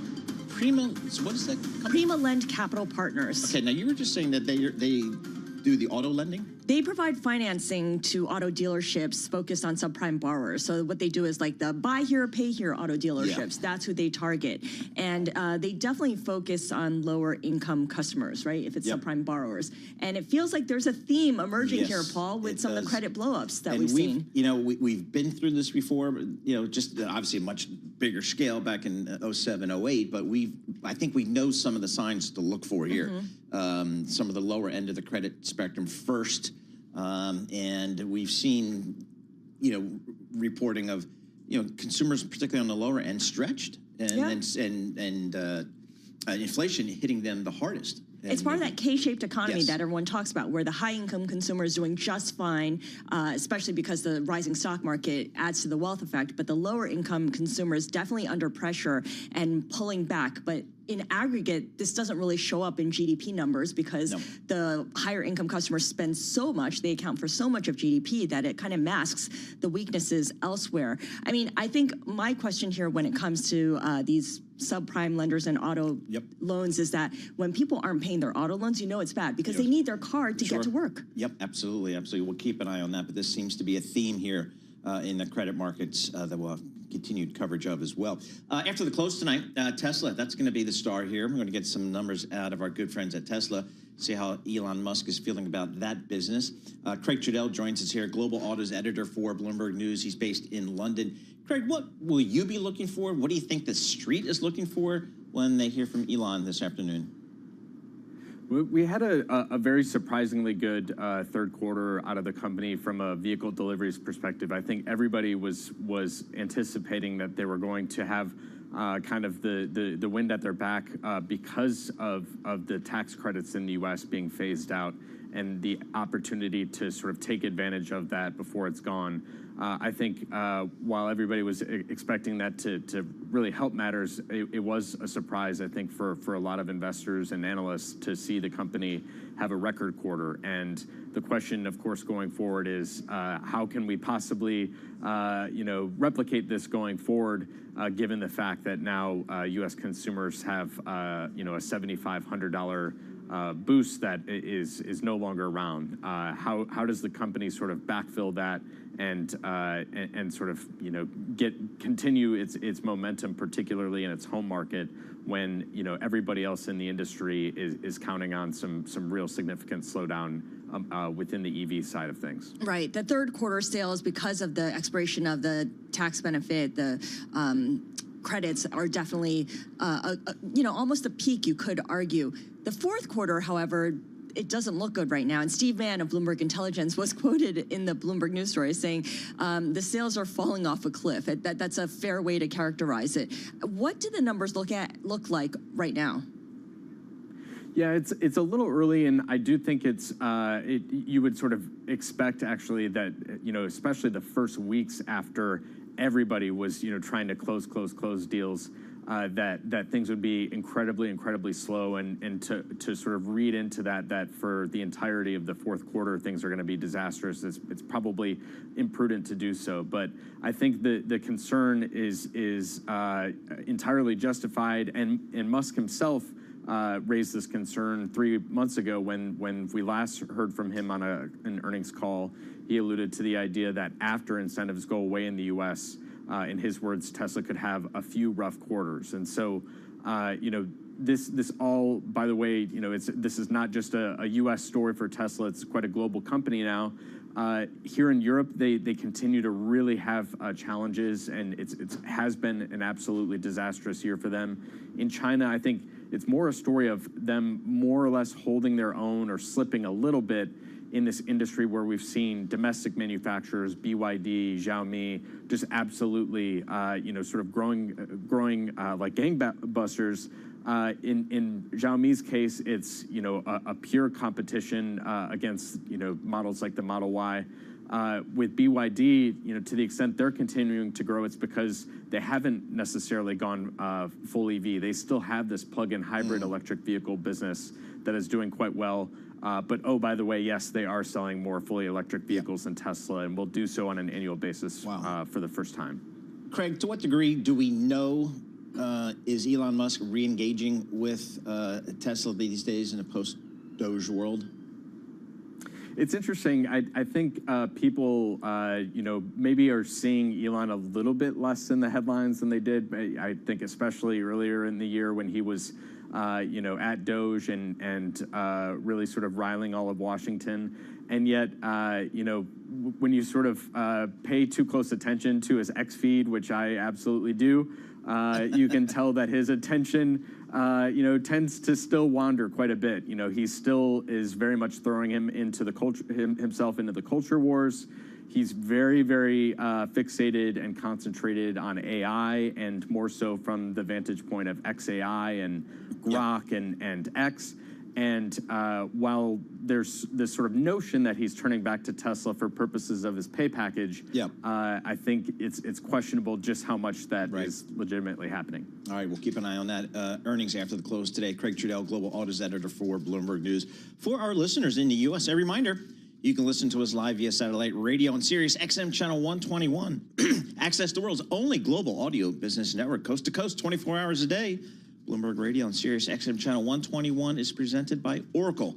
Stay tuned for the latest market news and industry research. The next hour of Bloomberg Intelligence starts in just moments with the S&P down 12, the Dow down 98 points, the NASDAQ down 99 points. That's 0.4%. More coming up. This is Bloomberg. Good morning.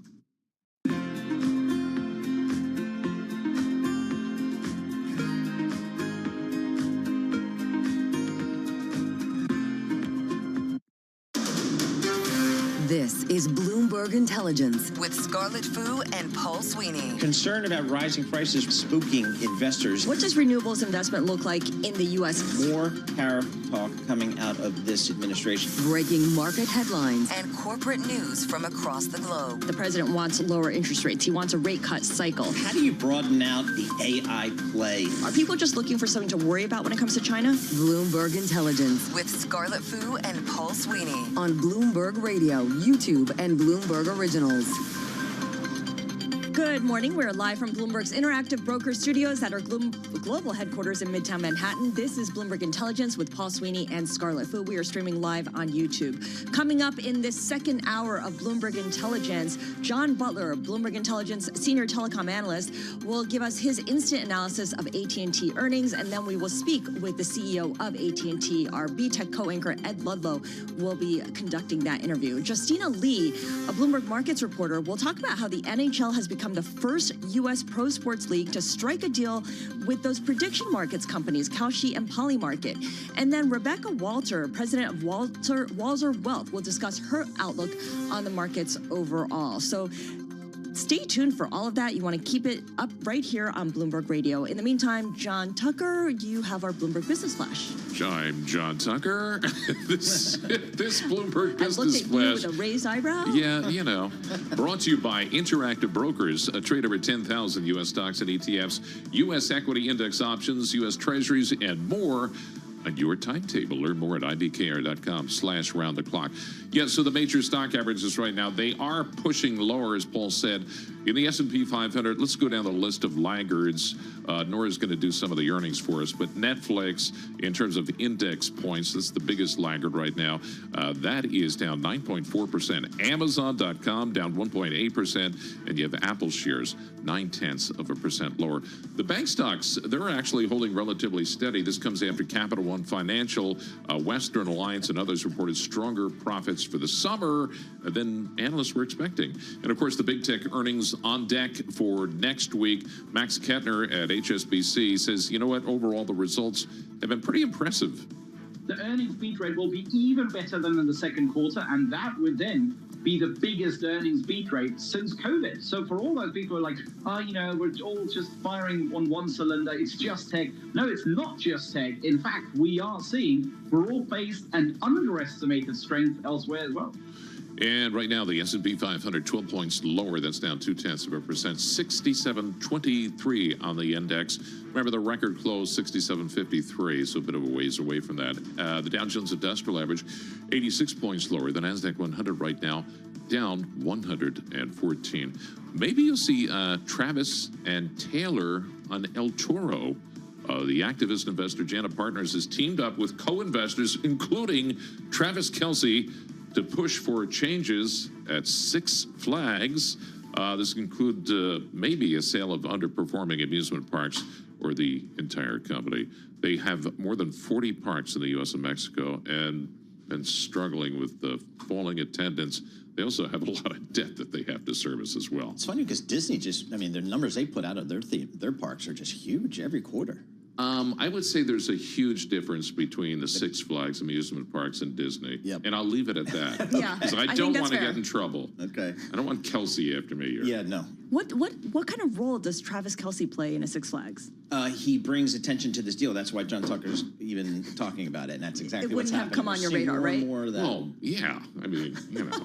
We're seeing more and more private equity people saying, let's just bring somebody in a name to just give our activist push a little bit more oomph. Do we know when the wedding is? You would know this. You're the celebrity I don't know, but I'm sure there's going to be some kind of media event to announce it. Okay. Okay. Well, whatever. We check the markets and other stuff for you right here on Bloomberg Radio. I'm John Tucker. That's your Bloomberg Business Flash, Scarlett and Paul. All right, John Tucker, thank you so much. We appreciate it. Let's take a look at some of the stocks on the move today. I'm Paul Sweeney alongside Scarlett Fu, and we're joined by Nora Melinda. Nora, what are you looking at?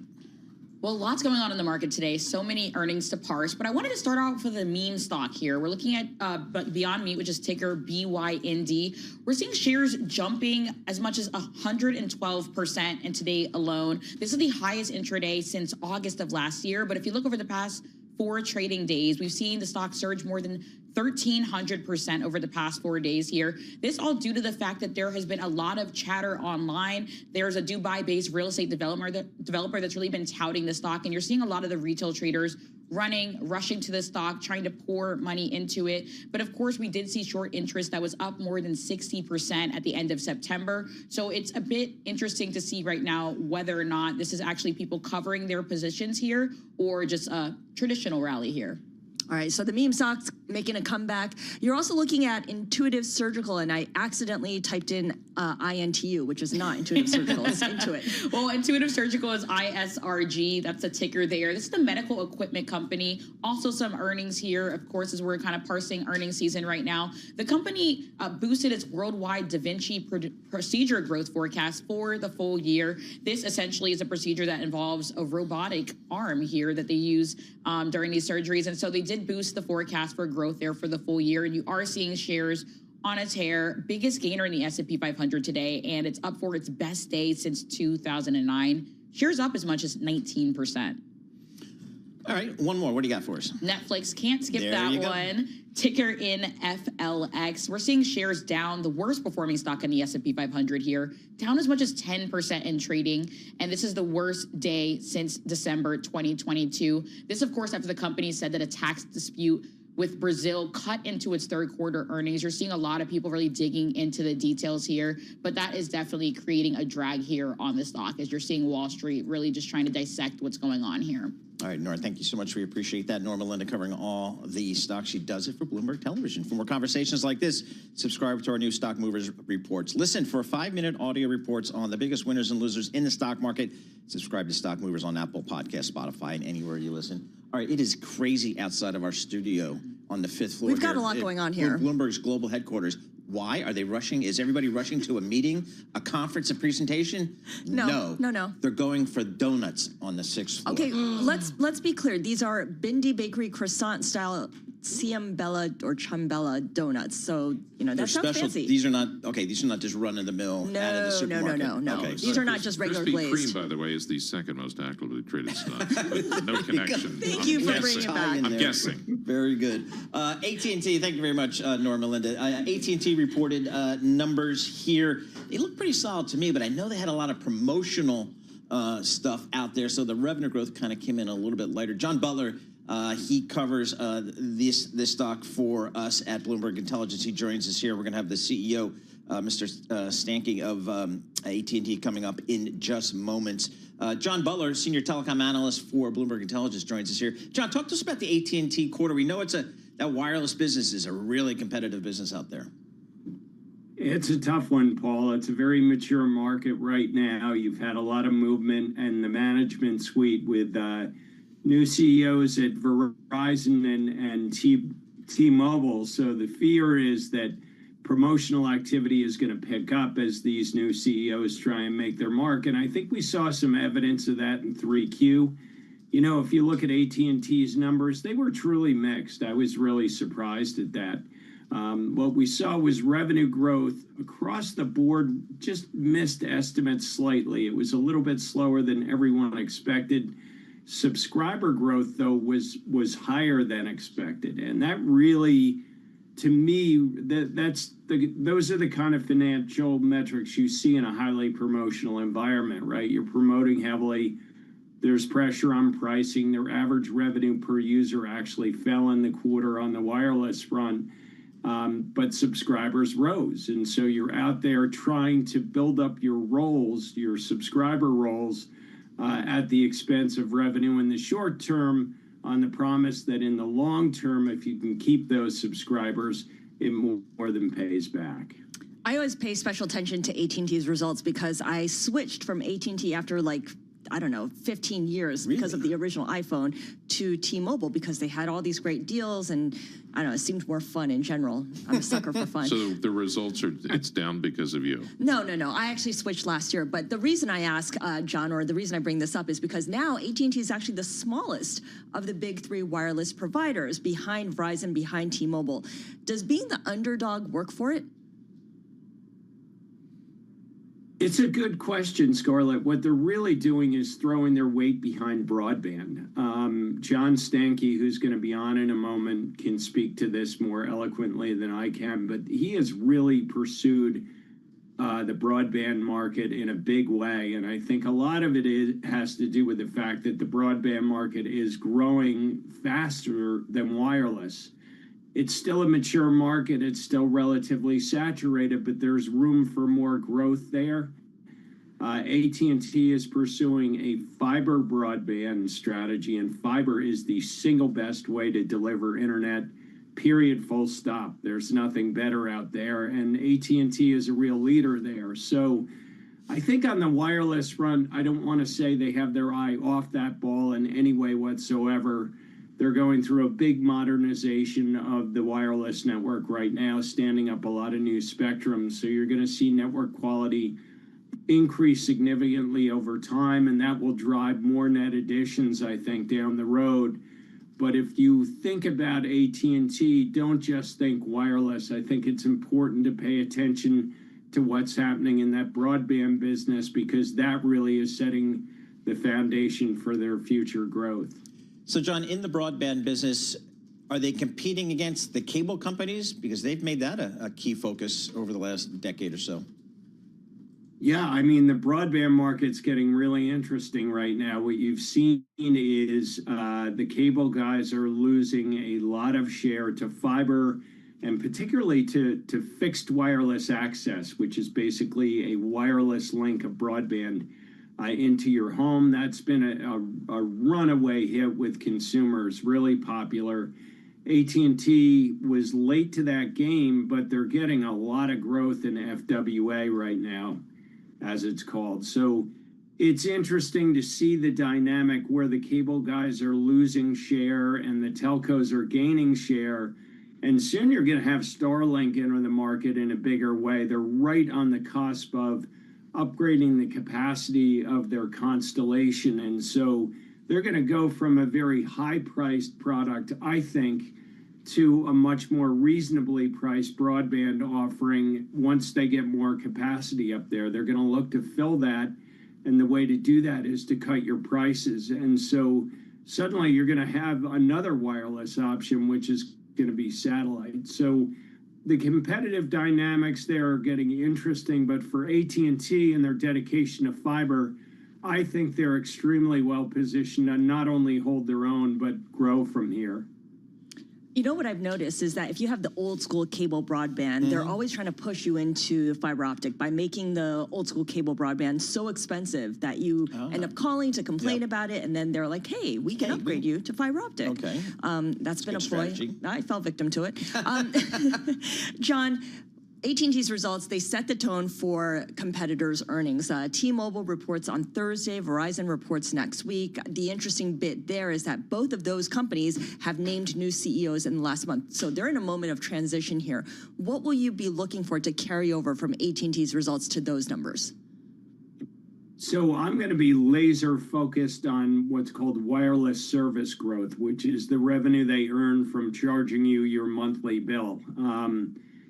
Every one of them has sizable handset revenue, but I call them empty calories, if you will. You know, they're sold at cost or even a little bit below cost. So what matters most is that service revenue. And again, Scarlett, if service revenue goes down but subscriber growth goes up, it tells you there's a lot of promotional activity out there. And in particular for both companies, again, they both have new CEOs. I'm going to be listening very carefully for any change in course on the strategy of either one. Verizon in particular has been a share donor for years, and I think the new CEO may be thinking about getting more promotional. I've even seen evidence of it in some of their advertising. So management commentary, pardon me, on strategy is going to be the big focus for me. We saw Apple shares hit a record earlier this week because of iPhone optimism. Apparently, the early numbers on the iPhone 17 were pretty positive. And I'm kind of surprised that that did not extend to AT&T, T-Mobile, and Verizon in the same way because, of course, they're partners with AT&T and with Apple in selling these new devices. What kind of numbers are we anticipating to hear from companies when it comes to early pre-sales of the iPhone 17? Well, you know, it's funny you bring that up because AT&T over-indexes to the iPhone. They have more iPhone users in their base than the other two carriers. And that goes back, if you remember when the iPhone first launched, AT&T had this exclusivity deal with Apple for a couple of years, and it really led to an outsized base of iPhone users at AT&T. But pardon me, there were so many other issues going on in the quarter, it just never came up. Again, I go back to that thought that handset sales are sold at or below cost. I think the big danger with a popular iPhone launch is that it can spark outsized promotional activity. Right. And again, we saw evidence of that in AT&T's results. All right, John, thanks so much for joining us. Really appreciate getting your perspective here. John Butler, Senior Telecom Analyst for Bloomberg Intelligence. He's based down there in Princeton. In just moments, we're going to go to a discussion with BTech co-anchor Ed Ludlow and AT&T CEO John Stankey talking about those earnings. The stock's down about 1.5% here today. Again, as John was just saying, it's a competitive market in wireless and in fixed broadband. But let's go right now and listen to AT&T CEO John Stankey speaking with BTech co-anchor Ed Ludlow. You're welcome. It's like a simple story, you know. The data from the quarter is very clear. There was an element of promotion and marketing and deals that drove it. But how would you summarize it? Look, we had really strong growth, as you indicated, and we're really comfortable with our growth, as I think you're probably aware. We've been focusing on customers that want to buy both wireless and broadband from us. And when we can do that, even if it's promotional, that's a good customer to pick up because they have great lifetime values, and over time they'll churn less and they'll address that very issue that you alluded to, which is the increasing churn in the industry. And we kind of anticipate as we acquire these customers, we're going to see a little bit of ARPU pressure, partly because we obviously give them a better price for their loyalty. And over time, we move them up on the continuum of services we sell. So, excuse me, by and large, we feel really good about it. John, I don't know if you have some water there with you. Let me give you a second just to take a quick drink if you need it. Of course, in the quarter, and we've discussed this with a number of the carriers, it was iPhone 17. You know, I was there at Cupertino Apple Park on the day of its release. Can you give us a real-term sense, even if it's from the promotion perspective, of how big a factor the iPhone 17 was for you? Well, I think it's not a huge factor, but clearly there was a little bit of suppressed activity after the last iPhone cycle a year ago. Maybe some folks anticipated it was going to be a little bit larger. Customers were seeing if it was really frame-breaking and change and concluded possibly that it wasn't, and delayed waiting for the next cycle. And I think, you know, you can only suppress that activity for so long, and now the new device comes out, people see what it is. So there has been an increase over last year and maybe some other previous years. It's not a record-breaking cycle, but it's strong. And we're seeing that as a result. But I don't think it's anything dramatically out of pattern, given the suppression we've seen in the market. And we were very effective at working through it. 400,000, over 400,000 postpaid phone net adds. Right. Shows we can compete in that space and do well with it. If you're joining us on Bloomberg Television and Radio, we're speaking to AT&T CEO John Stankey. Final on the iPhone 17, will it be more of a factor in the 3-month period that ends in December, the holidays? Well, the holiday season moving through the fourth quarter is always a peak season for everybody in the industry. I expect that's going to continue to be the case this year. I don't see anything, what we've had over the first couple of weeks of the introduction, to suggest we're going to see a step function change from current rate and pace. So all of our forward guidance that we've given expects that it's going to be competitive, that we're going to compete and continue to earn our fair share of service revenues on those converged customers I talked about. And I expect that it'll be as rambunctious in the industry as it has been, and we'll do just fine. John, if I turn on my television and watch a show that has ads, or I scroll on any given social media timeline, I keep seeing AT&T talking about itself as a home internet provider. I know that's been a priority. Have you any evidence that that push has been a success and that you have positioned AT&T in that domain? Well, I'm glad you're seeing those. It means we must be getting our right market and targets out there. And I think this quarter was an excellent example of it. We had our best broadband gain on our strategic products and services, fixed wireless and fiber, than we've had in 8 years. And so over 550,000 ads on those strategic products and a net gain of over 230,000 of broadband total. It's the best we've done in 8 years. I think that's a good, strong indication that it's working, especially when you consider the industry has been rife with examples of our competitors adjusting their offers, trying to do different things to stem the momentum we've had. So I feel really good about where we're going on that front, and to the effect we can add that with wireless subscribers, which we're showing that we can do over 50% of the time when somebody buys our fixed wireless product, and we're over 41% penetrated on our fiber base. That's a winning combination economically, and what kind of differentiates us from everybody else in the industry. Okay, shares are down a touch more than 1%, which in the grand scheme of today is modest, is a decline.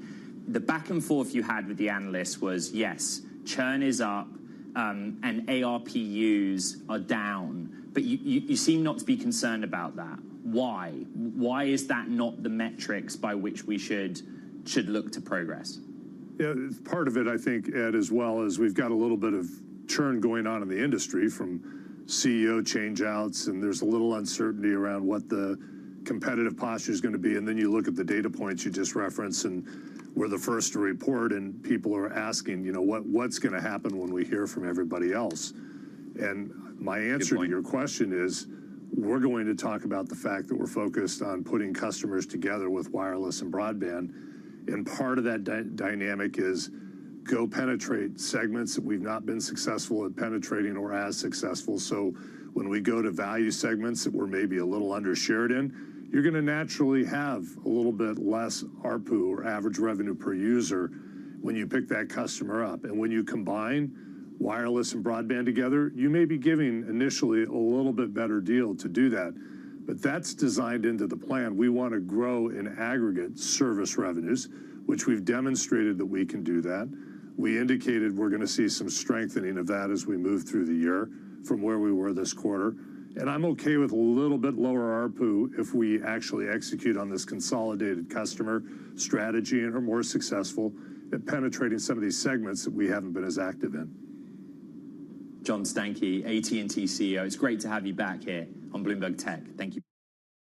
All right, that was, we're talking to John Stankey, CEO of AT&T, talking with Ed Ludlow, getting the latest on the quarter for AT&T and on the future outlook and growth drivers for AT&T. Again, we were just talking to John Butler from Bloomberg Intelligence, just kind of calling out what a competitive marketplace they're in terms of the wireless and the fixed broadband as well. Right now, let's get back to these markets. We do have some red on the screen here. The S&P is down 0.5%, the NASDAQ's down 1%. Gold off another 2% here. We're down to 4,040, so we'll keep an eye on that. Rebecca Walzer joins us here. She's president of Walzer Wealth. She joins us here in our Bloomberg Interactive Broker studio. She is based in Tampa, Florida. Rebecca, thank you so much for joining us here in studio.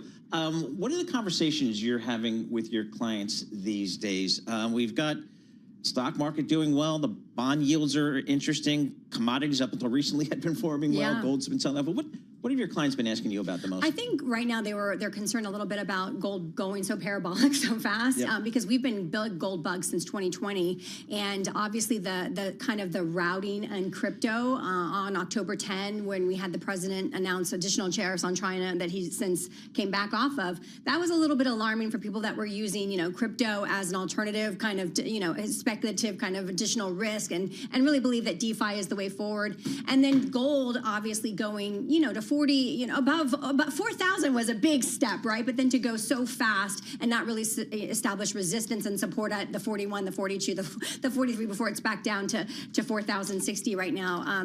It's a little bit alarming and jarring, and people are wanting answers. Why is this happening? Right, and it's kind of unanswerable at this moment. I mean, we'll be able to figure it out as time goes on. When you look around and you see more and more announcements on these AI partnerships that involve one another and involve tens of billions of dollars, what are your clients saying to you in terms of whether they want to get in or whether this is something where they think, ooh, this is now getting a little bit extended? Yeah, it's definitely a thing. Like MarketWatch, CNBC, we've had a lot of articles that have been written in the last couple of weeks. They're talking about AI as a bubble, and it's like a circular bubble. Like, NVIDIA is investing in, obviously, Oracle and OpenAI and AMD, and what are all these things? And it's really, I think Jensen Huang actually put it very succinctly when he said the amount of investment capital that has been promised by all of these hyperscalers to each other or amongst each other and other IT, AI groups doesn't exist. And that is a little bit alarming. And if you also look at ChatGPT and its iterations, it started a lot cheaper with a lot of functionality in these last couple of versions, the last version being over 5 billion, cost without a lot of differential. So are we already at a kind of the scale of what we can accomplish right now, although obviously ChatGPT is not AI. But, MarketWatch basically said we've got a 17x bubble as opposed to the global financial crisis when you're looking at these arrangements. And I think that the biggest issue is how can we really say that these valuations that we have right now that has really brought this market up and away, up and to the right, can they be monetized and realized? And we know one thing. One, we don't have the investment capital right now. Oracle does not have the investment that it just gave to AMD. It has to raise debt or some kind of other financing. So the cash flow isn't there on the Oracle side. So that's number one. But number two, we don't have the energy to actually monetize and actualize these valuations. And I really take issue with the U.S. energy production versus even China. If you look at what China has done since 2000, they're at over 10,000 terawatts now, and we are at still 4,000 something. We have pretty much stayed stagnant, and they've gone to the moon. And so if we're talking about the energy requirements to make this AI come to fruition, we don't have it, and no one's talking about it. I think that's a big issue. So you're telling your clients, let's pull back on some of these? I mean, it's hard, right? You can't miss out. This is the fourth industrial revolution. It is going to change fundamentally everything. But the question is how fast, and how fast are we going to deal with this energy problem that we know is an issue for the valuation? So you can't sit on the sidelines at all. But you do have to realize that there is a lot more risk than if you watch somebody from NVIDIA or OpenAI or AMD talk about the future. It sounds like it's just so smooth, and we've got this investment going forward. And the truth is, there's a lot of actual realities that have to come to fruition to make this happen. So you have to stay invested, but you just have to also know it's very volatile. It's going to be volatile. Just fixed income, how does that, and we get a little bit more pedantic there, but because Yeah. fixed income, what are you doing there? That's harder because if you look at the United States, we can't really create long-term investment on long-term bonds anymore. We can't afford it ourselves. So what is the United States Treasury having to do? What is the Fed having to do? Really looking at the short-term financing to keep all the liquidity moving. And that's a problem for our fixed investors that want that long, religious, dividend or interest payment on a religious fixed income basis. So fixed income has got big problems, and it's all related to really, the movement away from this really traditional fractional reserve banking fiat currency to more decentralized cryptocurrency, which I think is the way forward. How curious is your customer base about Bitcoin, about the other cryptocurrencies, the altcoins? Yeah, I think we are big on, we really give them a lot of information, a lot of technical data on these blockchain currencies. And so we're really believers in BTC and obviously the Ethereum network as a smart contract network. The alts, I think, are less proven at this point. And as a wealth management advisor, we are already putting crypto in the risk on asset because even the regulatory framework isn't completely full. So from that perspective, I would say the alts are definitely seen by us as even more speculative, and clients probably don't talk to me about that because they know I would look at them like, Right. what are you doing with 5% of your portfolio? Excuse me. Very good. All right, Rebecca, thank you so much for joining us. Really appreciate you coming in studio. Thank you Rebecca so much. Walser. She is the president of Walser Wealth Management, coming all the way up from Tampa to our Bloomberg Interactive Broker studio. We appreciate that. All right, let's switch gears a little bit here and talk about a deal in the business of sports. And it actually crosses over into prediction markets and sports betting as well. The National Hockey League has become the first pro-U.S. sports league to strike a deal with Kalshi and Polymarket, those platforms that allow you to bet on event contracts, basically answer yes or no questions. Justina Lee of Bloomberg News has been recovering this for us, and she joins us now from London. Justina, this is kind of the first of its kind in that up until now, events contracts have been able to pose questions on sports like hockey and other professional sports. They just couldn't use the names or the logos of the team specifically, right? Yeah, exactly. So if you go to Kalshi.com, they'll refer to the NFL as pro football, but obviously everyone knows what that means. But the NHL is now going to be like the first league to kind of sign a licensing deal with Kalshi and Polymarket that will allow them to refer to NFL, use their logo, NHL, use their logos, and also in some of the national broadcasts, you're going to see kind of some advertising for Kalshi and Polymarket as well. So prediction markets here, what's the expectation for the kind of growth of these? Because we've seen just incredible growth from some of the sports betting. How about in these prediction markets? Yeah, it's kind of funny because obviously last year when we were talking about these websites, it was all about betting on the election. But as soon as they started hosting sports contracts, it turns out that, surprise, surprise, that's kind of what most people have wanted to bet on. And some people would say it's partly regulatory arbitrage because these exchanges operate on a CFTC, a federal license, which lets them operate in all 50 states, whereas sports betting on its own kind of still needs to be licensed on a state-by-state basis. And of course, there are still states where sports betting is not legalized. And so we've seen incredible growth in these federal exchanges where sports betting is allowed. For instance, very recently, we just saw Kalshi's volumes surpass their peaks during the election. And we've seen DraftKings and some other traditional sports betting platforms team up with prediction markets, or at least exchanges team up with prediction markets because everyone wants to get into this business. But most of these events contracts are not necessarily in financial markets or the economy. They're usually tied to sports or maybe something a little bit less consequential. Yeah, exactly. And I think that a lot of critics would definitely seize on that point because when Kalshi was fighting the CFTC in court, they talked a lot about how they could host all of these economically important contracts, about the election, for instance, or about kind of U.S. inflation. And if you go on these websites, you can still find these relatively, quote unquote, serious topics. But I think that it's no surprise that given the popularity of sports, that has turned out to be where most of the action has been at. And so it's really kind of blurred the line between financial trading and on one hand and gambling on the other, because all of these kind of trading, whether it's about betting on, the Fed funds rate on Kalshi or betting on, the NFL, like all of this is happening on the same website. What does the NHL hope to get out of this? Well, I think that they just kind of see the way the wind is blowing. We've seen a lot of growth in these prediction markets, and they just think that, if this is the future of sports gambling, then they kind of want to be in on it. And it's interesting because we've previously seen some skepticism coming from the other sports leagues. Major League Baseball and the NBA have written letters to the CFTC saying that they are concerned about the growth of prediction markets because they don't operate under the same regime as the sports books do. But clearly, the NHL just kind of wants to jump on this bandwagon now. That is interesting. Do you think the NHL is ahead of the curve, or is it being reckless? And I understand that this is not so much your opinion, but like, what are people saying? Well, I think that they probably are ahead of the curve, but there is kind of a bit of a wrinkle here because Kalshi is still fighting the state gaming regulators in courts right now. And so there could still be a lot of legal complications coming ahead, with some analysts even kind of seeing potentially like a Supreme Court showdown over this question. Because effectively, if Kalshi and Polymarket are continue to allow to, run the sports market, effectively what this means is sports betting is allowed in all 50 states. And so a lot of the state sports books won't be able to collect their tax revenues. A lot of the rules they've written might become meaningless.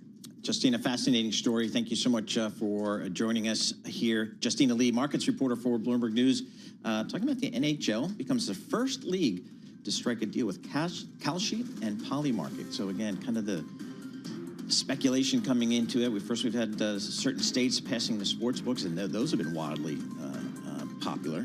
And now it's changed the advertising around games completely. Yes, and it's changed, I think, how people consume it. Yeah. You don't need to watch a whole game. You just want to see how your players are doing and see how that goes. Well, more coming up. This is Bloomberg. Good morning.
markets, headlines, and breaking news 24 hours a day at Bloomberg.com, Bloomberg Television, and the Bloomberg Business app. This is a Bloomberg Business Flash. And this Bloomberg Business Flash brought to you by Oracle. Attention, growing businesses.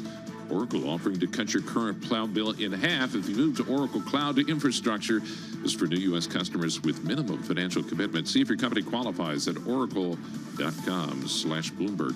Let's start off with like an earnings scorecard. So about 85% of the S&P 500 companies that have reported so far in the third quarter, they've surpassed profit estimates. This is on course for actually the best performance since 2021. Now, in spite of that, the major stock averages are lower, and it's technology heavyweights dragging down the stocks. There are concerns the market maybe has run too far, too fast. Netflix, Apple, Amazon, and NVIDIA, the laggards right now in the S&P 500. That's in terms of the index points. In the meantime, Phil Camporeal at JP Morgan Investment, he does remain positive on the earnings picture for stocks. So we have a double-digit earnings forecast for next year. PEs can go sideways. You can get the double-digit earnings growth, and that could lead to double-digit returns on the S&P. So if you have about a 2% core GDP story and a 2.5 to 3% inflation story, that's 4.5 to 5% nominal growth, which should be pretty good for taking risk. The S&P 500, 26 points lower. That's down about 0.4%, 6708 on the index. Dow Jones Industrial Average is 115 points lower. The Nasdaq 100, 226 points lower. That is down just about 0.9%. Fascinating story. This is an article just published in one of the scientific journals this morning. Google ran an algorithm. This is on its Willow, their quantum computing chip. Yep. It can be repeated on similar platforms and also outperform classical supercomputers. It's a breakthrough. Google says it clears a path for useful applications of quantum technology within 5 years. It's called the Quantum Echoes algorithm, and it was detailed in a paper that was published this morning in the journal Nature. It's verifiable. It can be repeated on another quantum computer. So it's true, the results.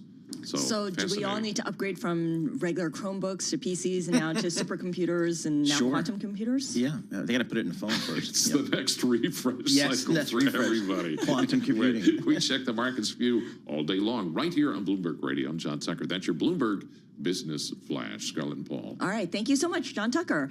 We're looking at companies that are reporting earnings this season and giving us any kind of indication that they are affected by tariffs. And so far, this year, we haven't really seen much evidence of that until today. Mattel is now saying that it is delaying orders, or retailers, its customers are delaying orders because of uncertainty over the tariffs. So we want to get perspective now from Lindsay Dutch. She is Bloomberg Intelligence's Consumer Hardlines Senior Analyst. And Lindsay, I'm kind of surprised that this didn't happen earlier. Hi, Scarlett. Thanks for having me. Yes, we heard earlier, actually in the second quarter earnings, that there were possibilities for delays, and for the toy makers, Walmart, Target, those retailers tend to take their holiday orders by July. So there was already worry sort of heading into third quarter earnings that we got last night. And of course, it was a negative surprise on the top and the bottom line. Those orders were delayed further than sort of everyone expected. And they're taking smaller quantities than usual, onto their, shelves ahead of the holiday season, which was a real concern for Mattel's fourth quarter earnings, which would be coming up. So, Lindsay, what's Mattel and some of the other companies saying about, when their products, get stamped with a tariff, like how much do they try to push back on the manufacturer in whatever country it comes from, say China, how much the importer may take in his or her P&L versus, how are they saying that they're navigating that? So from the cost side, the toy makers actually have been managing this pretty well. So Mattel is forecasting less than $100 million hit on the cost side on an annual basis. They're mitigating that in several different ways. They're cutting costs in other areas. They did adjust sourcing as much as they could, selling more internationally versus the U.S., shifting that mix a little bit. And they did roll out some price increases in the second and the third quarter, which is ahead of holiday. So that should help protect on the profit, on the margin side for that fourth quarter.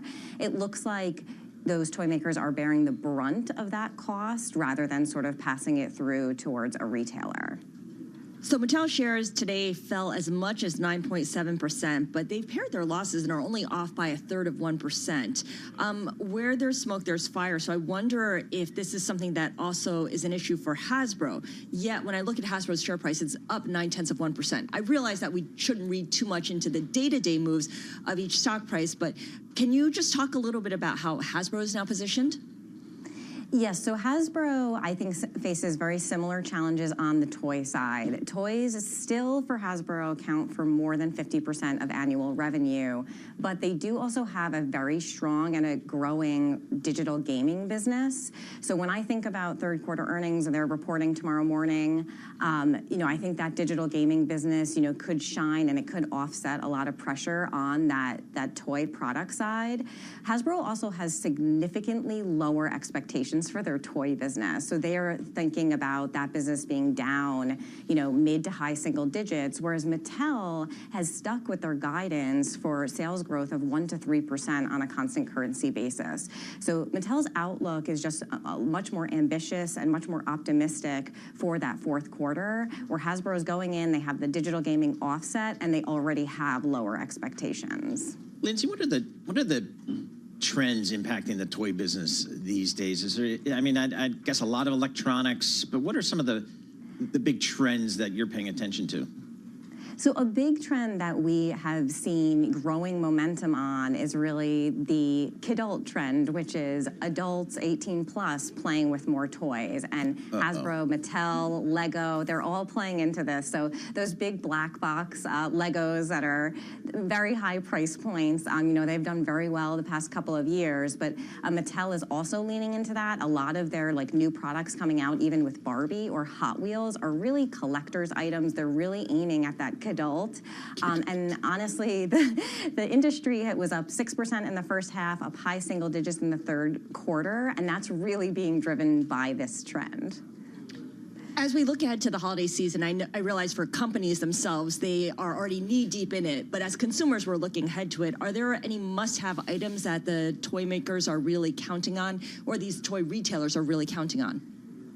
So I looked through all the holiday lists, and I was a little bit disappointed. I didn't see any wow gifts, or what I would call a wow gift. One cool collab that Mattel has, but it's really for 2026. Pre-orders will be available in November, as they are doing a collab with Netflix, the K-pop Demon Hunters. So they are doing action figures and dolls for that series, and that should be coming out next year, and I do think that could be a big hit. Particularly for kids' movies. Hollywood used to do these tie-ins with all toys and lunchboxes and things like that. Is that still a marketing lane for the toy industry, for the movie industry? It is, and these companies are really leaning into that, but there hasn't been a ton of new content. So Mattel has the Disney Princess and the Frozen license. The Disney lineup for the past year, hasn't been stellar. The Snow White movie was not really a huge success. They are looking forward to live-action Moana coming out next year. That could be another, key thing for Mattel, doing the dolls for the Moana movie. And other licensing agreements are key growth drivers. We just need a little bit of a stronger entertainment slate. Yeah, I'm not sure when that's happening. Yeah, I know, seriously. All right, Lindsay Dutch, really appreciate it. Lindsay Dutch is Consumer Hardlines Senior Analyst over at Bloomberg Intelligence. I can't remember the last time I paid attention to the hit toys, because things move so quickly now that something that was popular is gone in the next day or two. Yeah, and you're not in that cycle anymore. Yeah, I'm done with that, thankfully. Done with that, exactly. But my thing is, what we always try to do is try to support the local toy store in town. Mm-hmm. But I'm wondering how that local, as opposed to going to Walmart or Target or that's a good approach. Yes, we tried to do that. I wonder how those folks are going to be dealing with the cost increases, because it's one thing for Walmart to pass along or to distribute it throughout its channel. It's another thing for the local mom and pop. I wonder how they're doing. They've always been very good about being transparent about how we have no choice, but we have to pass this on. Yes. And it means more than coming from a Walmart or Target or any big name brand box kind of store. This is Bloomberg Intelligence.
You're listening to Bloomberg Intelligence with Scarlett Fu and Paul Sweeney on Bloomberg Radio. All right, Scarlett Fu and Paul Sweeney. We're live here in our Bloomberg Interactive Broker Studio. We're streaming live on YouTube as well. Head over to youtube.com and search Bloomberg Local Radio, and that's where you'll find us. Hilton Hotels reported some pretty solid results there. The stock's up about 5% today, up about 12% year to date.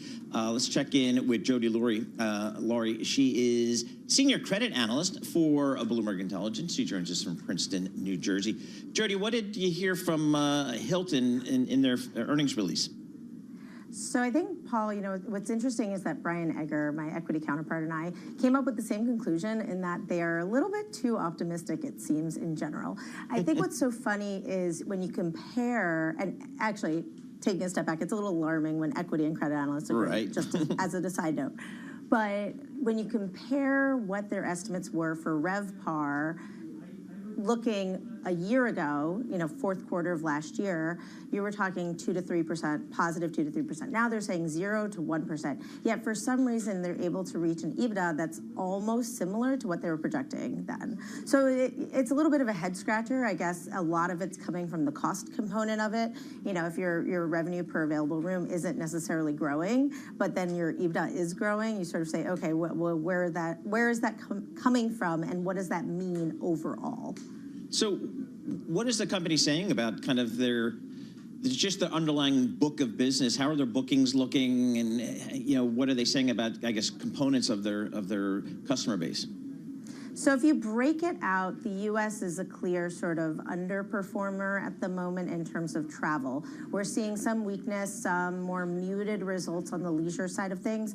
For group and business, which was supposed to be a tailwind this year, it's actually pulling back. It's a little bit decreased. Now, they're saying that group going into next year is going to be positive, but it is interesting to hear that this component where they're hanging their hat on as the area of growth is now not really performing. Now, if you look across their brands, what stood out for me, especially for the third quarter, but also year to date, is that comparing their higher end brands versus a year ago, it was very strong in terms of growth from an occupancy standpoint. But then if you look at the lower end brands, they're actually a lot weaker. So the farther down you go in terms of their quality of their brand, so if you're talking the Conrad brand, which is one of their more premier brands, Waldorf Astoria, et cetera, those have been doing pretty well compared to last year. If you go further down the line into some of their more economy scale brands, that's where it's weakest, and that speaks to that K-shaped economy that everybody is talking about. I noted they get probably 80% of their revenue is U.S. based here. What's their international strategy these days? So internationally, they seem to be growing a lot. They're focusing on new types of brands to get there. They definitely see certain pockets of international doing well. I mean, the Middle East and Africa actually did very well this quarter, which was an interesting component to see. And I think that they're looking at Asia, and they're sort of a little concerned to some extent, but they definitely... It was an interesting sort of dichotomy between what's going on in the U.S. and what's going on elsewhere in the world. I think where we're sort of concerned is that they are still giving back to shareholders the same level that they were, the $3.3 billion expected for this year.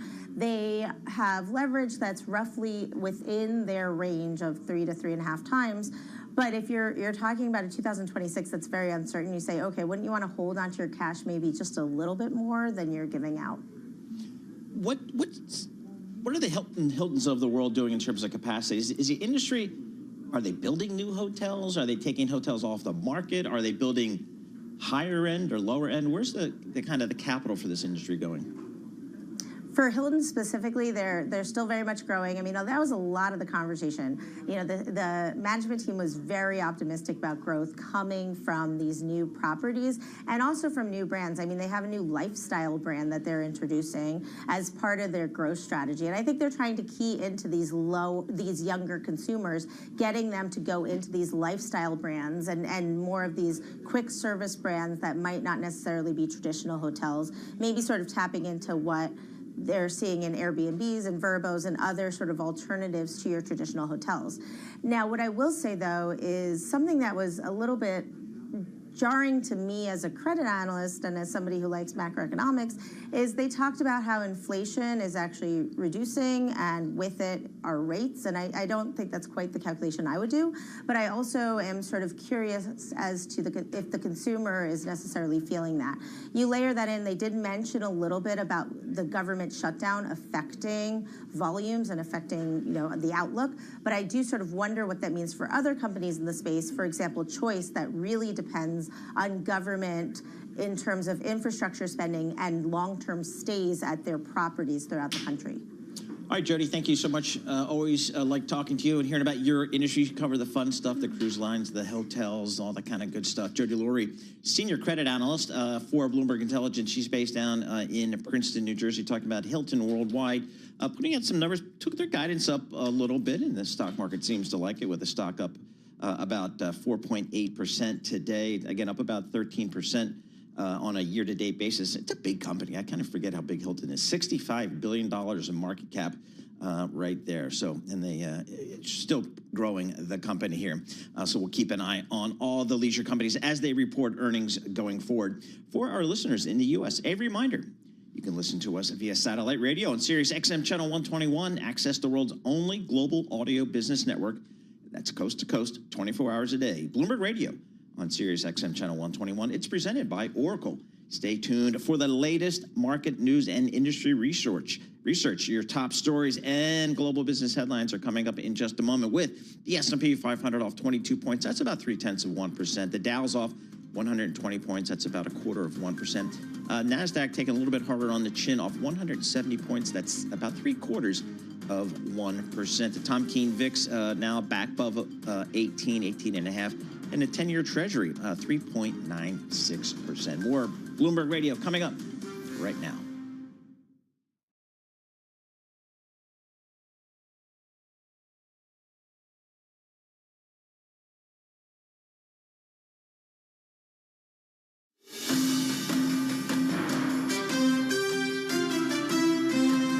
Live from Washington, D.C., this is Balance of Power with Joe Matthew. Shutdown. Welcome to the Wednesday edition, with the lights still out here in Washington and a market that's heading lower today. Coming up, we're going to bring you a special conversation with legendary short seller Jim Chanos, and we're going to follow the money at the Pentagon. You'll want to hear this. A massive weapons push, specifically a push for new missiles, will bring a re-rating of defense stocks, according to Colonel Wayne Sanders at Bloomberg Intelligence. He'll be with us shortly, and we'll talk shutdown politics with former Republican Congressman Kevin Brady. Used to chair Ways and Means. He's back with us now in our panel. Rick Davis and Jeannie Shanzano, Bloomberg Politics contributors, all ahead this hour. And we start with a quick check on Wall Street. Alexis Christoforous has that for us at World Headquarters in New York. Alexis, how's the trip? Thanks very much, Joe. Stocks under some pressure here despite the best start to corporate earnings season in 4 years. The Dow Jones Industrial Average down 129 points right now, a loss of 0.2%. The S&P 500 is down 24, and a tech sell-off sending the NASDAQ down 180 points. Another volatile day for gold after the precious metal suffered its biggest one-day drop in a dozen years on concerns that recent rally has run too far too fast. Right now we've got gold down 2.25%. AT&T reported revenue that fell slightly short of analyst estimates in the third quarter as the company spent big on promotions to win over new customers amid a fiercely competitive mobile phone market. We've got shares of AT&T down 1.5%. And Lyft is testing a loyalty program that offers 5% cash back on future rides if you auto-load your account with cash. Now, this pilot program, it's being rolled out in the Bay Area first and to customers who've been with Lyft for at least a decade. Shares of Lyft, though, under pressure, down now more than 3%. For on-demand news 24 hours a day, subscribe to Bloomberg News Now wherever you get your podcasts. I'm Alexis Christoforous. That's a Bloomberg Business Flash. Now back to Joe and Balance of Very nice, Alexis. Thank you so much. We'll have more on the markets with Alexis in just about 20 minutes' time as we bring you back to New York for an important conversation, as I mentioned, with Jim Chanos, president, founder, Chanos & Company, in conversation with Scarlett Fu. Usually, more fraud follows thereafter with a lag. So you don't really see the large amounts of fraud till after the cycle turns. This is early. And a lot of consumer credit metrics are still kind of holding up, but we are starting to get, some canaries in the coal mine. In subprime auto, as you mentioned, the First Brands case is kind of mind-blowing, given what they were hiding. And I suspect we'll see more, but I don't think we're going to see a tidal wave of it until the actual financial cycle turns. And then I think we're going to see a lot of it. And how extreme is this current financial cycle? This one's pretty extreme. I mean, we're now really 16 years into a bull market in credit, in equities. It's getting more speculative. We saw a mini speculative blow off in 2021. We're seeing it again in 2025. Standards get reduced. As I like to say, people's sense of disbelief erodes over time. They begin to believe things, that are too good to be true, because there's pressure to put investors' money to work. And I think some of that's happening now in private credit. So the stock market has barely blinked with all these blow-ups. The credit market kind of dismissed them as idiosyncratic until Jamie Dimon warned about the prospect of more cockroaches. And then that kind of got people's attention just a little bit here. At what point does this become something that the credit market starts to panic over? Well, we haven't seen it yet, as you say. Credit spreads are still almost record lows. So people are still partying. If the punch bowl is being taken away, only a couple people may have noticed it yet. But so far, it's still partying like it's 1999 in the credit markets for the most part. What I found really fascinating was that Jamie Dimon didn't really target private credit in his comments. He kind of just made the comments generally, yet the industry got kind of defensive when he spoke up. Are these firms justified in doing so? I mean, you point out that they have promised these equity-like returns. That raises questions about the economics of their business. Yeah, there's two things that bother me. The way private credit is being sold to investors, and I sit on investment committees, so I see this. And really, it's one of these too good to be true type promises. We're going to give you senior debt exposure, often secured somehow, but with equity rates of return, double-digit type returns, which makes you wonder about the underlying credits themselves. That's number one. And then related to that is how much leverage is being used within the vehicles to juice the equity-like rate of return. And then the other thing that's concerning to me is the explosion now in captive regulated subsidiaries by the largest players in this area, owning insurance companies, and where there really isn't a true arm's length difference between the people buying the credit and the people selling the credit to them. And that is worrisome. That's something we saw in the Drexel days, by the way.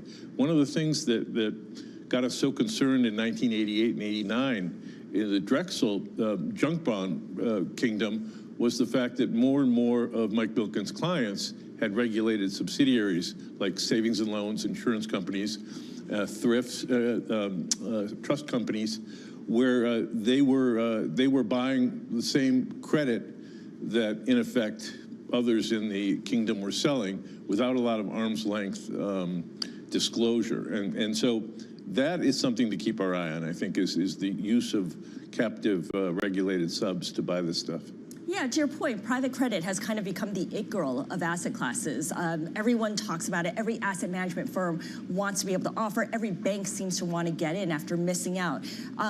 Sort of like private equity 5 to 10 years ago. Exactly. Everyone's a stakeholder, so it feels like everyone's kind of incentivized to make sure that whatever happens stays an idiosyncratic story and nothing more. Right, or hedge funds 15 years ago. Yeah, these things are being sold aggressively.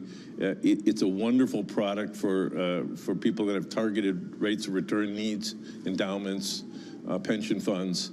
But again, it's just something that worries me when equity rates of return are promised on credit instruments. Usually there's something you're not seeing. Let's talk about something that may or may not be worrying to you, which is what's happening in big tech. They are investing tens of billions of dollars to build out data centers to boost their AI capabilities. They announce partnerships where they take equity stakes in each other and buy stuff from each other. Is this so-called circular funding a problem in and of itself? Does it raise your antenna?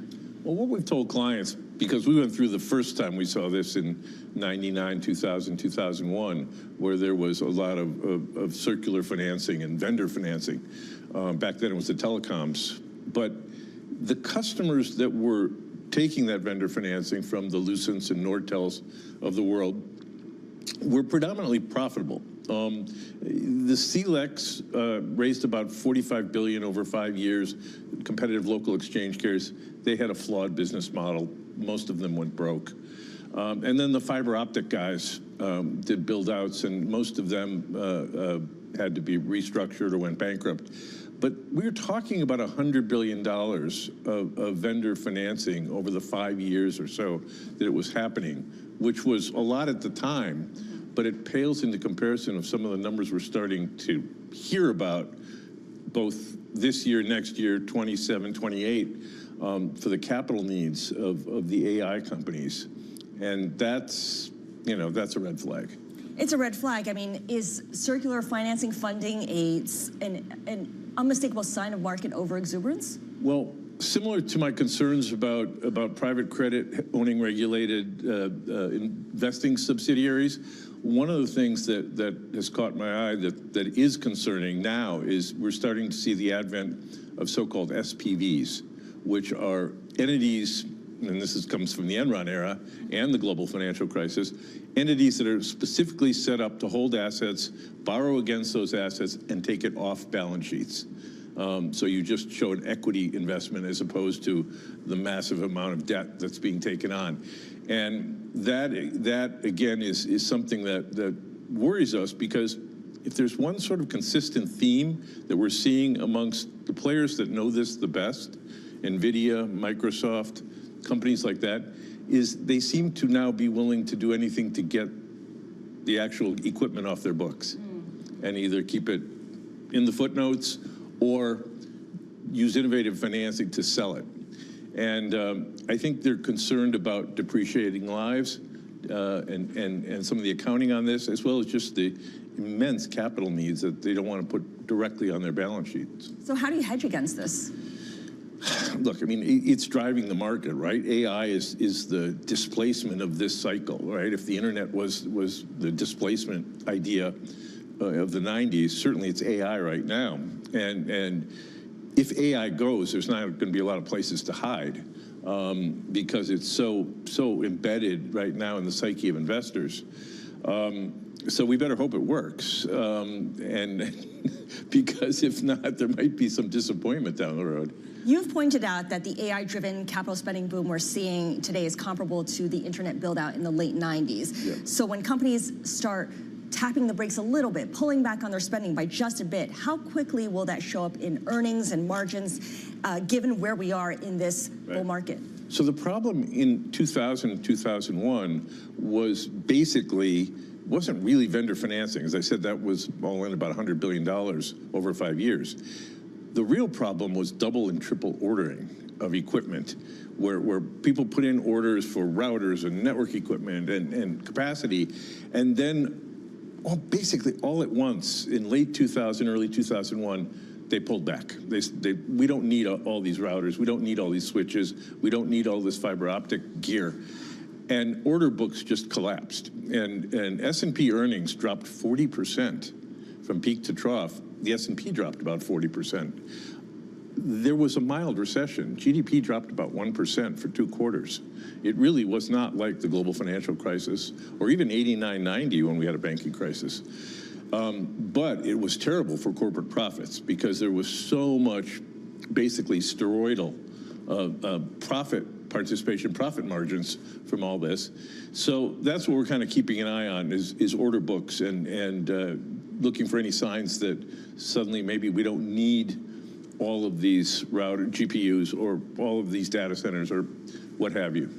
And it's not just things tied to AI. I look at the $55 billion takeout of Electronic Arts, marking the biggest LBO ever. It's deal making like it's 2007. Yep. Going beyond the order books of the big tech companies, as an inherent skeptic, what are you watching for to get a sense of how and when the music stops? Well, again, we want to see the underlying profitability of the engine, right? Will AI come up with a profitable business model? Because right now, if you think about it, OpenAI is, I think, roughly 2/3 of all queries on AI are OpenAI, and they're going to do $13 billion of revenues this year, $30 billion next year, with capital spending needs in the hundreds of billions of dollars.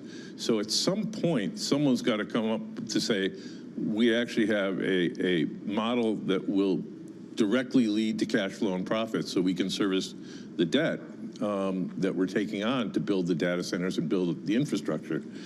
And we'll have to see. I mean, what I've said is I'd rather be long the companies that are producing the magic from the chips than the landlords of where the chips reside, right? So if this is going to truly be revolutionary, and it probably will be, I think you're going to have to see stuff coming out of the hyperscalers and OpenAI and really interesting applications that can be monetized. I think a lot of investors, however, are basically investing in the picks and shovels, the data centers, the equipment guys. And I think that's at the end of the day going to be a commodity business. Okay, well, eventually it will be. As of now, it hasn't gotten there yet. Jim, stay with us because we're going to discuss a lot more, including some of your trades. This is Bloomberg. All right, fascinating conversation, and many thanks to Scarlett Fu for bringing it our way. When Jim Chanos speaks, we tend to stop and listen here on Bloomberg. This is Balance of Power. Thanks for joining us on the Wednesday edition. I'm Joe Matthew in Washington, and we have some breaking news. It's courtesy of CBS News. It looks like the U.S. has struck another drug vessel, not off the coast of Venezuela this time. This is interesting. In fact, CBS reporting that it was on the Pacific side of South America, quoting two U.S. officials unnamed here, in what is the 8th known U.S. attack on a boat like this since the 2nd of September. In this case, 2 to 3 individuals aboard the vessel were reportedly killed, and we're waiting to hear more on that, including confirmation from the White House. We've got our eyes here on Truth Social and on Pete Hegseth's Twitter feed, where these have been typically announced, either the president or the secretary up there with a video of the boat exploding. We'll see if they follow that same pattern this time with now what is just a CBS News report. Wanted to bring you up to date on that because it's something that we talk about quite a bit here on Balance of Power these past couple of weeks, with a War Powers Act in the works once again on Capitol Hill, moving its way through the Senate right now, and it is expected to fail. The headline that we have been following here in a week that, of course, is bringing us a lot of earnings, and specifically when it comes to defense companies. We'll stick with the Pentagon here for a moment. Unprecedented demand, the word from Lockheed Martin. And as you know, in the last 24 hours, we've heard from Lockheed, from RTX, from Northrop Grumman. And the best research we have on this is coming out of Bloomberg Intelligence, where our good friend Colonel Wayne Sanders does great work as Senior Defense Research Analyst, and he's with us right now on Balance of Power. Colonel, good to see you. Welcome back, as always. Before these reports hit, you had a research report talking about unprecedented missile demand that is so great that it could lead to a re-rating of some of these behemoths like the ones I mentioned, Lockheed, RTX, Northrop. They've now reported. What are we learning from these companies? Mainly, I think we're learning that the demand is real, not only on the global scale, but also in the U.S. side of the house. We have our defense primes have done a great job of being able to supply not only the U.S. military, but also a lot of our allies around the world. And at that point, though, it started coming at a cost. It started realizing that we were going through them faster than we could produce them. And you've seen a lot of demand signal out of the Pentagon over the last couple of months to be able to increase munitions demand and munitions production inside the United States.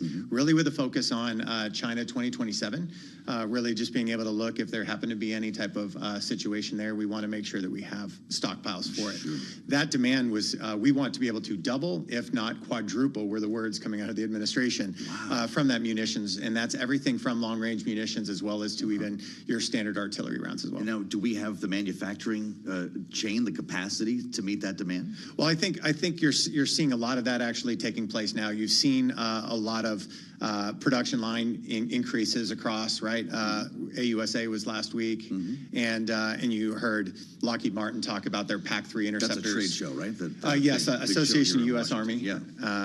They actually put out that they're drastically increasing their lines to be able to support quite a few of their munitions, being able to actually partner up on those lines and be able to double a lot of the production capacity. So the primes are actually prepared for it. You are starting to see a lot of that come out. Northrop Grumman, even from a Sentinel missile perspective, was one of the things that came out during their call as well, to be able to lean forward into that. Those are the replacements for the Minuteman intercontinental ballistic missiles as well. So you are seeing just a drastic push, not only Golden Dome for America as well as another one of those pieces. There's a lot of demand, and the primes, as well as a lot of the tech disruptors as well, are prepared to answer that. This is quite a time when you start adding this all up. And of course, we're coming off a conversation at the White House less than a week ago about potentially providing Tomahawk missiles to Ukraine. And the president said, hey, we need those too. And it really started to beg questions about inventory, how much we have, how much we think we need, and how quickly we've been expending these, whether it's in Yemen or anywhere else with multiple hotspots in the world right now. Do we need to be careful about what we're sharing until these orders are fulfilled? I say yes. It's definitely something that I know military leaders, Secretary Hegseth, President Trump are all looking at as well as Congress. One of the key pieces of that, right, is those production lines can only go as fast as they are. We have done a great job as the U.S. to be able to provide for the allies up until this point, but it's always something that is being looked at in terms of what the stockpiles are. So what is the contingency? What operation plans are in the works, and saying, okay, what would I need to actually be able to do that? And so I think that's why you're starting to see that needle turn, is we now have a 2-year ramp, if you will, 2-year runway for the defense primes and these other manufacturers to be able to provide us with what they think we would need for a China scenario in 2027. This is why the idea of needing thousands of Tomahawks at once when you're considering Taiwan or any number of scenarios with China is a real consideration for the Pentagon here. You're taking this a step further in your latest research note at Bloomberg Intelligence to talk about hypersonics, and I'm wondering where that plays into this whole construct that we're talking about here, because that's the next generation for us. Absolutely, right? And it's an area where the U.S. is actually behind our adversaries. Or our competitors, however you want to look at it. China has the DF-17, Russia has the Zircon and the Kinzhal missiles, and they've proven those in Ukraine, right? And so we've seen the capability of that. The U.S. is starting to move away from R&D and into low-rate initial production. They're getting into some of the procurement pieces of that with several different programs. So we have the Dark Eagle for the Army. Dark Eagle. It's a long-range hypersonic weapon for that's there. Lockheed, RTX are the main ones for that, as well as the conventional prompt strike hypersonic missile platform for the for the submarines, Virginia-class submarines, as well as the Zumwalt destroyers for the Navy, hypersonic attack cruise missiles for the Air Force. So these are areas where we're finally starting to see that it's no longer science fiction and starting to come into reality with a lot of that. And so this is the first year that we're also starting to see procurement part of the budget from the DoD comptroller that says that these are actually going to become into reality, and it's not just all that research, development, test, and evaluation funding. Boy, amazing. So these are actually going into manufacturing now, at least on a slower initial level here, right? I was talking to Ben Jensen at CSIS here on the program a couple of days ago, who's also a fascinating, and I think also a colonel, which is interesting. And we got into the idea that none of these contractors are working alone. They're all cooperating on all of these projects because there are so many components in a missile. One company might make the motor, right? Somebody else is doing the warhead. There's a lot of components here to consider. So if you're an investor, are you buying the group, or are there in fact companies that are winning this race when it comes to hypersonics or fulfilling this huge demand for missiles?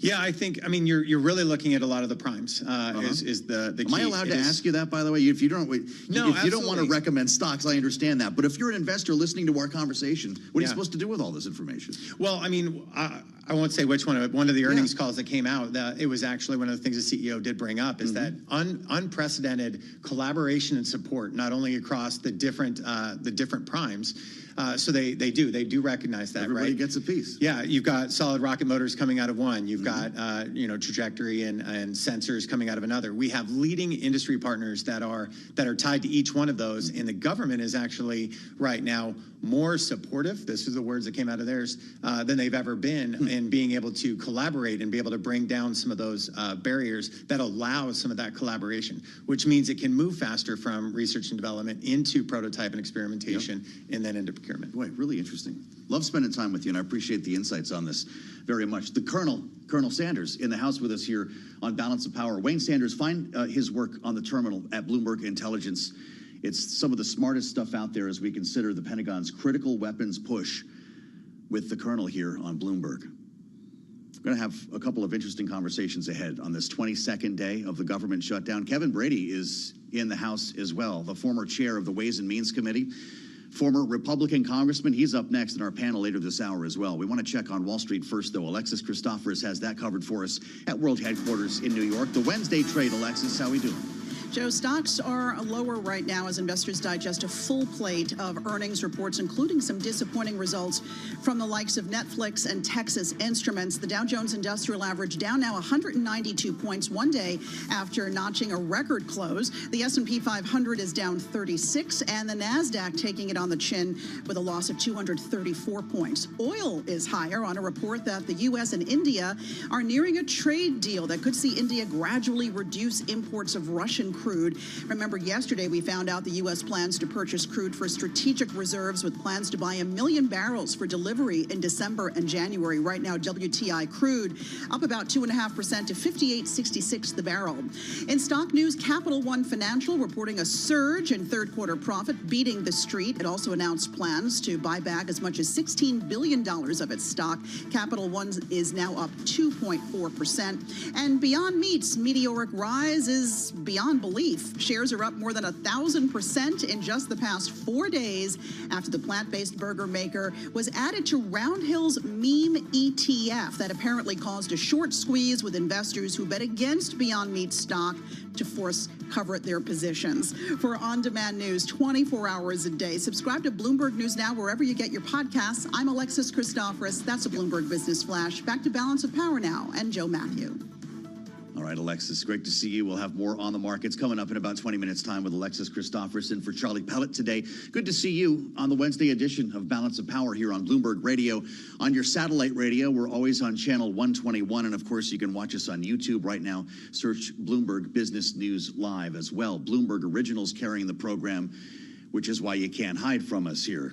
We're talking about something that will sound very familiar to you. The government is shut down, and now we're counting up to 22 days. We have no resolution in sight. We're going to go through the whole process again today by voting, knowing that the bill is going to fail. If you're playing along on your home game, this would be the 12th swing at the ball at some point today. And again, the result is going to be the same. House is not in session. A lot of lawmakers are in town, though, as we're going to prove to you over the course of this broadcast. Well, here's Speaker Mike Johnson from earlier this morning. Republicans cannot and will not solve it in a backroom deal. Chuck Schumer has been suggesting that 4 leaders should go into a smoke-filled back room like they used to do in the old days and create this solution. It's not a possible thing to do. It was never appropriate. It's not possible to put on a continuing resolution because it's such a complex issue. If it means getting the government back open, we might just take the smoke-filled room. Kevin Brady knows a little bit about this stuff. He's survived more shutdowns than most of us even know about. Former Republican congressman from Texas, of course, who chaired the important House Ways and Means Committee. He's now spokesperson for the Alliance for Competitive Taxation and with us here in our Washington bureau. Mr. Chairman, it's great to see you. Good to see you, Joe. Welcome Thanks back for to having Bloomberg. me. You must be just shaking your head watching this. This is the reason, I'm guessing, in part, why you're not here. I want to go through the anatomy of a shutdown with you because you obviously know this is going to resolve at some point. It will. But everyone's banging their head together saying it's different this time. You know, I don't know. It feels different back home. Yeah. I will tell you, it doesn't feel as urgent. You know what I mean? Yeah. People seem to be more calm about it. I think the government has tried to offset a lot of things that bother people in daily lives, so it doesn't impact them so much. And so that's very odd to me. I think the dynamics of the shutdown are very traditional. The party out of power has to show they're fighting for their political base. A shutdown, while not smart, is right there and an opportunity. And so all those dynamics are working. This big surprise, obviously, are Republicans, who just offered a 7-week, let's give ourselves some time for appropriators and for the healthcare folks to work through these Affordable Care Act premiums. And Speaker so, might be calling you there. yeah, I just wondered what the heck. Sorry about that. No, not at all. But I think, ironically, the Speaker kind of referenced, it takes serious negotiations because the goals are to fund the government fully for the next year. Yeah. Job one. There in the original CR was buy us 7 weeks for everyone to get to the table. Second, obviously, high priority for the Democrats, our ACA premiums. I think there's acknowledgement, although Republicans have never voted for it, never voted for the COVID era premiums, that something has to be done. So I think there's serious negotiators in the wings, ready to sit down. So I really think, ironically, had the Democrats accepted the original 7 weeks, they'd be in those serious negotiations. Politics interfered with that. I think the sooner they can find that excuse to buy both parties some more time, it sounds like November 21st, they'll need a little more time beyond that. That's for sure. To get this done. So how about November 1st? Is that what shakes this loose, the SNAP benefits expiring, the open enrollment beginning? Yes, perhaps. If there's no light at the end of the tunnel, you can go back retroactively on a lot of these things. The president's finding money in different pockets. That's why it feels less urgent at home, right? Because he's paying the troops right now. You've got federal law enforcement. Obviously, you've got a lot of furloughed workers. But it's taken a couple of pain points off the table here. Yeah, it really has. And normally those show up very quickly. And you can't predict what that pain point will be. Sometimes it's the parks. Today it feels a little like air travel. Yeah, sure. Is a little more. Did you get into town all right, or were you delayed? I've been traveling a lot. Yeah. Thankfully, I actually snuck on a train today from job. New York. This has got to be good for Amtrak, I'm guessing. Yeah, in a strange way. No doubt. But yeah, there will be pain points that start to emerge. So what do you think of the calculation to keep the House out? And it's interesting because you're probably seeing lots of Republican members. A lot of them are in town, just not in session. And the Speaker says, we did our work. And that is a point that a lot of people understand. But 22 days later, do we need a different approach? Yeah, so I don't know. To be honest, they did their job. They went back home. I know Republicans in Texas, but others, they're working their districts. They're out there doing it. But I think they're just antsy, to get a solution. So coming back to Washington to see if there's any way they can be of help. What I do know usually is if you bring everyone back and the government shut down, it's just press from 8 in the morning till 10 at night. You know what I mean? And that's kind of the whole purpose of it. I don't know that solves many things, to be honest. You think about the stages of grief. There's sort of like the stages of politics in a shutdown, right? First, we got through the denial, the sadness, the anger, whatever.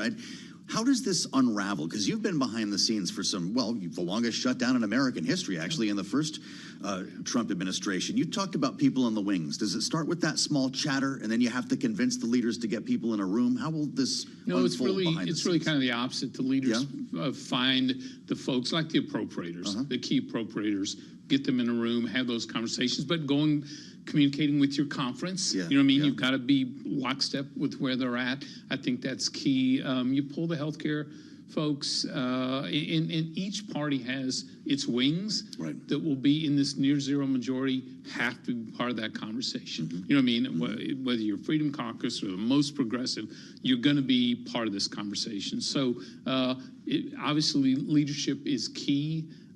People wanting to get to a solution. I think two things will drive the appropriations process. One, we're in a dangerous world. Rebuilding our defense, our weapons systems. You just talked about it a minute ago. Yes, indeed. About all the backlog of ships and weapons that we need. Going to be key too. We live in a deficit world. Our government is 40% bigger than it was just a few years ago, and it was big then. And so Republicans have already shown they want to take steps that direction. It'll be a hard battle, but I think that element is part of the conversation with these ACA premiums. You know, if those are going to be reformed, if there's going to be some Republican healthcare priorities in there, but it costs, I think that's going to have to be subtracted, you know, from the existing budget. I mean, it kind of makes sense. You've got to sort of be more responsible there. So I think the sooner Democrats can find a way to temporarily extend the government, I think the sooner the serious negotiations occur. How did we know Kevin Brady would walk in and solve this whole thing Well, I before the am segment not. was I over? think That's there are absolutely others. great. There are others. No. Well, so here's the question that's now making everyone's head explode in Washington. And when we ask lawmakers, they say right now the idea is blowing people's minds, and that's a year-long CR. John Thune went there at least I tacitly will say the other day. White House was suggesting it a couple of months ago. You talk about Pentagon hawks. They won't want any part of that, but is that a potential solution? I hope not. I think Leader Thune has a great sense here. His point is if this just keeps dragging on, and appropriators, if they can never get an agreement, You're gonna that shut is down the every default. 2 months otherwise, Yeah. right? So you've got to go to that, but that is the worst case scenario. Because you see may it as recall- a cut, right? Is that why? Well, some see it as cut, some see it as extending the Well, I guess that's- Biden-sized government. sure, that's right. And if you recall, there was a period where I think we did CRs for 4 years, literally working off a budget that outdated. And I don't think anyone wants to go there, certainly right now when the world is changing by the hour, of it course, feels right. like. So I hope not, but it's a reality. What's the chance this goes to a new record, or we're talking about this over turkey on Thanksgiving, or even the end of the year, Mr. Chairman? Yeah, you know, part of the theater of a shutdown is being able to claim you've won, whether you do or not. Almost no one does in these. I think every party's zero for everything on this. But some want to set a new record for a shutdown, saying this is how we're fighting. Okay. That just hurts a lot of people. I'm hopeful that's not the case. Feels dangerous. You're obviously talking about taxes. We spent a lot of time over the summer talking about the 2017 tax cuts having been extended. You're looking at redrawing or rewriting the USMCA right now as part of your portfolio. How does a shutdown like this in our remaining moment complicate all of this work? Yeah, none of it helps. The U.S.-Mexico-Canada agreement, the president, you know, modernized in 2020, is the most consequential trade agreement on the planet for the three countries. It's the reason we've survived global recessions better. We're more competitive against China, more affordable. And for the U.S., this agreement is crucial because Mexico and Canada together are our best customers. They buy 5 times more than any other country of made in America goods. Secondly, they're our biggest investors now in U.S. manufacturing, U.S. technology, and they're best suppliers. So it's crucial we preserve and extend this agreement. Well, I appreciate that. It's great to have you back with us. Let's Good to see continue you, the Joe. conversation because that's going to be one that gets a lot of talk coming up in the months ahead. Kevin Brady, former Republican congressman, former chairman, House Ways and Means from the great state of Texas, with us here on Balance of Power. I'm Joe Matthew. Our panel's next.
1240 on Wall Street. I'm Alexis Christoforous, and red arrows on Wall Street with all three major stock indexes lower as investors sift through a new batch of mixed earnings reports. The Dow Industrials down 218 points after yesterday's record close.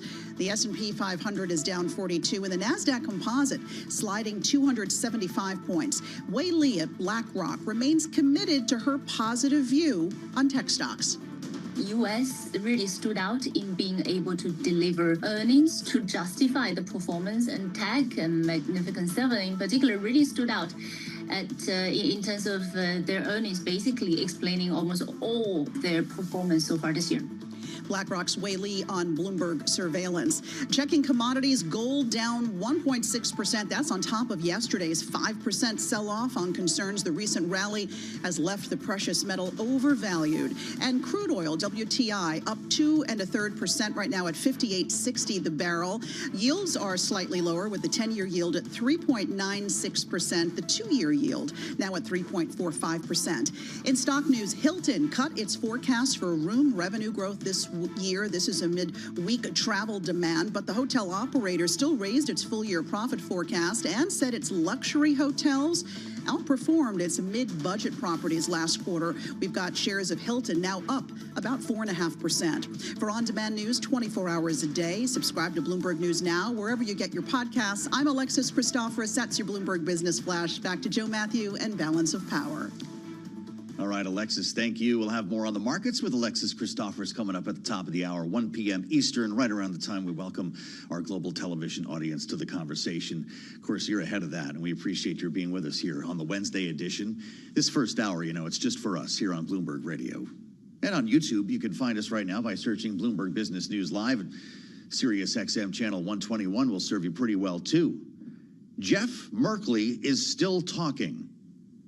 We checked. It's been about 18 and a half hours. And if you're with us on YouTube, there's a live view of the senator from Oregon, the Democratic senator, on the Senate floor, staging a marathon speech, as the Associated Press writes, to protest the president's, quote, tightening authoritarian grip on the country, unquote. He started at 6:21 p.m. Eastern Time yesterday and has been speaking this entire time, save for some Democratic colleagues who help him out. It's kind of like when Cory Booker was doing this. You can turn to questions from your colleagues without giving up the floor. Now, you can look at this a couple of ways.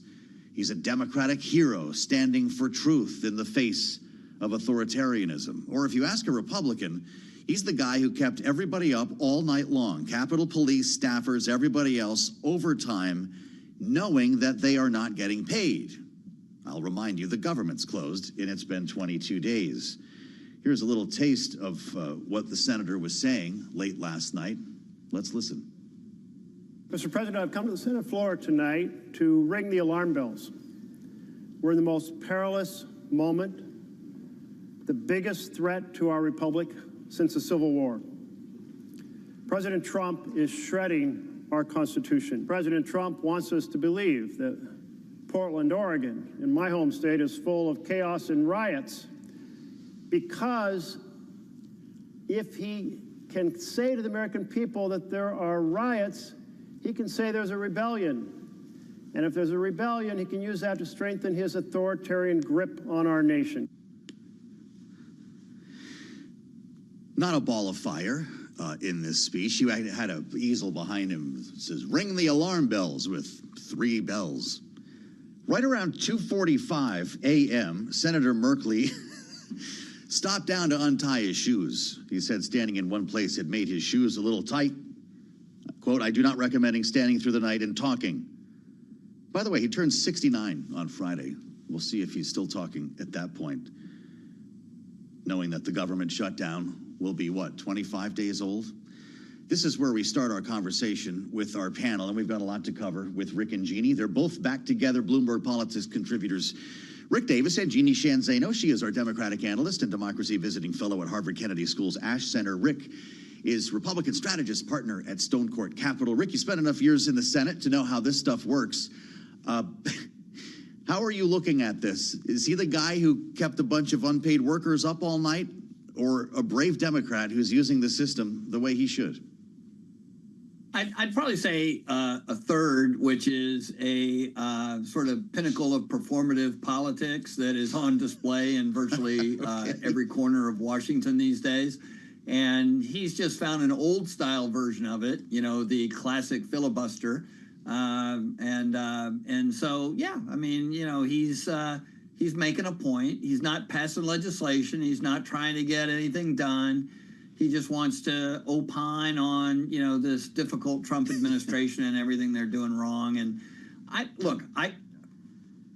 can't say I'm against these kinds of stunts. It's a stunt. And the American people are going to figure that out. The longer he goes, the more they're going to realize he's not really accomplishing anything. It's not like they're going to open up government because of this. Well, right. And so I do think this is a fun thing to do. It just doesn't have any impact. Can't imagine it's very fun to stage that, but I guess that's just me. I only have to do 3 hours a day here. Jeannie, you know, you burn calories when you're standing.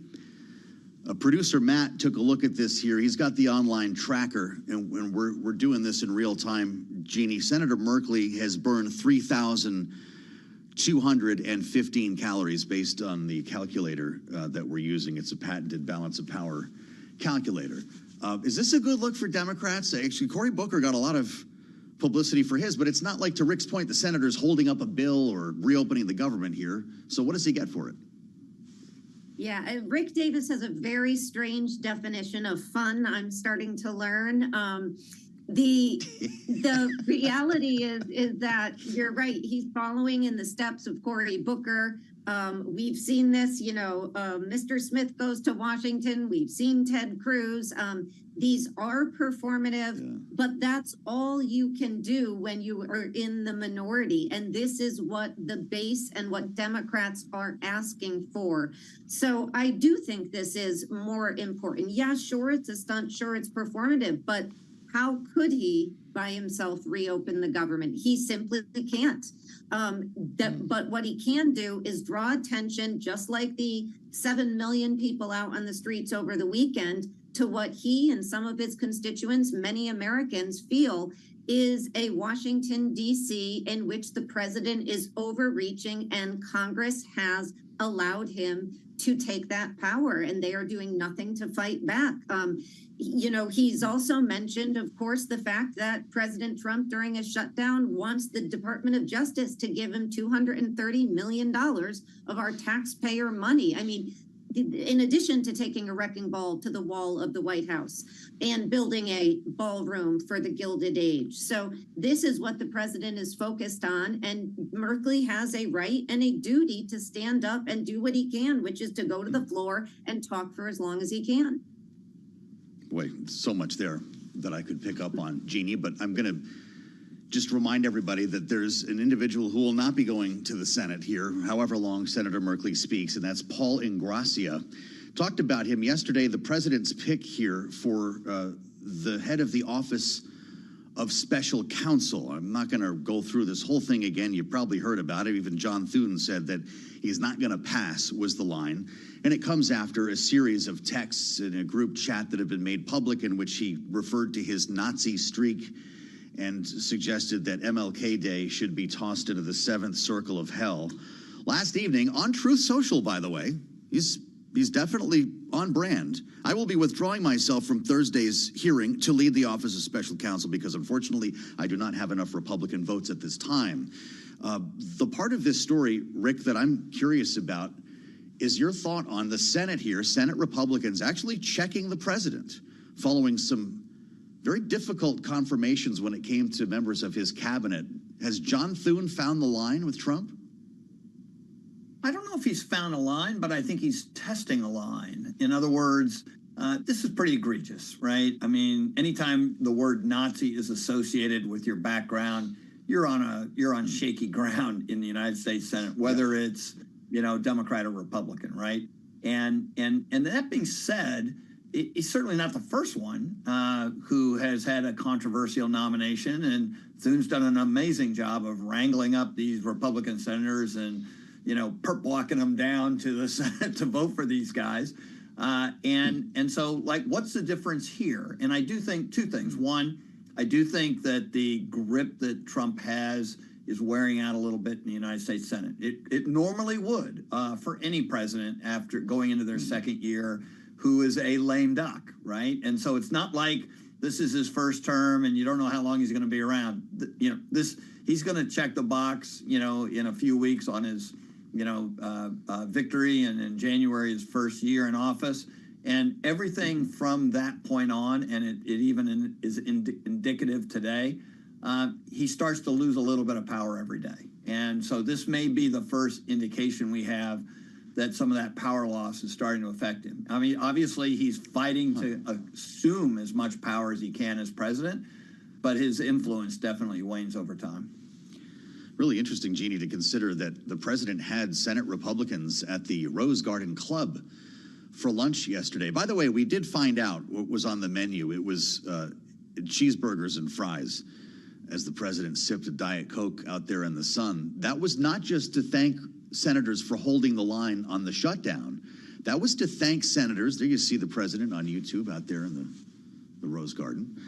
That was to thank the senators for helping to approve his nominees, in many cases en bloc, which is what the Senate's been forced to do. It was on that same day, only hours later, Paul Ingrassia had to announce, CC corrects me, he was on Twitter as well, that he doesn't have the Republican votes.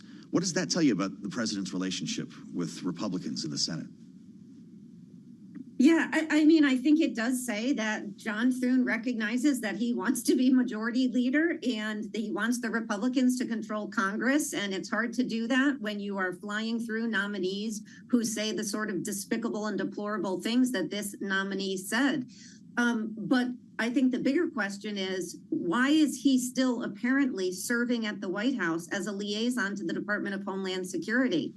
Why is somebody who has the past that he has, because this did not just erupt now. This is somebody who has met with Nick Fuentes. He has written and said things that people have pointed to that are in the area of white supremacy. So this was not a huge shock. There's a pattern here. And yet he was put up in the first place. Why was he nominated in the first place?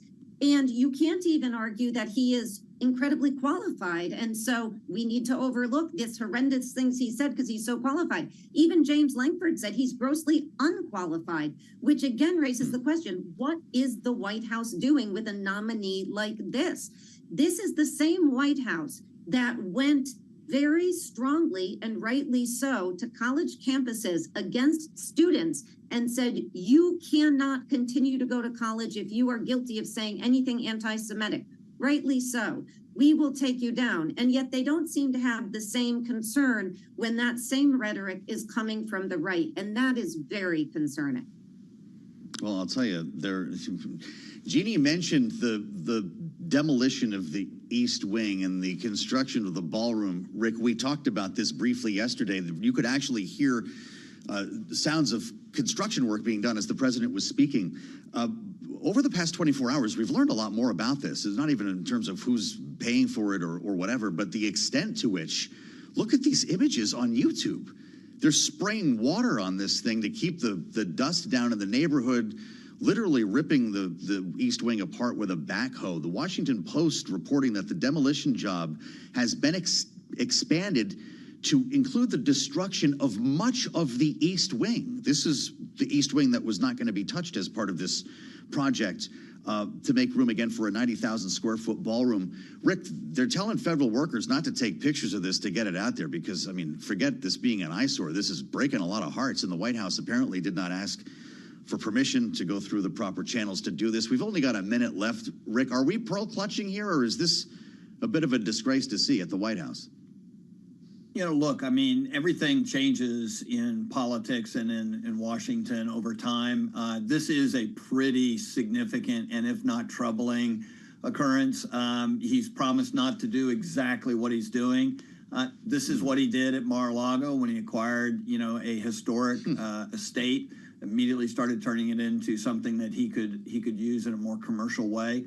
We never really went through any kind of public debate as to whether the White House really needs a 1,000-person ballroom. But again, he's not looking for approval. He is looking for demolition. Right. And as he said yesterday, I love the sound of a wrecking ball. And as it relates to the White House, it is a little troubling. Wow. Rick Davis and GD Shenzeno, they're back in our second hour. Yeah, that wrecking ball is swinging. As stocks sell off, we've got the NASDAQ now down over 1%. We'll update the markets in our second hour coming up. Tyler Kendall will join us along with our television audience on Bloomberg.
From Washington, D.C., this is Balance of Power with Joe Matthew and Kaylee Lines. Looks like another swing and a miss. Welcome to the Wednesday edition as the Senate prepares to vote again on a stopgap to reopen the government, knowing that it will fail once again. I'm Joe Matthew alongside Tyler Kendall in Washington on this day 22 of the government shutdown. Thank you for joining us, Tyler. You know how you can finish the line for me at this point. Day 22 of the shutdown, and what? No sign of this ending. No sign of this ending. Now, the second longest government shutdown in U.S. history. And Joe, the reality is the House has been out of session since September 19th. Yeah, it's been a month. The Senate is expected to adjourn tomorrow for the weekend, and President Trump is heading out of town. He has this overseas visit in Asia that he's going to leave for on later this week. I believe you're going on that trip, as a matter of fact. And so that's why a lot of people are suggesting that this could be a record shutdown. Of course, the record set in the first Trump administration at 35 days, but we could be talking about this at Thanksgiving at the rate we're going here.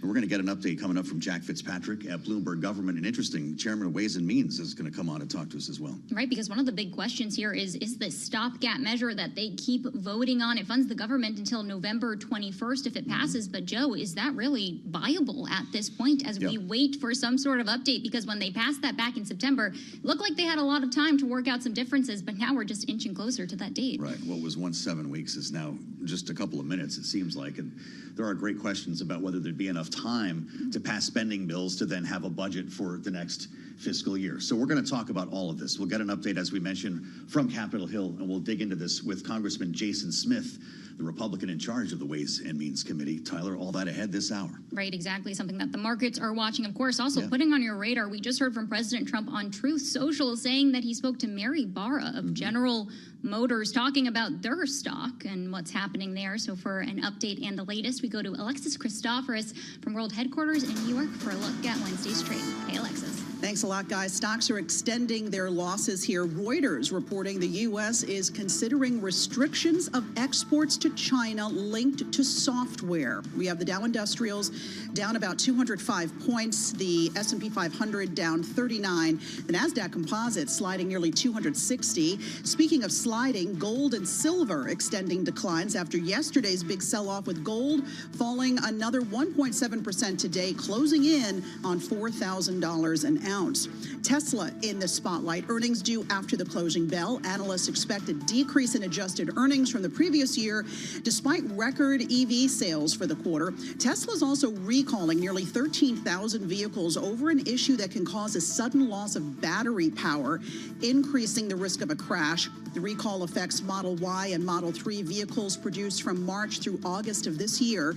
Last month, you'll remember, a Bloomberg investigation into Tesla's electric-powered doors sparked an investigation by federal officials. Elsewhere, we have got shares of Netflix plunging 10% after a $600 million tax hit from Brazil slammed Q3 earnings. Otherwise, it was a strong earnings report thanks to higher ad sales and hits like K-pop Demon Hunters, the streaming service's most popular film ever, with 325 million views. Meantime, Mattel and Hasbro are going all in on this K-pop craze, producing toys, collectibles, and games based on that popular animated film. They're not going to be here in time for the holidays, though. The products will be available next year. For on-demand news 24 hours a day, subscribe to Bloomberg News Now wherever you get your podcasts. I'm Alexis Christoforous. That's your Bloomberg Business Flash. Back over to Tyler and Joe and Balance of Power. All right, Alexis, thanks so much. As Alexis mentioned, I'm Tyler Kendall here in Washington alongside Joe Matthew. And as Joe just outlined, we are now in day 22 of a government shutdown, officially the second longest in U.S. history. And Democratic leaders are trying to get on President Trump's schedule before he heads out of town and goes on this trip to Asia. And President Trump yesterday signaled an openness to talk to them, but said that none of these negotiations around health care provisions are going to happen until the government reopens. We heard from House Speaker Mike Johnson earlier today addressing that possibility. Republicans cannot and will not solve it in a backroom deal. Chuck Schumer has been suggesting that four leaders should go into a smoke-filled back room like they used to do in the old days and create this solution. It's not a possible thing to do. It was never appropriate. It's not possible to put on a continuing resolution because it's such a complex issue. Well, hold that cigar, because we want to spend some time with Jack Fitzpatrick, who's not in a smoky back room, but in fact in the Senate Russell Rotunda right now. Jack, I don't know where to go anymore with this. We've been talking about it for 22 days. The talking points haven't changed. Republicans say it's the Schumer shutdown, and Democrats need to come back and reopen the government. At what point does the conversation change, or do we just keep cruising to a record? We could cruise to a record, and it's worth keeping in mind, this is already the longest total government shutdown of all time. They have not passed any appropriations bills. When you compare to that 2018 into 2019 shutdown, all of the Defense Department was already funded. Most of the money in question was already appropriated, and it was a rather small partial shutdown. So you've seen them grin and bear it and get through a long total shutdown. I do think you can circle November 1st on your calendars. Obviously, Democrats have talked for weeks now about the start of open enrollment under the Affordable Care Act as a political pressure point to try to force negotiations. I would point out that October 31st, the day before that, is the next scheduled military pay date, and while the president found a way to move money around for the October 15th pay date, there's not a clear plan on what's going to happen for the next paychecks for members of the military. The warnings that SNAP nutrition aid could dry up on November 1st coincides with that. And then, of course, eventually this whole debate about a stopgap going through November 21st becomes a moot point because it's stale and that's not a useful date. So I think as we get towards the beginning of November and maybe into early November, that's when you can see some signs of political pressure where they have to have negotiations. But that's not in the imminent future. So they're still digging in and ready to keep this shutdown going for at least a little while longer. Well, let's talk about that stopgap measure. And Jack, I want to pull on your expertise here because we're hearing murmurs that maybe on the table could be a one-year continuing resolution. Is that actually a viable option that's being discussed? How problematic of a solution would that be?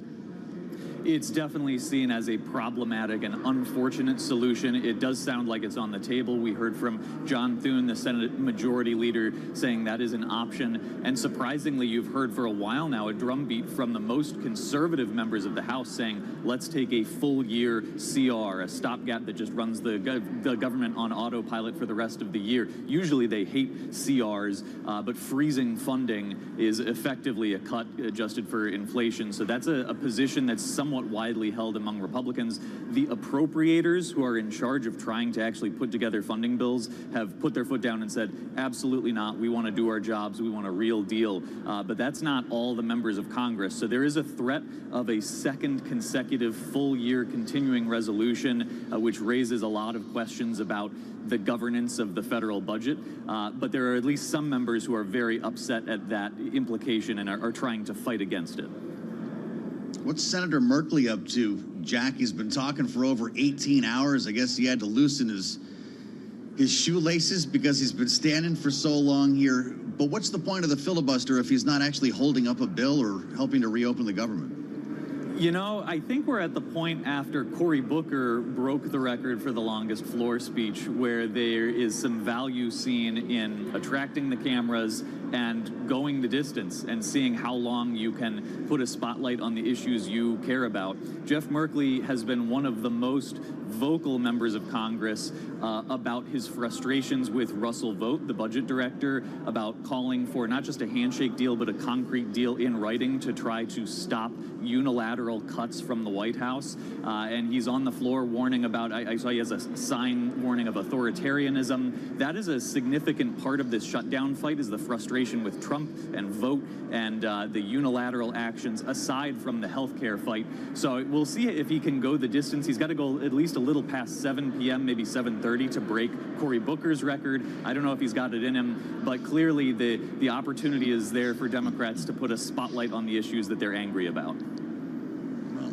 All right, we have our timers set. Bloomberg Government's Jack Fitzpatrick, thanks so much as always for your reporting and expertise. And to expand the conversation, we're joined now by Congressman Jason Smith. He's a Republican representing Missouri's 8th Congressional District and chairman of the House Ways and Means Committee. Congressman, thanks so much for joining, and it's good to see you. I want to ask about these recent comments from Senate Majority Leader John Thune, who says it might be time to start thinking about having the House come back into session because this stopgap bill that they are voting on would only fund the government until November 21st. Is a November 21st stopgap still viable at this point? Well, it's hard to predict the actions of the Democrats because right now they've been stalling a very basic, clean continuation of funding. What we need to see in the House of Representatives for the Senate to send us some kind of funding bill. They need to figure out what they can pass in that side of the building. Unfortunately, because of the filibuster, you have Democrats that's preventing a vote. If they would just allow a vote on the continuing resolution that they have voted for numerous times in the past, we would be able to open government. We'd be able to fund government. Chuck Schumer voted for a continuing resolution just like this 13 times when Biden was president. In fact, as recent as this past March. Well, I know that you've been very consistent in your views on this, Mr. Chairman, and it's good to have you back on Bloomberg. You probably heard the conversation we were just having, and it's causing some heads to explode here in Washington, the idea of a full year CR being the only way out of this. Is that a non-starter for you? And what does it tell us about where we stand on Capitol Hill? So I've been hearing this conversation from senators, from House members, that a CR, not just for a year, but to December 1st of next year. This has been conversations that I've been hearing in Washington, D.C., and we just need to make sure that government is open and serving the American people, and we need to make sure that government is not at risk of political games, which we're seeing played right now by the House and Senate Democrats. So just for clarity, Congressman, is that something that's really on the table? Where do you fall on this idea of a longer term government funding bill? I strongly support a longer term continuing resolution. I would support that until December 1st. I think that would allow more stability for our economy, stability for the American people. The fact that we had the whip of the House Democrats just recently say on TV that, yes, people are hurting in the shutdown, but this is our leverage. It is unfortunate that people believe making the American folks hurt as leverage. That's unacceptable. That is why I would support a longer term continuing resolution. Are we talking December 1st, weeks from now, or December 1st, 2026, Mr. Chairman? December 21st, 2026 is what I've been hearing up here as a suggestion, as an opportunity of a continuing resolution. As we know, we're operating under a year-long resolution from last year. We're looking at what was appropriated when Biden was president. Yeah, which is one of the ironies of this whole debate, that now Republicans are urging Democrats to vote for Joe Biden's budget plan. Would that still allow for a debate over Obamacare subsidies? Is that something that you're interested in for your constituents as open enrollment is set to begin? Well, first, let me just respond to the fact that Republicans, if they completely had their way, they would actually want to reduce the amount of funding from Biden levels. But that's not how it's able to work up here with the 60-vote rule over in the United States Senate. Sure. And so that was our issue. In regards to the subsidies for insurance companies, this is something that we've been willing to discuss throughout this whole time. And it's something that needs a lot of discussion because access to health care is essential for Americans. We need to make sure that we're talking about access for all Americans, not just 24 million Americans, but 347 million Americans. Well, Senate Majority Leader John Thune has floated that there could be an up and down vote once the government reopens on a one-year extension of these expiring Affordable Care Act premium subsidies. But Democrats say that they don't want to get on board with that because there's no guarantee that such a vote would happen in the House. Do you think that this is something that House Speaker Mike Johnson should bring to the floor so there is at least this debate on perhaps structural changes or some sort of extension down the road? I would not be support of a one-year extension period without reforms. There has to be reforms. The corruption that's within the program, there's 24 million people that are on the Obamacare exchanges. Half of them last year, that's 12 million, didn't even file a claim. Why did those 12 million not file a claim? I'm sure it's because they didn't even know that they were on the exchanges. But guess what? Those insurance companies, they received the subsidized premiums for it, even though they didn't even provide the health care for it. These are the simple kind of reforms that need to be addressed and need to be explained. We also shouldn't be subsidizing premiums for people who make more than 400% of the federal poverty level, people who make $600,000 a year. I don't think Americans are good with that. Well, I'll tell you what, I appreciate this conversation because it's more detailed than just about any that we've heard. It's time to start getting down to this debate. Congressman, I'm wondering what should be the timeline? Do you want to go down the road of permanently extending subsidies with those collars on them, as Democrats have suggested, make it permanent, or should these be sunset after a year or more? You know, everything has to be looked at and has to be on the table. I don't want to set any limits, pros and cons, and negotiate an agreement in the press. But what we need to do is have Republicans and Democrats come together and figure out what is best to creating more access to health care for all Americans, not just people on exchanges, but all Americans. There's 174 million Americans that are in employee health insurance, but that employee health insurance is quite expensive. So we need to look at all different ways to help lower the cost of health care. Congressman, I also want to ask you about something else that the government shutdown has impacted, which is economic aid for farmers. Now, the Trump administration says that it is planning to unveil $3 billion worth of such economic assistance tomorrow, actually. I've learned that Missouri, your state, is one of the top 3 soybean producing states in the country. I'm wondering how you are looking ahead to this meeting potential meeting between President Trump and Chinese President Xi Jinping. What's going to happen if China does not agree to purchase agreements for our U.S. farmers, particularly related to soybeans? Let me tell you, what the Chinese have done to U.S. soybean farmers alone has been atrocious. Typically, in the average year, China purchases somewhere between $12 to $15 billion worth of soybeans a year from the United States. They have not purchased $1 this year. And so that better be on the table. That has to be something that's being discussed, because that is drastically affecting the commodity prices here in the United States. I represent Southeast Missouri. We have more soybean farmers in Southeast Missouri than the entire state of Missouri. And these folks are facing some dire situations. I'm glad that the president has said that he's going to take care of the farmers. It's extremely important that he does that, but we need to make sure that China opens up their markets if they want us to purchase their products. It does seem punitive at this point, Congressman. We only have 30 seconds left. Is that how you see it? Well, what the Chinese have done is clearly punitive. It was for a punitive measure, much like how they've been restricting critical minerals and rare earth to try to be punitive to the world. That is unstable. That's why there's so many concerns about trading with the Chinese. Hopefully, they'll be able to get to a common ground in their meeting. Yeah. Really fascinating conversation. Congressman Jason Smith, Republican, Missouri, chairs the House Ways and Means Committee and has been knee-deep in this shutdown. Congressman, thank you. It's great to have your insights here on Bloomberg. We'll assemble our panel next. And by the way, we will speak with Democratic Congresswoman Debbie Wasserman Schultz coming up later this hour as we seek insights from both sides of the aisle on Bloomberg.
1:21 on Wall Street. I'm Alexis Christoforous. A slide in technology heavyweights dragging down stocks amid concerns the market has run too far.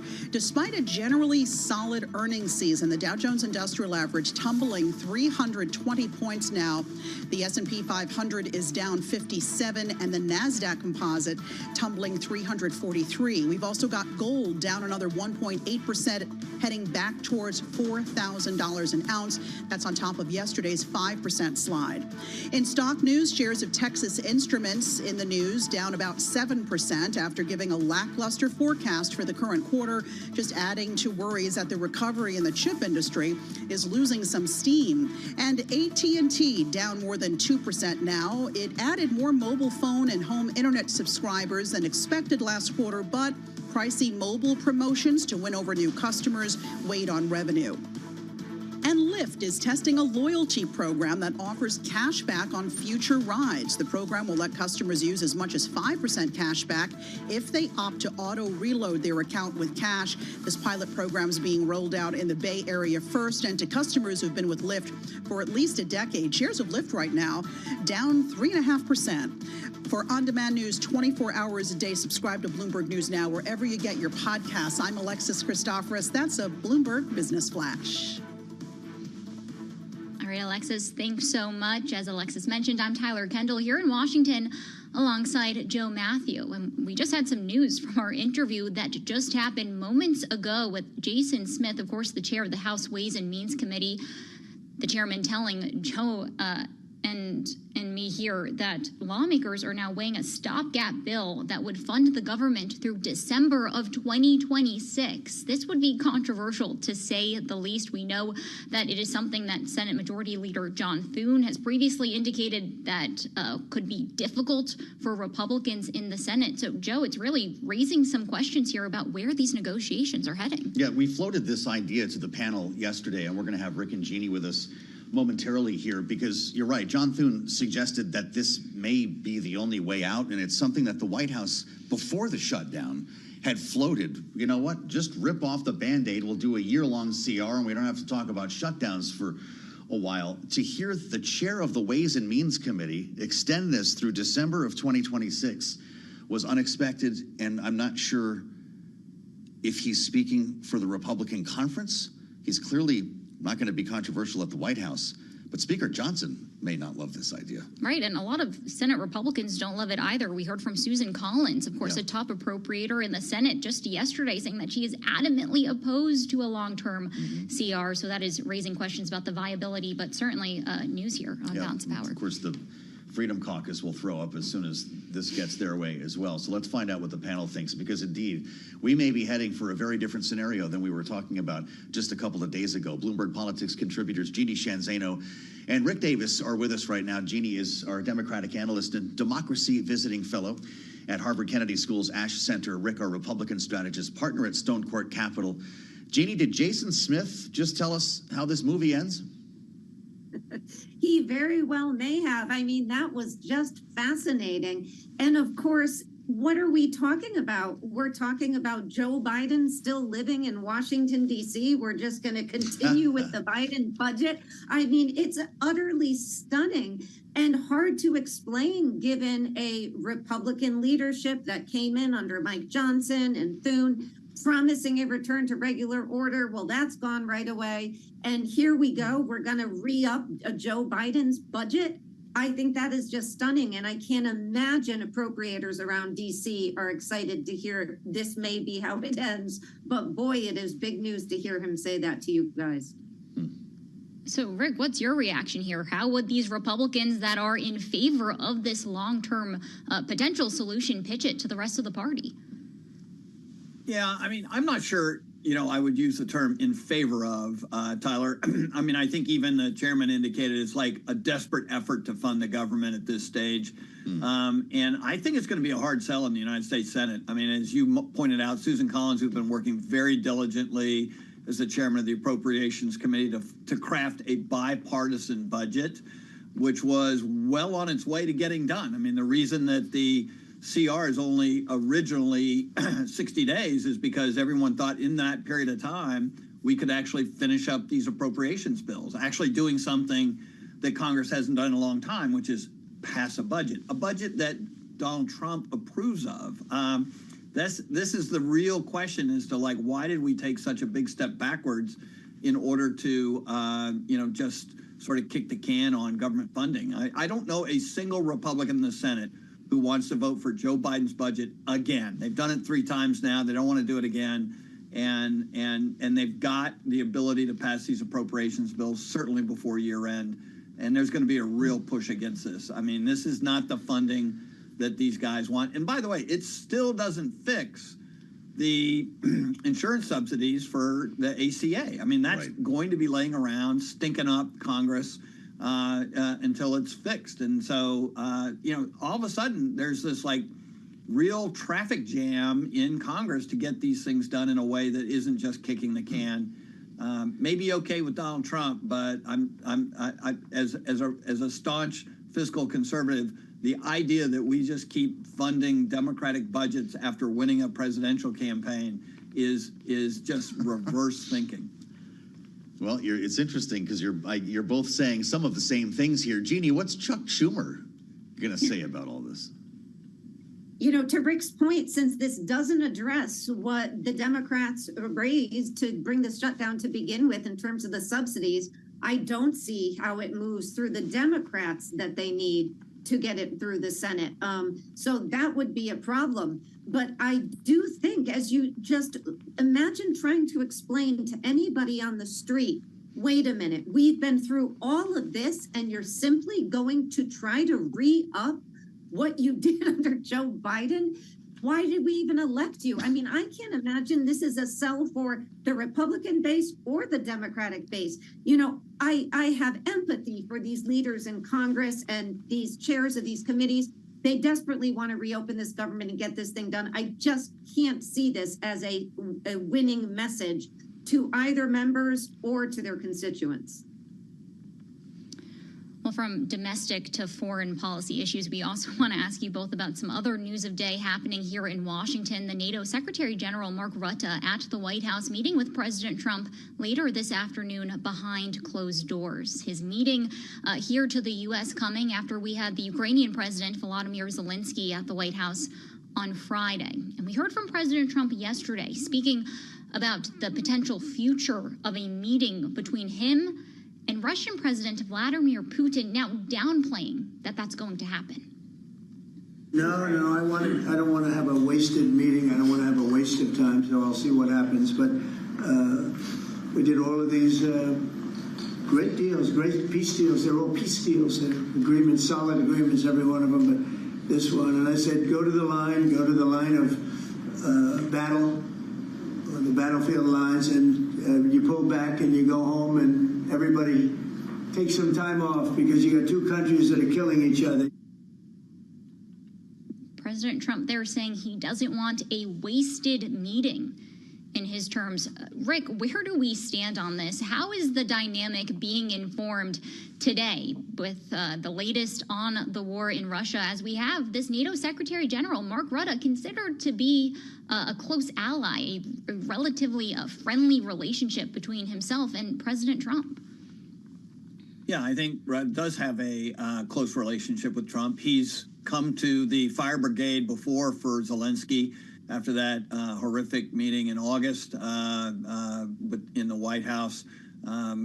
He intervened and I think has been a really positive contributor to trying to get some continuity to the U.S. position on the Ukrainian defense of their country. And so anytime he's there, things seem to come out pretty well.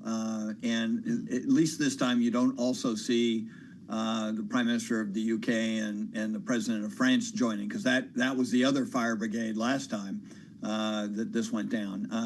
So I think that this is an opportunity. As you point out, Trump has flip-flopped on this position of having a meeting in Hungary with Putin, primarily, I think, based on reporting, because of the comments that Lavrov, his top foreign policy person in Moscow, said, which is they're still stuck on this root causes have to be addressed, which means they've made no progress whatsoever. And I think the White House did the right thing by saying, okay, if that's the case, forget about it. You're not in the position of wanting to make peace. Hopefully they can get back on track. Some of the weapons deals that they had talked about, including a conversation around tomahawks, which I know Rudd is going to be probably bringing up in his conversations with Donald Trump. So I think this pendulum swings back and forth on a daily basis. The lack of continuity is everybody's head spinning. And in the meantime, today was a very violent day in the war between Russia and Ukraine on both sides. Multiple Russian missile and drone strikes against Ukraine as the president waits for the Secretary General.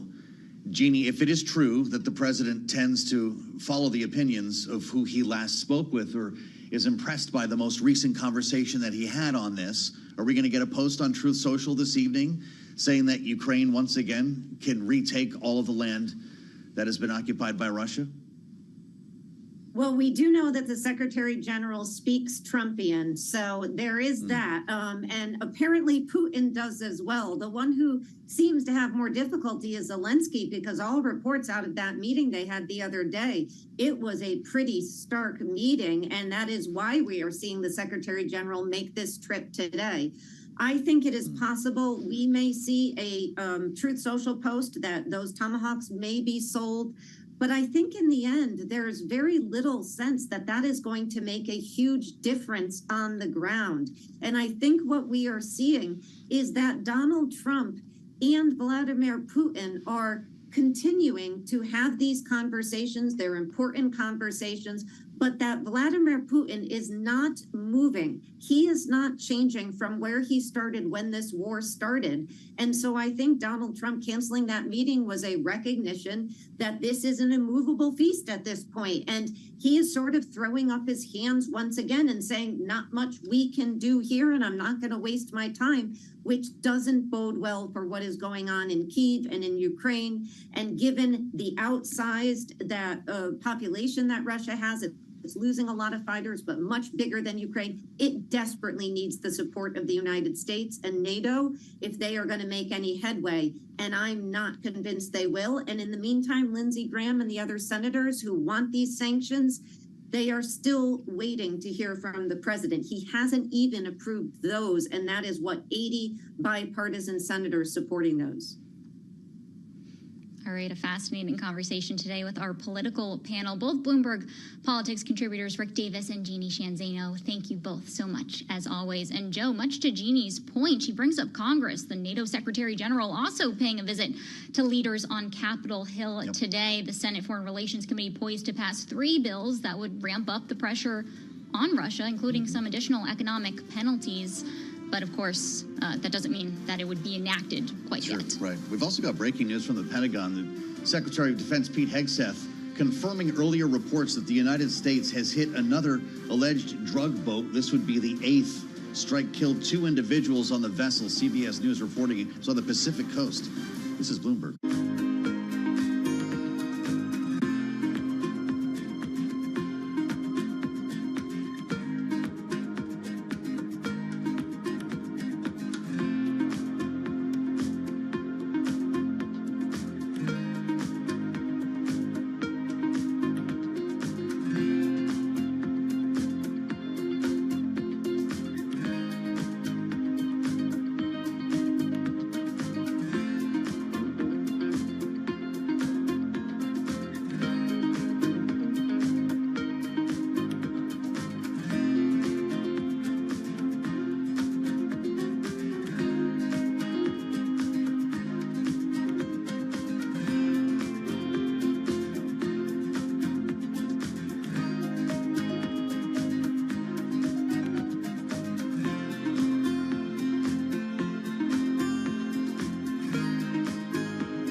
1:40 on Wall Street. I'm Alexis Christoforous, and the sell-off on Wall Street is gaining steam now. Reuters reporting the U.S. is considering restrictions of exports to China that are linked to software. We've got the Dow now at its worst level of the session, off more than 400 points. That's after closing at a record high yesterday. The S&P 500 sliding 70. The NASDAQ Composite down about 400 points as well, a loss there of 1.7%. Gold continuing its slide on top of yesterday's 5% sell-off. It is now down 1.6% today, moving closer to $4,000 an ounce. Elsewhere, Beyond Meat may be the latest beneficiary of meme stock mania. That stock up nearly 1,000% in just the past 4 days after being added to Roundhill's meme ETF.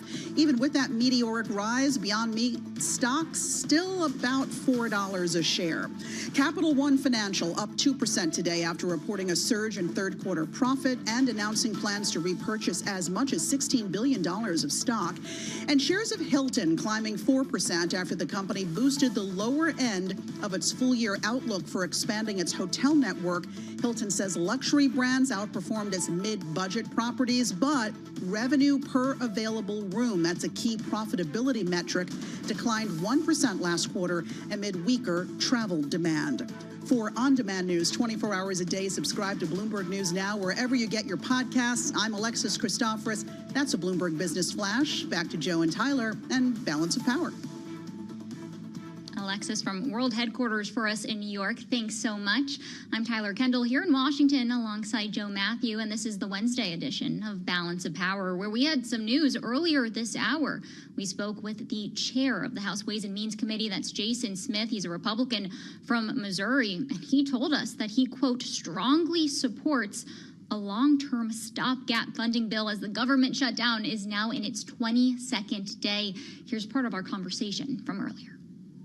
December 21st, 2026 is what I've been hearing up here as a suggestion, as an opportunity of a continuing resolution. As we know, we're operating under a year-long resolution from last year. We're looking at what was appropriated when Biden was president. So imagine a world in which Republican lawmakers are putting forth a Joe Biden-era budget that will take us through the rest of the fiscal year? We actually had to check, Tyler and I, to make sure we were talking about December 26, 2026, that is, not December, a little more than a month from now. And this is where we start our conversation with another member of Congress and a view from the other side of the aisle. Congresswoman Debbie Wasserman Schultz, the Democrat from Florida, is with us, and I will mention is also an appropriator. That is supposed to be a job that Congress takes care of, appropriating funds that keep the government running. Congresswoman, it's great to see you. Maybe just close the Appropriations Committee. Is this the way this whole thing ends, with a year-long CR? Well, I think what Donald Trump would like to do is just shut the whole Congress down, which essentially Mike Johnson has given in and done by not having us in session for a month now. I mean, the fact that they have just shuttered the doors here when we have Trump's America that is raising costs for everyone. We have a explosive looming healthcare crisis in terms of affordability, and the Republicans refuse to show up to work. It is completely unnecessary and outrageous that a member of Congress would suggest that we cede all the appropriations authority to the administration and that we do a one-year continuing resolution and just extend this whole thing for another year, regardless of whether it's Joe Biden's budget numbers. That is irresponsible, and it reneges and steps back from our constitutional role for the power of the purse and to make sure that we have a good quality of life that is funded so that people can make sure that they can make ends meet. But Republicans don't care about that, clearly.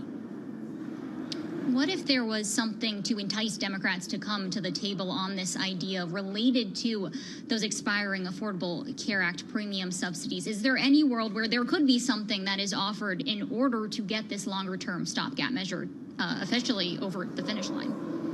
We don't need a longer-term stopgap measure. We need to make sure that we vote to reopen the government, that we sit down during the discussion to prepare to reopen the government, ensure that people's health care costs don't explode. Democrats have been focused on lowering costs, canceling the cuts, and saving Americans' health care. I have a father of 5 in my district, Tyler, who is going to have his health care premiums go up $1,200 monthly for his family of 5. I have a receptionist in Cooper City who is going to see her health care costs triple. But so this has to be a conversation that is part of the end of the fiscal year spending decisions that we're making. We do not need, we have made short-term continuing resolution agreements into the beginning of the following year, following calendar year. That's what we should do, and we're not going to cave into Republican threats, and we're not going to let Donald Trump continue to rummage around the federal budget and do whatever he wants with it. Well, it's interesting, Congresswoman, because whether it was Jason Smith with us today or many other Republican lawmakers who have talked to us over the past 22 days have said that if Democrats voted with us on the CR, we would already be engaged in negotiations about extending Obamacare premiums. And it sounds to me like this just boils down to a simple lack of trust. Is that where we are? Well, you know, if people who show you who they are, you should believe them the first time, as Maya Angelou said.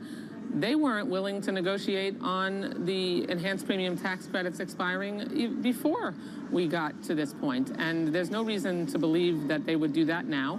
They need to commit to sitting down now, come to the negotiating table, call the House back into session, and negotiate an extension of those tax credits so that people's health care costs don't explode like Donald Trump has caused all other household costs to explode during his presidency.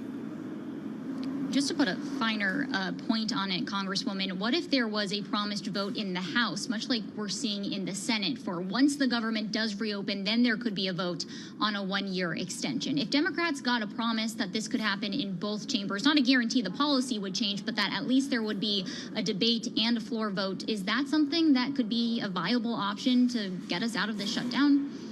Tyler, we're not looking for a floor vote that, you know, Republicans are just going to come in and vote no and go home. We're looking to cancel the cuts, to lower health care costs, and to save Americans' health care. So the only thing that will meet our demands, which are on behalf of the American people who are going to be priced out of their ability to afford health care and cause them to use the emergency room as a much more expensive and much more dangerous access point for health care, is to sit down now, come back into session, negotiate an agreement on extending those healthcare tax credits to make healthcare more affordable and keep it affordable, and reopen the government. Those have to be done at the same time, because trust me doesn't work anymore with these people. Spending time with Congresswoman Debbie Wasserman Schultz, Democrat from Florida. Looks like we blew up another alleged drug boat. Congresswoman, this is number 8 now, and it's a little bit different this time. It wasn't coming off the coast of Venezuela. Apparently, this took place in the Eastern Pacific, according to the Secretary of Defense, Pete Hegseth, and CBS News is reporting that it was the Pacific side of South America. So I don't know if we're talking about a boat that originated in Colombia. I guess there were a couple of people killed here, and there's been conversations on Capitol Hill about war powers. In fact, a War Powers Act resolution failed in the Senate. I know they're working up another one, but at what point will Congress have an answer to this kind of activity? Well, I mean, a War Powers Act is certainly appropriate, but, you know, this strategy is ludicrous. I mean, if you just kill people, then they are not able to give you the evidence and turn around and help us make sure that it leads to the arrests and the stopping of the drug trafficking, and arrest the drug dealers that are running these narco terrorist routes. Just blowing them up is not going to result in an end to the drug trade. And he's not even going after the boats that are actually stopping the flow of drugs into the United States. That route is through Mexico, not through Venezuela, although Maduro is certainly a narco-terrorist that needs to be stopped. Well, there are suggestions that the administration might be up to more here. I mean, we have a massive military presence that we have gathered off the coast of Venezuela. Certainly a naval flotilla. We've been flying B-52s over the country. They at one point flew an F-16 or a couple of them over our boats. Is this going to be something that results in regime change? And could we see the same thing happen in Colombia? Joe, I can't underscore this enough. All of that Donald Trump is doing now is a distraction. He is keeping Maduro in power because he is funding his narco-terrorist regime by allowing oil proceeds to flow into Maduro's coffers. Donald Trump lifted sanctions on Venezuela, allowed oil lease sales, and allows the profits from those sales to flow into Maduro's coffers and keep him in power. Donald Trump's policies are financially keeping Maduro in power. He is he is illegally in office. He didn't win the election, and we need to go through a process that will transition him out and establish Edmundo Gonzalez, the rightful president of Venezuela. But Donald Trump is just enabling his continuation as an illegitimate president, while, you know, a whole bunch of showy distractions off the coast have nothing to do with actually getting rid of him. So, Congresswoman, just to build on this conversation, what are some of those tangible policy proposals that you think actually could get done in the near term to address these issues that you're outlining?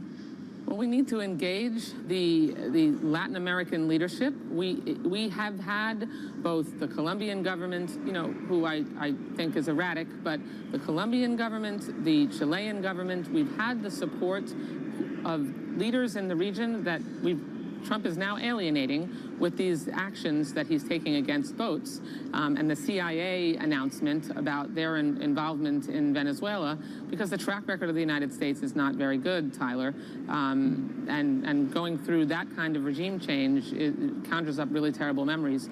So instead of rallying Latin American leaders around making sure that democracy can truly be established in Venezuela, Donald Trump is funneling money right into Maduro's hands. He's making a show of blowing up drug dealers that aren't even part of the drug trade that is coming into the United States, which is through Mexican routes, and you know, moving military apparatus off of the coast while keeping him in power through the money that he's allowing to flow in through oil lease sales. He's a hypocrite. Congresswoman, I know you don't get to the White House a lot these days. Correct me if I'm wrong. But it's pretty wild what's going on over there with the construction of this ballroom. They broke ground a couple of days ago, and the Washington Post has been reporting that the destruction of much of the East Wing has been expanded beyond the initial plans that were put forward, that the White House, in fact, did not get permission to do this. We're obviously dealing with the People's House here. And I wonder if Congress will have an answer to this as well. We're showing images right now. It almost looks like a bomb hit the building. They're hosing it down as a backhoe just tears the wall off the side of the East Wing. And, you know, they're not done, of course. I'm wondering your thoughts on this, if it is, in fact, a modernization effort that needs to happen, and the fact that it's privately funded. Should the president get credit for that? In Donald Trump's America, everything is more expensive: gas, utilities, rent, groceries, health care. And he is not only focused on raising hundreds of millions of dollars from billionaires that he's wining and dining at the White House to, you know, build himself a ballroom, but he's also trying to get the Department of Justice to reimburse him, to line his pockets with $230 million to reimburse him for legitimate investigations where he stole intelligence information from the federal government after he left office. Donald Trump is focused on lining his own pockets and wining and dining the wealthiest, most fortunate Americans, instead of focusing on reopening the government. And now on top of that, to add insult to injury, he's going to leave the country. That's unprecedented, to have a president leave the country and decide that foreign policy right now is more important than making sure he helps our parties sit down around the table, work together, get this government reopened, and stop the healthcare crisis, cost crisis that they are causing. All right, Democratic Congresswoman Debbie Wasserman Schultz represents Florida's 25th district. Thanks so much for joining us here on Bloomberg Television and Radio. Joe, really a fascinating conversation today with the Congresswoman, hitting a lot of points, but of course, top of mind, the government shutdown as we are now in day 22. Yep. pretty remarkable. And we're going to have a 23, by the way. They'll vote again on the CR in the Senate, and it will fail. We should note, by the way, with thanks to the Congresswoman, that gas prices have, in fact, been trending lower more recently. The White House kicked out quite a number of communiques when it fell below $3 a gallon on the national average, hitting a year-to-date low on October 18th. Great to spend another hour with you, Tyler. We'll do this again tomorrow, and I'll meet you on the late edition of Balance of Power on Bloomberg TV and radio. That starts at 5 p.m. Eastern Time with the latest on the shutdown and NATO's Secretary General visiting President Trump right around that time. It'll be here on Bloomberg.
This is Bloomberg Business Week Daily, reporting from the magazine that helps global leaders stay ahead, with insight on the people, companies, and trends shaping today's complex economy, plus global business, finance, and tech news as it happens. Bloomberg Business Week Daily with Carol Masser and Tim Stenivek, live on Bloomberg Radio, television, YouTube, and Bloomberg Originals. And a very good afternoon, everybody. Yes, across Bloomberg platforms, I'm Carol Master along with Tim Stenivek, live here at Bloomberg headquarters in New York City. We do see a slide in stocks overall, those Mag 7 definitely weighing on the trade overall, but we also have some, once again, trade worries, U.S., China, now software. So all of this weighing on the equity play today. Yeah, gold continuing its retreat as well. We're going to have some details from Alexis Christoforous in just a minute, but suffice it to say the NASDAQ composite sliding 1.7% right now. The S&P 500, Carol, down a full percentage point. Yeah, bouncing around our lows of the session. All right, folks, ahead this hour, we are all in on the tech economy. Everything from Netflix's disappointment and Meta's AI job cuts to Anthropic and Google's reported talks on a mega cloud deal, Tesla's earnings tonight. We've left out a couple stories. As we said, it's a tech deep dive coming your way in a moment. On tech, we're going to be joined by Ty Brady. He's chief technologist at Amazon Robotics. He is back to talk to us all about the jobs of the future and who or what is going to get them. Can't wait to check in with him once again. And then, as U.S. earnings point to best corporate results in about 4 years, we are reminded that the broader economy is doing okay. On that, we get a view from the founder and CEO of the luxury hospitality company, Montage International, see what they are seeing when it comes to their customers. So we're going to get to that all over the next 60 minutes. First up, though, we'll check the day's trade and top business stories. Here she is, Alexis Christoforous, in for Charlie Bell. Hey, Alexis. Hey, we'll start with the good news first. Stocks are off their worst levels of the day, but still under pressure now on concerns that there may be some more restrictions regarding software with China and the U.S. This is all according to a report from Reuters. The Dow Jones Industrial Average is down 377 points. This is after yesterday's record run when the Dow briefly passed 47,000. The S&P 500 down 61. The NASDAQ Composite now sliding 365 points. And gold adding to yesterday's 5% loss, down another 1.3% today, moving closer to $4,000 an ounce. Netflix says a tax dispute in Brazil took a bite out of its margins last quarter, but the rest of its results were pretty good. That's thanks to some big performers like Happy Gilmore, the series Wednesday, and its most popular movie ever, K-pop Demon Hunters. We've got shares of Netflix now down 10%. By the way, the stock has tripled in the past 2 years. It hit a record back in June. And the National Hockey League has struck multi-year deals with Kalshi and Polymarket, becoming the first major American sports league to ink a deal with the prediction market platforms. The startups now have the right to use NHL logos and trademarks on their platforms and will benefit from prominent on-screen exposure during those national broadcasts. To recap, stocks lower across the board with the Dow off 382 points. For on-demand news 24 hours a day, subscribe to Bloomberg News Now wherever you get your podcasts. I'm Alexis Christoforous. That's your Bloomberg Business Flash. It's a busy, busy Wednesday. All right, Alexis, thank you so much. So we're going to start with some of the stories coming out of the tech world. I mean, every day there's a lot, but it felt like there was a big dump today. And we're going to get into some stories that are among the most read on the Bloomberg terminal. Everything from a Bloomberg exclusive on talks between Anthropic and Google on a mega cloud deal. Tim, we've got Netflix's quarterly disappointment. We've got Tesla earnings tonight. Then we had a headline that crossed, about an hour ago? Yeah, that the Trump administration is considering broad restrictions of exports to China made with U.S. software. This one coming from Reuters. With our Tech Roundup, Bloomberg Tech co-host Ed Ludlow. He joins us from our San Francisco bureau. Ed, as Carol mentioned on that list of things, we have a lot to get to with you. First up, I do want to start with that headline that crossed just before the 1 p.m. hour here on the West Coast. The Trump administration considering broad restrictions of exports to China made with U.S. software. This coming from Reuters. Is this another possible hurdle for U.S. tech companies? A hurdle, but it's a playbook we're familiar with because the administration and prior administrations actually have used the mechanism of export controls on specific pieces of software against Russia, which was in the context of response to the war in Ukraine, right? So that mechanism and how companies, American technology companies, might have to respond to it, there is a case study to look at. And you'll also remember that in the earlier days of the back and forth on semiconductors in the context of export controls, both sides looked at software that's used to design semiconductors and cutting each other off from that. So as a domain for conflict as economic adversaries, it's not that new, but the step by the White House for sure interesting. Yeah, and just kind of keeps, it's the back and forth between U.S. and China. We know that, right? So we'll have to wait and see. It sounds like, again, a first shot, and there will probably be more as these talks continue. All right, let's get to Anthropic and Google. This was a story that broke late yesterday. Your story, an exclusive. Rachel Metz, you and Davey Alba. What did you guys find out? So early talks about a specific arrangement for cloud computing capacity between Google Cloud and Anthropic. The cloud part's important because Google, the company, is already an investor in Anthropic. You know, Anthropic's an AI lab, a frontier model maker that desperately needs capacity. But what one source told me is that at the center of this is Google's TPUs, tensor processing units, its custom AI chips. And so on paper, this would present a big deal where Google sells workload capacity, computing for AI, to a really major player that also is already very closely aligned to Amazon. And you will have noticed the direction of both stocks of those two companies. Alphabet went up, Amazon went down when we broke it. And that's the dynamic here. Is there something to be said at all about Google's Gemini versus Anthropic's Claude, and the way these two companies are partners, and Google's an investor in Anthropic, but also working on its own LLM? Just kind of help us understand that. So if you'll allow me, there is a lot we don't know about this deal. Like, is this Google Cloud or Google making an investment in Anthropic in cash? Is it Anthropic buying tens of billions of dollars of compute capacity? They don't have tens of billions of dollars, so I don't know. The reason I point that out is that Google is a many-tentacled beast. So you have Google, which encompasses like DeepMind and all of the AI work they're doing. And every time new capacity comes online, teams within Google say, I want that. Give me the capacity for the AI projects I'm working on. But for Google Cloud or GCP, their job is to sell cloud services to the outside world. And so when they get new capacity, they're like, well, hold on, we want to sell this. And therein lies the tension. It's why the TPU bit is so interesting, because we've been trying to find out for quite a long time, beyond Google in-house, who's going to be using the TPU as the underlying technology for training or inference of AI models? You know, this story, a great exclusive by you guys, but it also, like you said, there's still some details we don't know, and there's questions to be asked, but it does feel like there are some really key players in the space. We know who they are. You guys report them out nonstop, and that are just racing to make sure that they are not missing out on however AI ends up settling in our society. But it feels increasingly at every day, again, these are strange relationships. We talk about circular financing so much that it does feel like there's got to be some fallout at some point. People are just throwing so much money, so much attention, so much time, or maybe not.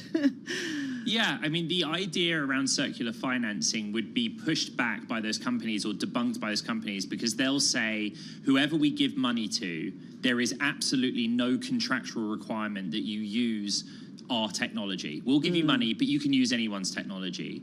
That's part one. Part two is we start from a place where you have to accept that the industry is supply constrained. In other words, the demand for computing capacity for AI models, be that to train new models or new generation models, or just to run the ones that already exist, there isn't enough capacity. And the problem right now, and where the newsroom here at Bloomberg is starting to look more broadly, is there isn't enough concrete or skilled labor or power to build any of these data centers anyway. So, you know, we got a real problem here. But if you accept that starting point, all of these like constant deluge of headlines on deals for compute are easier to understand. Which is the biggest restraint? We spent a lot of time on our editorial call today talking about power and the question about power, and the idea that, hey, there might not be enough power within our lifetimes to actually provide electricity to what these companies want to do. Yeah, simply put, the utilities or the grid cannot supply the electricity to those data center projects that are only on paper currently. They're not yet built. The utilities cannot get the electricity because the power generation industry isn't generating electricity at that scale. And it's why we're talking about future deals for nuclear power and alternative sources of energy, and why the United States right now is very fixated on the speed at which China brings new sources of electricity online. Again, compute capacity deals, data centers operate in the future, but all the things that are needed to support them, those are all based on future agreements that are not yet implemented as well. Yeah, But I do think about that supply chain, the power supply chain, right? And then you're going to need like power to cool all these data centers. Like there's this just vicious cycle that's going to be a huge drawdown. You know, I was talking with my brothers actually this weekend about SMRs, small modular reactors in terms of nuclear. But you bring them up with anybody and they say they're 10 to 15 years out. They're, you know, I do wonder. Great. We haven't seen the tech proven yet here in the U.S. Yeah, I just wonder how we're going to power all of this. And is that going to be, or already is, a supply constraint on the AI build out? Yeah, so one real quick thing to bring it back to Anthropic and Google and TPUs. If you are a data center builder and you're building the concrete, the tin can that it goes into, or you are a neocloud, right, like CoreWeave or some of the other neoclouds, right now it's a one or the other situation. Everyone wants to use NVIDIA chips that do exist. So you have a choice. You cannot do both. There isn't the electricity for both. So right now, everyone's very focused on prioritizing that NVIDIA capacity. When we break a story like this that's based on a deal for TPUs, the supply chain reads that story and goes, oh, I don't have electricity for that yet. You know, that's literally the reaction that we've had to our reporting. And so, yeah, I don't know what's going to happen. All right, TBD, as we say a lot here when it comes to the AI build out and spend. Hey, well, another story related to Google, and it really plays into something. We're going to catch up with the mayor of Chattanooga, Tennessee. Cool. They've been building out a quantum network in partnership with some other companies. But there is a story also out involving Google running an algorithm on its Willow quantum computing chip that can be repeated on similar platforms and outperform classical sim computers. It is said to be a breakthrough. What do we need to know about this? Yeah, what you need to know is that when the news broke in that moment, Alphabet shares had paired their notable decline, and in that moment jumped back up 2%. So the market took it quickly. Quantum computing is a different technology to accelerated or supercomputing. The underlying code base is completely different. One is quantum mechanics, the other is just ones and zeros, right? But the main point that Google evidenced with this chip is that the performance of the quantum computer is 13,000 times that of a supercomputer. And the reason that milestone moves us forward is you can start to say, okay, we've proven a scientific theory that this technology can be used in this use case, and it can do so better than the existing technology that we have in the real world today. That's the story, and it moved the needle in that moment. But useful applications of quantum technology within 5 years. So what would a useful application of quantum tech be, Ed? So basically, you would want to run simulation or just an infinite number of mathematical calculations to run scenarios on, like, for example, drugs, right? Yeah, like, so I was thinking healthcare, right? Yeah. Yeah, so if you take the process of bringing a drug to market beyond human study, the best way to simulate for every single possible outcome is to do it mathematically, billions and billions of parameters. And that actually takes time. Like, we're talking, it's not instantaneous, but the quantum computer can do that, calculate beyond the parameters of the supercomputer. All right, we told you there's a lot to get to. We are speaking with Ed Ludlow. He's the co-host of Bloomberg Tech, 11 at Wall Street Time on Bloomberg Television. Meta Platforms, Ed. Yeah. This was, I think, surprising for a lot of people to read today. Cutting approximately 600 jobs from the company's AI unit, the Meta Superintelligence Lab. It's aiming to move quickly in the competitive AI race. How should investors read this? Because Alexander Wang, who's the head of AI over at Meta, he says, hey, this is a good thing. We can now make decisions more quickly. Sounds like a manager. Sorry. He's a very wealthy manager. I don't know if our managers are listening, but sorry, not our managers, other managers. The argument that Meta makes is that having fewer people involved in the process results in quicker decisions. Mark Zuckerberg has always had this idea that under the structure of Meta, there is a group of, I think he said, like 25 to 30 people under him. They all constantly talk with each other and get stuff done. Each knows what's happening in each side of the business. But to Tim's point on why this was surprising, the headlines for most of this year have been about Meta paying hundreds of millions of dollars in comp to bring in floods of talent from other tech companies. So they're saying both. We are cutting some of that team that we grew aggressively and spent a lot of money on, but they believe that that there were just too many people and that having a streamlined approach in this AI team will result in them shipping product, basically. I gotta say, I do like streamlined management. I'm not gonna argue with that. It's kind of, I like being direct and knowing who to go to and get an answer really quickly, which is what we have here. Let's talk about earnings. Netflix last night and Tesla after the close today. What do we need to know about Netflix now that it's 24 hours later? And then what are you watching out for Tesla? Yeah, so Netflix, clearly investors are spooked by an accounting issue. There was a tax dispute that Netflix had for a prior financial year with Brazil that impacted financials. But the bigger picture story for Netflix has been that they've been able to generate really impressive free cash flow while also having a really strong content slate. The business model for streaming that's always been in question is if content is king and you need the best content to win, how can you do that profitably? And so the stock's down 9%, at one point down the most since April of 2022. But actually, a lot of the street are cheering their ability to do just that, have amazing shows and content with more to come, but still have really impressive traditional financial metrics, which Netflix has been calling on Wall Street for a really long time to say, judge us by these, not by subscriber count. Okay, we only have 2 minutes left. I wanted to do more on Netflix, but we should hit Tesla because that is reporting after the bell today. We got some good numbers from Tesla of late, record deliveries.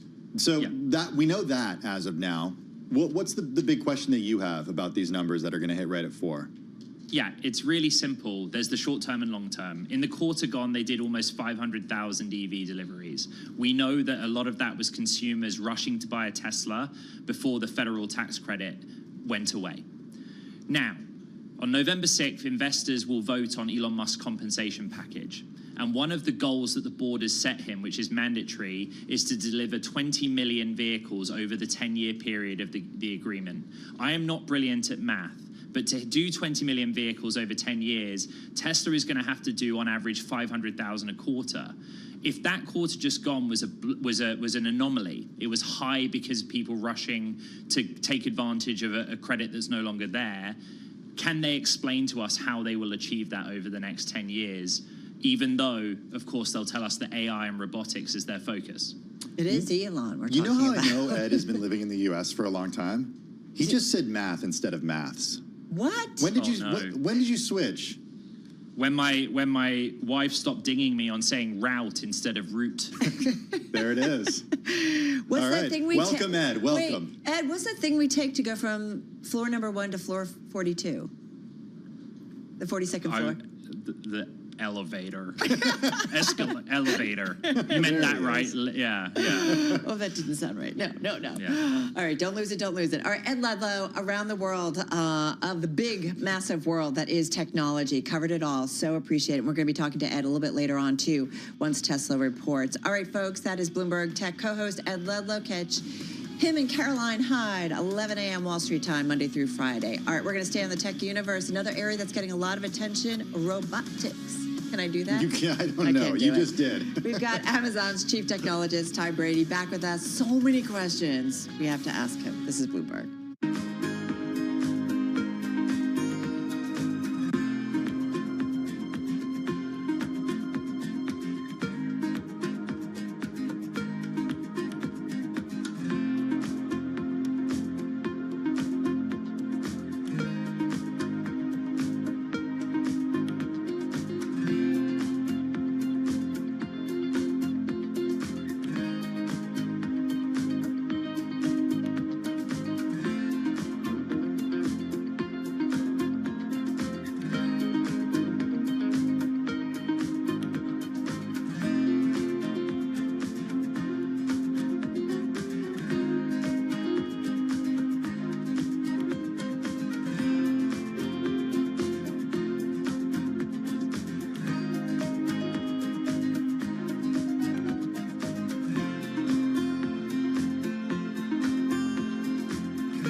2:21 on Wall Street. I'm Alexis Christoforous. A momentum trade unwind on Wall Street. Mega caps leading the sell-off right now.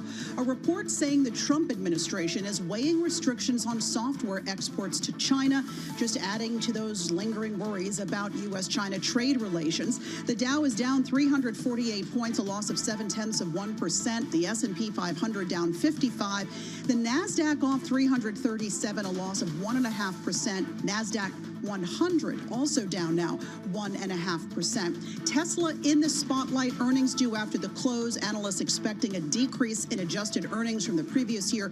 Despite record vehicle sales, Tesla is also recalling about 13,000 EVs over an issue that can cause a sudden loss of battery power, increasing the risk of a crash. Ahead of those earnings, Tesla down 2%. Shares of Arcturus Therapeutics, one of the biggest losers on the NASDAQ today. That's after the biotech's experimental mRNA therapy for cystic fibrosis showed no improvement in patients.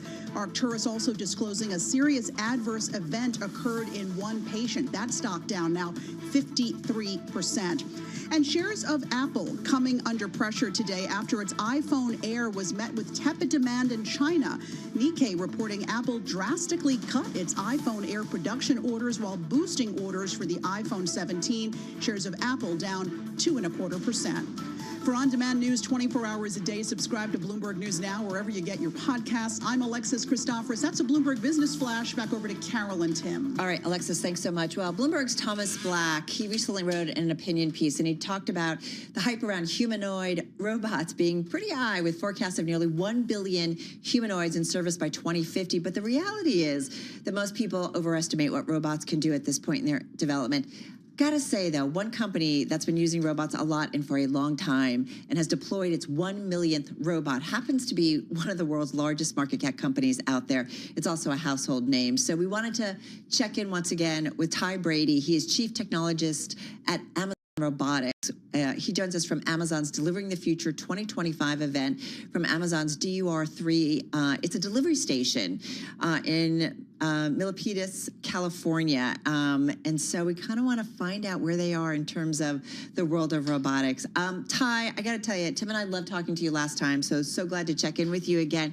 First of all, this event where you are, I mean, right now I just see a curtain, but I'm assuming there's lots of stuff happening at the event. Who's there? What's going on? Tell us a little bit about it. Yep. Well, first of all, thank you so much for having me on. I really appreciate it. And I enjoyed our conversation as well. It's just great to be here. We are at our fourth Delivering the Future event here. And there's a bunch of press that we have here. And we made a couple of big announcements in robotics today. Can you tell us about them? If you have, the first is in our manipulation robot that we call Blue Jay.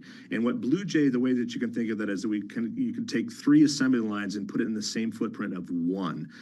What it does is help eliminate the menial, the mundane, and the repetitive. And it could pick more than 75% of the inventory that we actually sell in our sortable network, which is a really big deal. I'm really proud of that.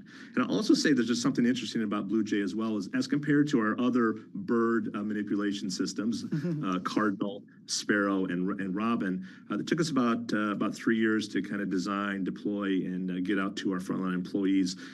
We have actually done Blue Jay with the power of AI in just over a year. So it's really had accelerated the pace of innovation. Hey, Ty, I think when a lot of people think about Amazon and robots, I just want to jump in because we don't have a ton of time, but we'll get to some of the other announcements. They think about the Kiva Systems robots, the big acquisition at the time, 2012. That was a big acquisition for Amazon, and they've seen pictures of the way that those can move large loads of things across warehouses. But if you were to go into a state-of-the-art Amazon warehouse today, what would you see that's in addition to those Kiva robots?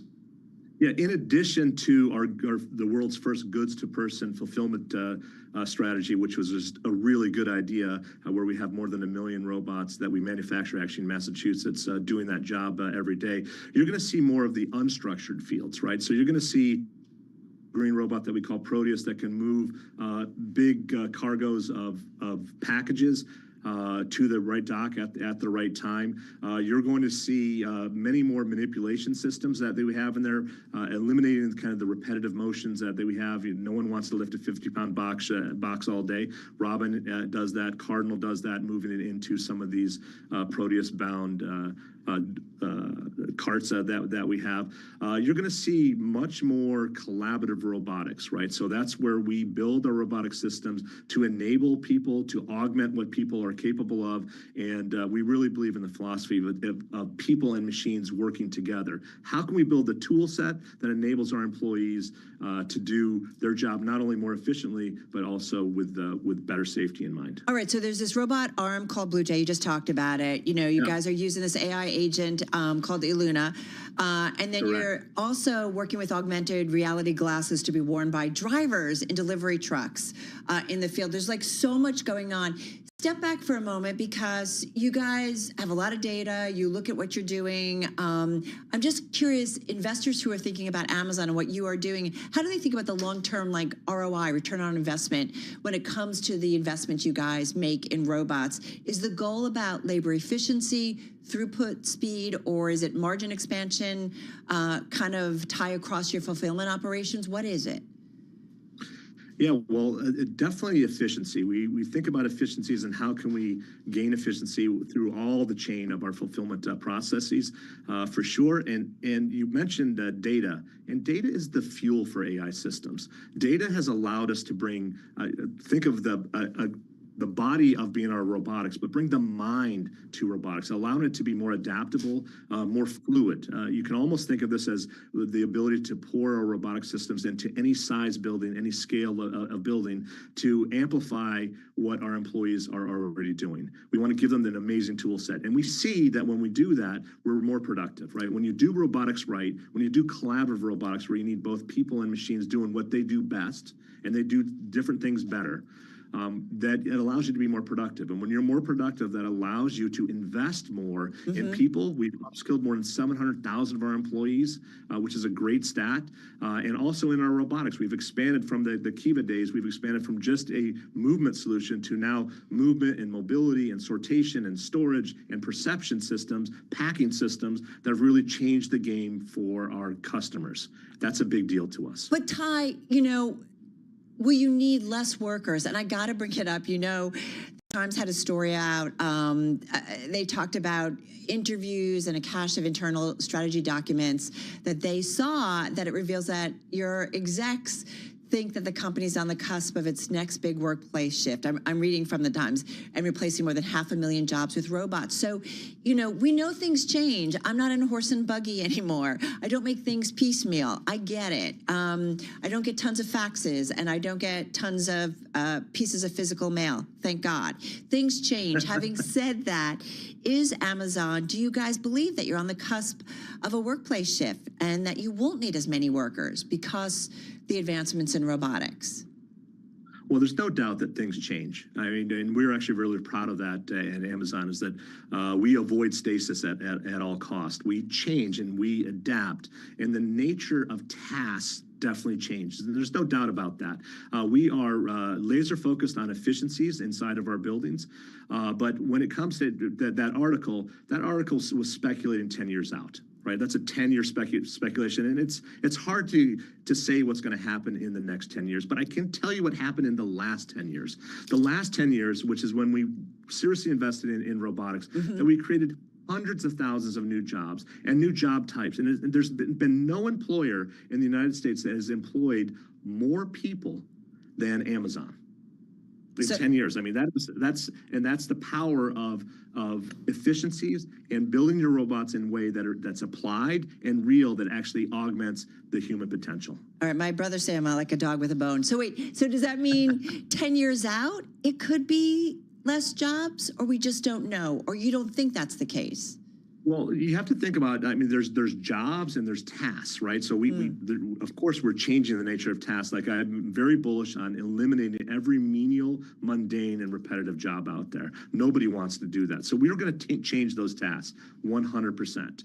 But we can, again, as history has shown, we continue to create jobs, right? With the goal of two things: Can you have it all? Can you be more productive, which means more efficiency, and can you also create a safer environment for our employees? And we're actually doing both. That's what history has shown in the last 10 years. We have better than 30% reduction in our overall recordable injury rate over the last 5 years because of our robotics, and also much more efficient. For example, our latest generation fulfillment center in Shreveport is 25% more efficient.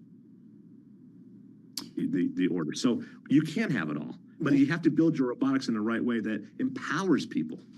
We're speaking with Ty Brady, Chief Technologist at Amazon Robotics. When we think about hiring for these one-off or seasonal events like the holiday season or Amazon Prime Day, I'm wondering how you're putting pencil to paper right now and thinking about those numbers and to what extent automation has reduced Amazon's dependency on seasonal or hourly labor for holidays, for Prime Day. What does that look like, or what will that look like this year, next year? Well, it's the same philosophy of empowering employees, whether they're temporary or they're full-time employees, with the world's best machines that help them do their job. It's the same philosophy. I'm really proud of the fact that this year we're going to offer more than 250,000 temporary jobs for our employees to come in during the holiday season. Those are good-paying jobs. I'm really happy about that. Really pleased with that, and I'm really pleased with the work that our women and men have done in the robotics field, designing and pioneering these new physical AI systems that help them do their jobs better. I got to say one thing that I've been thinking a lot about is what's going on overseas, whether it's China, whether it's Japan. Bloomberg has done some reporting about service industries in Japan because they have a labor shortage, that they are leaning increasingly on robotics. Have you been over there and looking at what they're doing? And I'm just curious if you're seeing some things that are pretty impressive, and that the U.S. as a creator of things, or its role in the robotics industry, has to keep a watch on what's going on in other countries. Yeah, I think it's easy, especially in robotics, to get distracted about what other people are doing. I think anybody can make a YouTube video. I think anybody can kind of pop in and overflate something. But if you come into our world is all about application. Our world is the reality.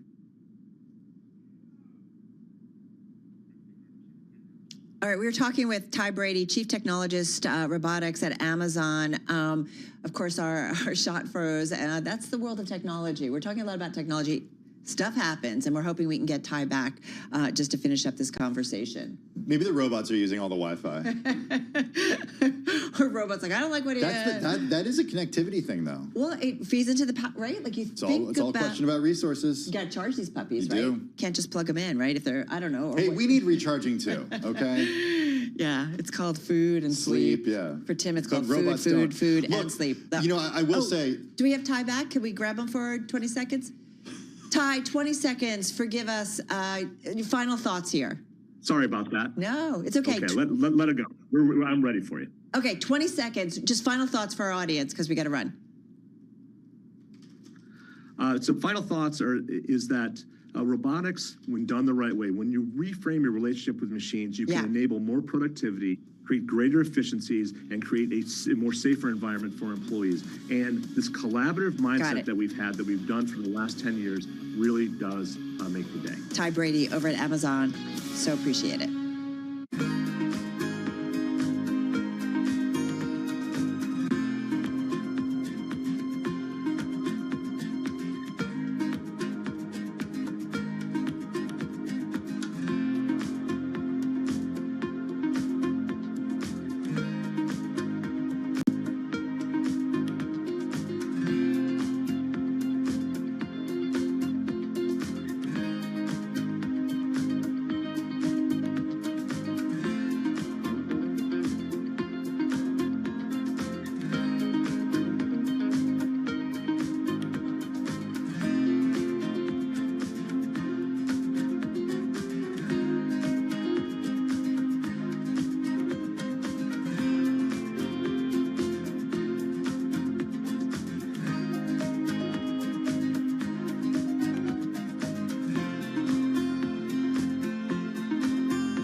2:40 on Wall Street. I'm Alexis Christoforous. Stocks under pressure on renewed concerns about U.S.-China trade relations. Reuters reporting that the White House is weighing curbs on exports to China made with U.S. software. The sources reportedly say the plan is just one of the options being considered and might not happen. Even so, we've got the Dow Industrials down 374 points, the S&P 500 down 54, the NASDAQ now off 325 points, a loss there of 1.4%. Texas Instruments leading the sell-off in chip stocks today after weaker than expected quarterly results. The company's fourth quarter earnings forecast was soft as well. Shares of Texas Instruments now down 7.6%. That's leading other chip stocks lower as well. AMD down 4.5%. We've got Micron Technology off more than 3%. AT&T says it added more mobile phone and home internet subscribers than analysts expected last quarter, but some pricey mobile promotions to win over new customers weighed on revenue. As a result, shares of AT&T down 2.4%.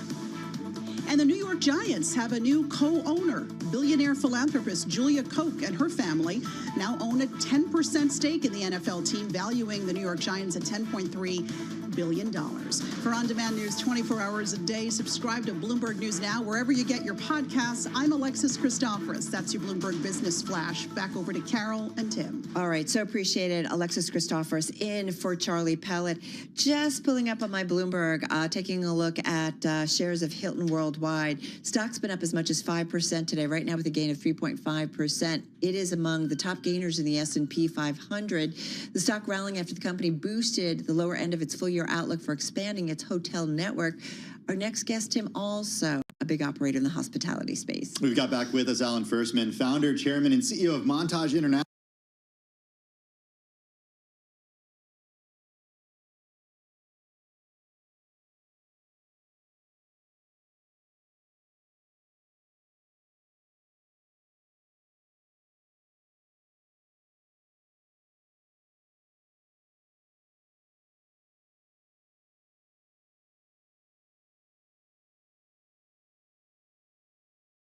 It's home to 15 luxury hotels and resorts. It also spans residences, golf courses, and clubs, all under the Montage and Pendry names. Based in Laguna Beach, Alan joins us here in the studio. Welcome. How are you? I'm terrific. It's great to be here. Thank you. You've been spending a lot of time on the road. Things are packed. Things are crowded. It seems like the high end is doing very, very well. It has. The luxury segment in general has, we read it's up 3-4% over last year. We're actually up double that, about 8% over previous year, and tremendous interest in luxury products, especially ours. Who's your customer? It varies from property to property. At the resorts, it's people coming for leisure. We do high-end meetings as well. Global customers? Globally, yeah. More North America-based, but we a fair amount of international travel as well. How much is business versus fun? Not that business isn't fun. It varies by season and time of year. So in some of our properties, Hawaii, for example, it's almost all leisure. Other properties, we do much more on the meeting side of it. So it can vary. It could be as much as 50% each. And in other properties, it skews more on the individual traveler. Have you seen the demographic shift since over the last year, basically, since President Trump took office for the second term? Somewhat of a crackdown on immigration, but we've seen, to a certain extent, international travel from Canada fall a little bit. Got some numbers here in New York, too. Is that affecting you at all? Not really. We've heard some anecdotal stories here and there. A group may have been planning on coming in, but no, we really have not felt that. And when we look at it quantitatively, we're actually up. And we look at our group booking pace, which is the best leading indicator for the future. We look into next year right now, and we're ahead of previous years. So all good indications, but we rely less on international travel than some of the other brands based on where our hotels are located. What about demographics in terms of age of the people who are coming to the resorts? Is it full of people in their 40s and 50s now?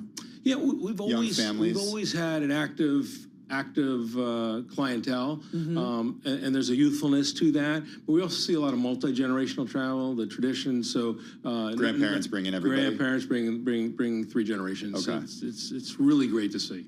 I am curious too about just the administration, some of the policies, how it's maybe impacted labor costs, food costs, building costs, because these are things certainly that we talk about a lot when we look at some of the inflationary pressures that we've seen in our economy. Yeah, we read about it, haven't really had the impact today in the operating costs yet.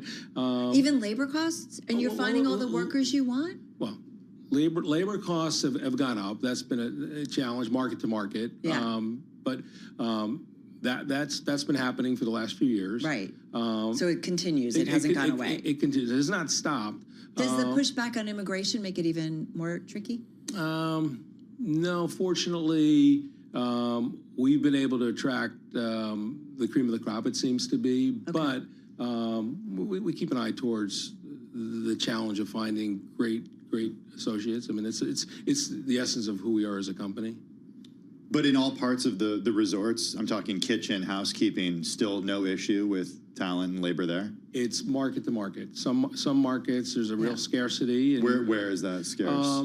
Some of the seasonal resorts. So we rely on H-2B visas, J-1s to support, to bring in where we have to fill gaps.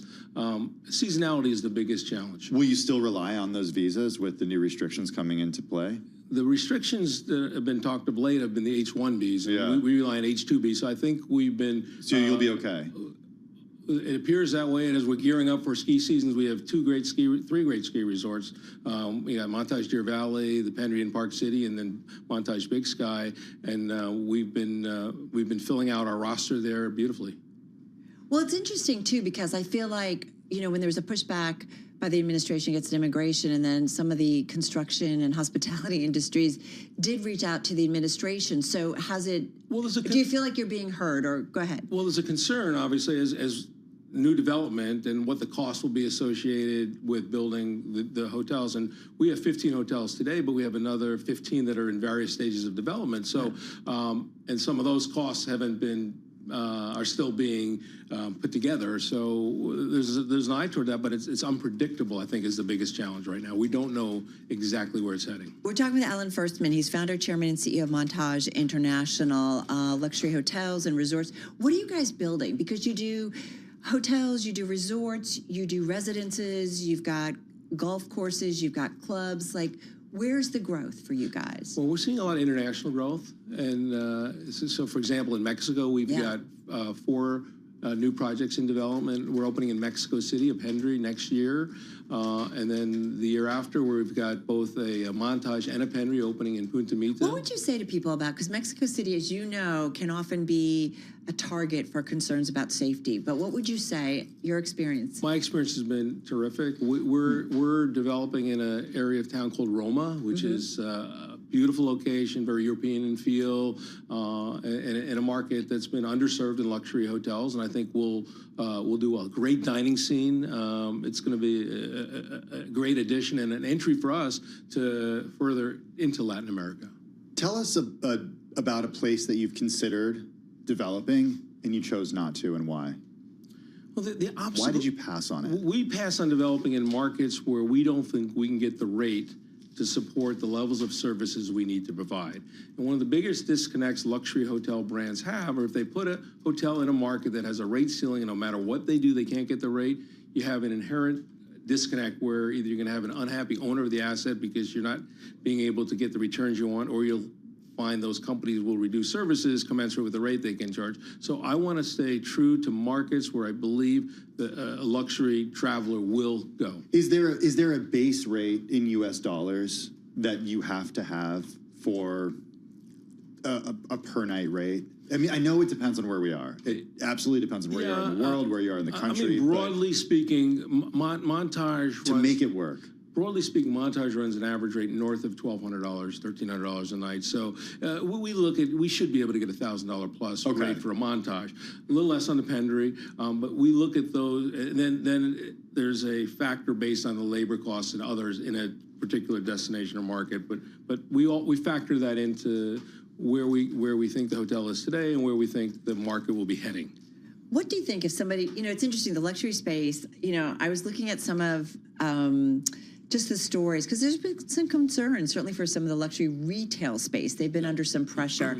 The Chinese consumer holding back. But it was interesting. I think it was Hermes reported this week, and I was looking at our BI team who did some analysis, and what they saw was certainly signs for an improved second half. They saw 2025 earnings per share jumping. So when you think about the luxury space, healthy, you haven't seen any signs of weakness. We see it healthy. We look at obviously the room rate is an indicator, but also the spend on the property.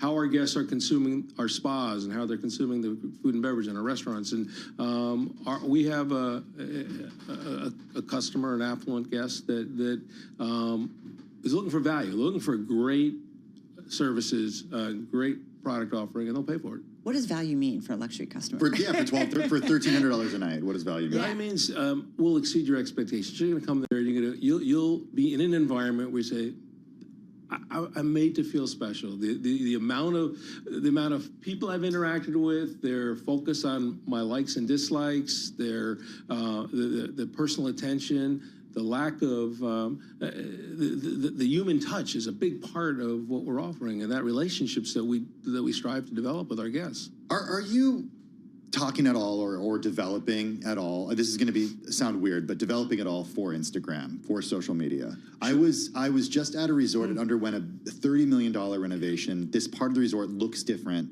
than the other part of the resort.